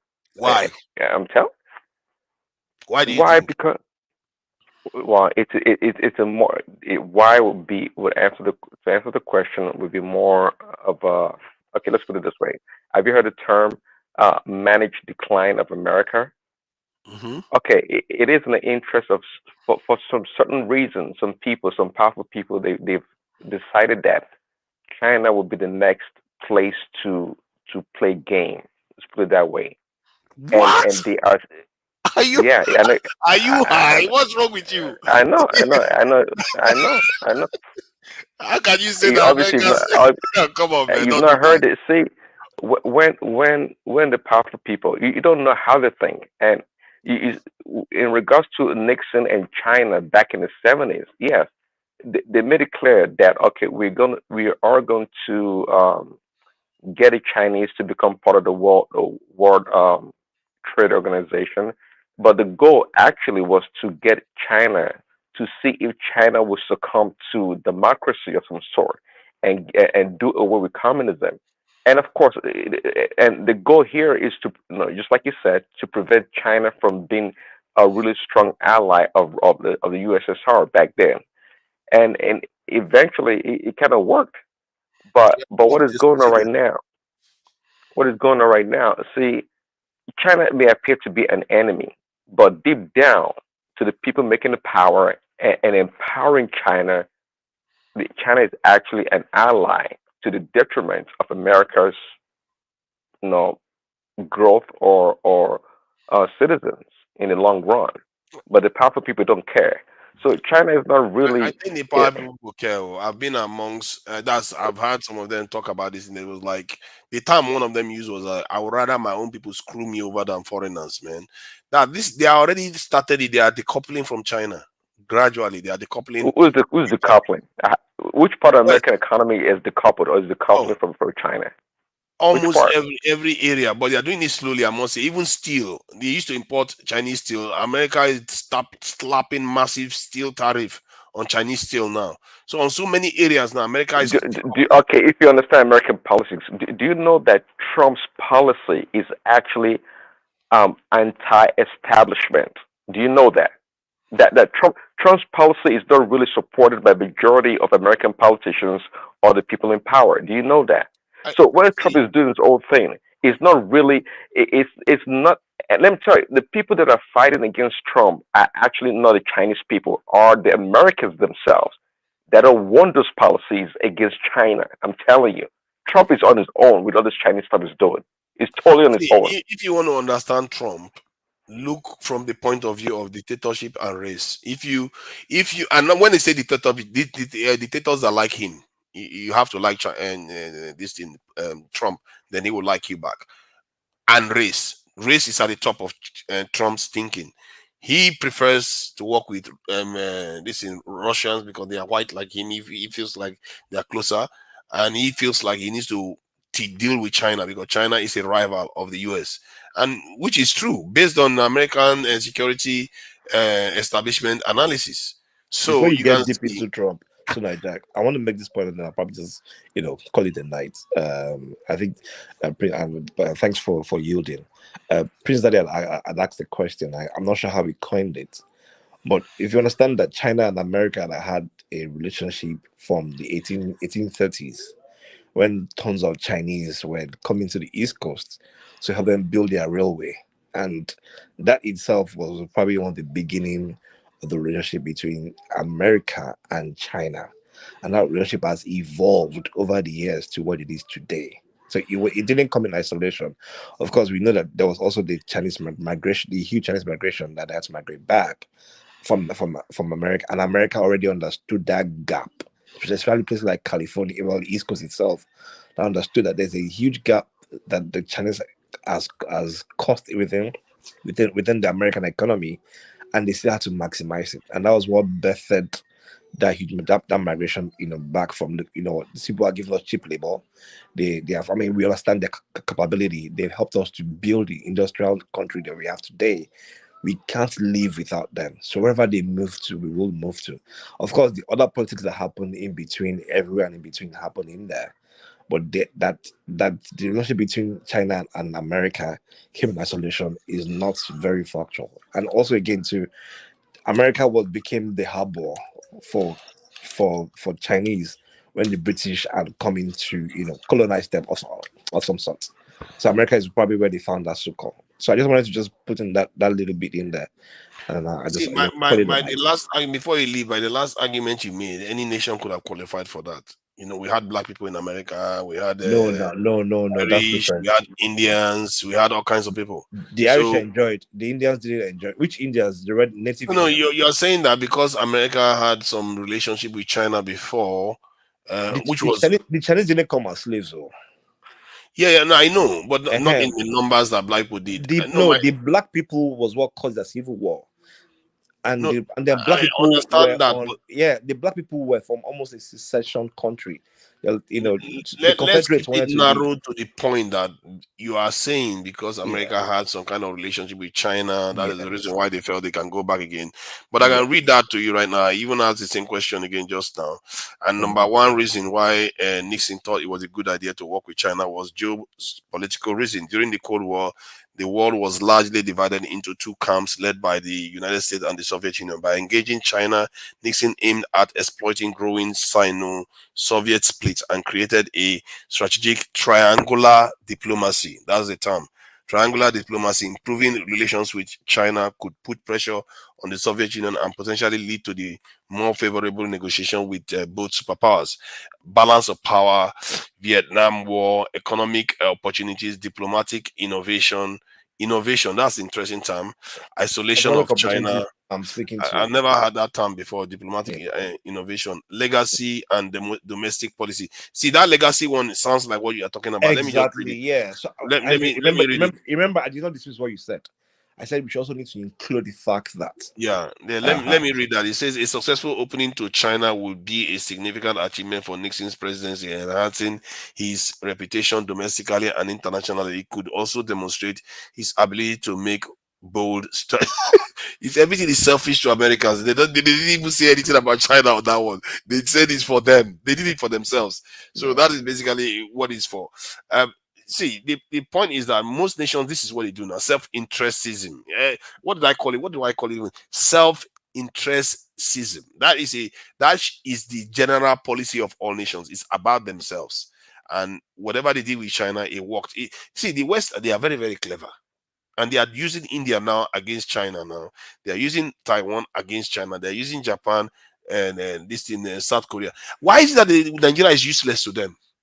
But Nigeria is not the Nigeria is not in isolation now. Nigeria is like completely useless. Our leaders, it's like now. they've not even made themselves useful at all. No, now hold on. How do you mention China, right? That has been in America since 1800s, not as slaves or not as servitude, or just more of labor. How do you mention India that had full rule under the British, not under America, and then you go and now mention Nigeria that were just supplying slaves to America? Not These all black terms are people were different now. slaves in America, you know. Not all black people were Which slaves. ones were not slaves? Yeah, tell me which ones were not slaves. No. Some groups, significant number. Which ones that mention them? Maybe 2 to 5% were not slaves. Not all of From them where? were slaves. Where did they come from? Maybe in the north of America. Which north of America? Every black person that came from the West Coast, Atlantic Ocean, were slaves. That they became free men is different entirely. The ones that were from Brazil, the ones that were, all of them came as slaves. All of them. In fact, the reason the British stopped slavery in Africa was because America had become a major slave trader. Was the reason why Britain, because Britain needed to stop America from expanding. I remember the colonies that were involved in slavery was the West Coast, not the East Coast. So the Georgia, the Maryland, the Texas, the Florida, the South Carolina, North Carolina, those were the slaves. Those are the ones who wanted to become the Confederates that fought the Civil War. The rest of America were not involved in slavery. If you knew how difficult it was, let me explain to you. I've just got the numbers. It says what are just you explaining to me now? roughly around 10% of black people in America were not slaves. Where did they come from now? They came from Africa now. Were they born as free men or where? One way or the other, they came and they were not slaves. What does that matter? No, hold on. No, see, this your argument is now you're this is like modern arguments. The ones that came in. So are you coming after emancipation? Of course, now they can't be slaves now. No, I'm not talking about after emancipation. After freedom, then they are free now. But exactly. I'm talking about the ones in the US. Where did they come from? Maybe from Mexico. Okay, if they came from Mexico or they came from I'm asking Africa, you what now. difference does it make? The GPT you search for, ask them where they came from. Okay, tell me what your explanation is. What are you trying to say? I don't fully understand. I've given you my explanation already. That all of them were slaves. The ones that Americans bought, they were brought as slaves. That they not eventually became free men during the free men. That's different entirely. But say then carries black person come, not slave. But you can't be 100% sure that Africans, because I know After emancipation, let me after finish the point. Okay. I know that King Tonight, Jaja hold on. was hold on now. Let me finish what I'm saying is 15 seconds. King Jaja Bobo's child was in Europe when he was sent on exile. yes, So they do send their people overseas, it even at wasn't that. Europe, so it was in the Caribbean. Oh, it was in the Caribbean. Yeah. Okay, that's even more accurate. Then it shows you now that not everybody that shows up there are slaves that are black. Tonight, under what conditions or agreements did this non-slave black people ended up in America? I don't know. Was I there? This kind of question people are asking me. The All I'm telling you is the that some of them GPT were saying, research. Ask your GPT where they come from. what does it matter? They came from Mars. Why do you keep asking this question? Where did they come from? It doesn't matter. No, but the Chinese, where did they come from? Did you matter? Oh, they came from China, so that makes all the difference. The If they Chinese came from Nigeria, is that going to matter? it matters though. Well, how does it matter again? Tell me. So here's the thing, right? If the Chinese were coming for, look, do you remember the Chinese were the ones struggling with the Irish for labor work? Though they had a Chinese union, they had Chinatown, Yeah. Chinatown. They were Chinese labor. They were being paid. Yes. The issue the Irish had with the major issue the Irish had with the Chinese was because the Irish were somewhat quote unquote were even becoming more expensive, and they had to integrate the Irish into the American elite, American voters bloc because they wanted to have white votes, and the Chinese didn't enjoy that for a long time. All this period, blacks were slaves. The only blacks that were not slaves were the ones who either were born free men, who maybe the Oyinbo don't set them free, or somehow managed to find themselves in the East Coast. And before they could do those that, ones are they not better than the Chinese? No, who told you they're better than Chinese? Because the Chinese are not necessarily. The Chinese had a union. No, the Chinese had a union, full union. Union of 1.something million. That's rights. the number of black people that were free. The Chinese had territories. They had Chinatown. In fact, the Chinese owned California. America couldn't build now you're just railway making that one up now. No, I am not. The Chinese had a union. Chinese were the ones. They were the ones in charge. Look, they were cheaper. They were just cheaper labor. They were getting paid. Don't go as far as saying the Chinese own California. Yeah, that's going too far. No. When I mean, I don't mean like literally I mean like they were the ones who they were the cheapest labor in California. Okay, that's what I mean. Like say you understand what I mean? If you're arguing we shut down in the next 7 minutes. It's and a half hours. Yeah, let's condense it so we can shut it down. Yeah, thank you so much. All right. So if you are arguing that the Chinese were advanced once, even when they encountered the Europeans, that is true, 100%. Yes. And the Europeans, after 100 years of trading with them, got one over the Chinese. They were selling opium to them and all the rest. It was even the Portuguese that gave them Christianity before the British came and gave them opium. Yeah, they sabotaged the Chinese market. In other words, they were trading and gaining wealth from it, real wealth, while they were sabotaging the state. And after 100 years, they defeated the Chinese and they initiated the 100 years of humiliation, as the Chinese like to call it. Right. And the Chinese didn't recover from that until after the war, the invasion that the Japanese inflicted upon them. Yeah. And they were like, you know what? Never again. We'll never look back. And then look at where they are today because of that. And the final point I'm making is that I think you know yourself. If you ask yourself, a lot of people have been talking about Nigerian problem from when you gain political consciousness. They've been talking about it. And I've always asked myself, why can we not figure it out? We're supposed to be smart. We have professors. Nigeria. Like, what do we do? Why do this was the point of No, because 7 minutes now, and I will let you talk too. Okay, let me chime in 10 seconds to Nigeria. You see, if I jump, you see, please, Daddy, don't get me started now. Let me just give me 30 seconds to finish my point. Okay, 30 seconds. So my point is that Nigerians have been talking about this problem for a long time, and yet it cannot be solved. That should tell you that something else is in charge, and that is this collective, intelligence matter that we were discussing today. Research it a bit more and confirm. You have access to ChatGPT. Ask which one is more consequential, individual IQ or collective intelligence, and you find that the collective intelligence affects society far more than individual one. And if our society gets to that point where the collective intelligence rises, the leaders will emerge. Our accurate timekeeper is watching time with Thomas. I'm Prince done. Daddy, over to you, Jerry. Good night, guys. All right. Oh, yeah. Good night, Patty. I don't know what Nigeria First is doing now. You got only 10 seconds to talk if you are saying anything. Sorry, Prince Daddy. Okay. Well, that's fine. You can wrap it up. No, you guys can continue. I'm just listening. It's been a while.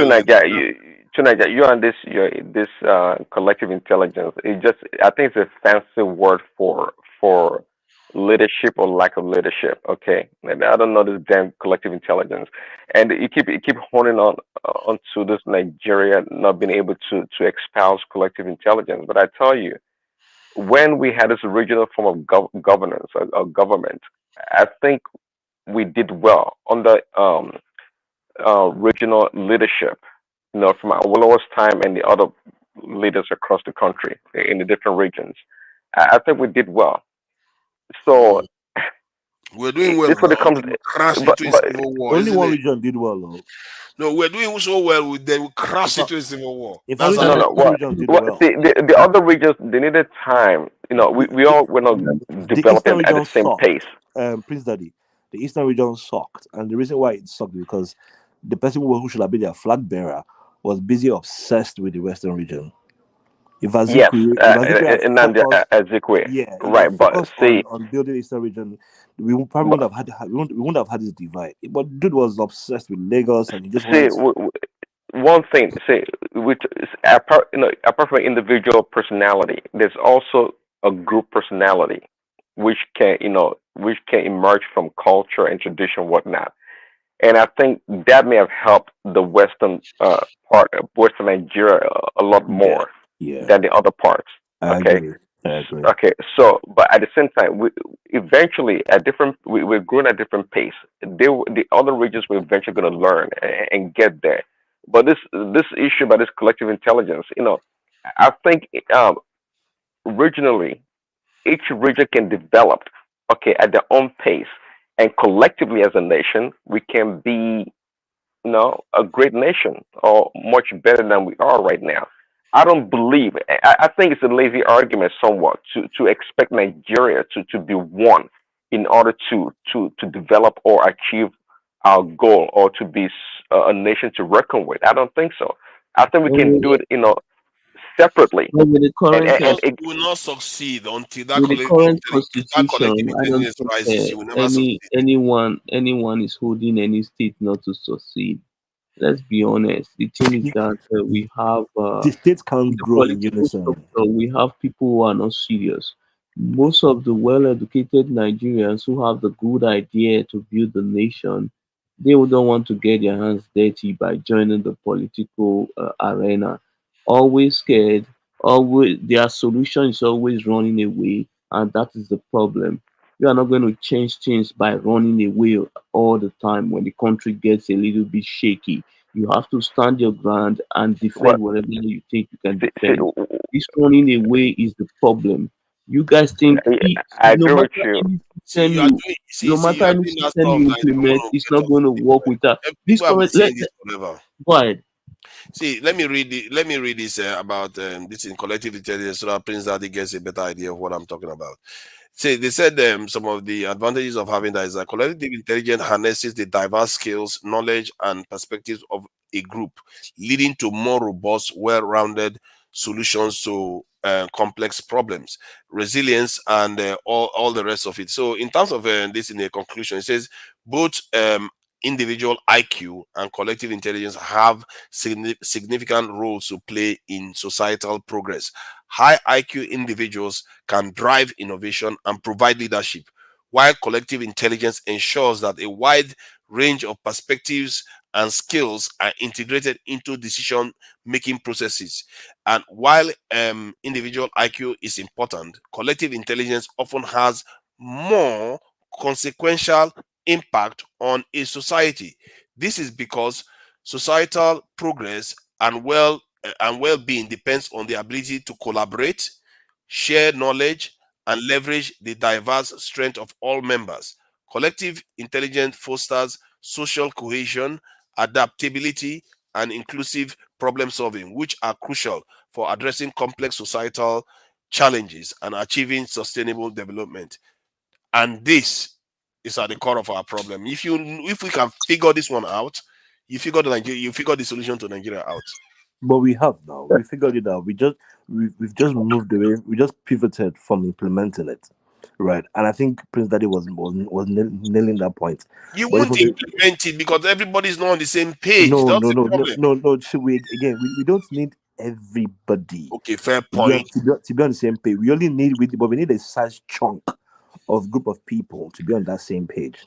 So again, if you go back to 1958, 1960, up until the Civil War, up until the first coup, we had 3 regions that quote unquote acted as though they were on that same page. The difference with the Southeast was because they had like 2 major tribes who were jostling Can I to ask you a become one. question? Can I ask you a question? Let me land this point now. Yeah, A quick one. So, if you want to fix Nigeria and somebody says, you know what, don't do it. You know what, for your troubles for not doing it, I'm going to give you $1 billion. Would you take it? No, nobody's even saying don't do it now. That's hold on now. I asked you a straight straight question. I just said no need to answer it. I answered you. You are telling me you're not going to take $1 billion to compromise Why would Nigeria? No, I won't. Okay, you see, because I'll make it $1 trillion by making Nigeria better. Okay, now you are the one that's saying it. That's if we believe you, but the truth is, we know most people would take that 1 billion. You assume most people take that. Okay, what if they give you 20 billion? If somebody would give me 20, the way I reason, if somebody would give me 20 billion or 20 trillion to not make Nigeria better, that means Nigeria has a potential of making quadruple of that amount. Yes, but the question now is that it's now you, and you have to go and raise that person that can afford 20 billion, because if you don't take it, he's going to use that 20 billion to want to stop you. So now you ask yourself, would you take it or would you not take it? We are talking about dollars, so not naira. I don't even think in naira. You see, what I'm trying to reveal here is that you have to get to a point whereby you are willing to die, than nothing else is good enough. And you know full well that most of us are not even close to that. I'm very sorry. We have to leave, but I can't die for Nigeria. I can end it now. I can end it. You can end it. Do you have the? Yeah, I do. You do. I don't know. That's all right, because I'm going to I'm going to church. Yeah. Thank you, guys. See you guys tomorrow. You can end it. That's all right. But one man said, don't let it pass 10 hours. Definitely not. Yeah. We should be going soon. We just that's all right. You can take the floor. I don't know you have the access. Yeah. Thank you. Thank you. So who wants to go? No, I mean we're landing that point now. You want to complete that point you were making? Yeah, the point I was making is that if your people don't get to a point whereby money, they realize that their heritage is far more important than money. Their heritage comes down to them from God knows how many million years of evolution that got them to this point. You can't sell it to another people. Basically, you are selling your children's future if you sell it to other societies. This is something sacrilegious. It's like an example. Something just so that before you go on the prolix, do you know that the crude oil was seen as a curse in Bayelsa, in the southern part in Bayelsa for the longest period? Like they were cursing crude oil when they first discovered it. To them, because it was stopping them from fishing. And the reason I'm making that point is this: the resources we have that we brag about are useless to us because we can't think of them more than what they are as what in nature. It is the people who don't have it that have taken those resources and made it into something very precious. Diamond is just a regular stone, or it's just rock, it's just like granite. Until some people say, look, this stone is very scarce. It must be precious. We will make it precious and we'll put a price on it. And for that reason, diamond became something people started sorting after. Even when we found it, when we started mining diamonds, we still didn't even know what to do with the mines. To the point where we started killing ourselves, making them into blood diamonds and selling Yeah, them to but the what you are, you see, you are Europeans. doing that thing that you do again. Stop Hold on traveling now. in that direction. It Oh, doesn't get no, you anywhere. no, no, no, listen. Because you're not allowing me land. The point I'm trying to You've make made is the this, point right? before. No, I haven't made this one.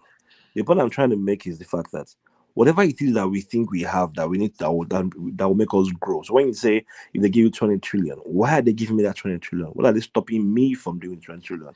It's the only reason they're going to give me that 20 trillion is not because they want Nigeria not to grow, it's because they want to have access to the resources. Because at the growth of Nigeria, they won't be able to enjoy the resources that they want to have. Same thing with Congo, same thing with Niger. Okay, If those fine. countries You have made the develop, point about the this. Let me ask you another one. If they said, yeah, no, hold on. If they said, okay, fine, okay, money doesn't incentivize you, and I'm going to use that money now to destroy your life. they did that to I'm Gaddafi not now. going to destroy. Hold They on, did now. that to Kwame Nkrumah. Yeah, I'm not going to just come after you individually. I'll come after your family, every single one of them. I'm going to take them out one by one. Would you still go ahead?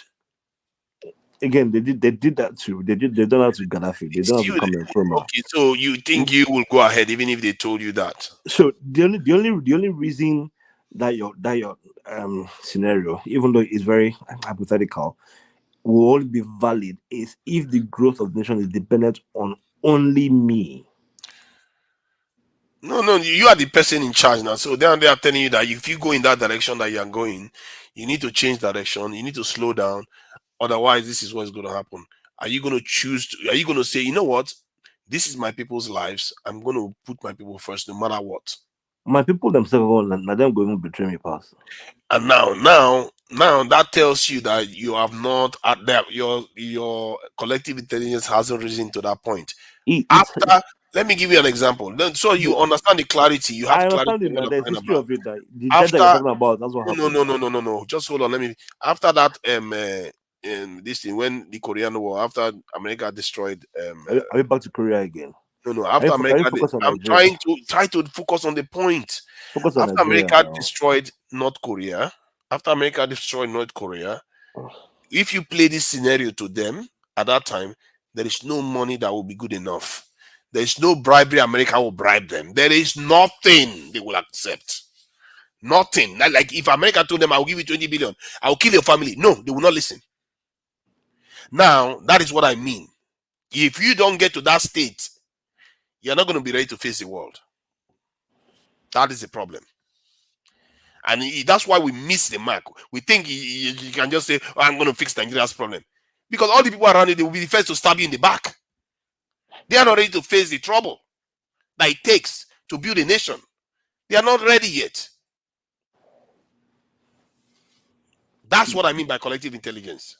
No, but I'm not the one disproving correct. I mean, that's like the only thing we're gonna have agreed on today now. It's Prince Daddy that's countering the pushing back on your collective intelligence submission.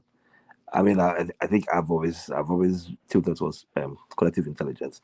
The only piece that I'm saying that even the thing that birthed Nigeria is that same betrayal that scenario you just gave is what birthed Nigeria as a country. Is why Goldie is sold the contract to the British, because there were people who were willing to, go across Jaja and sell their own oil palms to Goldie. So, and that is how it's worked in Africa. If one person knows sell, another person can If sell. I'm being honest on this conversation, I think to Nigeria is right. Because one thing I've noticed about Nigerians is that they will say one thing here now differently, they will do another thing differently. So everyone that is saying that they are not going to take that 20 billion, I promise you they are going to take that 20 billion. So we You're need speaking to for be yourself. honest. We No, need to speak for be yourself. honest at all times. It may be people may find Speak it for kind of, yourself. but in any we need to be honest. Many Yeah, but Nigerians speak will for yourself now. Don't say be honest. Speak for take yourself. that You have to money. you have No, to this you is have not to about expand speak it for to yourself. black people or Africans.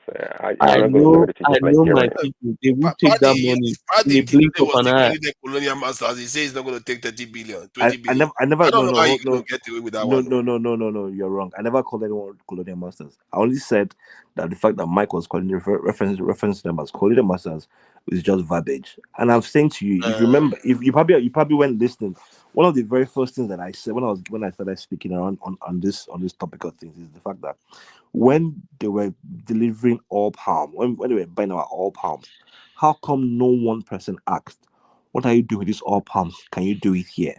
And so that probably there are probably those 1% or 5% of people who would always ask why and think differently. Personally, as a human being, I belong to that category. And I'm not saying the vast majority of us. And I've given you my rationale. If my rationale is still not convincing enough for you, then don't project on me. I've said to you, for anyone to give me 2 billion or 20 trillion to not make something work, what that means to me is that by making it work, I will make more money. So if I want to make more money, all I have to do is to make it work. Now, if you're not making scenarios to say, oh, they'll kill my family, or they take my farm, they will do this and this and that. Those are those are unilateral black And they will give cases. it to your next in command to finish it. Exactly. Now, that's the example that I gave. That even if me no agree, somebody else will go agree. That's because that's sabotage me. And I gave another example that the reason we have a country called Nigeria is because other people sabotaged Jajavokobo. Exactly. Greece sell to gold. He said, look, I can't sell to only you, I'll sell to other countries. Other villagers came in and sabotaged Uh, it and had deals. That's exactly what to happened. Exactly, because they were Niger, not ready. They were not to ready. Eh, Niger, to Niger. When you look at Nigeria history, the leaders that are try their best to do their best for the country. Nigerians as citizens never like those leaders. We need to be honest at all times. We only end up liking them when they leave power, but when they are on that seat, we hate them, we despise them. Sometimes we don't pay attention to even their policy or anything. We just follow crowd. Many Nigerians don't think for themselves.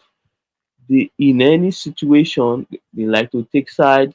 They don't sit down and analyze things and and then take decision immediately. They just hear headline, they take side without doing personal research or anything. So it's always But like that. isn't that the problem? That is something you see. That is something that most nations suffer from. You see, the only area I feel like for us to get out of our problem that we are lacking is that level of awareness that means that we put our people first no matter what. That's why I gave that example. Well, There's nothing to they will put your offer them people that will make them betray their nation at that time, at that stage. now, say to put your people first, you have to see your people, the people that you're leading, as a reflection of yourself. I don't think our leaders see the citizens, the people, as a reflection of themselves. They don't. And one core thing I've seen, compared to a virtue that I've seen in in some leaders, especially the Western leaders, is that their leaders are always willing to do the ultimate, that is to put their lives on the line, really, to sacrifice. We Africans, I've said it before on the show, we know how to suffer, but we don't know how to sacrifice. We don't know how to sacrifice, but we know all about suffering. Um, we are just, I don't know if it's in our DNA, but we just like that. We're selfish, and we don't have that. We don't have that virtue in us to go all the way. And just like UFC was saying, listen, if you want to lead the people like Christ, expect the people to reject you. Now, if you want to base your service to the people on them liking you or approving of you, then you're not ready to lead the people.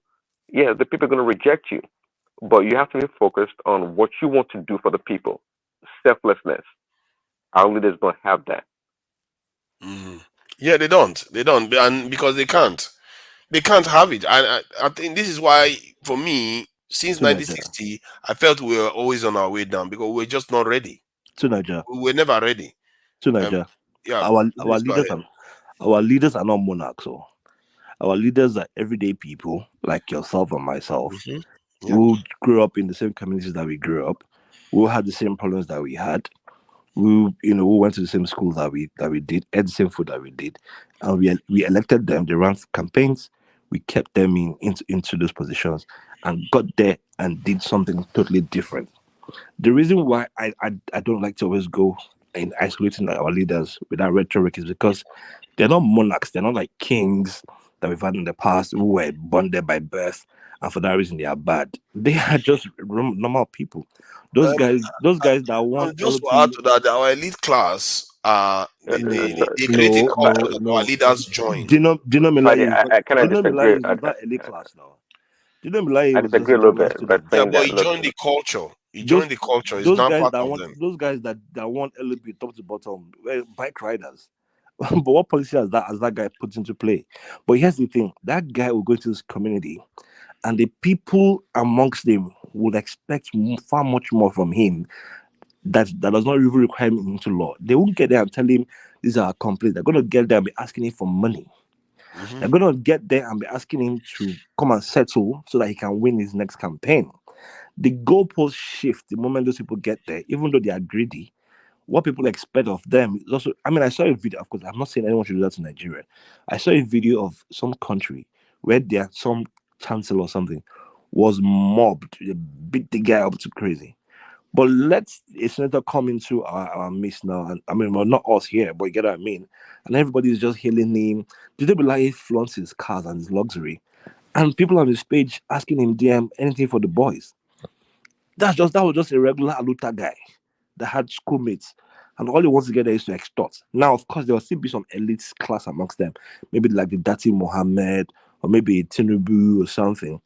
But there are people, but the But vast where do majority you of think he people got that idea from to do that? because nobody's going to hold him accountable. That's it.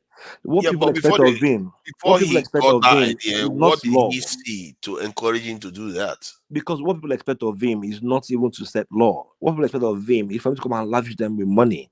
The reason his constituents voted him in is they're not hold on. They're not hoping that he's going to come in there and change the law of the schools in the neighborhood. They're hoping that he will get there and come and give them their own share of the Nigerian cake. That is the expectation of the average people in constituents. They To don't an know. extent, you have a point that they don't expect to get punished, but it's still also linked to the fact that there's a culture at the top that the culture is get money no matter how you get it, send it to Western countries, send your children to Western countries, do as be a nice to the people in Western countries. Don't tread on their toes. Don't say negative things about them. Come back to Nigeria, lord it over your people in Nigeria. Repeat, rinse and repeat That again. was the military. The That is military did again. that, and the rest of us didn't change it. The civilians are doing it now. No, Perfect. again, They are even worse. the military started it before prior to military rules. We didn't have people doing that kind of thing. The military started The first national anthem in Nigeria. Over 500 Nigerians submitted this thing. They gave the award to Yibo woman, and the Yibo man won about equivalent to about £22,000 now. The woman didn't work in isolation now. She worked with other Nigerians. I hope you understand. Jesus Christ. What do you mean she worked with other Nigerians? She wrote this song herself. No now. What does it matter whether she worked with other Nigerians? They still gave it to her. Check that history. No. She worked with other Nigerians and they came up with that national Does that song sound like a Nigerian song? Well, that's English. That was the way English was spoken back then. Okay, that's my point.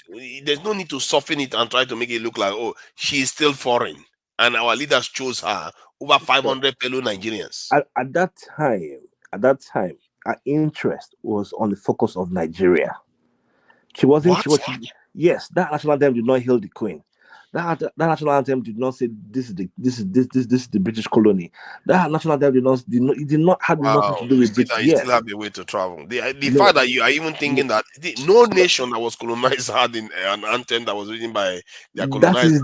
That is the list of your problem. If you my God. No, Tunaja, hold on. I mean, let it all sound like intellect. Are you saying that if Nigeria had made that song, that's the song. Okay, when we're using the one by the one we're singing as a compatriots, were we a good country? Did you not have problems? Was that hold on now, chill, hold on. Was that Arrest the Compatriot? Was it not 3 weeks ago that we were singing it? Were we not complaining about things being in decadent? What are you on about?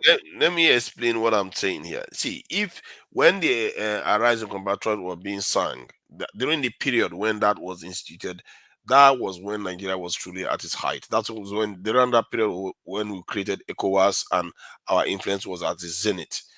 And since then, we never saw it again. That was a military dictation. Yeah, well, you see, yes. I will shock you to know that most of the great nations that you see today in the world were actually founded by military people. Not maybe they may not be in the military when they did it, but they were founded by people of military background. That song, the new anthem, reflects us even much more than the Arise the Compatriots.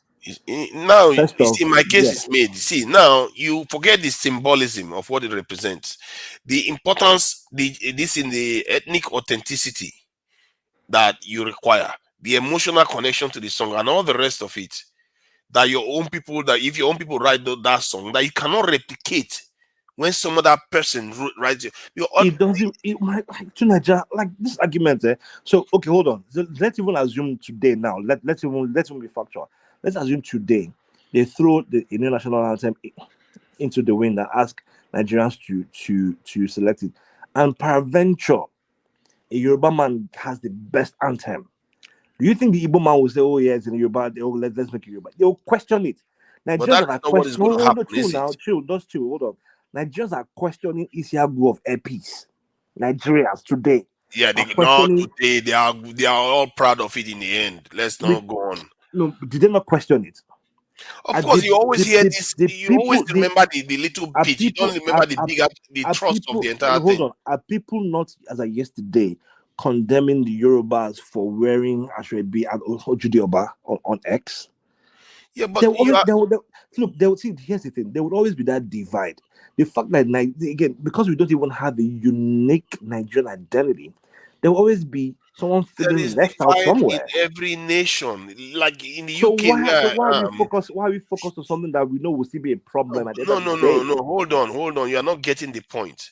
The point about I get the point. It's just flaccid. The point, of course, you think it's flaccid. This is the problem. You already compromised even without knowing it. You know, something that no other nation in the world would accept. You didn't ask yourself just why. A bloody anthem. Hold on now.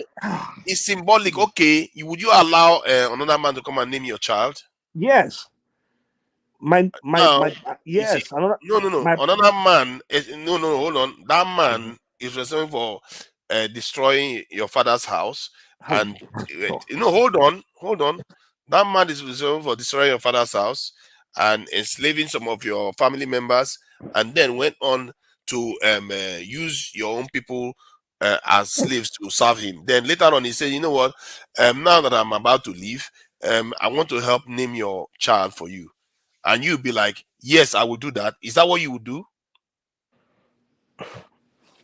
No, answer now. Oh, now you're quiet, aren't you? No, because the way you call that question is very. Because that is what it is. But you see the fact that you didn't see that. That is where you are. Hold on. Chill now. That is what it symbolizes to you, as far as you are concerned. The fact that you don't even see that. So that hold on, because I'm about to call out your listen now. Your hypocrisy. Okay, go ahead, call it out. As far as you are concerned, anything British should be condemned. But you live in England. No, that's not calling it out, is it? They are not changing my anthem, are they?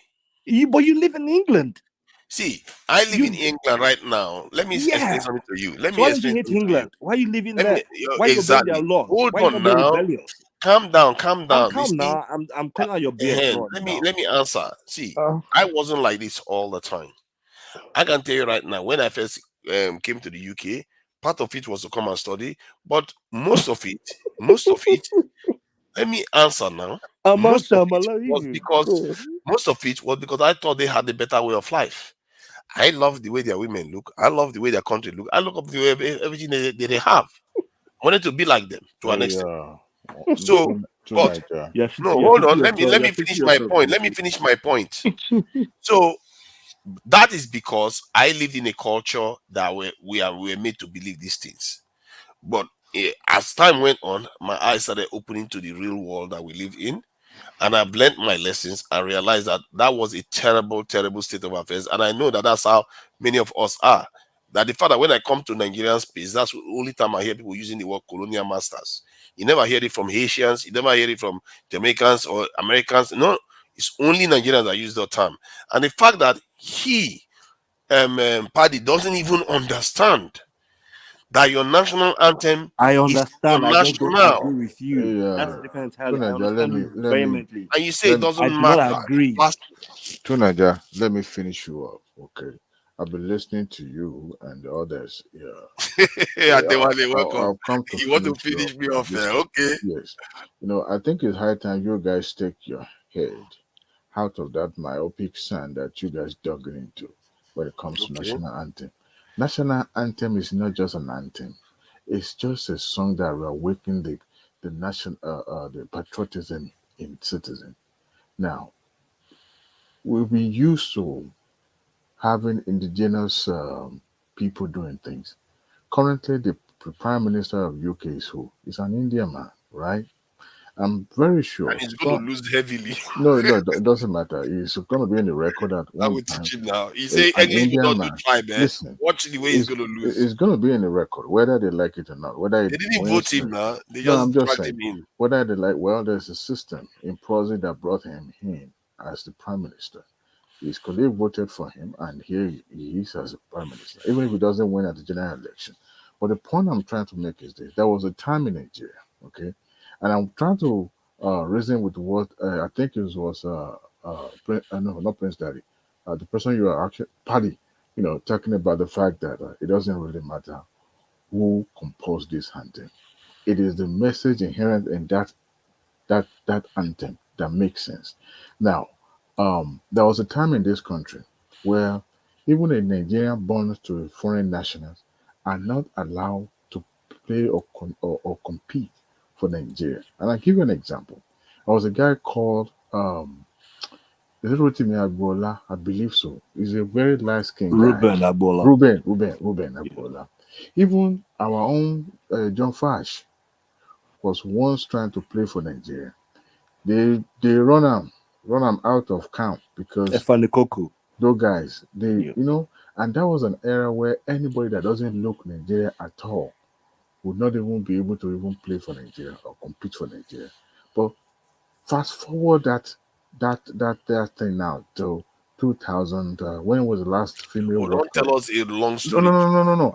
We have been here long. Listen. I'm trying to open your mind to some things because You're not with long you see, story. people like you, well, you are going to get used to it tonight because I haven't spoken. I'm not. I will be interrupting you because we need to get to the crux if you are of the going to matter. interrupt me, I'm gonna take myself out. I don't need to. Yeah, you're not going to. Yeah, you can take yourself out. You're not going to tell me 15 minutes. Let him speak now to Nigeria now. How about? He could go on for 15 minutes. It's just let him go now. It's just you. I'm not going to wait here. It I'm is tired. you, myself. I'm telling you, I'm physically exhausted. I can't. Then log off. Then you don't have to engage me. Log off. Yeah, hold on now. If I log off, I have to end the stream. Three of us until your. Let the man flow now. I beg I'm not going to go for 15 minutes. I'm sorry. So I'm when moderating. I can't allow him to just go on in. Relax to me. You this myopic minded people. You can't speak with yourself though. For how long are you guys going to? Yeah, but not for too long. I'm sure. He just started. This guy, you see, this is the way Nigeria will never move forward. You know why? Carry on Nigerians talking. are known 3 minutes. like two Nigerians. You've got on Let's start timing it now. 3 minutes. See, listen, the content of what I'm trying to say is what you should look at. Whether it is 10 minutes, 3 minutes, does not matter. But what I'm trying to, tell you is this. We can't continue to live in the past. Whether European composed that national anthem or Nigerian composed that, it does not make any difference. The message in that anthem is what makes a difference. And I tell you what, recently a female football, the name of Ashley or something, I think the lady is a white lady or half white somehow. Yeah, Ashley competed. Thank you. Competed for National Falcon. What is that? What they call them? Yes, Super Falcon. And you could Super Falcon, and you could see the way Nigerians embraced her to a point she herself even lost herself, in that trance of playing for Nigeria. That is the joy and beauty of it. Now it's no longer the norm to see people that doesn't. I mean, look at the national team of France. I would say 80% of that team contain immigrant or son of immigrant from Africa descent to France. I'm talking about current France national team. Right. And you could see they went far. Nobody ever said, "Oh, these people doesn't look like me." It's because of their affiliation to that country. They see that country as their home. So you imagine the likes of Mbappe composing a song for the national team of France and they're singing it. They will now say, "Oh, because it's not white skin, so that means you can't recognize that." No, the world has moved past such sentiment. It doesn't matter whether European composer. To be honest with you, I mean, at the time Obasanjo changed the national anthem, I would say I've not even known my right to left. But I can tell you this, the message in it makes sense. If there's anything that we needed to tweak, maybe few words, but because of the sentiment and the fact that the person who orchestrated this, you guys do not like him, so that means we should condemn the national anthem. It doesn't work that way. And we should take, I'm sure if you're a European man or a Chinese man comes to Nigeria, live in Nigeria, haven't lived in Nigeria for decades, decided to contest for election, you guys will tell him story of where he comes from. But you can stay in UK where you are, and your likes who stay in that foreign land where you are, competing for election, voting for election, as a matter of fact, becoming their national, and yet you still see it completely backward where you come from. Something is wrong with you guys. You to Nigeria and the rest that believe in that mindset of, oh, we cannot take this national anthem. We should take that off because every time we celebrate Nigerians in diaspora doing great exploits, contesting for election, holding one big office, we should also think that that foreign country can also come to Nigeria and do the same. Unfortunately, people like you that have been exposed that are supposed to at least understand this still live in the past. What is the national anthem anyway? It's about the message that tells the national to see their duty to the country, the duty as a citizen of the country, for you to stand up and do what is right. That national anthem recognizes our difference. Our difference. It takes cognizance of the fact that we are different nationals. We are different people that decided to unite Thank you. together to form a country, not just because the European bring us together. No, he recognizes that and take that Thank into you. Thank cognizance. you. So You can that's hear why you guys, when you argue about this thing, you know that your argument does not hold water. But because of your hatred towards Tinubu, everything that comes from this administration would never worth anything. That is what I've come for you guys. Thank you. Paddy, thank you, Gary, for This giving me is a a chance. very Don't mind to simple. Nigeria. This is a very simple argument. The fact that you think like that, I just hope that this is why I fear for the country. That if that's the way you think, no nation in this world will say what you are saying. No one nation will say that. Let me give you an example. Would you say because maybe Elon Musk is gifted more than you on so many levels, that if anybody rationally weigh it, they'll say he's better, he's a billionaire, he's got education, he's got this, he's got that, he's way more than you? Would you hand your child over to him to raise, to take care of, like he owns your child now, just because he's better? Don't you understand that there are certain things that are sacrilegious? There are certain things that are sacred, that are given to you by God and by your Your name, maker. the name of the country, God, your Nigerian name, God gave it to you. Let me explain. That is a name, but not Yeah. when. Not the No, no, national no. anthem. That's it. No, hold on now. You don't let me talk. You don't let me talk. You just laugh. If They love that's you now. when You you argue raise one, that you are leaving point. the other. No, hold on now. When you raise the point, you are actually raising the fact that we are not even fixing that one too. If you raise the point of language, we are not even fixing that one. Our national anthem, we are willing to subscribe to other people. Now, let me read this. It says, "Is it better for citizens of a country to write their national anthem? And if so, why? It is often, ChatGPT, Abi. Is it ChatGPT? yes. And then, by the way, the most advanced one, yes, he said yes. It is often better for citizens of a country to write the national anthems. Here are several reasons why. Cultural authenticity. That is one. A citizen is likely to have a deep understanding of the nation's history, culture, values. This enables them to create an anthem that authentically reflects the nation's identity and heritage. Emotional connection. A national anthem written by a citizen can evoke a stronger emotional connection amongst the people.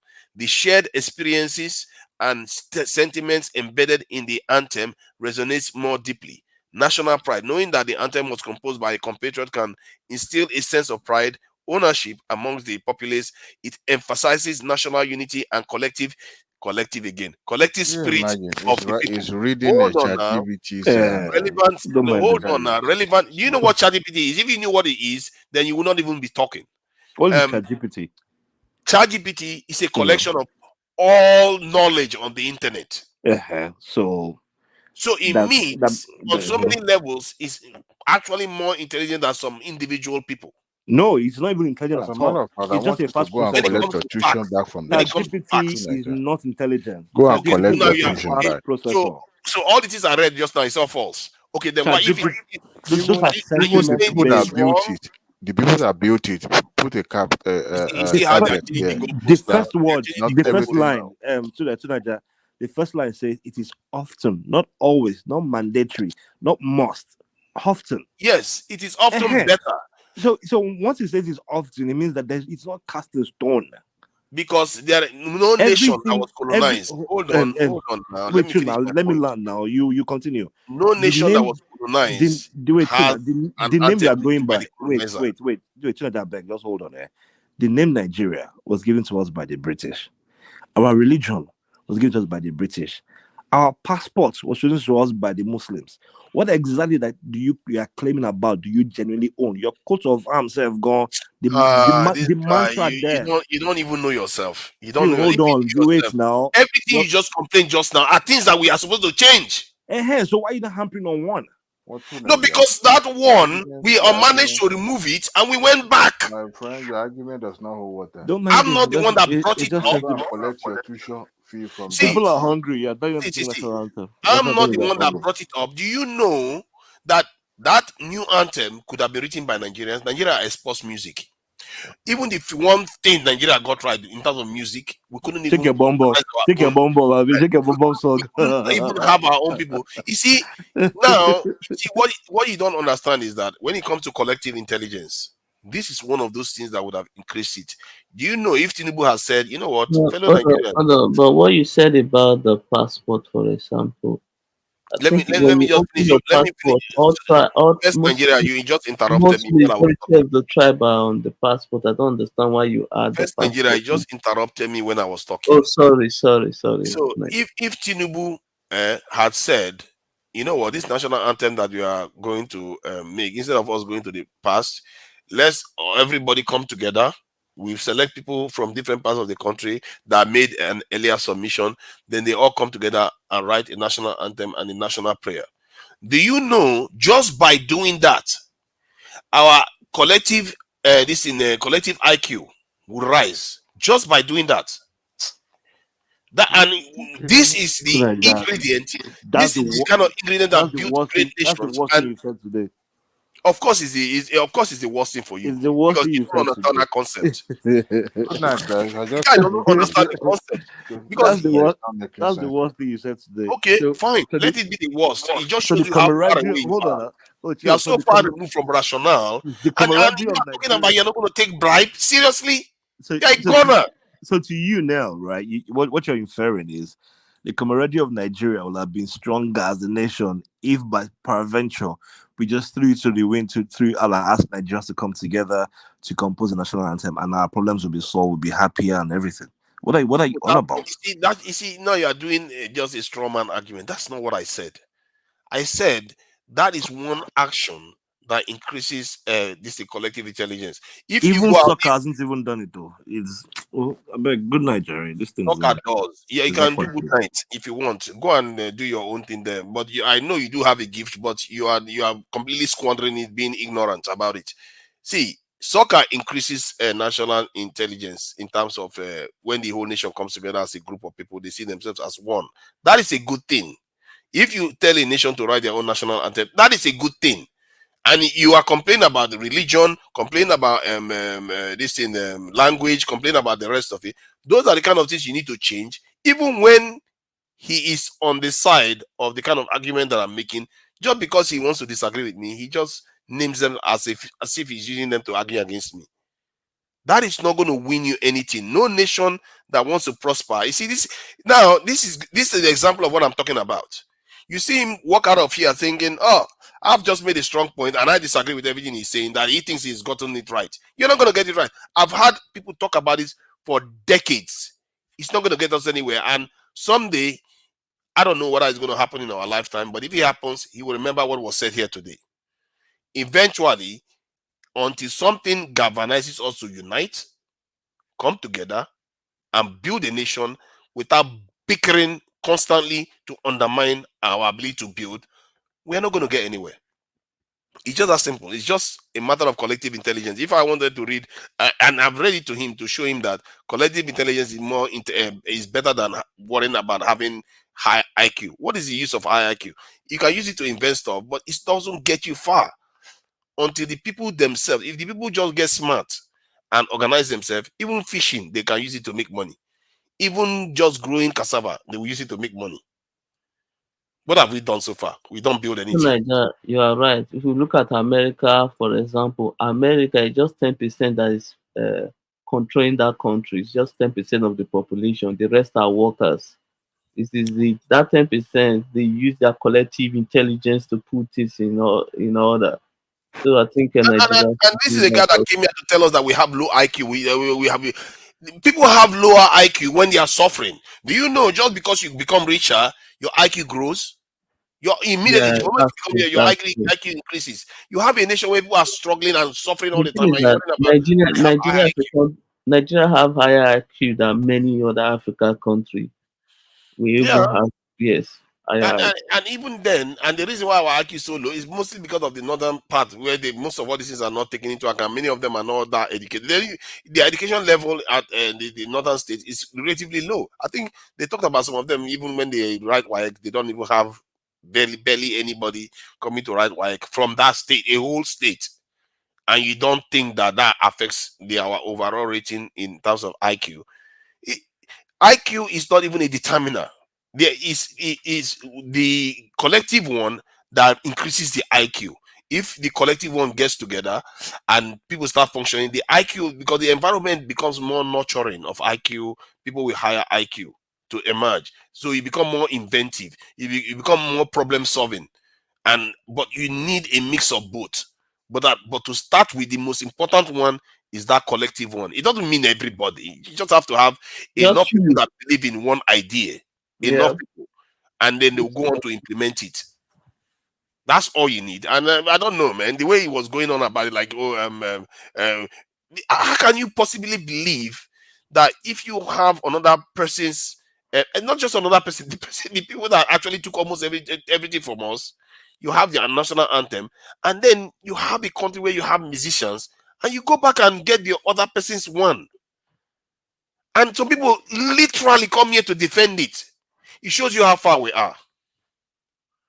That, for me, that is a marker of a nation. You don't need to read everything in the nation. You don't need to go and look at the this thing, what they call it, how the stock market is doing.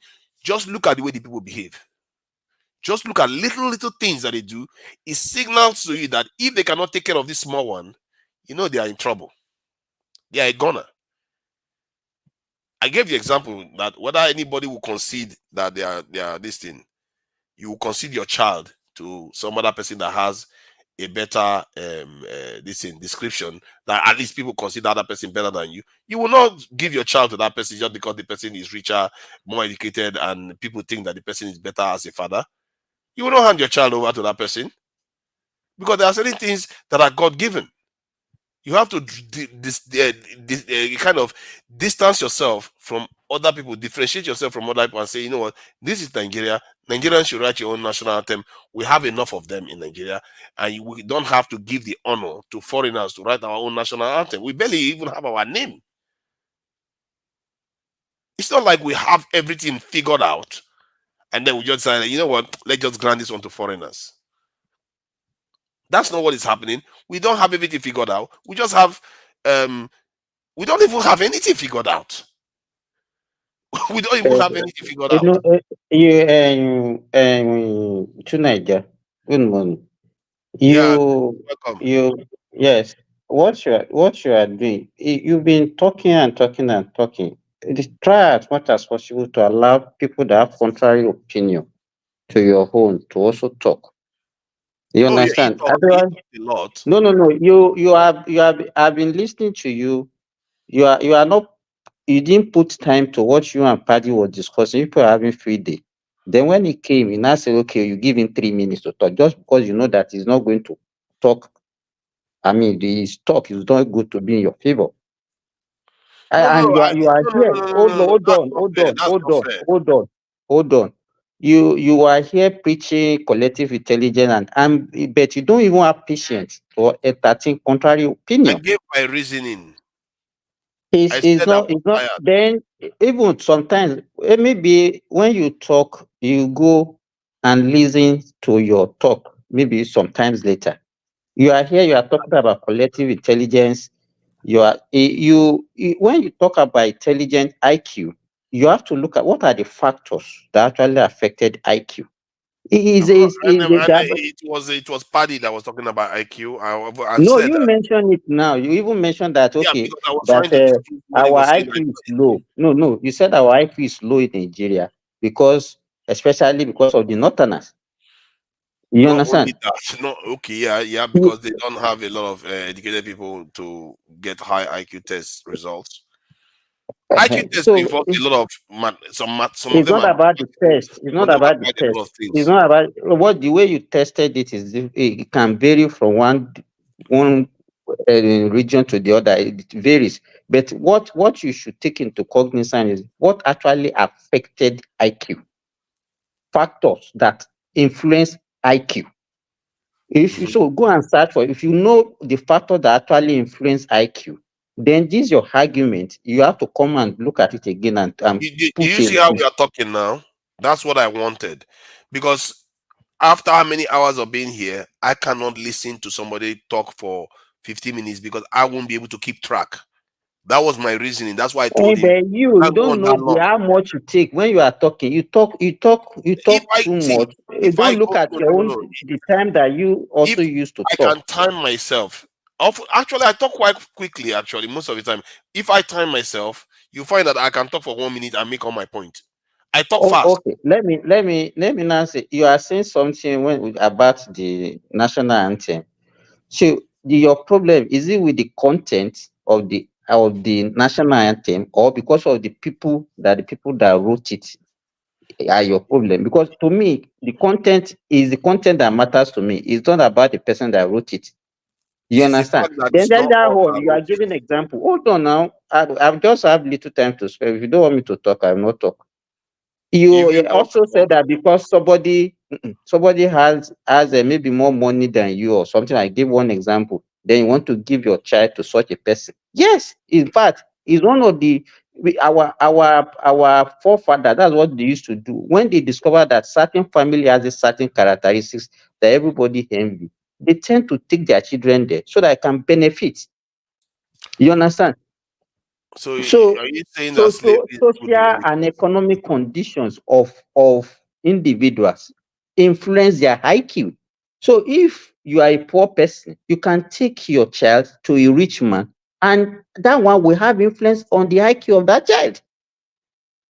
So I don't know. Maybe sometimes we talk maybe from because of what is the point that some other person is better, so you hand your child over to them? Is that what you do? Yes.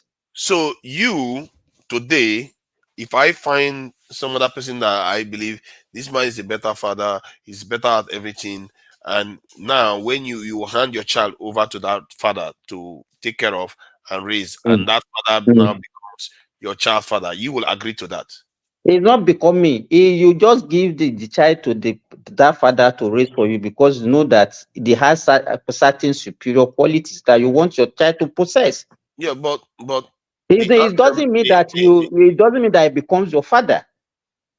No, actually, from that point of view, it does. Why? Okay, you people, let me tell you, everybody, you are in UK now.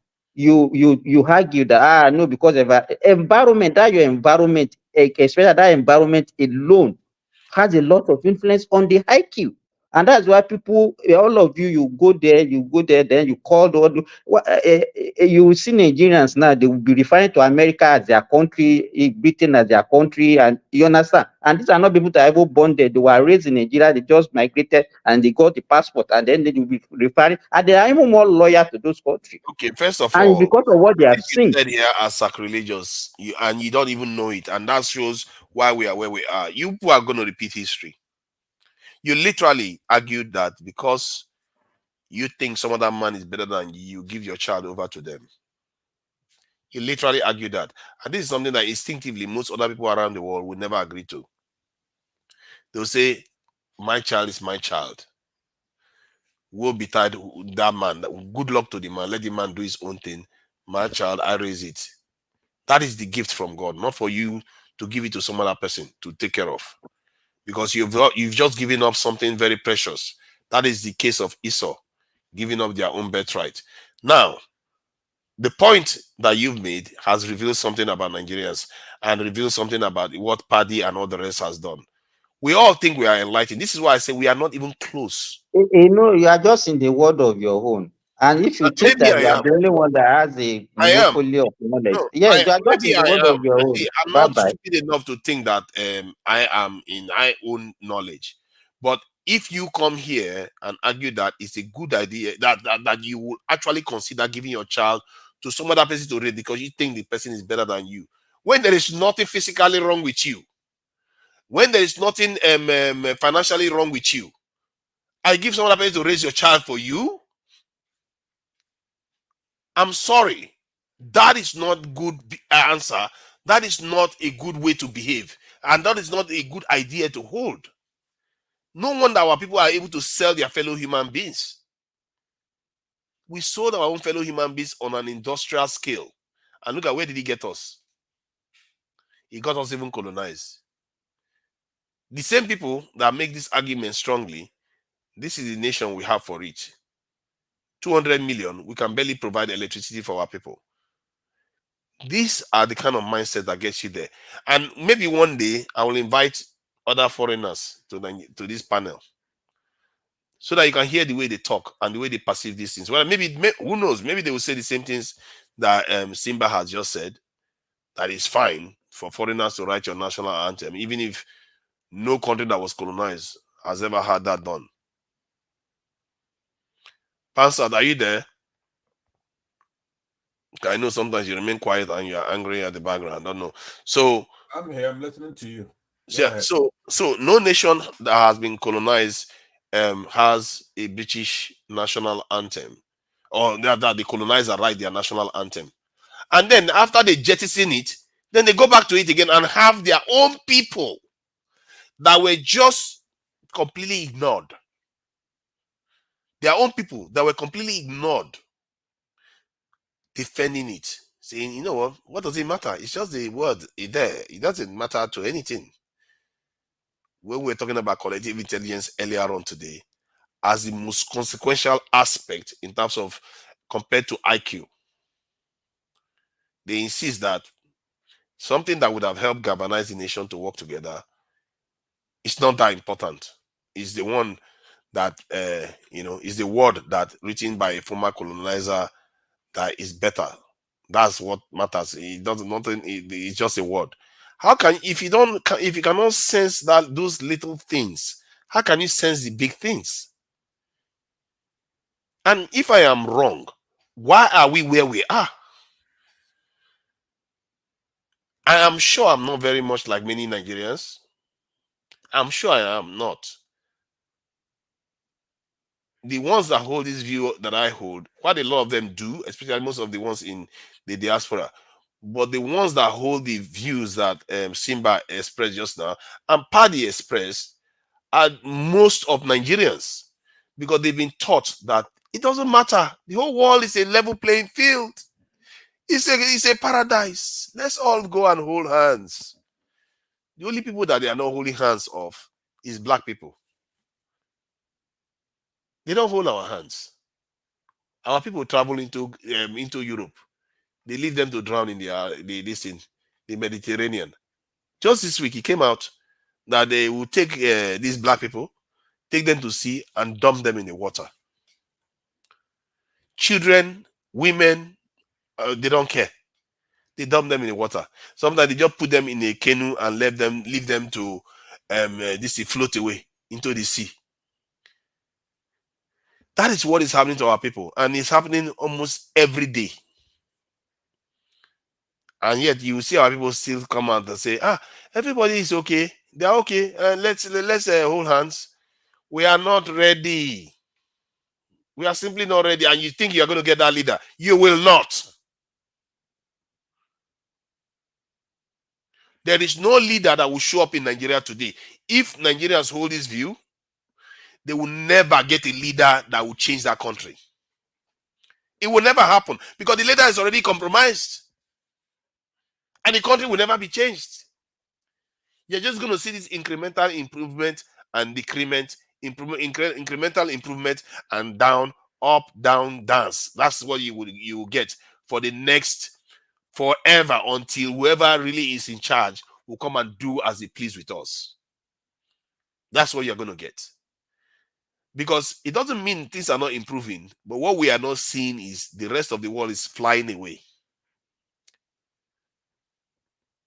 Because this disparity is what determines how well you are doing in society or in the global scene. If the rest is going further away from you, even if you are improving slightly, it makes no difference. Your lot is getting worse as time goes by, and there will be consequences for it. I wish there wasn't, but there will be. And I'm just, in a way, sometimes I wonder why I even bother talking. Because I know full well all I'm saying is completely useless. The only thing that is going to change it is what at least in my mind anyway, is things that improve our collective intelligence. It doesn't have to be war. So, but something that has to be strong enough to galvanize the people. It could be one magnetic leader, it's possible. But I'm telling you that our leaders will betray that leader first. Because they don't even understand it. They will betray that leader. You see, this one is calling me insane. Of course I'm insane. At least that's the least I can be. Look at the state of our nation. Your nation, you are there doing insane. A country of 6 million people is exporting more than the entire black continent. You are doing insane. If I'm insane, then we are definitely all insane. Because if 6 million people can outdo how many? 1 billion people, you are definitely insane too. Because that is not, you are not even the same. If that was Olympics, you are not even in the same race. You are like somebody in a wheelchair.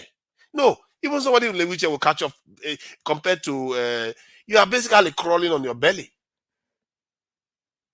You calling me insane? I will wear that, I don't know what I wear with pride. But if I'm insane, you are in the poto with me, oh. Because you are no better, I assure you. You are no better. And you are worse from the point of view that you don't even see it, that you have a problem. And it's the same people like Adewale that will say, it's okay, let us wear the white colonial headgear, the judges wear on their head. Let's keep wearing it because it's just a uniform. It doesn't matter. And the moment you put a question to him that is pertinent, then they have a problem with it immediately. And you can see that Simba didn't like it when I asked him that question. And he went on to even claim that he will do it. You know what? I have a few questions. I'm going to make that quite a topic, actually. Because I don't know how many Nigerians are hold that view. I really don't know how many Nigerians are hold that view. That if they find another father or man that can offer more to their child, would they, and they lose their own parental rights to that child? Or okay, let's say they still have the parental rights, but there's nothing wrong with them. They have their full health care. They have they have their good health. They have good job. They have everything going for them, and they will choose to take their child and say, you know what, go and live with this man. This man will be better off. You know, it will be better for you to be raised by this man, even when the man is not from the same culture as you, or the same religion, the same country, the same race. You hand your child over to foreigner to go and take care of. And he said yes. The question he didn't ask himself is, what if 0.0005% that man could do serious harm to your child? Would you consider still doing it? If he still says yes, then the case is made. If he says no, then the question is, based on statistics, that is quite possible. So why would you risk your child's life like that? You see, our people don't think deep. This is why we gave human beings away. He was willing to give a human being away.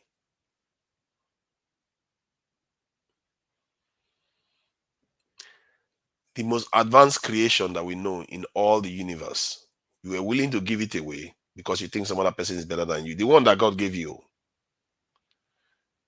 because you think that some other person is better than you somehow. Nobody should be able to be thinking that they are better. You shouldn't think that any other man is better than you as your own child's father. No matter what the world tells you. That's not something that should be taught, even. It should be obvious. And if we cannot figure that one out, you wonder why we are where we are. But I'm just ranting anyway, in the end. I do like all this monologue because it's a way of venting. And sooner or later, I may not even bother encroaching on all this issue, because in the end, all I'm telling people is bad news to an extent. I'm telling them that nothing is going to change. We are not ready. Nothing is going to change. We are not ready. What is the use of telling them that? It's of no use to them. Except they are going to use that information and try to create those conditions that makes that this thing, we as a people come together and actually do something to progress the country, or stop our leaders from doing the stuff that is compromising our progress. But that's all it is. You ask them to secure the country, they don't like it. You ask them how much are you going to pay to secure a country, they don't want it. And yeah, they want all those things. So you ask them to pay tax, they don't want to pay tax. To Nigeria, the thing is that many Nigerians, the country they claim they want, the kind of society they claim they want, they are not willing to pay for it. They are not willing to follow simple rules and regulations. They are not willing to do anything. All is just talk. Simple traffic light, people will beat it. Simple, just finding a place to put a trash, they will do everything against that. So it is just talk, talk, talk, talk, talk with no action. Nigerians are not willing to do what is proper for the country to move forward. It is always this shortcut, shortcut, shortcut to everything. No one is willing to actually. And another thing, where the problem we create in the society is that we don't reward hard work. You understand me? We don't reward hard work. People who are doing legitimate job are treated like piece of shit. Why the criminals are being praised and worshipped? So that's the society we live in. That And, needs to change. and we all say it all the time, and it never changes, because it's not in our gift to change it at this level. And I don't know, Adewale, how offended you are. I don't mean to offend anybody, but I just mean to call people out, because sometimes these things need to be done that way, because the consequence of the failures that we've had it's really horrible, and it's going to get worse. Yeah, to Niger. Let me say that, by the way, hello to everybody on the panel. That's a question I'm going to ask you. I'm actually going to answer it tonight. I believe everybody knows about this question. Is bantered about a lot, as if it's hard to answer. A lot of the stuff you're talking about boils down to the chicken and the egg. Which one comes first, right? You've elucidated. They want it. It's important. We need to progress. We need to do this. We need to do that. So let me then ask you, the chicken and the egg, which one comes first? Which one came first? I think it's probably the chicken. Okay. Now, MB say you don't know evolution for your life now, right? I'm guessing. Yeah, you get strong. Yeah. So it's only why A not? or B. How So, do you know? No, I would have said it could have been anyone, but I just chose this time to say is the chicken. Chicken, yeah. Let me just go to it, because I know you're allotting what 3 minutes to everybody. So what I'm saying is that it's pretty safe to say that the egg came first, because if there had been no egg, there would have been no chicken, right? So chickens are birds, and we know that birds evolved from reptiles. So it's safe to say the first bird hatched from an egg that was laid by a reptile. That was very similar, right? So that's the reasoning behind it. If you restrict it to chicken, yes. But I thought it was a figure of speech of trying to ask which one comes first. Yeah, it is. Let me say why I pose that question to you, is that because a lot of the ideas you have, they're good ideas, but the point is that you cannot do anything until there are some basic things you have to. Nigeria is a basket case. Africa is a basket case. A lot of it's within us, but a lot of it's also from outside. We have enemies that don't want us to progress, and there are many, from Britain to America. Earlier, when I was listening to you say, "Oh, America has no use for us," America has use for us, but what they did in our case is to use us to buy Britain. America doesn't want to wrest us from Britain, and then Britain does everything America wants. So, and then British, we're under the British colony then. Neo-colonized us. So if America wants anything, they get it from Britain. They want Britain to get out of the EU, they get out of the EU. And depending on the administration, there are administrations that want want Britain to be in the EU, Democrats, and there's Republicans who don't want Britain. So anyway, to make a long story short, some of the highfalutin ideas you have are good. But how are you going to do, for example, you say, okay, let's make sure we don't fight white people, or white people tell us what to do. How are you going to do that? You need power to do that. You have to be a powerful country to do that. Look at what China went through just to close their borders and reorganize. So that my point I'm making is that if you say we need soldiers for security, you use those terms synonymously. Soldiers, the number of soldiers we have. Yeah, but that's nonsense, given how advanced these people are. They don't even to defeat the Nigerian soldiers. If you have 3 million, these people can carpet bomb Nigeria from the seas, right? Even with X-ray, they could destroy us with all kinds of weapons. So that doesn't mean. How about Taliban? Taliban, yeah. Look, those are all agents. They could do it. Look at what's happening in Russia, right? You see how Ukraine is sitting there fighting mighty Russia, right? And that's one hand tied behind their back. They're just supplying them some. Look at how they're melting Russian tanks, columns of tanks. When they come out there. Is your argument that, they are too strong, it's too hard, let's give up and die? No, my argument, they're too strong, they're too powerful. We need to get the fundamentals right. You cannot go challenging somebody. All they have to do is to bribe just one of our head of state, for example. His money is in their bags. So security is not just those people. Your president, is a security risk if it's not patriotic, right? The army chief of staff, the police commander, right? But the people, you have to secure your borders. You have to have technology to, You for have to example, start from somewhere. It's not only technology. You have I to never, start with the no, no, most listen to me. If America wants to fight Nigeria, for example, it's going to be like Ghana or Biafrans. They will use Biafrans to fight Nigeria.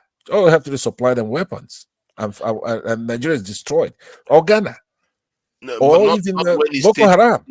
But generally, history has suggested that if the state is very strong, Yeah. yes, like the way they did with Vietnam, they supported one side against the other, but the side that is stronger won out. And look at where they No, are. no. Listen, when you look at Vietnam, you have to understand the United States had a different philosophy at that time. They were hiding that they had a war, hiding everything that's happening in Vietnam. They didn't really arm them to go there and do the job, right? So a lot of soldiers came home protesting that was unfair. That's never going to happen again. America, hold on, let me just make one more point. Afghanistan.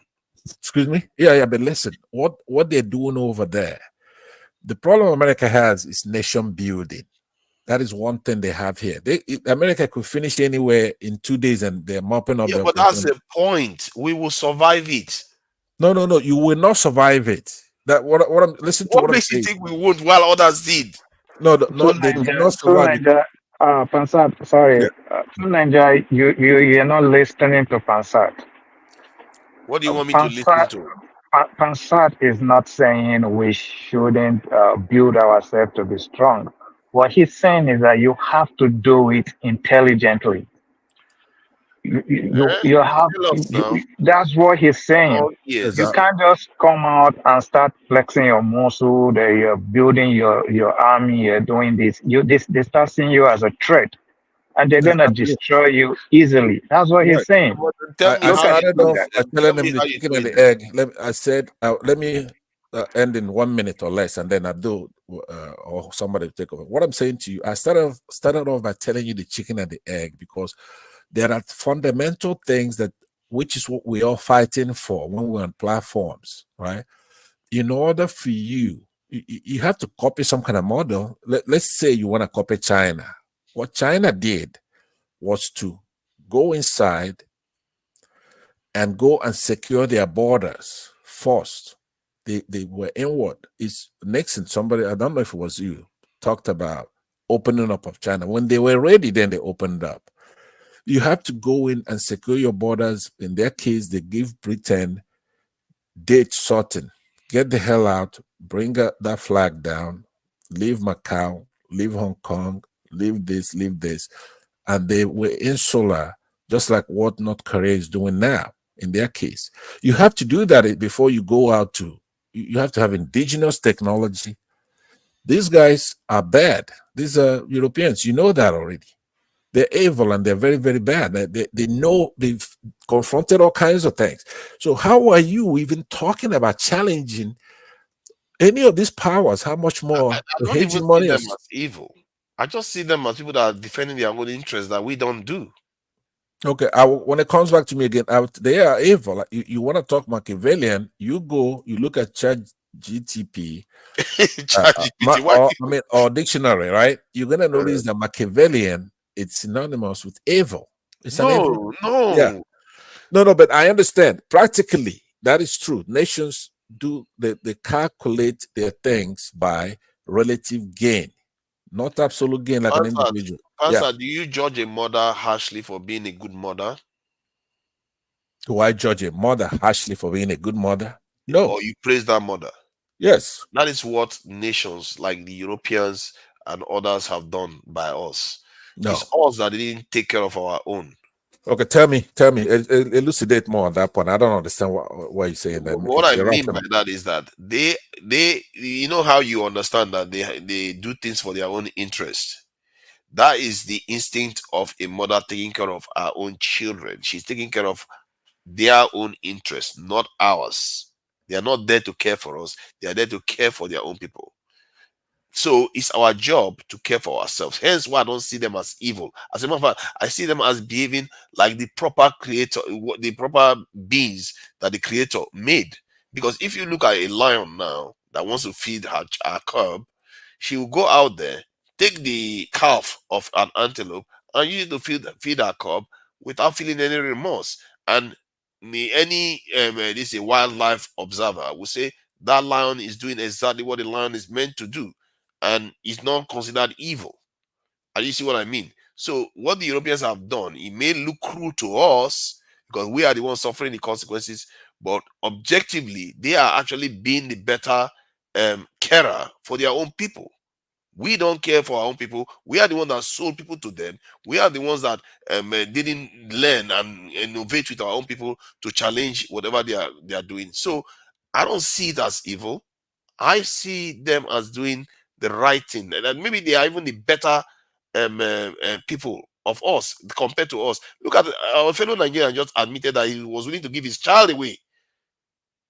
He was willing to give his child away. I don't know how to explain that anymore. No, but you see, you cannot come up with your own stuff unless you really study what you're talking about. What you're mixing 2 or 3 things together. When you're talking about a state, a nation state, in the international relations, there are about 7 things that govern that. I'm not going to go through. I know people are saying, oh, by the time you say 7 things, we're not going to get to talk. But so if you're a Machiavellian student like you claim, you know that some of the things you're talking about are principles. It's known already that states are rational actors, right? They calculate their gains, like I said earlier, in terms of relative gain, unlike an individual who would calculate theirs by absolute gain. That's true. They're self-interested entities. That's true. But it's quite another thing to absolve them of evil if that's what they're doing. You could be self-interested and not be evil. You can. You could do things for your mutual benefit. That's why you have bilateral deals, multilateral deals, you know. So we've gone far away from Conference of Westphalia to the new thing we have with the United Nations after World War II. So there are instruments and gears to have the international arena be far off from being evil and wars and stuff like that. And many countries can maximize whatever they have in that arena. So don't go thinking that you're gonna just absolve those who are doing evil in that international arena. There are, even here in the United States, they have they have the policy, we have the constitution, but the presidents that violate those things. Some of them come close to being impeached, like Ronald Reagan when he was dealing with the Contra, as you know. But see, I'm not trying to absolve them. I'm just saying that at certain level, they are doing it for their own people, and they've done well by their people.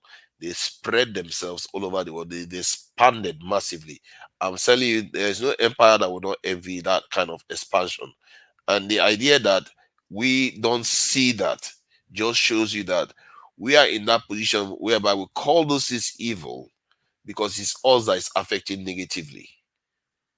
You see, because we don't understand. I agree. I agree. A great nation, and I agree. your people.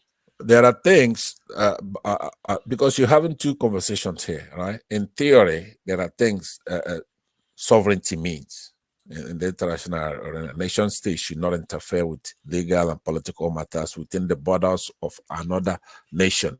That's in theory. Now, should we be naive and not know that, for example, in the United States, you have the CIA, and they do a lot, and they've done a lot of evil things, killing our leaders, for example.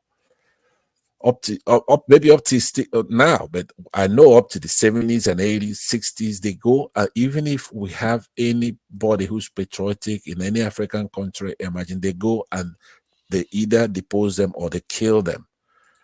Lumumba and so many others were killed by these people. So those are evil acts. They don't have to do that. But now, what you're saying, that we should also be capable of defending ourselves, which is what I'm telling you. You cannot defend yourself, no matter how many soldiers you have, if you're not a fair country. Nigeria should be fair. where everybody should feel that they belong to the country. It's our country. They could go, and all these agitators, and they could say, okay, what is the problem? And you try to ameliorate those things first. You have to be a just country. You have to have respect for your citizens, so that they can. They understand those kind of soft. You see the reason why sometimes I go headlong in this direction that I say all the time, that get strong. Even if all these problems you describe is true, even if it's true in some states. I've seen states that are powerful, they fight wars and they recover, or like in the case of Germany, if when I fought a war, lost it, and they broke the country into two, and today they are back again.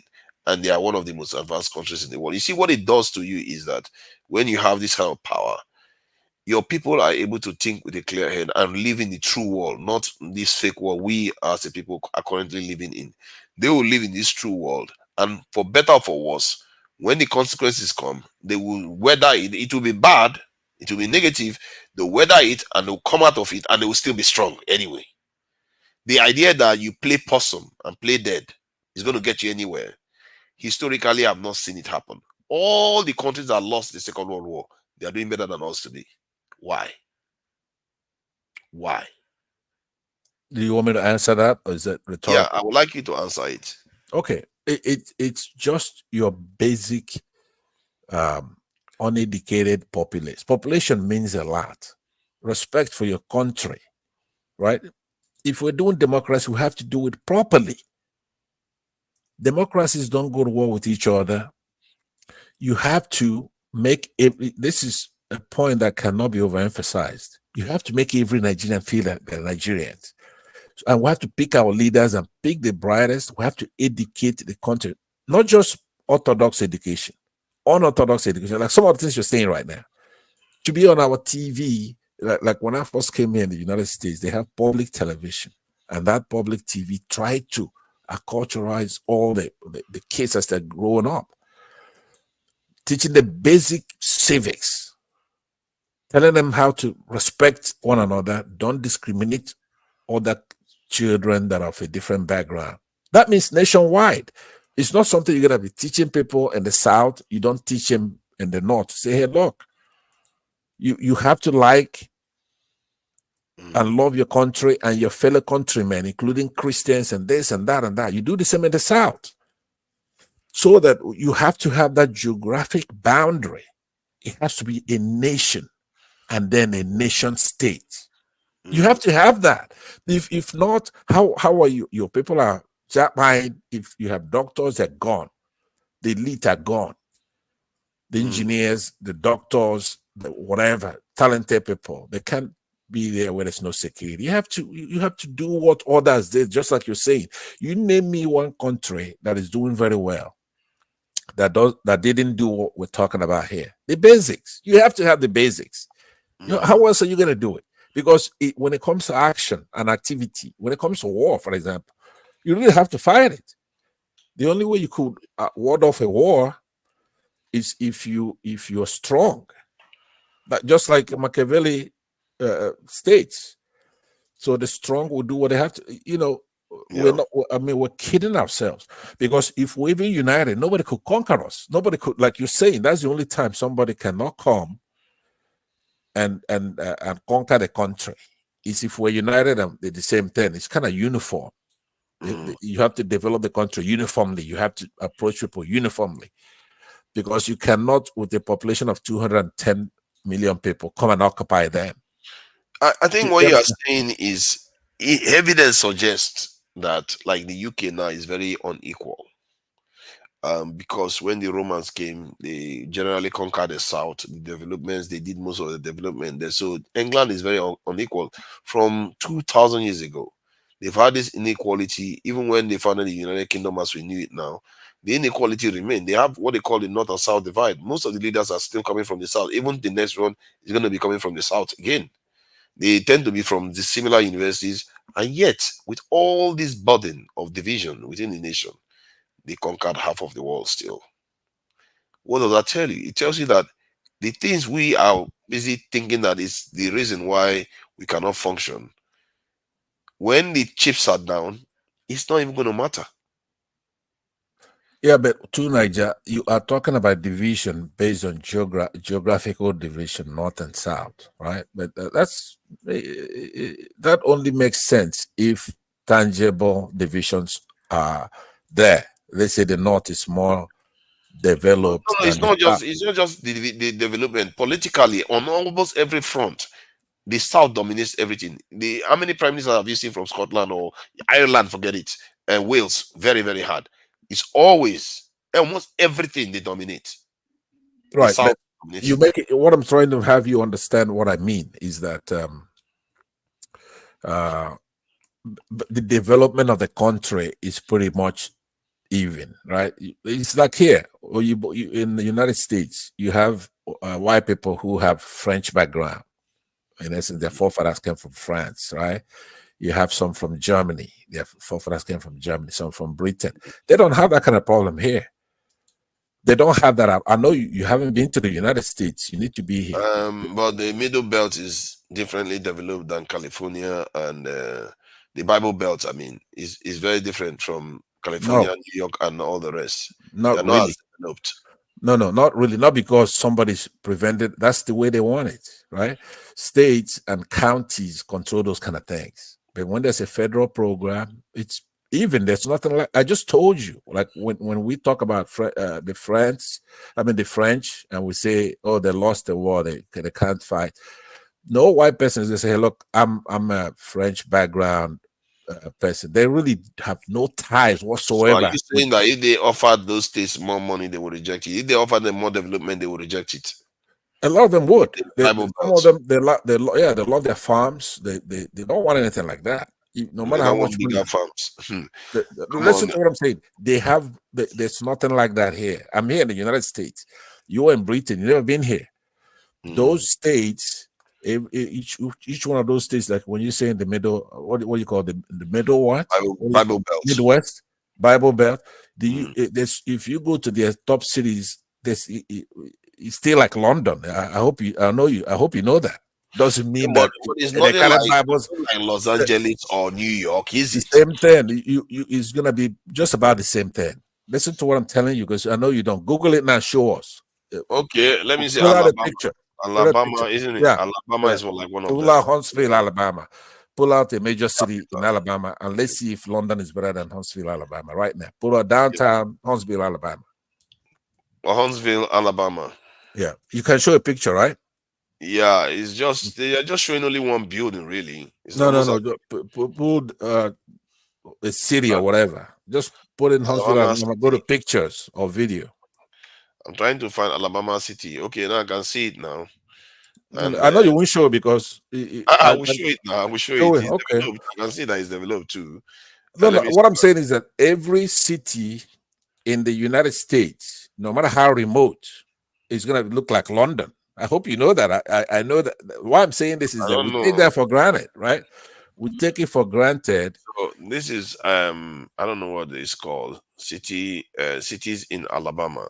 Yeah. That would be any city city. of Montgomery. Yeah, anywhere you pull up in the United States, that's a major city, right? Or even a small city, it's gonna look like London. When you hear Bible Belt, it doesn't mean they're carrying Bibles around over there. They don't have cities, right? Yeah. So, okay, so This is Alabama, but now I'll put you in New York so that you can see New York, the difference. I know, but you only went to one city in Alabama. Okay, Alabama has many cities. Which other city? Many cities. They have hundreds of cities. Okay, I don't know. Montgomery, downtown. Yeah, okay, pull that up. This is downtown Alabama. Is London better than this? No. Okay, we'll see London now. That's Birmingham, Alabama. That's a big city, you know. You have Montgomery, Alabama. Remember when Dr. King was? Yeah. But look, that's what I'm trying to teach you now, because we're here in the United States, right? And you're in London. You don't know anything about a lot of these cities, right? This one is not the same level now of development. We are talking about quite a big shift. Oh yeah, they're not the same. I mean, New York City is London like New York City? No, that's a huge city. Look, New York is bigger, has more money, has more population probably than the entire United Kingdom, the whole country. So that's how big New York is. Now you just talk about New York, New York. America in the UK is 66 million. And then let me say London City. I would be London City, and let's see what it says. London is quite hefty too. They do have their own things too. Who's that? I mean London. They do have their yeah, own. but look at London. Looks just like Alabama, right? I mean, you can't really tell. And Alabama is one of the least states that, in the sense of what you're talking about. Alabama will be just about the bottom, right? Because of their population and stuff like that, but not because of the infrastructure, not because of they're being left behind by the United States. No, a lot of the Senate presidents might have come from Alabama in the past. A lot of maybe presidents. Yeah. So in the United States, we don't have anything like that. But the remarkable thing I was trying to tell you is that people who Europeans who came to America and became American citizens, they have no connection whatsoever with their home countries like Germany, France.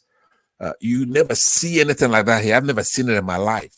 A white German or ancestral person fighting a French ancestral person in any capacity, not even an argument. They have nothing to do with Europe. Because I think the idea that they don't have anything to do with Europe, come on, let's look, I'm telling you, don't they travel to why am I Europe making that all point? the time. They travel to Europe and proclaim Europe as their home birthplace, that they're happy to be there. Listen to me. The main reason why I'm making that point is that this country was able to unify the country so much so there is something called being an American. And when these people are Americans, they have nothing whatsoever. I'm telling you, you don't understand what I'm talking about. If United States is fighting Germany tomorrow, you're not going to have anybody with ancestral roots to Germany say, hey, don't fight Germany. I'm from Germany. You don't have anything like that here. Oh, no, you do have that. They do watch No, you them. don't. No, you don't. In the Second World, I did the research on that. In the Second World War, they were monitoring the German nationals closely. They didn't do what they did to the Japanese to them, but they were monitoring them closely, and many of them objected to the war. They were not very vocal with it, but they objected to it. No, you don't understand what I'm saying. I'm telling you something that is sacrosanct. It's true. Now, do you have anecdotal evidence, one here and there? Perhaps. Okay, there's nothing that's total, but I'm trying to tell you the mores of the country and what we should do in our country. In order to be like the United States, you have to make people proud of their Nigerian citizenship, and it should be uniform. It doesn't really matter if you come from this background, Igbo background, or Yoruba. As far as Nigeria is fair to everybody, that's what would happen. You could keep having presidents from Kogi State, for example, right? And it doesn't play a role here where you come from. Now, once in a while, you may have here and there, but you're not going to say, okay, look, I'm from California. We have to produce a president from California. No, there's nothing like that. I'm telling you right now. I know you don't believe it because it's hard to believe. Yeah. I can't believe you're the one talking to like this. Because ever since I've been listening to you, you always sound like pro Biafra, pro that. But now, the way you sound, I'm in violent agreement with you. And if I don't know if True Nigeria gets what you're saying, but the point you're making right now is actually sacrosanct to nation building. Like the point you made about America, for example. I agree with you. An average American does not see himself as a European.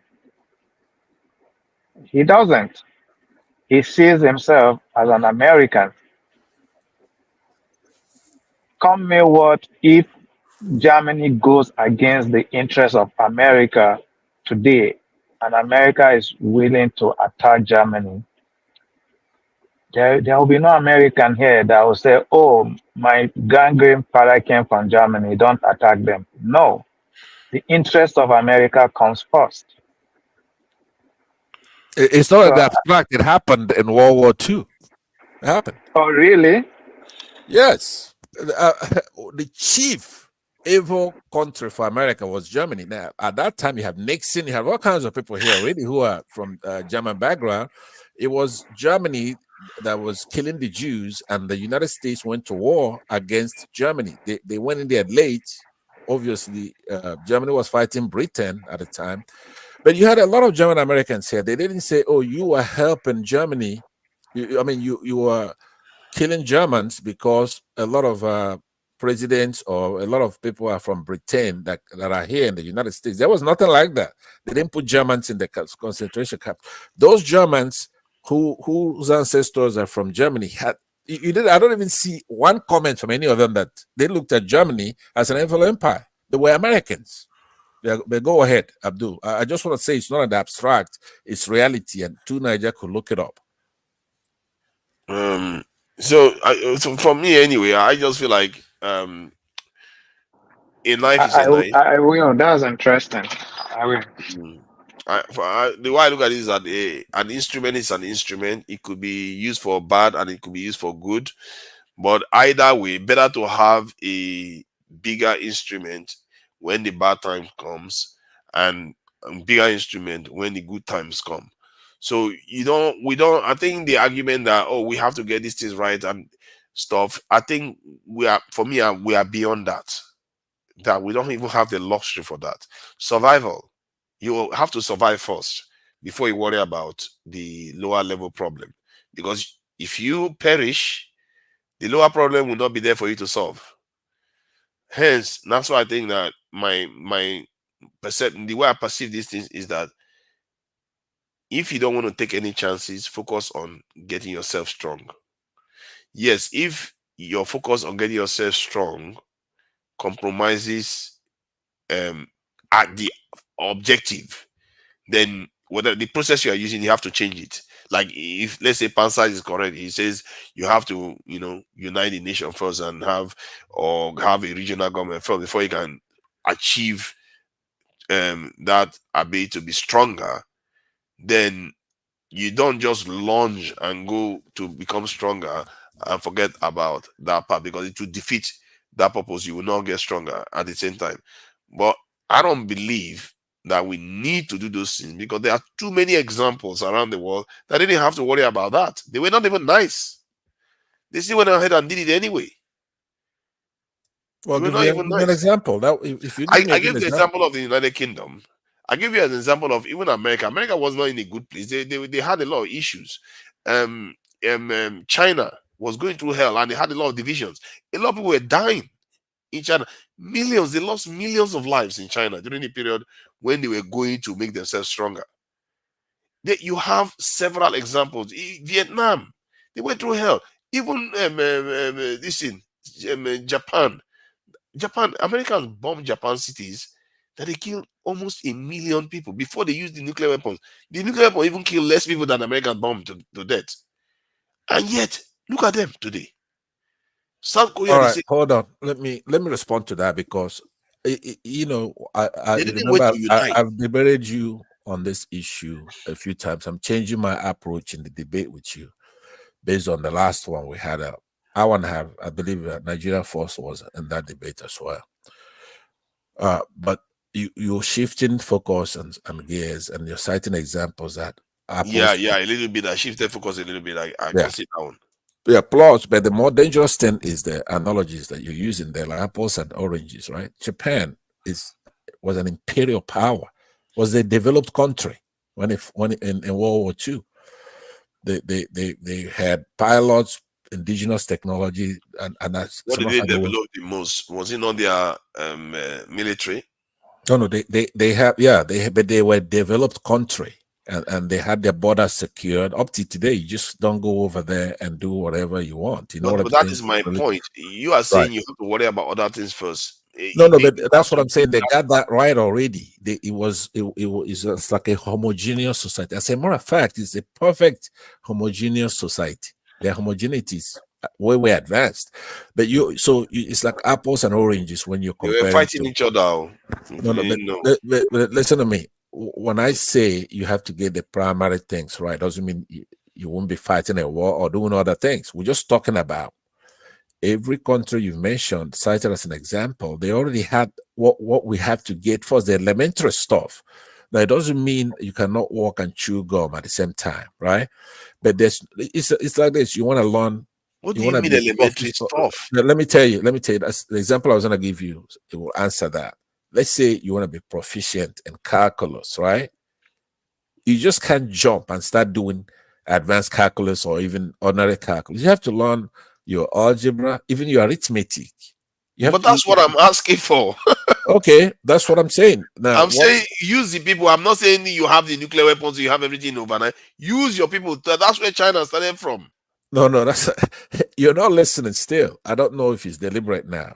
I mean, listen to what I'm saying. I'm listening. No, because you're smart, you stand your ground. But what I'm saying is that in order for you to go doing some of the stuff you're talking about, you have to be, for example, when the United States took over Japan, came to Japan and defeated them in a war, then they took that country, curtailed the monarchy, right? Took away a lot of powers from the monarchy and wrote them a constitution, right? So that constitution gave a lot of power back to the citizens of their country. The culture still the male citizens, you mean? Yeah, the Japanese. The Japanese. Oh, you're talking about Japanese, okay? Yeah, I'm talking about Japan. They went to Japan after during the war in order to accept their peace. They wrote them a new constitution. Took a lot of powers from the monarchy because that monarchy was imperialistic. Now that's why they then went off the races and sailed. The same thing they did in Germany. They came over there. They divided Germany.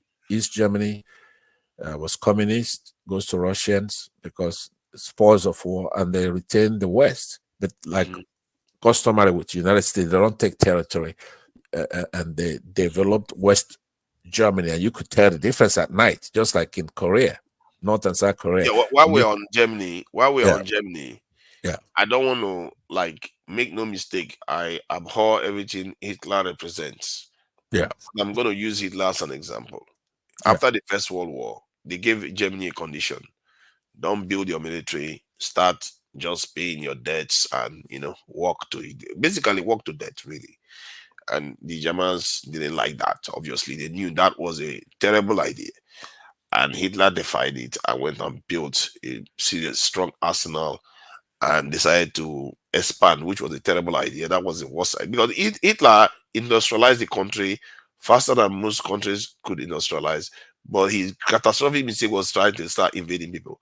So, but when he did that, even with all the consequences that entailed, they lost the war, a lot of them died. But yet, what that meant was that they are still a powerful nation. This is what I mean by that weapon is still that weapon, no matter what it is. It's still, you are still stronger than the one that doesn't have it. No, you have a little point for yourself on what you just said, but you actually unwittingly advancing my point. See, Germany, like you said, they lost the First World War, and then Hitler was humiliated by that. So when he came to power, he wanted to return his country to greatness. And I don't blame him, because Britain is a culprit here in all these things. But they went back in the Second World War and then won a more respectable peace. But what they did, right, which they're still under those sanctions up to today, they don't have a standing army. There are a lot of conditions that are put on them. So, but they are the most powerful economy in Europe without those armies that you're talking about, without going back to their glory of being militaristic. Do you understand? Being a powerful military power. The United States have bases over there. But today, they are way advanced than Britain, economically and otherwise. Without the stuff you talk about, so you're actually making the point. Hold on. What I'm saying is that if you look at again, try to keep it brief so I can understand. My attention span is lower now. Okay. We end it whenever you want to, so we can have this debate when you're sober. The main reason I'm saying is that this Germany goes against everything you're saying. because you're saying in order for a country to advance, they have to be militarily powerful, have this number of soldiers, this number of security and all that. But Germany doesn't have that. They are guaranteed security by United States, right? Yes. They don't have the kind of soldiers they used to have, nuclear weapons, this and that. Yes. But they are the most, they're the third, fourth, but I know in the world, but in Europe, they're number one economically, right? So you can't do it without the being armed to the teeth. They don't have nuclear weapons. Do you understand? So so that sorry, Pastor. Choke, you need to stop this, man. What is wrong with you, man? He keeps saying I want to kill people. Who said I want to kill people? And he keeps saying that I'm making it look like I'm the one that is going to do it. I'm just trying to discuss a problem. I'm not saying I want to kill people. Come on, man, chill out. And both extremes. By the way, that's a great point, actually. Yeah. But go ahead and chip in, and then I'll conclude. Go ahead, chip in. No. I just want to stress that point. That point you made is a very good point. Yeah, it sounds like a good point. See, the point you see, if that was true, you are still missing what I said earlier on about the weapon still remains the weapon. Whether you've lost or you put it down, it's still within you, because the people that vanquished you know who you are now. They know if they mess with you, there will be consequences. Exactly. That's true. So that means what the point that you were disputing, that a kind of using it to say that the rules don't apply to that in terms of you have to be militarily strong to be able to be successful. But they were already militarily strong. Even when they were defeated, they were militarily strong, and they know they can do it again. And they were defeated the first time in the First World War. They put them down. They could have stayed down. But they said, no, this is death. They got up, fought again, lost, and even their victors learned a bitter lesson. Yeah, that's what I was telling you. But they already have the egg, right? They already have the egg, right? They've always at no time were they a pushover. So you do have remember I said I gave you some, but don't be too extremist. You cannot jump over that primary initial I don't know how to put it. I hear what you're saying. You have to have that. You have to have that basic stuff, right? There's an educated population. They're technologically advanced, right? There's so many things. They've always had that. You have to have that. Period. There's nobody you're gonna mention that doesn't have that. When you mention China, to get there, you need to industrialize China. This in this is Hitler. He industrialized China. First, he went military, then he industrialized the nation. Very. Germany. No. To Nigeria, China is another good example. China did not start by building a strong army. They built a strong economy first, and then they started building a strong army. And see what happened to them. Immediately they started building a strong army. Abdul, you walked into that one. That is exactly the opposite. Is what they did. I'm sorry. China. Yes. I don't. How can you? As far as I know, China is just beginning to build a strong army right now. Abdul, see, the thing is, let me explain this so that you can. I will try my best to try to explain it properly. See, the Chinese, the exact opposite is what they did when they first came out of the war with the Japanese. Cut a few years of break because they were fighting each other with the Taiwan nonsense, and then one of the first things they did was go to Soviet Union to ask for their nuclear technology. It's like Nigeria going to America right now, telling them, sell us your laser technology that you are using. You are pricing something more powerful than your nuclear weapon. Like that is what China went and did to the Soviet Union, and Stalin refused. Then after Stalin died, Khrushchev gave it to the Chinese leader, which was Mao Zedong. That Khrushchev told Mao Zedong Don't worry about this nuclear technology. Why do you want it? We will give you economic support. We will give you nuclear umbrella shielding so that you don't need defense. He told him, I don't want your economic support. I don't want your nuclear umbrella. Just give us the technology. And that's what they did. They built their military. So China got the nuclear technology.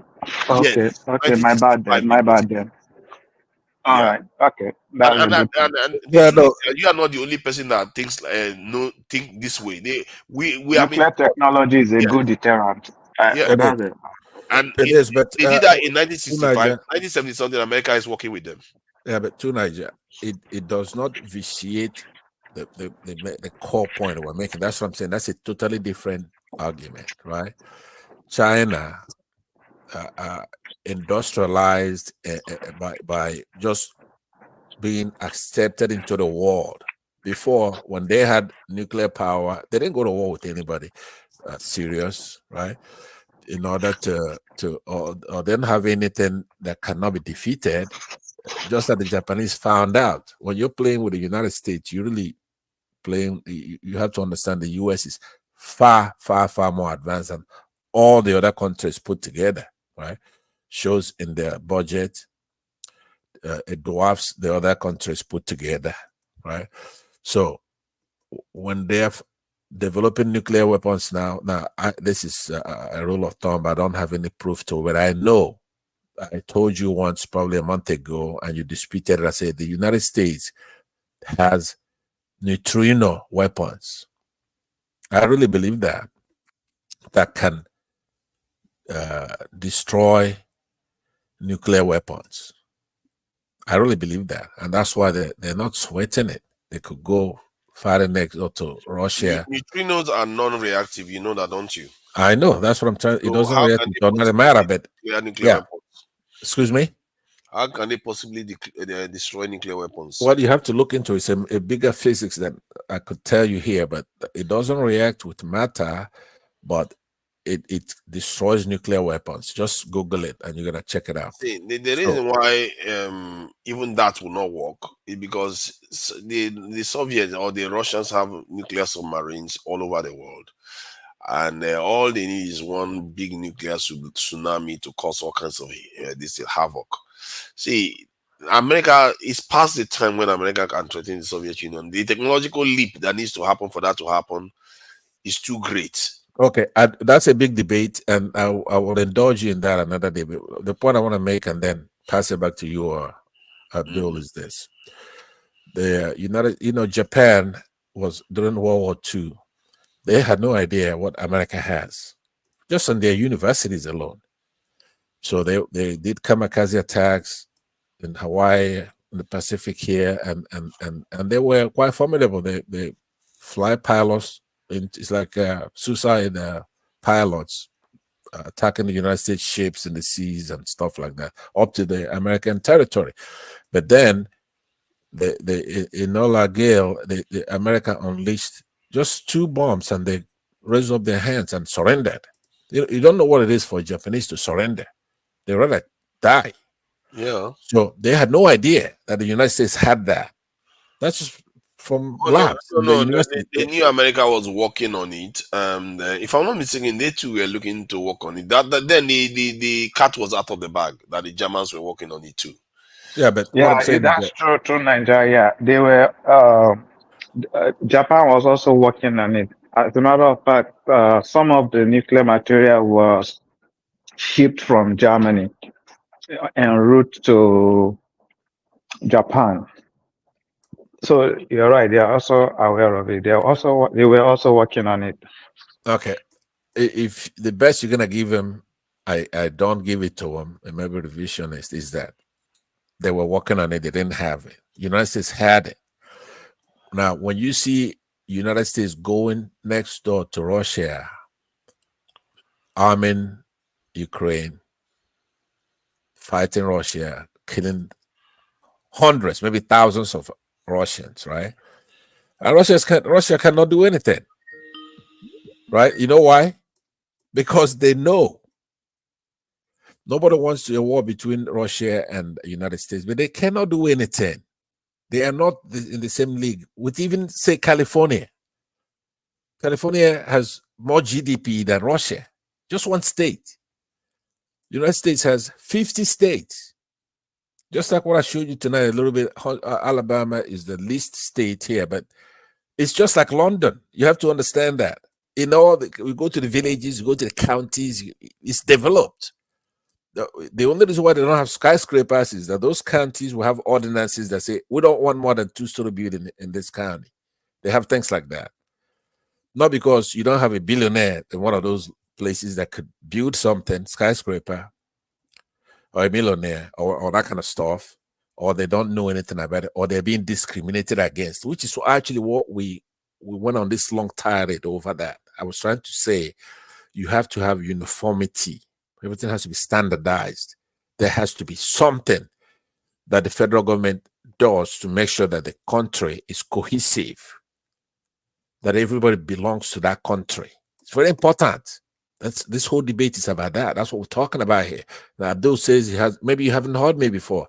My thing is that if you're not going to do that, then you have to let us in the Southeast go. You understand? So it's an ultimatum, basically. Do it properly or get out. So, and I'm saying, though, that's a caveat. Yeah. Southeast are not the only ethnic group or region that feels marginalized. Yes, I agree. So and they're gonna argue for something like that. You should argue for everybody rather than arguing for Southeast just because you're from there. Right. Now, remember, I do that. If you were going to hear the next thing I was going to say, it was going to be then that, because there's no, anyhow I say it, is going to be condescending, right? Remember, if I'm not just speaking for my people, let's say I start speaking for your people, which I'm going to in the next sentence, then it's going to be arrogant and it's going to be condescending, because who am I to tell you what you want? I don't have to wait for you to fight for your right to exit the country, before I fight for it. But I go more than saying Nnamdi Kanu by saying that entire country, we established it, Nnamdi Azikiwe and others helped, but he's the guy that went out to London, Americas, arguing for that independence, and he won it for that for the country. So I believe that other ethnic groups, especially the Fulanese, they migrated into our country. They're not indigenous, right? So I'm not gonna give them an inch of it, right? So that's a separate debate. But no, I agree with you, and I fight for those who are in IDP camps. Everybody's heard me fight for that.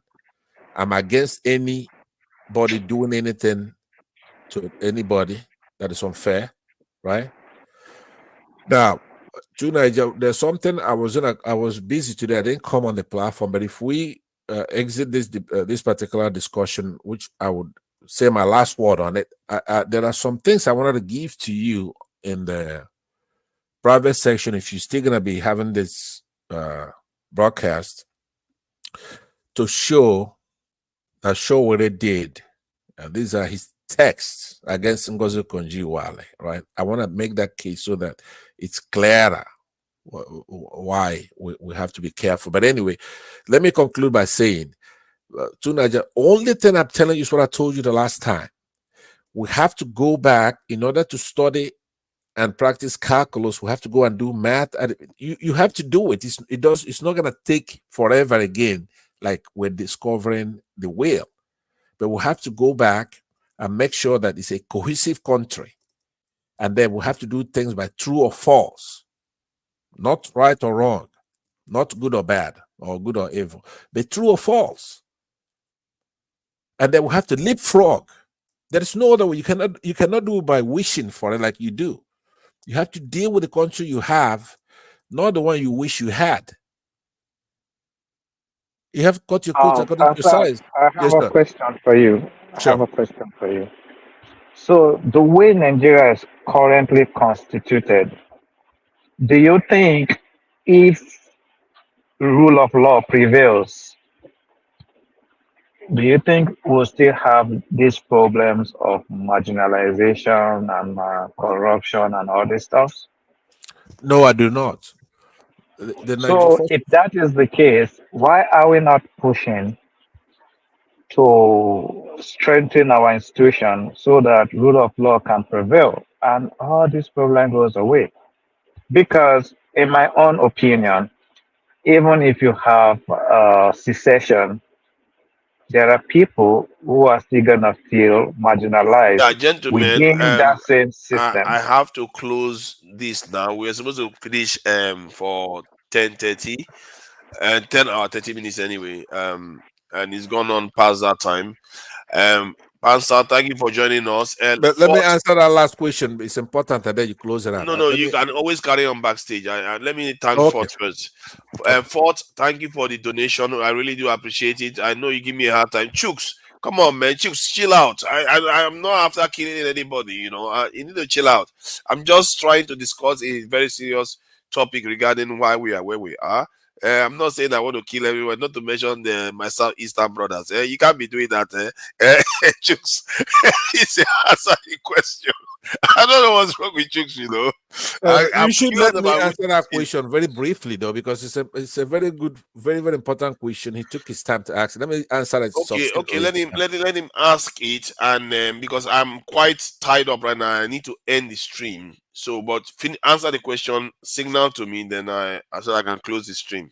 Okay, a minute and a half, 2 minutes. Thank you. Now, Abdul, let me say to you that everything is like it's progressively moving that way. Anyway, if you look at the last election, it indicates that Nigerians actually went out, got their PVCs, voted, and they want to get somebody who could unify the country, who has ability. And Peter Obi is that man in the scene right now. And Nigerians did the right thing. Now, the only thing you blame them for is that they did not go on the streets to make sure that their mandate is recovered. So that's good. Now, once we have somebody like Peter Obi and Baba Ahmed emerge on the scene, they're not going to be a panacea, but there's something they're going to be doing. One thing I know they're going to do is to unite the country. They're going to work hard in uniting the country. They're going to have empathy. They're going to be patriots, and they're going to put in institutional things, not by a leader, a military dictator, or one man being a powerful person to stop Nigerians from stealing, but they're going to put in technology mechanisms. But the only thing, this is my final answer on this, what we need in that country right now, and it to be superb, we have to have the three branches of government to be separate and equal. That's in our constitution. So we have to make sure that it's a adversarial system between them, because there's a lot of things the president cannot do if the Congress doesn't want him to do it. If he doesn't, he'll be impeached. That's very, very sacrosanct. A president that is not meeting regularly, if you're sick or whatever, the Senate can send somebody to a medical doctor. That's in our constitution. Go and see if it's in somebody's mind. If it's not, they can remove him. Here in the United States, it's our 25th amendment. So once we have division of these branches to be separate and equal, we're gonna go to the moon just like the United States. Let me leave it at that. Can I say something? I think it Can I push back on Kansa? to unite any Nigeria currently, because politicians have engaged in sponsoring some influencer, giving them money to rile up people online. So that would be impossible, mostly in the masses. But within the elite structure, they don't have any issue. They don't have any quarrel. But when it comes to the masses, they will always go at each other because there are people financing this thing online. So we need to be honest about that. That's true. You're always gonna have that. Okay, we have that here in the United States. You're always gonna have that, but the core, you have to have good leaders. It's very important, and enforce our laws. It has to, like Tuna just says a lot of time. Yeah, there has to be. It has to be a tough state that enforces our laws. We have a lot of laws against a lot of things. If you could do whatever you want, but if it's against the law, you're going to go to the courts, and the courts have to be good. The courts have to dispense justice. Yeah, many done with mercy here and there, but in the United States, if you park your car out there on the red, no matter who you are, you're going to get a ticket. It doesn't matter. You have to go through that court system at some point to resolve it, right? No matter who you are. Yeah.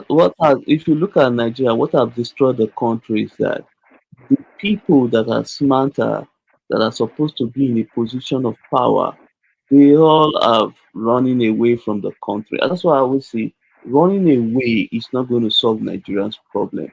Because when you run away, you leave the country in the hands of crazy people and low IQ people who are, some of them don't even have any educational qualification. So this is the problem Nigeria is facing. We are giving power to people who doesn't like, who are thugs and criminal, because the smart ones have decided that comfort is the best thing for them. They are seeking comfort elsewhere. They don't want to fight. They don't want to, do anything. So that's why the country is where it is. People must be willing to make sacrifice by staying behind, join the stage, and do something from there. You are not going to stay abroad and be complaining when you are not there to join the race. So that's Nigerian first. Let me give you a secret. Let me tell you something, right? If you do what I just said, and if you have a country where these three branches are adversarial and they're working according to a constitution, which means there'll be security in the country, right? The secret is that over, at least I would say 50%, if not 60% of Nigerians who are in diaspora, right? They want to come home. They're not going to come home where there's Well, that's good, but that is not going to work because the people you guys left the country for, these are not smart people. Even those who are in the court. Look at these people. Do you see them as smart people? The answer is no. Yeah, that's true. So, I agree with that point. Nigeria first. I agree with you that brain drain is a major problem. Yeah, you're right. But we all agree that the way forward, the most prudent way to fix our problem is to find a way to enforce the rule of law. And one thing with leadership is that you don't need the whole population to be smart. We just need to be lucky to get that one person, that few among the population that still got that smartness you're talking about to make all these changes, to strengthen the institutions that would enforce the rule of law. And from there, you will see all these people that left the country will start coming back. That's true. Well, Tunaja, I posted a link for you on the private chat. Could you put that up for 1 second? If we're still on, we can also discuss it in the background. But if you could pull it up, let me show you an example of what I was trying to discuss. I don't know if Tunaja fell asleep. Tunaja is still there? I think he's using the toilet or something. Oh, okay. All right, go ahead. I want to quickly push back on you, but on the issue of Peter Obi. Okay. Yeah, you see, my own opinion about Peter Obi is that I don't see him as a leader. I see him as a popularist, just like Buhari. That's how I see Peter Obi, because I look at his antecedents as a state governor, and most of the good work they said he did as a governor, I studied how he did them. I noticed he never used or built any institution to achieve that. He did those things through through personal effort, individualism. That was how he was able to achieve most of those stuff. And by the definition of a leader is someone who can influence other people to take or do certain things. And if Peter Obi doesn't have that in him, I don't see how he can govern over 200 million people if he doesn't have those leadership skills. This is why I don't see him as a messiah that will solve Nigerian problem. Okay, I don't see him as a messiah either myself. However, The other premises you proffered, I disagree with. I agree with your conclusion. He's not a Messiah. It's not even a panacea. But we don't need a Messiah. We need what we said earlier, what we suggested to Niger, is to begin to get the foundation right. Then it's going to become dynamic. It's going to be all of us. Like Nigerian Force talked about, we have a lot of our people in diaspora. A lot of elites have fled the country, for one thing. It doesn't mean that the ones at home are dunces, no. But there's a threshold that we need back home to begin the serious work. A lot of Nigerians care about their country. They're out there in the United States, in Britain, in China, all over the place. They want to go home, teach, give back, open businesses, employ people, invent things, manufacture things, invest in all kinds of things. But what we need is somebody like Peter Obi, in the sense that he's a civilian. I know you're not going to have squabbles for that. So let's just look at some of his virtue. I know that you mentioned perhaps his only vice. Like every human being, we all have virtues and we have vices. So it's a mathematical calculation that you have to make. With your hands, you could actually count somebody's virtues and then count their virtues and just deduct or compare with the other one, right? So it's a two-step solution. You cannot choose good if you have better. Let's even say the rest of the candidates are good. We know they're not, but let's promote them to good. But if you have better, once you finish the calculation, you have to choose the better one, right? So now, Peter Obi is a humble man. No matter what you say, by observation, we know he's a humble man. Peter Obi has been in business, in banking, importation, banking, and so many other things in the United Kingdom, for example. If you're a crook in the United Kingdom, just like here in the United States, you cannot hold it in. You cannot hide it for long. Just like Tinubu found out when he was here, committing crimes. You cannot bribe your way out of it. Once that police officer starts an investigation, it's in the record. Just the investigation. You cannot remove it, that you're being investigated for certain things. And that has its negatives. It's going to affect you in life. And then if you go to the court system and you're convicted, it's seldom that you can actually bribe your way out of it. Would I say that it never happens? Of course not. I haven't seen it, but it could happen. We're human beings. Judges could be bought, but it's very hard to do. So maybe if somebody's in Nigeria, they won't believe it, but believe me on that. When you go to that court system, it'll be in the record. Now, the system itself has a way to forgive it after so many years, but it applies to everybody. But somewhere deep in there, still there. So Peter Obi, as far as somebody who's operated outside of Nigeria and inside of Nigeria, it's not corrupt. His record shows it. Doesn't matter what anybody says. He's challenged his tormentors. He said, look, show me where I did X, Y, Z, and I'll quit. I'll quit running. He is not an unfair person. He doesn't have tribal jingoism. He doesn't believe that his tribe is the best. He doesn't have religious animus. He doesn't believe that his religion is the best. He's devout. His religion is personal. He doesn't shy away from it. He doesn't hide that he's a Catholic, a Christian in other words. So those are his virtues. Now, he's also been in government where he governed for 8 years. He was patient. He was impeached. And he went through the courts to fight it. So he's not a violent man. He didn't go to take the law into his hands. When he felt that he was wrong, he went to court. He believed in a court system. He's a patriot. and he won in court. And then he assumed office. And he had a plan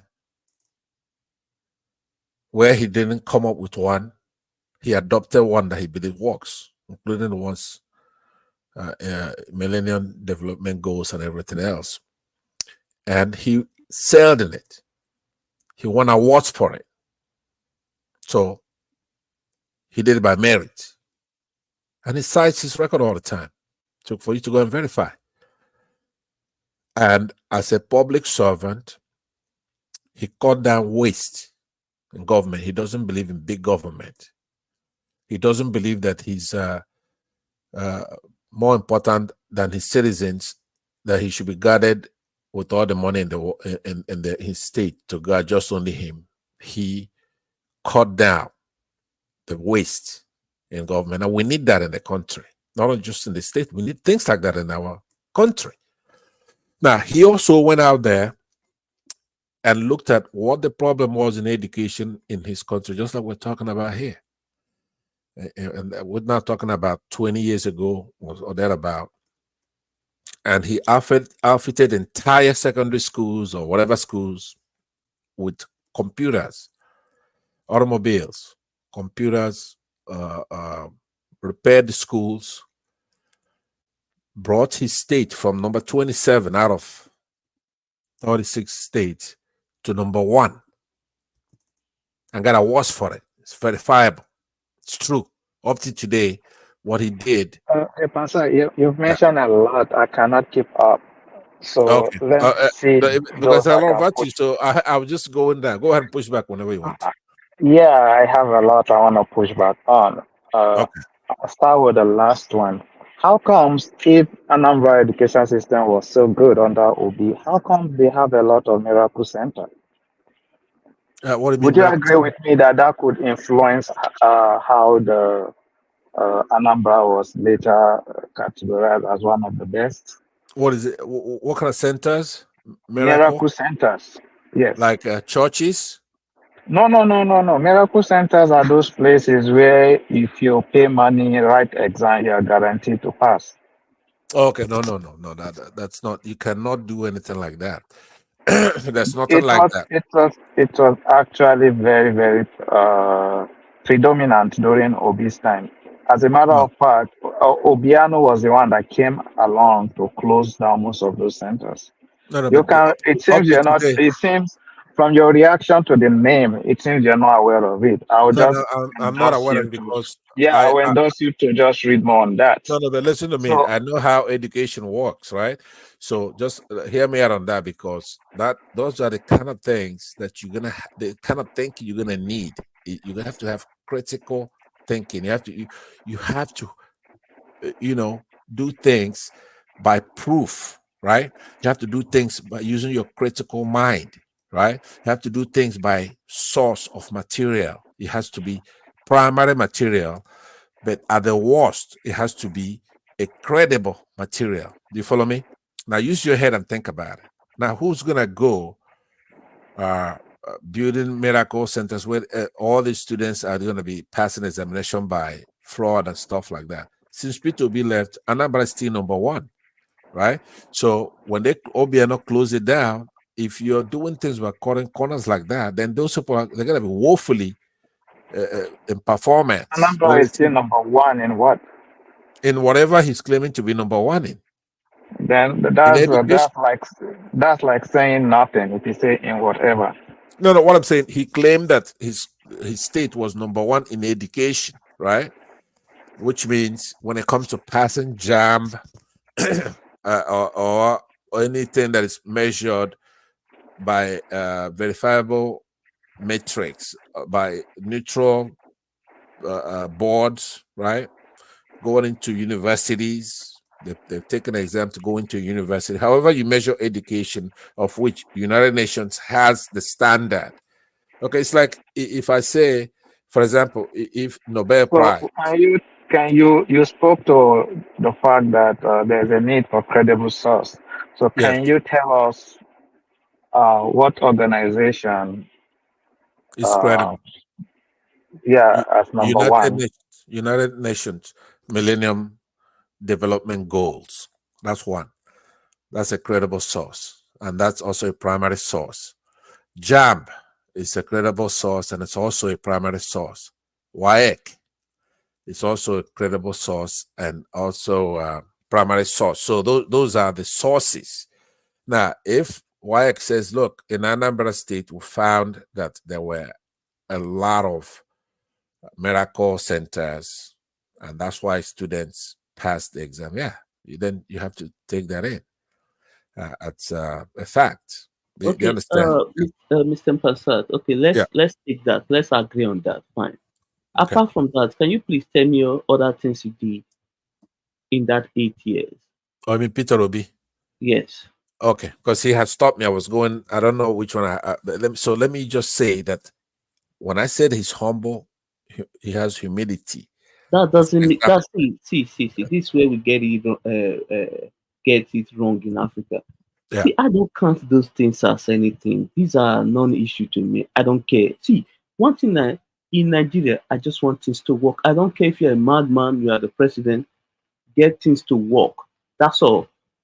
You understand me? So all these things you are listing, these are just these are non-issue to me. Tell me what he did. That's all. Because okay, let me say to you, what we normally do in Nigeria is that's why our leaders are able to do what they are doing. Like we rate mediocrity as a perfect job being done. Let's be honest. Okay, but listen now.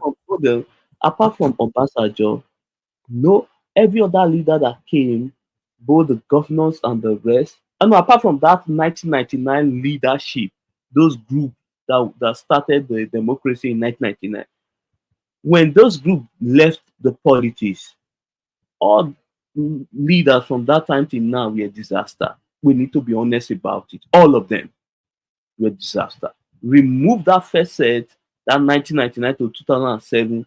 The 2017 now has been a disaster to the country. Look at the Nigeria economy clearly state. You will see the numbers. Right, but listen now. That we have produced leaders that are. That's why I said those of you who live in the diaspora need to come in the country and join the politics. Register I agree with you on that point. So that these beautiful ideas you guys have, you know, use it in the country. Okay, let me tell you why you cannot say what you just said, right?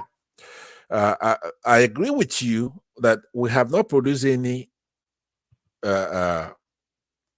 good leader. Subjectively, I'm saying good. We have not.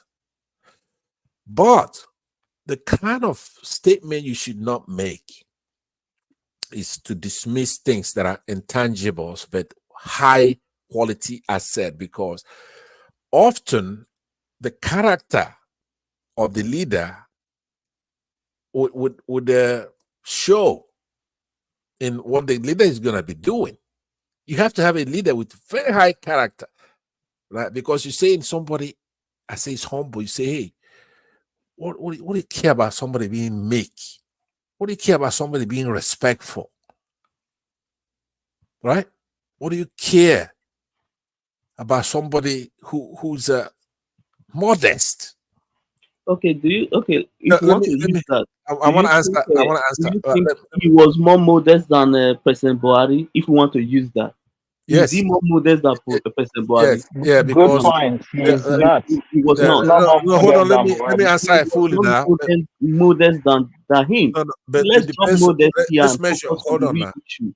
Yeah, let me say that you respond to what I'm saying, because this is, I'm not a partisan in this. We're using Obi as an example, and I'm even if he's not more modest than Buhari or more humble than Buhari, then both of them have it, right? You should not argue that they don't need it. That's a totally different argument. Even if he has that No. The fallacy in your statement is to say because he's modest, that will make him a good leader. We've have example in the past that a modest leader does not necessarily makes a good leader. Right. Example is Buhari. Right. So that's why that point is a non-starter. A lot of other things. You actually stopped me because you said you exclaimed, oh, you're naming so many things, I can't handle it, right? Loosely quoting you. I was naming a lot of other things that that are virtues of Peter Obi, but what I'm saying is that Yeah, the problem is if you list so many and we right, already disagree with your premise, there's no right. point listing more. Okay, but listen now. What I'm saying is, after all those things that I listed, that Obi did in education, he's an education president, he's this and that, right? I'm an education governor. The most important one is his No, modesty. Pastor, wait, you're missing my point. Yeah. The point is, I'm just gonna give you that. Okay, he did well in education. You understand? Yeah. My Yeah. point is, how did he do it? Okay, that's what I'm saying. That is Let the me tie key. the two. How Listen to did me. he do it? One of the What ways he did it. institution did he build Yeah. to achieve that? That Okay. is the point. And that's how you know a good leader. Yeah, Abdul, I'm very surprised that you are really asking that question, because if you don't know that, then obviously they're not doing a good job. I have an Listen now. idea. I can give you an example of what. Let me answer, then you go on. Hold on. Let me say something. Let me just tie two things together, then you go on. You guys watch a recent Dangote's interview. When you listen to that interview, you will see that governors are the major problem of Nigeria, not even the president. You see how they wanted to frustrate him. He wanted to invest in this in their state, but they were playing local politics and vengeance in their state. And what happened? Lagos end up grabbing that opportunity. Those states missed that opportunity. We can go into that topic. Let me talk about what you've already got on the table. What matters? See, yeah, hold on. Hold on now, Nigeria first. Hold on. Let me tie this together. Hold on now. See, you're trying to damaru this whole session now. All the investors in Nigeria Abdul is made a because point, they and have. I want to address it, but you don't want to listen. Let's listen to each No, other. he's doing it on purpose. He's been here. He doesn't want to. He doesn't want me to land. Let's listen to each other. We're trying to learn. We're not trying to prove one person is right over the other. Let's just listen and learn. No, if you cannot make a statement and leave it on the table when I'm about to respond, that you want to be fair in the time. Let me respond to what you said. No, go ahead. You said to me, how did he do it, right? I was in the middle of telling you that he has humility, and one of the qualities of somebody being modest is lack of vanity. Peter Obi came in there. He didn't want to have long motorcades following him around. To him, that's vanity. He cut that out. That's why when you hear somebody is humble, you're pointing to a thug that committed a coup d'etat, right? Buhari, a military thug, a dictator that massacred so many Nigerians. Hey, Pastor. Let's slow down before you start going your own. Monologue. I have to go. Let me thank the people that donated to the channel now. Let me thank the people that donated to the channel. No, because Abdul, you're lucky, because I would have you had more than enough time with him now. Pastor, I really want to hear your points. I really want to hear. I want to see if there's something new. You see, Abdul, how dare you? You wanted to hear his point about 1 hour ago. I gave you 1 hour. You still want to hear his point? You're going to get a chance. Let me just thank the people that donated money to the channel. Oga Alexander Gomez, hey, goodness, this is $50. That is really nice. Thank you for the donation. We really appreciate it. That's a lot of money. Oh my goodness, a lot of heavyweights out here. Ayo, 20 pounds. No, $20. Let's respect the pounds here. $20. Thank you for the donation, Ayo. And Arudi, thank you for the donation. Arudi with $10. $10, not $9.99. Now the EU people have come in. Aro Gidigba, thank you for the 5. Oh, is the real deal. Kulata, $2. Kulata, this is your $2. Lato Rich, thank you for the, oh my goodness, the pounds. The pounds is not a joke business. That is the real deal. The currency that has no apologies. Thank you for the $10. Lato Rich. Pass out again with his $2. Pass out all this your economists money. It's Kulata, no be me. Na Kulata. Oh, sorry. My apologies. You see, I'm fatigued. Sorry about that. Kulata, this is your $2 with your economics money. This is really home economics money you're sending here with your $2. But I'm sure one man appreciates it. I really thank you for that, Kulata. And Tima Jake, $9.99. Tima Jake Bandele. Tima Jake with your $9.99. AB, great guy. AB is a great £2. £2. Pastor, do you hear that? You guys are colonies. Oh my God. You guys are colonies of the British. That's why they still have currency that is still greater than yours. £2. £2. Do you hear that?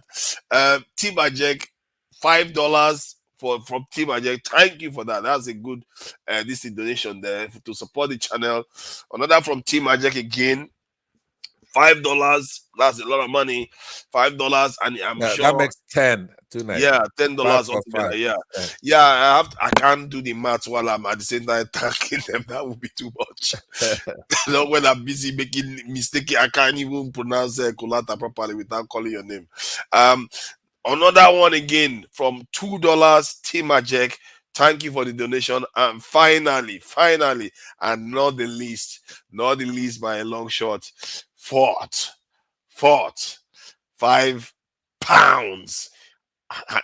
His Majesty will be pleased, and his colonies will all bow to his greatness for the pounds sterling. According to a show, the only currency that has got a surname, pound sterling.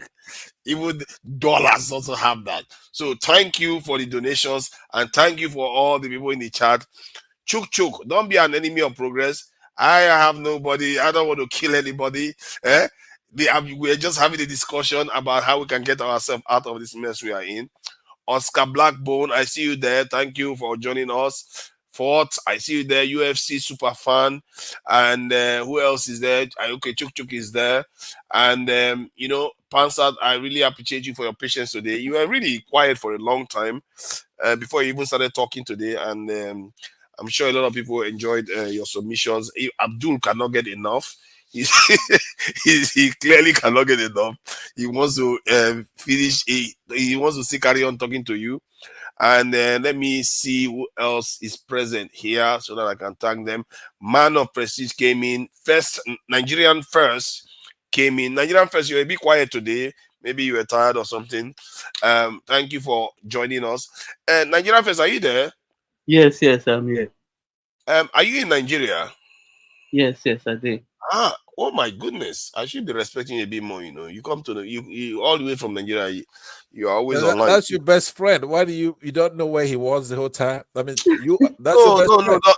see, he just have to throw me into it. Then It's true now. No. You see, sometimes I forget things a little bit. So because it's been a while since I spoke to him. Yeah, tonight has been up all night, so later I will remember when. I did have an idea that you were in Nigeria, but whenever you're online, it's so clear that I had to ask again. Yes, I use Starlink. You see why? It's an Astro Rock. Don't mind him. Nigeria Force is an Astro Rock. Though. That is a first class account there. Starlink. My goodness. There's Starlink in Nigeria now. You can actually install Starlink. Yeah, it's over 1 million now to get Starlink. Yeah, they have a lot of subscribers now in Nigeria. It's crazy, man. Wow. You have to pay 1.1 million the last time I checked to get Starlink. Oh, it's not exactly a lot in the bigger scheme of things. If you are going to get a solid internet connection, almost like just like the West, really. Wow, no wonder your connection is so clear. Yeah, you must be rolling in the Nigerian cash to be able to afford Starlink. That's 1 million naira there. You see, I'm abreast with the price of things, because I'm still using the other network service providers. So what we are going to do now is close out, and if you guys want to have a conversation backstage, you are all welcome to do it. I'm going to go and have a bit of a rest and prepare for what comes next. You know, there's so much to do in this life, and you know, let me take 30 seconds to thank you guys for coming. Before you do that, to Niger, when are you going to build your channel? You have I'm building it already. good idea, but you don't like host your own show. Yeah, I'm too linked to your channel right now. At least once in a while. Yes, I did. I did last week. Was it last week? I think last week I did one. Oh, I think I missed that. Yeah, you did. Sorry about that. But I will be doing more. I'll be doing more. And one man now, we are linked to an extent. So even when I come on, I can link to him, but it's still from my channel, and he wouldn't have any issues with that. Not like because Dr. Damages is specific, you know, to a specific, because it's going to be, you know, they want visuals. It's not the same as the way I normally stream. So that too shouldn't be a problem. I seriously want to stream more, because I just want to grow it, you know, grow the channel up a bit and actually become a bit more consistent. And you know, in a way, I do regret it to an extent that I've not really put. Yeah, you need to be serious. Do you know that Keizo make up to about $10,000 a year from his YouTube? Do you know that? Exactly. Can you imagine me making money? That one will chuck my head now. It's going to make me focus more on the sharing and he's doing more research. $10,000 a year from that YouTube, and gets a lot of donation. That's just from YouTube, not the donation he gets.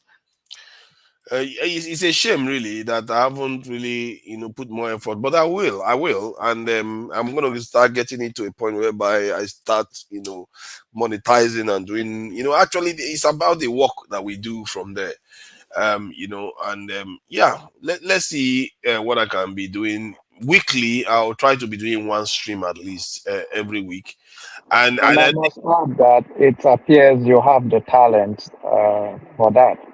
So I think you do well. Thank you. He has the talent. I didn't know it's a talent. I guess it's a form of talent, really. I've developed it over time because I like to rant about these topics. So that's why it became a talent. But I never really saw it at that. I just felt like I needed to talk to people. But I said anyway, gentlemen, thank you all for coming in, and Mr. Starlink Nigeria first. That is the best connection online right now.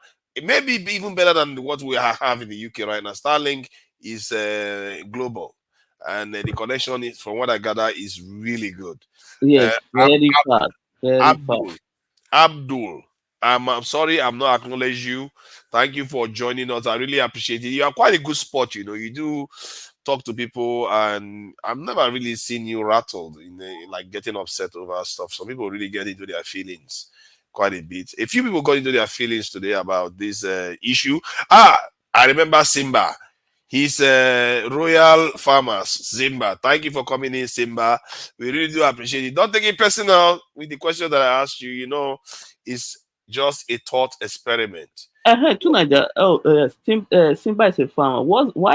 Why tomatoes is currently very expensive? What happened? Was some kind of infection in the farm or something? What? Like Wow, tomatoes is very scarce. I see currency depreciation is not bad enough now. Infection for farm again, Jesus. Nigerians, these are going to get hairy very soon. Yeah, these are trying times.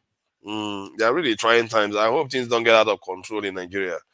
And whatever the current president is thinking that is going to benefit Nigeria, he better start making it happen soon. Because one of my prediction was that this year they asked me on this channel, what if there was an election today, who will win? And I said, if the election was held today, Tinubu will win. And that was when I said it then. That was about a month ago. Every month as it goes by, if it gets to this time next year, this country is still like this, it will be hard for him. Yeah, it will be hard for him to recover for 2027. Yeah. He need to start See, I believe it is time now for him to reshuffle his cabinet. Some people need to go. Like, see, I need to be honest. The Cardoso current is the one that see. I don't. The others are not. Cardoso is the one that performed the worst to me. Yeah, no, He's the see, one have you that seen the really took Minister the of economy. Trade? The Minister of Trade, man, that lady, man, they need to change her. Find another person to put What did there she from the do? start. Like when she's engaging other, other his colleagues from other countries, like It's both of she them. normally like it's like she doesn't prepare for those conversations. Like, you understand me? She starts blabbling or something. Like it's kind of it's crazy. So in other words, she just looks incompetent. It's not because Yes. she actually did anything wrong. Yeah, she looks incompetent. Not like the other guy that was there before during the Buhari's this thing. I That was prefer to go bad. after the one that caused so much hardship in Nigeria and caused this high level of inflation. No, I'm not Those talking about Buhari. I'm talking about the person, the Minister of Trade back then. That's what I was saying. I'm not talking Minister of about. Trade back then. I thought you were talking about Minister of Trade now.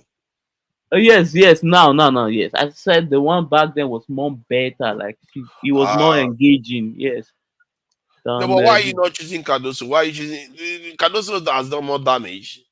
no, Candace is just the central bank governor, man. See Oh, you can't even what fire him. That's unfortunate. We see one thing. We Nigerian citizens need to understand.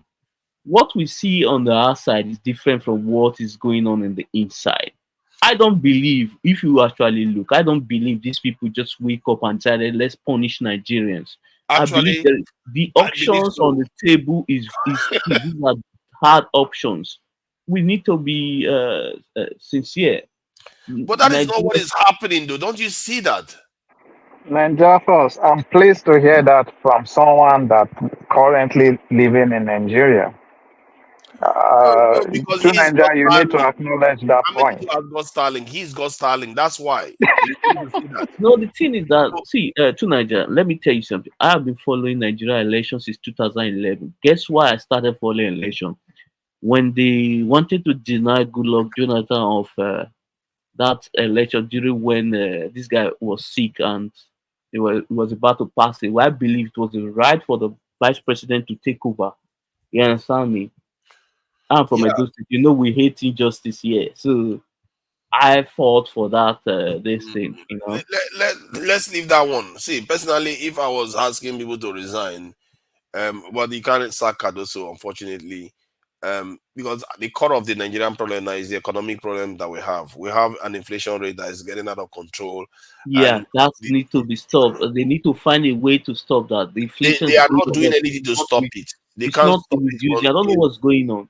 The only thing that is going to stop it is if the Dangote starts exporting and selling a lot of oil to Nigeria and Nigerian refineries come on stream. Otherwise, this thing is going to spin and spin and For spin. now, if I were the president, for now there will be no traveling. Let's sit our house down and solve this problem. You understand me? At least we should They see that created the okay. problem they are trying to solve. Why would he solve it? He created the problem. The problem didn't exist. They But just there's removed subsidies and they have money in their pocket. That's all they needed. They didn't need but but to but do but, what they did.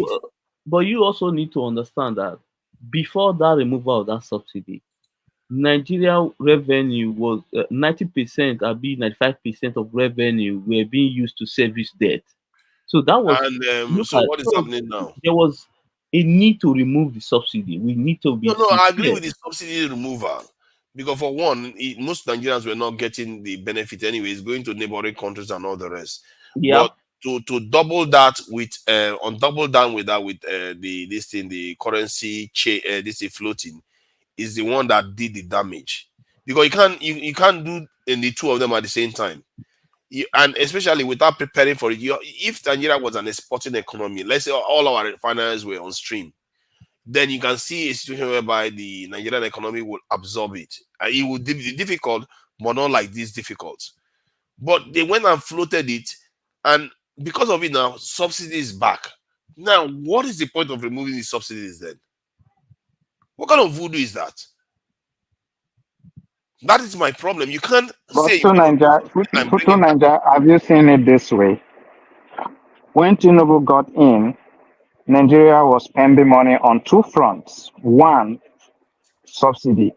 Two, to defend Naira. So how do you expect a broke country at a point where Buhari was literally printing money to pay salary?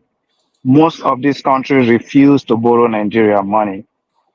How do you expect such a broke country to continue defending the Naira? Have you thought of maybe just removing the subsidy is not enough or will not provide enough cash for Nigeria? As a result, they need to remove both the subsidy and the defending of Now, Naira. you see what you said, defending the naira. I will start from defending the naira part of it. One, you can control demand. As a leader, you can control demand. You can even start a campaign and tell your fellow citizens not to be using the dollar. You can start from there. Even if you reduce it by 2%, that's something. Just by telling your citizens not to be doing it. And then go after the round trippers and speculators, which to an extent they've done now. They could have just done it then. Because that round tripping was the main reason why people even entertained the idea of floating the currency. People would be like, why would you mess with it if not for the round tripping? Because they sensitized the people and made people feel it's not the defending the dollar. Defending the naira is the reason why people supported that this floating of the currency. The reason why is because they told people that people were round tripping and making profit out of it. That's the main reason why people supported it. And people were under the impression, because when they use the term convergence is one come from one side and the other one come from the other side, and they meet somewhere in the middle. Not both of them go in one direction. That is a kind of mischief that occurred. But to Nigeria, they were able to control the round tripping because they floated the Naira. If they still left it the way it was, it's still gonna continue. That arbitrage, if that arbitrage was still there, it wouldn't be easy to control. That's where you are not looking at it from. The only reason why they are able to control the naira now, and that's the way the exchange rate to an extent, is because they could have done the same thing that they did now, like by telling the bureau de change, you can make only a certain amount of percentages over the amount you get from the official market. They could have done that even before they floated it. That round tripping goes away completely, because that's where the round tripping problem comes from, isn't it? Because people get it cheap from the central bank and go and sell it at a higher rate in the black market. Now they are able to control it. How is it that To Nigeria, they use the carrot and stick methodology. What they did was to remove the arbitrage and then stop them from the round tripping. If they had left the arbitrage and just merely telling them when you stop say it, arbitrage, it is to attract. what do you mean precisely by arbitrage? That's the gap, the difference between the black market and the black market and the official rate. That's the arbitrage that was created, and that thing is too attractive for a mere threat of, oh, you must sell it at this price to work. So what they did was to remove that arbitrage, and then Okay, let's say they did that. Now just calm down, hold on. Let's do one, because I don't want us to go too far into the future, because we are into another conversation now when this theme should have ended. If the arbitrage was the issue and then the round tripping was the issue before, the market rate that they were selling it was around 800 naira or so. They were selling it, and then when they floated it, it went not somewhere in the 1,000 to 1,000 something this in naira per dollar. So it means that the arbitrage you are talking about, where does it even come in terms of, are you talking about the incentive for black market people to go and sell? Because they went past what the black market was selling before, and even then they still passed a rule to limit them from doing that. And they also said that the banks should release the foreign currency that they were holding, so that, in other words, they increase supply of dollars in the economy, And I think they even incentivize people to bring dollars into the coffers of the central bank by offering some kind of bond, or if I'm not mistaken. No, you're still missing the point. You remember you talk about convergence. Even though the convergence did not happen in the middle, there was a shift. I agree. But that shift still took away the arbitrage, because when Naira went to 1,200 in the black market, the official rate also went up. The gap was less than 50 Naira. Yes, So, because which they passed made it a law. very easy, Don't do that. Don't do that. You are making it look like it just happened organically. They passed a law to stop them. Stop them from making excessive doing what? profit. That they told them that they are not allowed to make, I think, more than certain percentage from what the official rate was. So the people in I the agree. We're saying the same thing. but I'm hold on, saying we're they not did saying it. the same thing actually, because you are making it Okay. look like it happened organically. It didn't happen organically. They had to pass a law to stop them from doing that. Otherwise, it would have gone even further. The black market price would have been higher now. No, they did not just pass a law. They cracked down on things like Binance and all those stuff. Then why not do that? Why not do that in the first place, so that you don't have to defend the naira as much anymore? That's why I said we're saying the same thing. It's just that you are not acknowledging this point that they took out that arbitrage. They reduced the gap between the official and the black market rate. By And passing at a the same law time, that they could have done when it was lower. yeah, but what I'm saying is that if they just pass a law and that arbitrage is still there, nobody will follow the law because it's just too attractive. That's the point I'm trying to make. So you It are makes thinking it that, easier. hold on. So are you saying that if they remove that law now, they don't enforce it, the arbitrage won't return? You think it won't return if they remove that law and they don't regulate these people that are speculating? The arbitrage will return again. The official rate will be somewhere around 1,300 naira, and the black market rate will be 1,600. That's what you're going to get. So that's what that is what the point I just made just now is revealing to you, is that the rules that they put in place is what is curtailing the arbitrage, not the floating of the currency that is curtailing it. It would have gone, and also the idea that they are defending the naira. When did Nigeria become a country of rule of law? Hold on, because Tinubu is capable of passing law. In Lagos, you saw what he did in terms of revenue generation. So the point I'm making is that in this thing, in terms of the currency that they went and floated, it didn't need to happen the way it happened, because you were saying that they were defending the naira. That is the reason why. But they are defending the naira now too. It's almost as if everything they argued against, they are doing it now. Like if subsidy removal, you argue that you are going to remove subsidies, then you brought it back again. You say you are not going to defend the naira, and then you start defending the naira again. And do you know one of the reasons why they are also even having to defend the naira even more? They went and removed the restriction that they put on some tariffs, because some goods were not. They said that the Nigerians should not support some goods that are being bought using official dollar rates. And some of them, they have tariffs on them. So they went and removed, dissolve that list. So by dissolving that list, what is going to happen? Now people will request things in dollars even more. So why would you increase the demand for the dollar when that is one of the ways you can actually curtail the depreciation of your currency?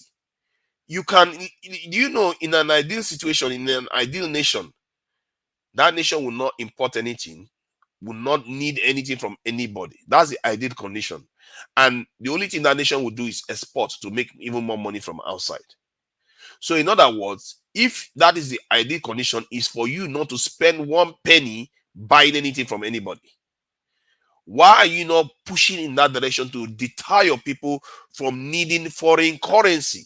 Any parent knows if you have a home, you have a certain amount of money in the house, and your children is demanding for you to go and spend that money buying something, and you don't have that money, you tell them, cut your coat according to your size. So for me, the problem is not that complicated at all. And I think these economists, they complicate the whole thing by making it look like, oh, it's an economic jargon. It's something that somewhere along the line, we have to use the dollar somehow. It's not by force you have to use the dollars. There are many countries that have been sanctioned like crazy that don't even rely on the dollar, and they are still fine. You don't have to rely on the dollars all the time. You can tell your people, you know what, this thing that you are spending so much dollars for, reduce the amount. These governors and all these rich people that are hiding money in dollars, to reduce it. Nigeria, you see, your argument, understand, theoretically makes sense, but in practice, it doesn't. Because you're still not addressing the issue, the fact that the country is broke. I'm asking you, where do you expect Nigeria to get money to continue to defend the Naira? That's the question I'm asking you. And don't forget that all these other institutions, all these lenders refuse to borrow Nigeria money. So where do you expect the government to get money from? One of the ways you do that, one, you can do a manage depreciation as they describe. And another one, you can reduce the demand for the dollar. See, you don't seem to understand that when you reduce the demand for the dollar, your currency gets stronger and you are no longer under a lot of pressure to go and So defend the dollar, it's the naira. managed depreciation the same thing with managed float? No. They are totally the So what's depreciation the is a difference? consequence. The depreciation is a consequence of the float, not the other way around. So if you float your currency and you make it so that you can find its way to the natural value, that's in other words, based on demand. Then and you are not controlling demand, especially when you are not controlling demand, that's even worse. It means that your currency will depreciate. But if you reduce demand and you float your currency, the damage is not going to be significant because you have reduced demand. Nobody's demanding the foreign currency that much anymore, so it's not going to matter. But instead, they went and actually increased the demand because they removed some of the tariff that they put on some goods. So now people will need even more foreign goods. Not that I guess you can argue that it's a valid argument to say that because the Nigerian currency has depreciated, now Nigerians are not going to be able to buy as much goods from overseas anymore, which will depress the demand for the dollar. So you see, Good point. Yeah, good point. But you still have not answered the question. How do you expect the government to get money to function? we already Yeah, getting let's money say from. hello to Dr. Alexander, who's here. Yeah. Thank you. Oh, I didn't know he was a doctor. Wow. I should have been including that now. A doctor. Thank you for the donation and everything. I am a psychiatrist. Okay, he's still a doctor now, isn't it? I know I am. I know I am. Good morning, folks. Listen, I've been watching for 20-25 days. Hey, Pansat, how you doing, Professor? You doing okay? Did you know Pansat was a professor? I didn't know. Okay, so you need to know there's some people with a lot of pedigree on this channels when they come on board. So anyway, I called in just to encourage you to Nigeria. I think we'll have more people on like what Pansat says, but I know he doesn't even believe in what he says too. I think if we have more people like you in Nigeria, patriotic like you, I think my country will be back to where it was, or probably better than it was in the 70s. Wow, that is high praise, though. Don't make my hair get too big, oh, it's going to blow. It's going to blow. No, I am serious. I know you have like we all do, you have your flaws, but over and above all, your strength overshadows your flaws by a large margin. You really are what epitomizes a thoroughbred Nigerian, and I commend you. I really do. You've never berated my country, Nigeria, in an unnecessary way. You say it the way it is. You carry on sometimes. You like the sound of your own voice, but over and above all, you are who you are, and you are patriotic, and I thank you. I thank Pansat too, because he brings a lot of knowledge. You know, Pansat, people might come at you on platforms, but I tell you behind your back, they know how smart and intelligent you are. You're not smarter than most people who come on platforms, albeit controversial sometimes. But I think that's deliberate too. So let's pray for our country. We're in dire straits. We really are in dire straits. If people can go to trash cans or dustbin, like we call it in England and Nigeria, to pick on food to eat, then you know we've gotten to the rock bottom. I don't know whether this man Tinubu can turn the country around. I thought he could. I'm having my doubts now. Look, some of the moves he makes don't make any sense to me. Like Baba said, this man is worth at least $10 billion. He can use his money to go buy a private jet if he thinks it's unsafe to use the Nigerian private jet. He doesn't have to use a Lebanese Nigerian jet for official assignments. It's unethical and doesn't make any sense. So we have a long way to go. We are in dire straits. We just need to continue to pray and hope that we get the right people to lead us forward. So that's why I called tonight. Thank you. I really do appreciate that. And I really hope he's playing a kind of game. You know, sometimes I really I watch our leaders, I say, maybe they have a plan. You know, maybe they have this plan that we can't see. And I just wish that was the case, because I've not seen it. I've not seen it come out. They definitely have a plan, but I don't think what they ordered was what they got. When they got into government, the government was totally empty, and they're trying to turn the fortunes of the country around. But it's not going to take 1 or 2 years. In the meantime, 18 balls of tomatoes in Nigeria today is about 16,000 naira. How many people can afford that? 16,000 for 8, 10, 12 pieces, 14 pieces of tomatoes. Does that make any sense to you? When I was young in the early 70s, those 10, 15 tomatoes would be maybe 5 naira at most.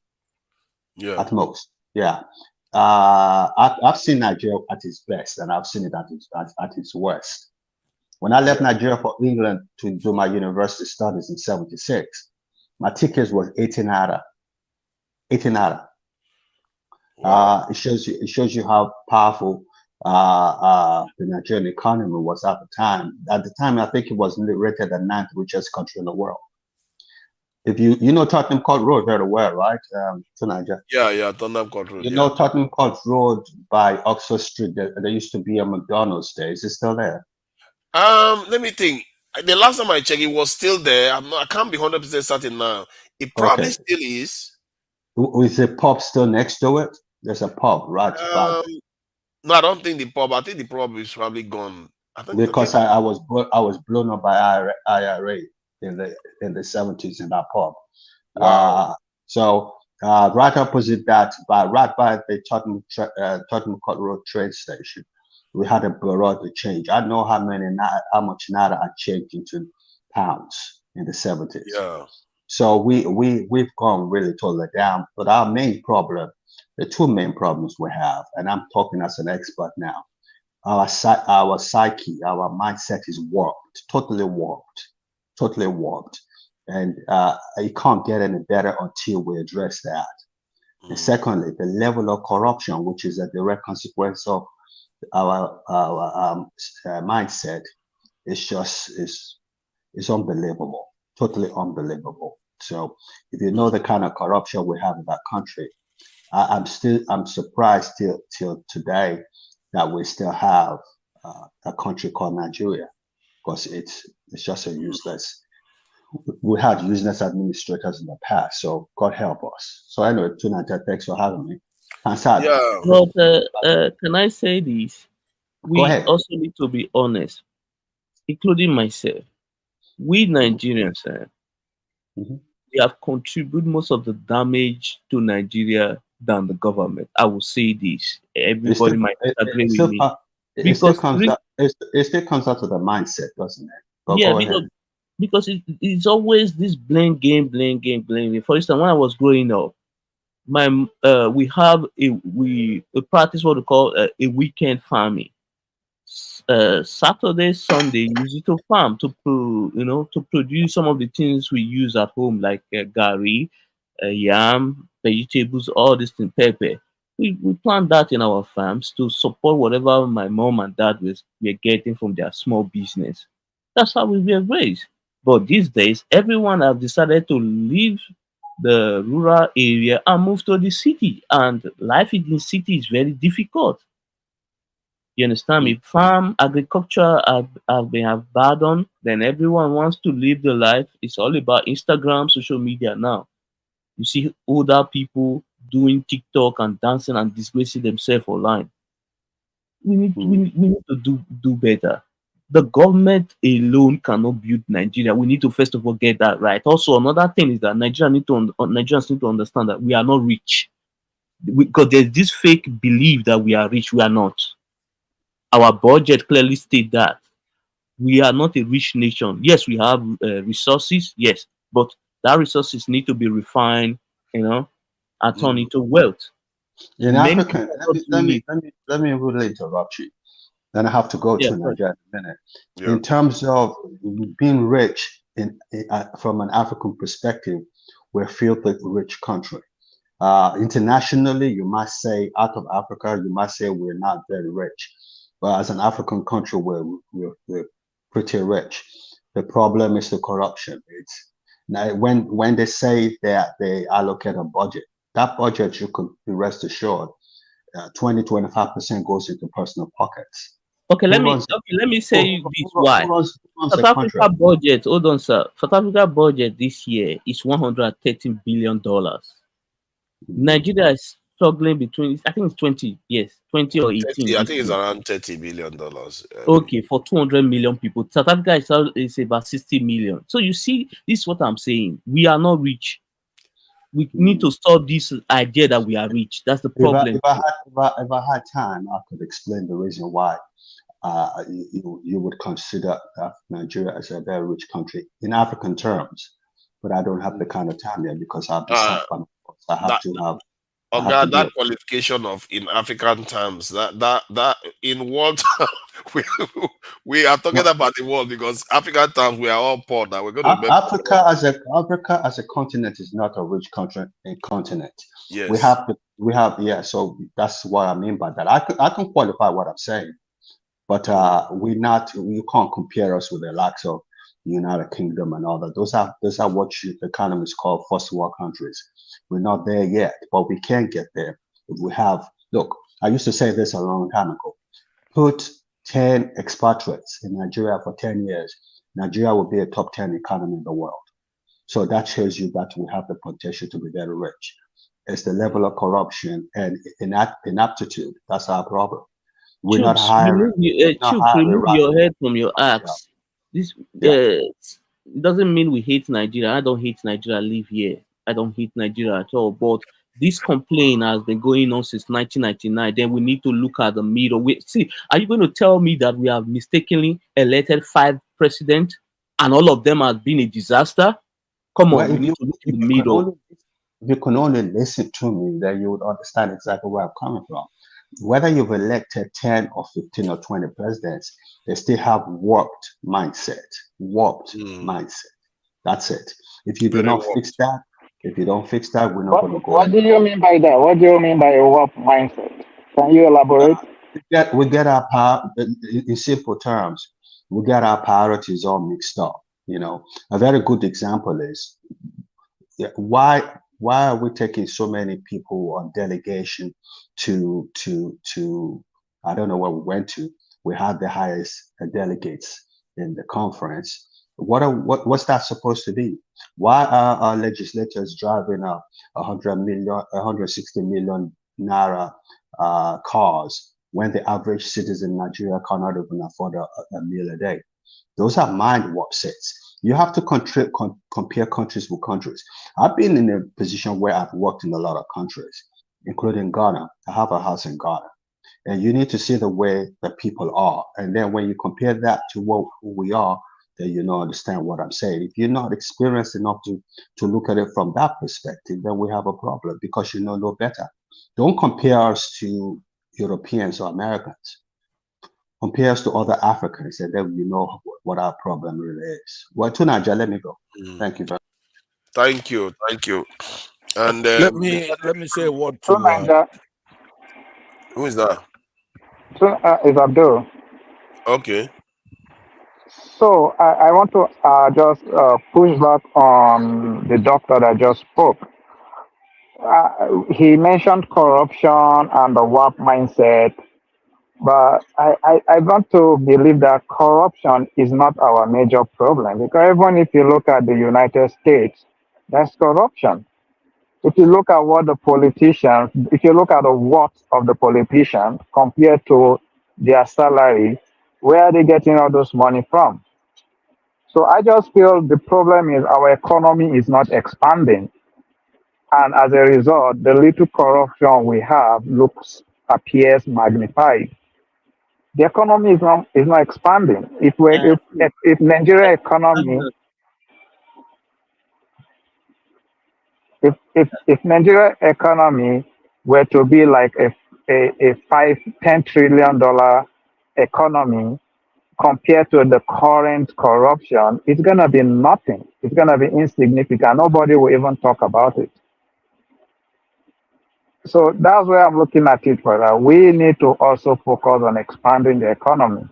And one of the way to do that, as Pansat also alluded to it earlier, is to start using science and technology in building or developing indigenous technology. I believe, in my own humble opinion, that this should be our focus. Things like this is what we should put more energy on, in addition to building strong institutions, ensuring rule of law, and other stuff. And also, I'm not saying we should totally ignore fighting corruption. I'm just saying there are things we put in place that corruption will not matter anymore. Abdul, I wanted to ask you, what part of the country are you from? Middle belt. In the middle belt. Okay. Let me first address Nigeria first. There are comments he made. One of them, in a nutshell, is that it's not really our government that is the problem. That there's no way we would have elected 5 or more bad leaders, and that can be extended. There may be a couple of points here and there, maybe 2% out of 100. But you have to understand that Nigeria that practices the same democracy as the United States, for example. Our constitution was kind of copied from that of the United States. You have the citizen, and then you have the government. Everybody knows that the government is a necessary evil. The citizens have duties that they must do. And then they have responsibilities that they should do. It is the duty of Nigerian citizens to obey the law or be prepared to suffer the consequences and punishments that are dictated by the law. Right? Now, if you, all the time I hear you talk, you take the side of the government. Can you repeat the last statement? I didn't get that. Can you repeat it? Yeah, what I said basically in a nutshell is that citizens, they have duties that they're basically obligated to do as a citizen of Nigeria. Those you must do. Those are your duties as a citizen. Here in the United States, we have additional duties, which is like jury duty, stuff like that. But you must obey the law of the country. Those are duties. You're prepared to suffer consequences if you don't do it. There's prescribed punishment for you as a citizen. But there are also responsibilities. Those are things that you should do as a good citizen. You don't have to do it. You do that, respect your neighbors and yourself and stuff like that. Taking responsibility for yourself, right? But when it comes to when you go and we elect a government, only somebody who really doesn't know, you haven't grasped. I probably talk like you when I was in Nigeria, but there's no need to be taking the side of the government. They have all the powers. We'll give them the Constitution, give them a lot of powers. Now they take liberty and expand their powers. When you see people criticizing the government, it doesn't mean they don't love their country. Patriotism is not You can love. do that, but we should not dwell on that only. We shouldn't dwell. You are see. I don't care. You are free to say anything to the government. You understand me? That's normal. But we the citizen also. For instance, until Dangote announced that it's going to set up steel company, are there no Nigerians in Nigerians? Is it only Dangote? When he go into that industry now and become successful, you will see Nigerians start complaining that it was nepotism, it was that, it was this. Why must we always wait for others to make the first move before we move? Why can't everybody just engage and do things? At least Nigeria as a country, there's less regulation like abroad. You can experiment in anything. Okay, well, like So what's the problem? you've made that statement about Dangote twice, and that's a separate conversation. But what I wanted to address is just I just need to throw that in. No, I understand. I will address it if we have time. Can I interject real quick, Sure. if you don't mind? No problem. Ninja first. I think you're missing a point Kansat was trying to pass through, and I understand why he said that because he lives in the States. You see, I know you're saying no, it's not just the leaders, the citizens also have to do their due diligence as well. But in America, you are compelled to follow the law, or else there are punitive measures for you. You know, with time, the law will catch up with you, which is the exact opposite with Nigeria. Nigeria people are not compelled to follow the rule of law because they know the law will never catch up with them. Then, in terms of business, it seems you're speaking in absolutism. Because you will agree with me that there are people in Nigeria who are trying all their possible best to make something with their hands. But the system is frustrating them. You will agree we have people like that. I'm not saying we don't have lazy citizens who don't want to do anything, who just want to complain. But you have to be fair to those who are trying their best as well to do something. But the government, the system is frustrating them. And the funny thing is that in the case he makes, it's actually an example of what we're talking about here. Okay. Who do you think Dangote is? Dangote is the chief government we have in the country. It's part of the government. But before I justify that statement, let me finish what I was saying. Hold on. Sure. There was a thing I said here one time. I think you yourself were complaining when I said Edo State generate more internally generated revenue than your state, Anambra State. You were argue. When I said that, it doesn't mean that for me, for example, I pay that tax. It is just that our leaders, state leaders, have been able to attract multinational and big business to our state, and these people pay tax, and that help our state. Can we also pay attention to the governors to do something? They can actually hold on, because you're wrong on that. To their state. Hold on, I've heard that said a lot of times, right? Well, it depends on your your level of education. No, I know this thing. Let me land now. Hold on. Ahead. It's quite an unnecessary. Because it's tiring because we keep on doing this. You're not. I know that you want to go back to. This has been going on since 1991. You want to go back to your normal behavior. You don't want to be civil, right? That's why number one, you're bringing in. I will be civil. You're bringing in alien topics, something that has nothing to do with what we're talking about. Let me educate you on that. Number one, here in the United States, it's not a virtue to tax people to death, right? So it's internal generated revenue means taxation, unless the government is selling something. Your local government is selling anything. That you attract businesses with less taxes. Taxes is not really a good thing. The people know how to use the money better than what the government will do with it. Let me land now. Let me land because you cannot. No. This is the thing. No. You shut up. Let me land. Let me land. For development of the state. You are in Nigeria. You don't know anything. Right? Just let him finish. You wouldn't let somebody talk. Listen to me. You are wrong on that. You are wrong. No, but he's not letting me talk, and I know him very well. Right? He let doesn't me know anything.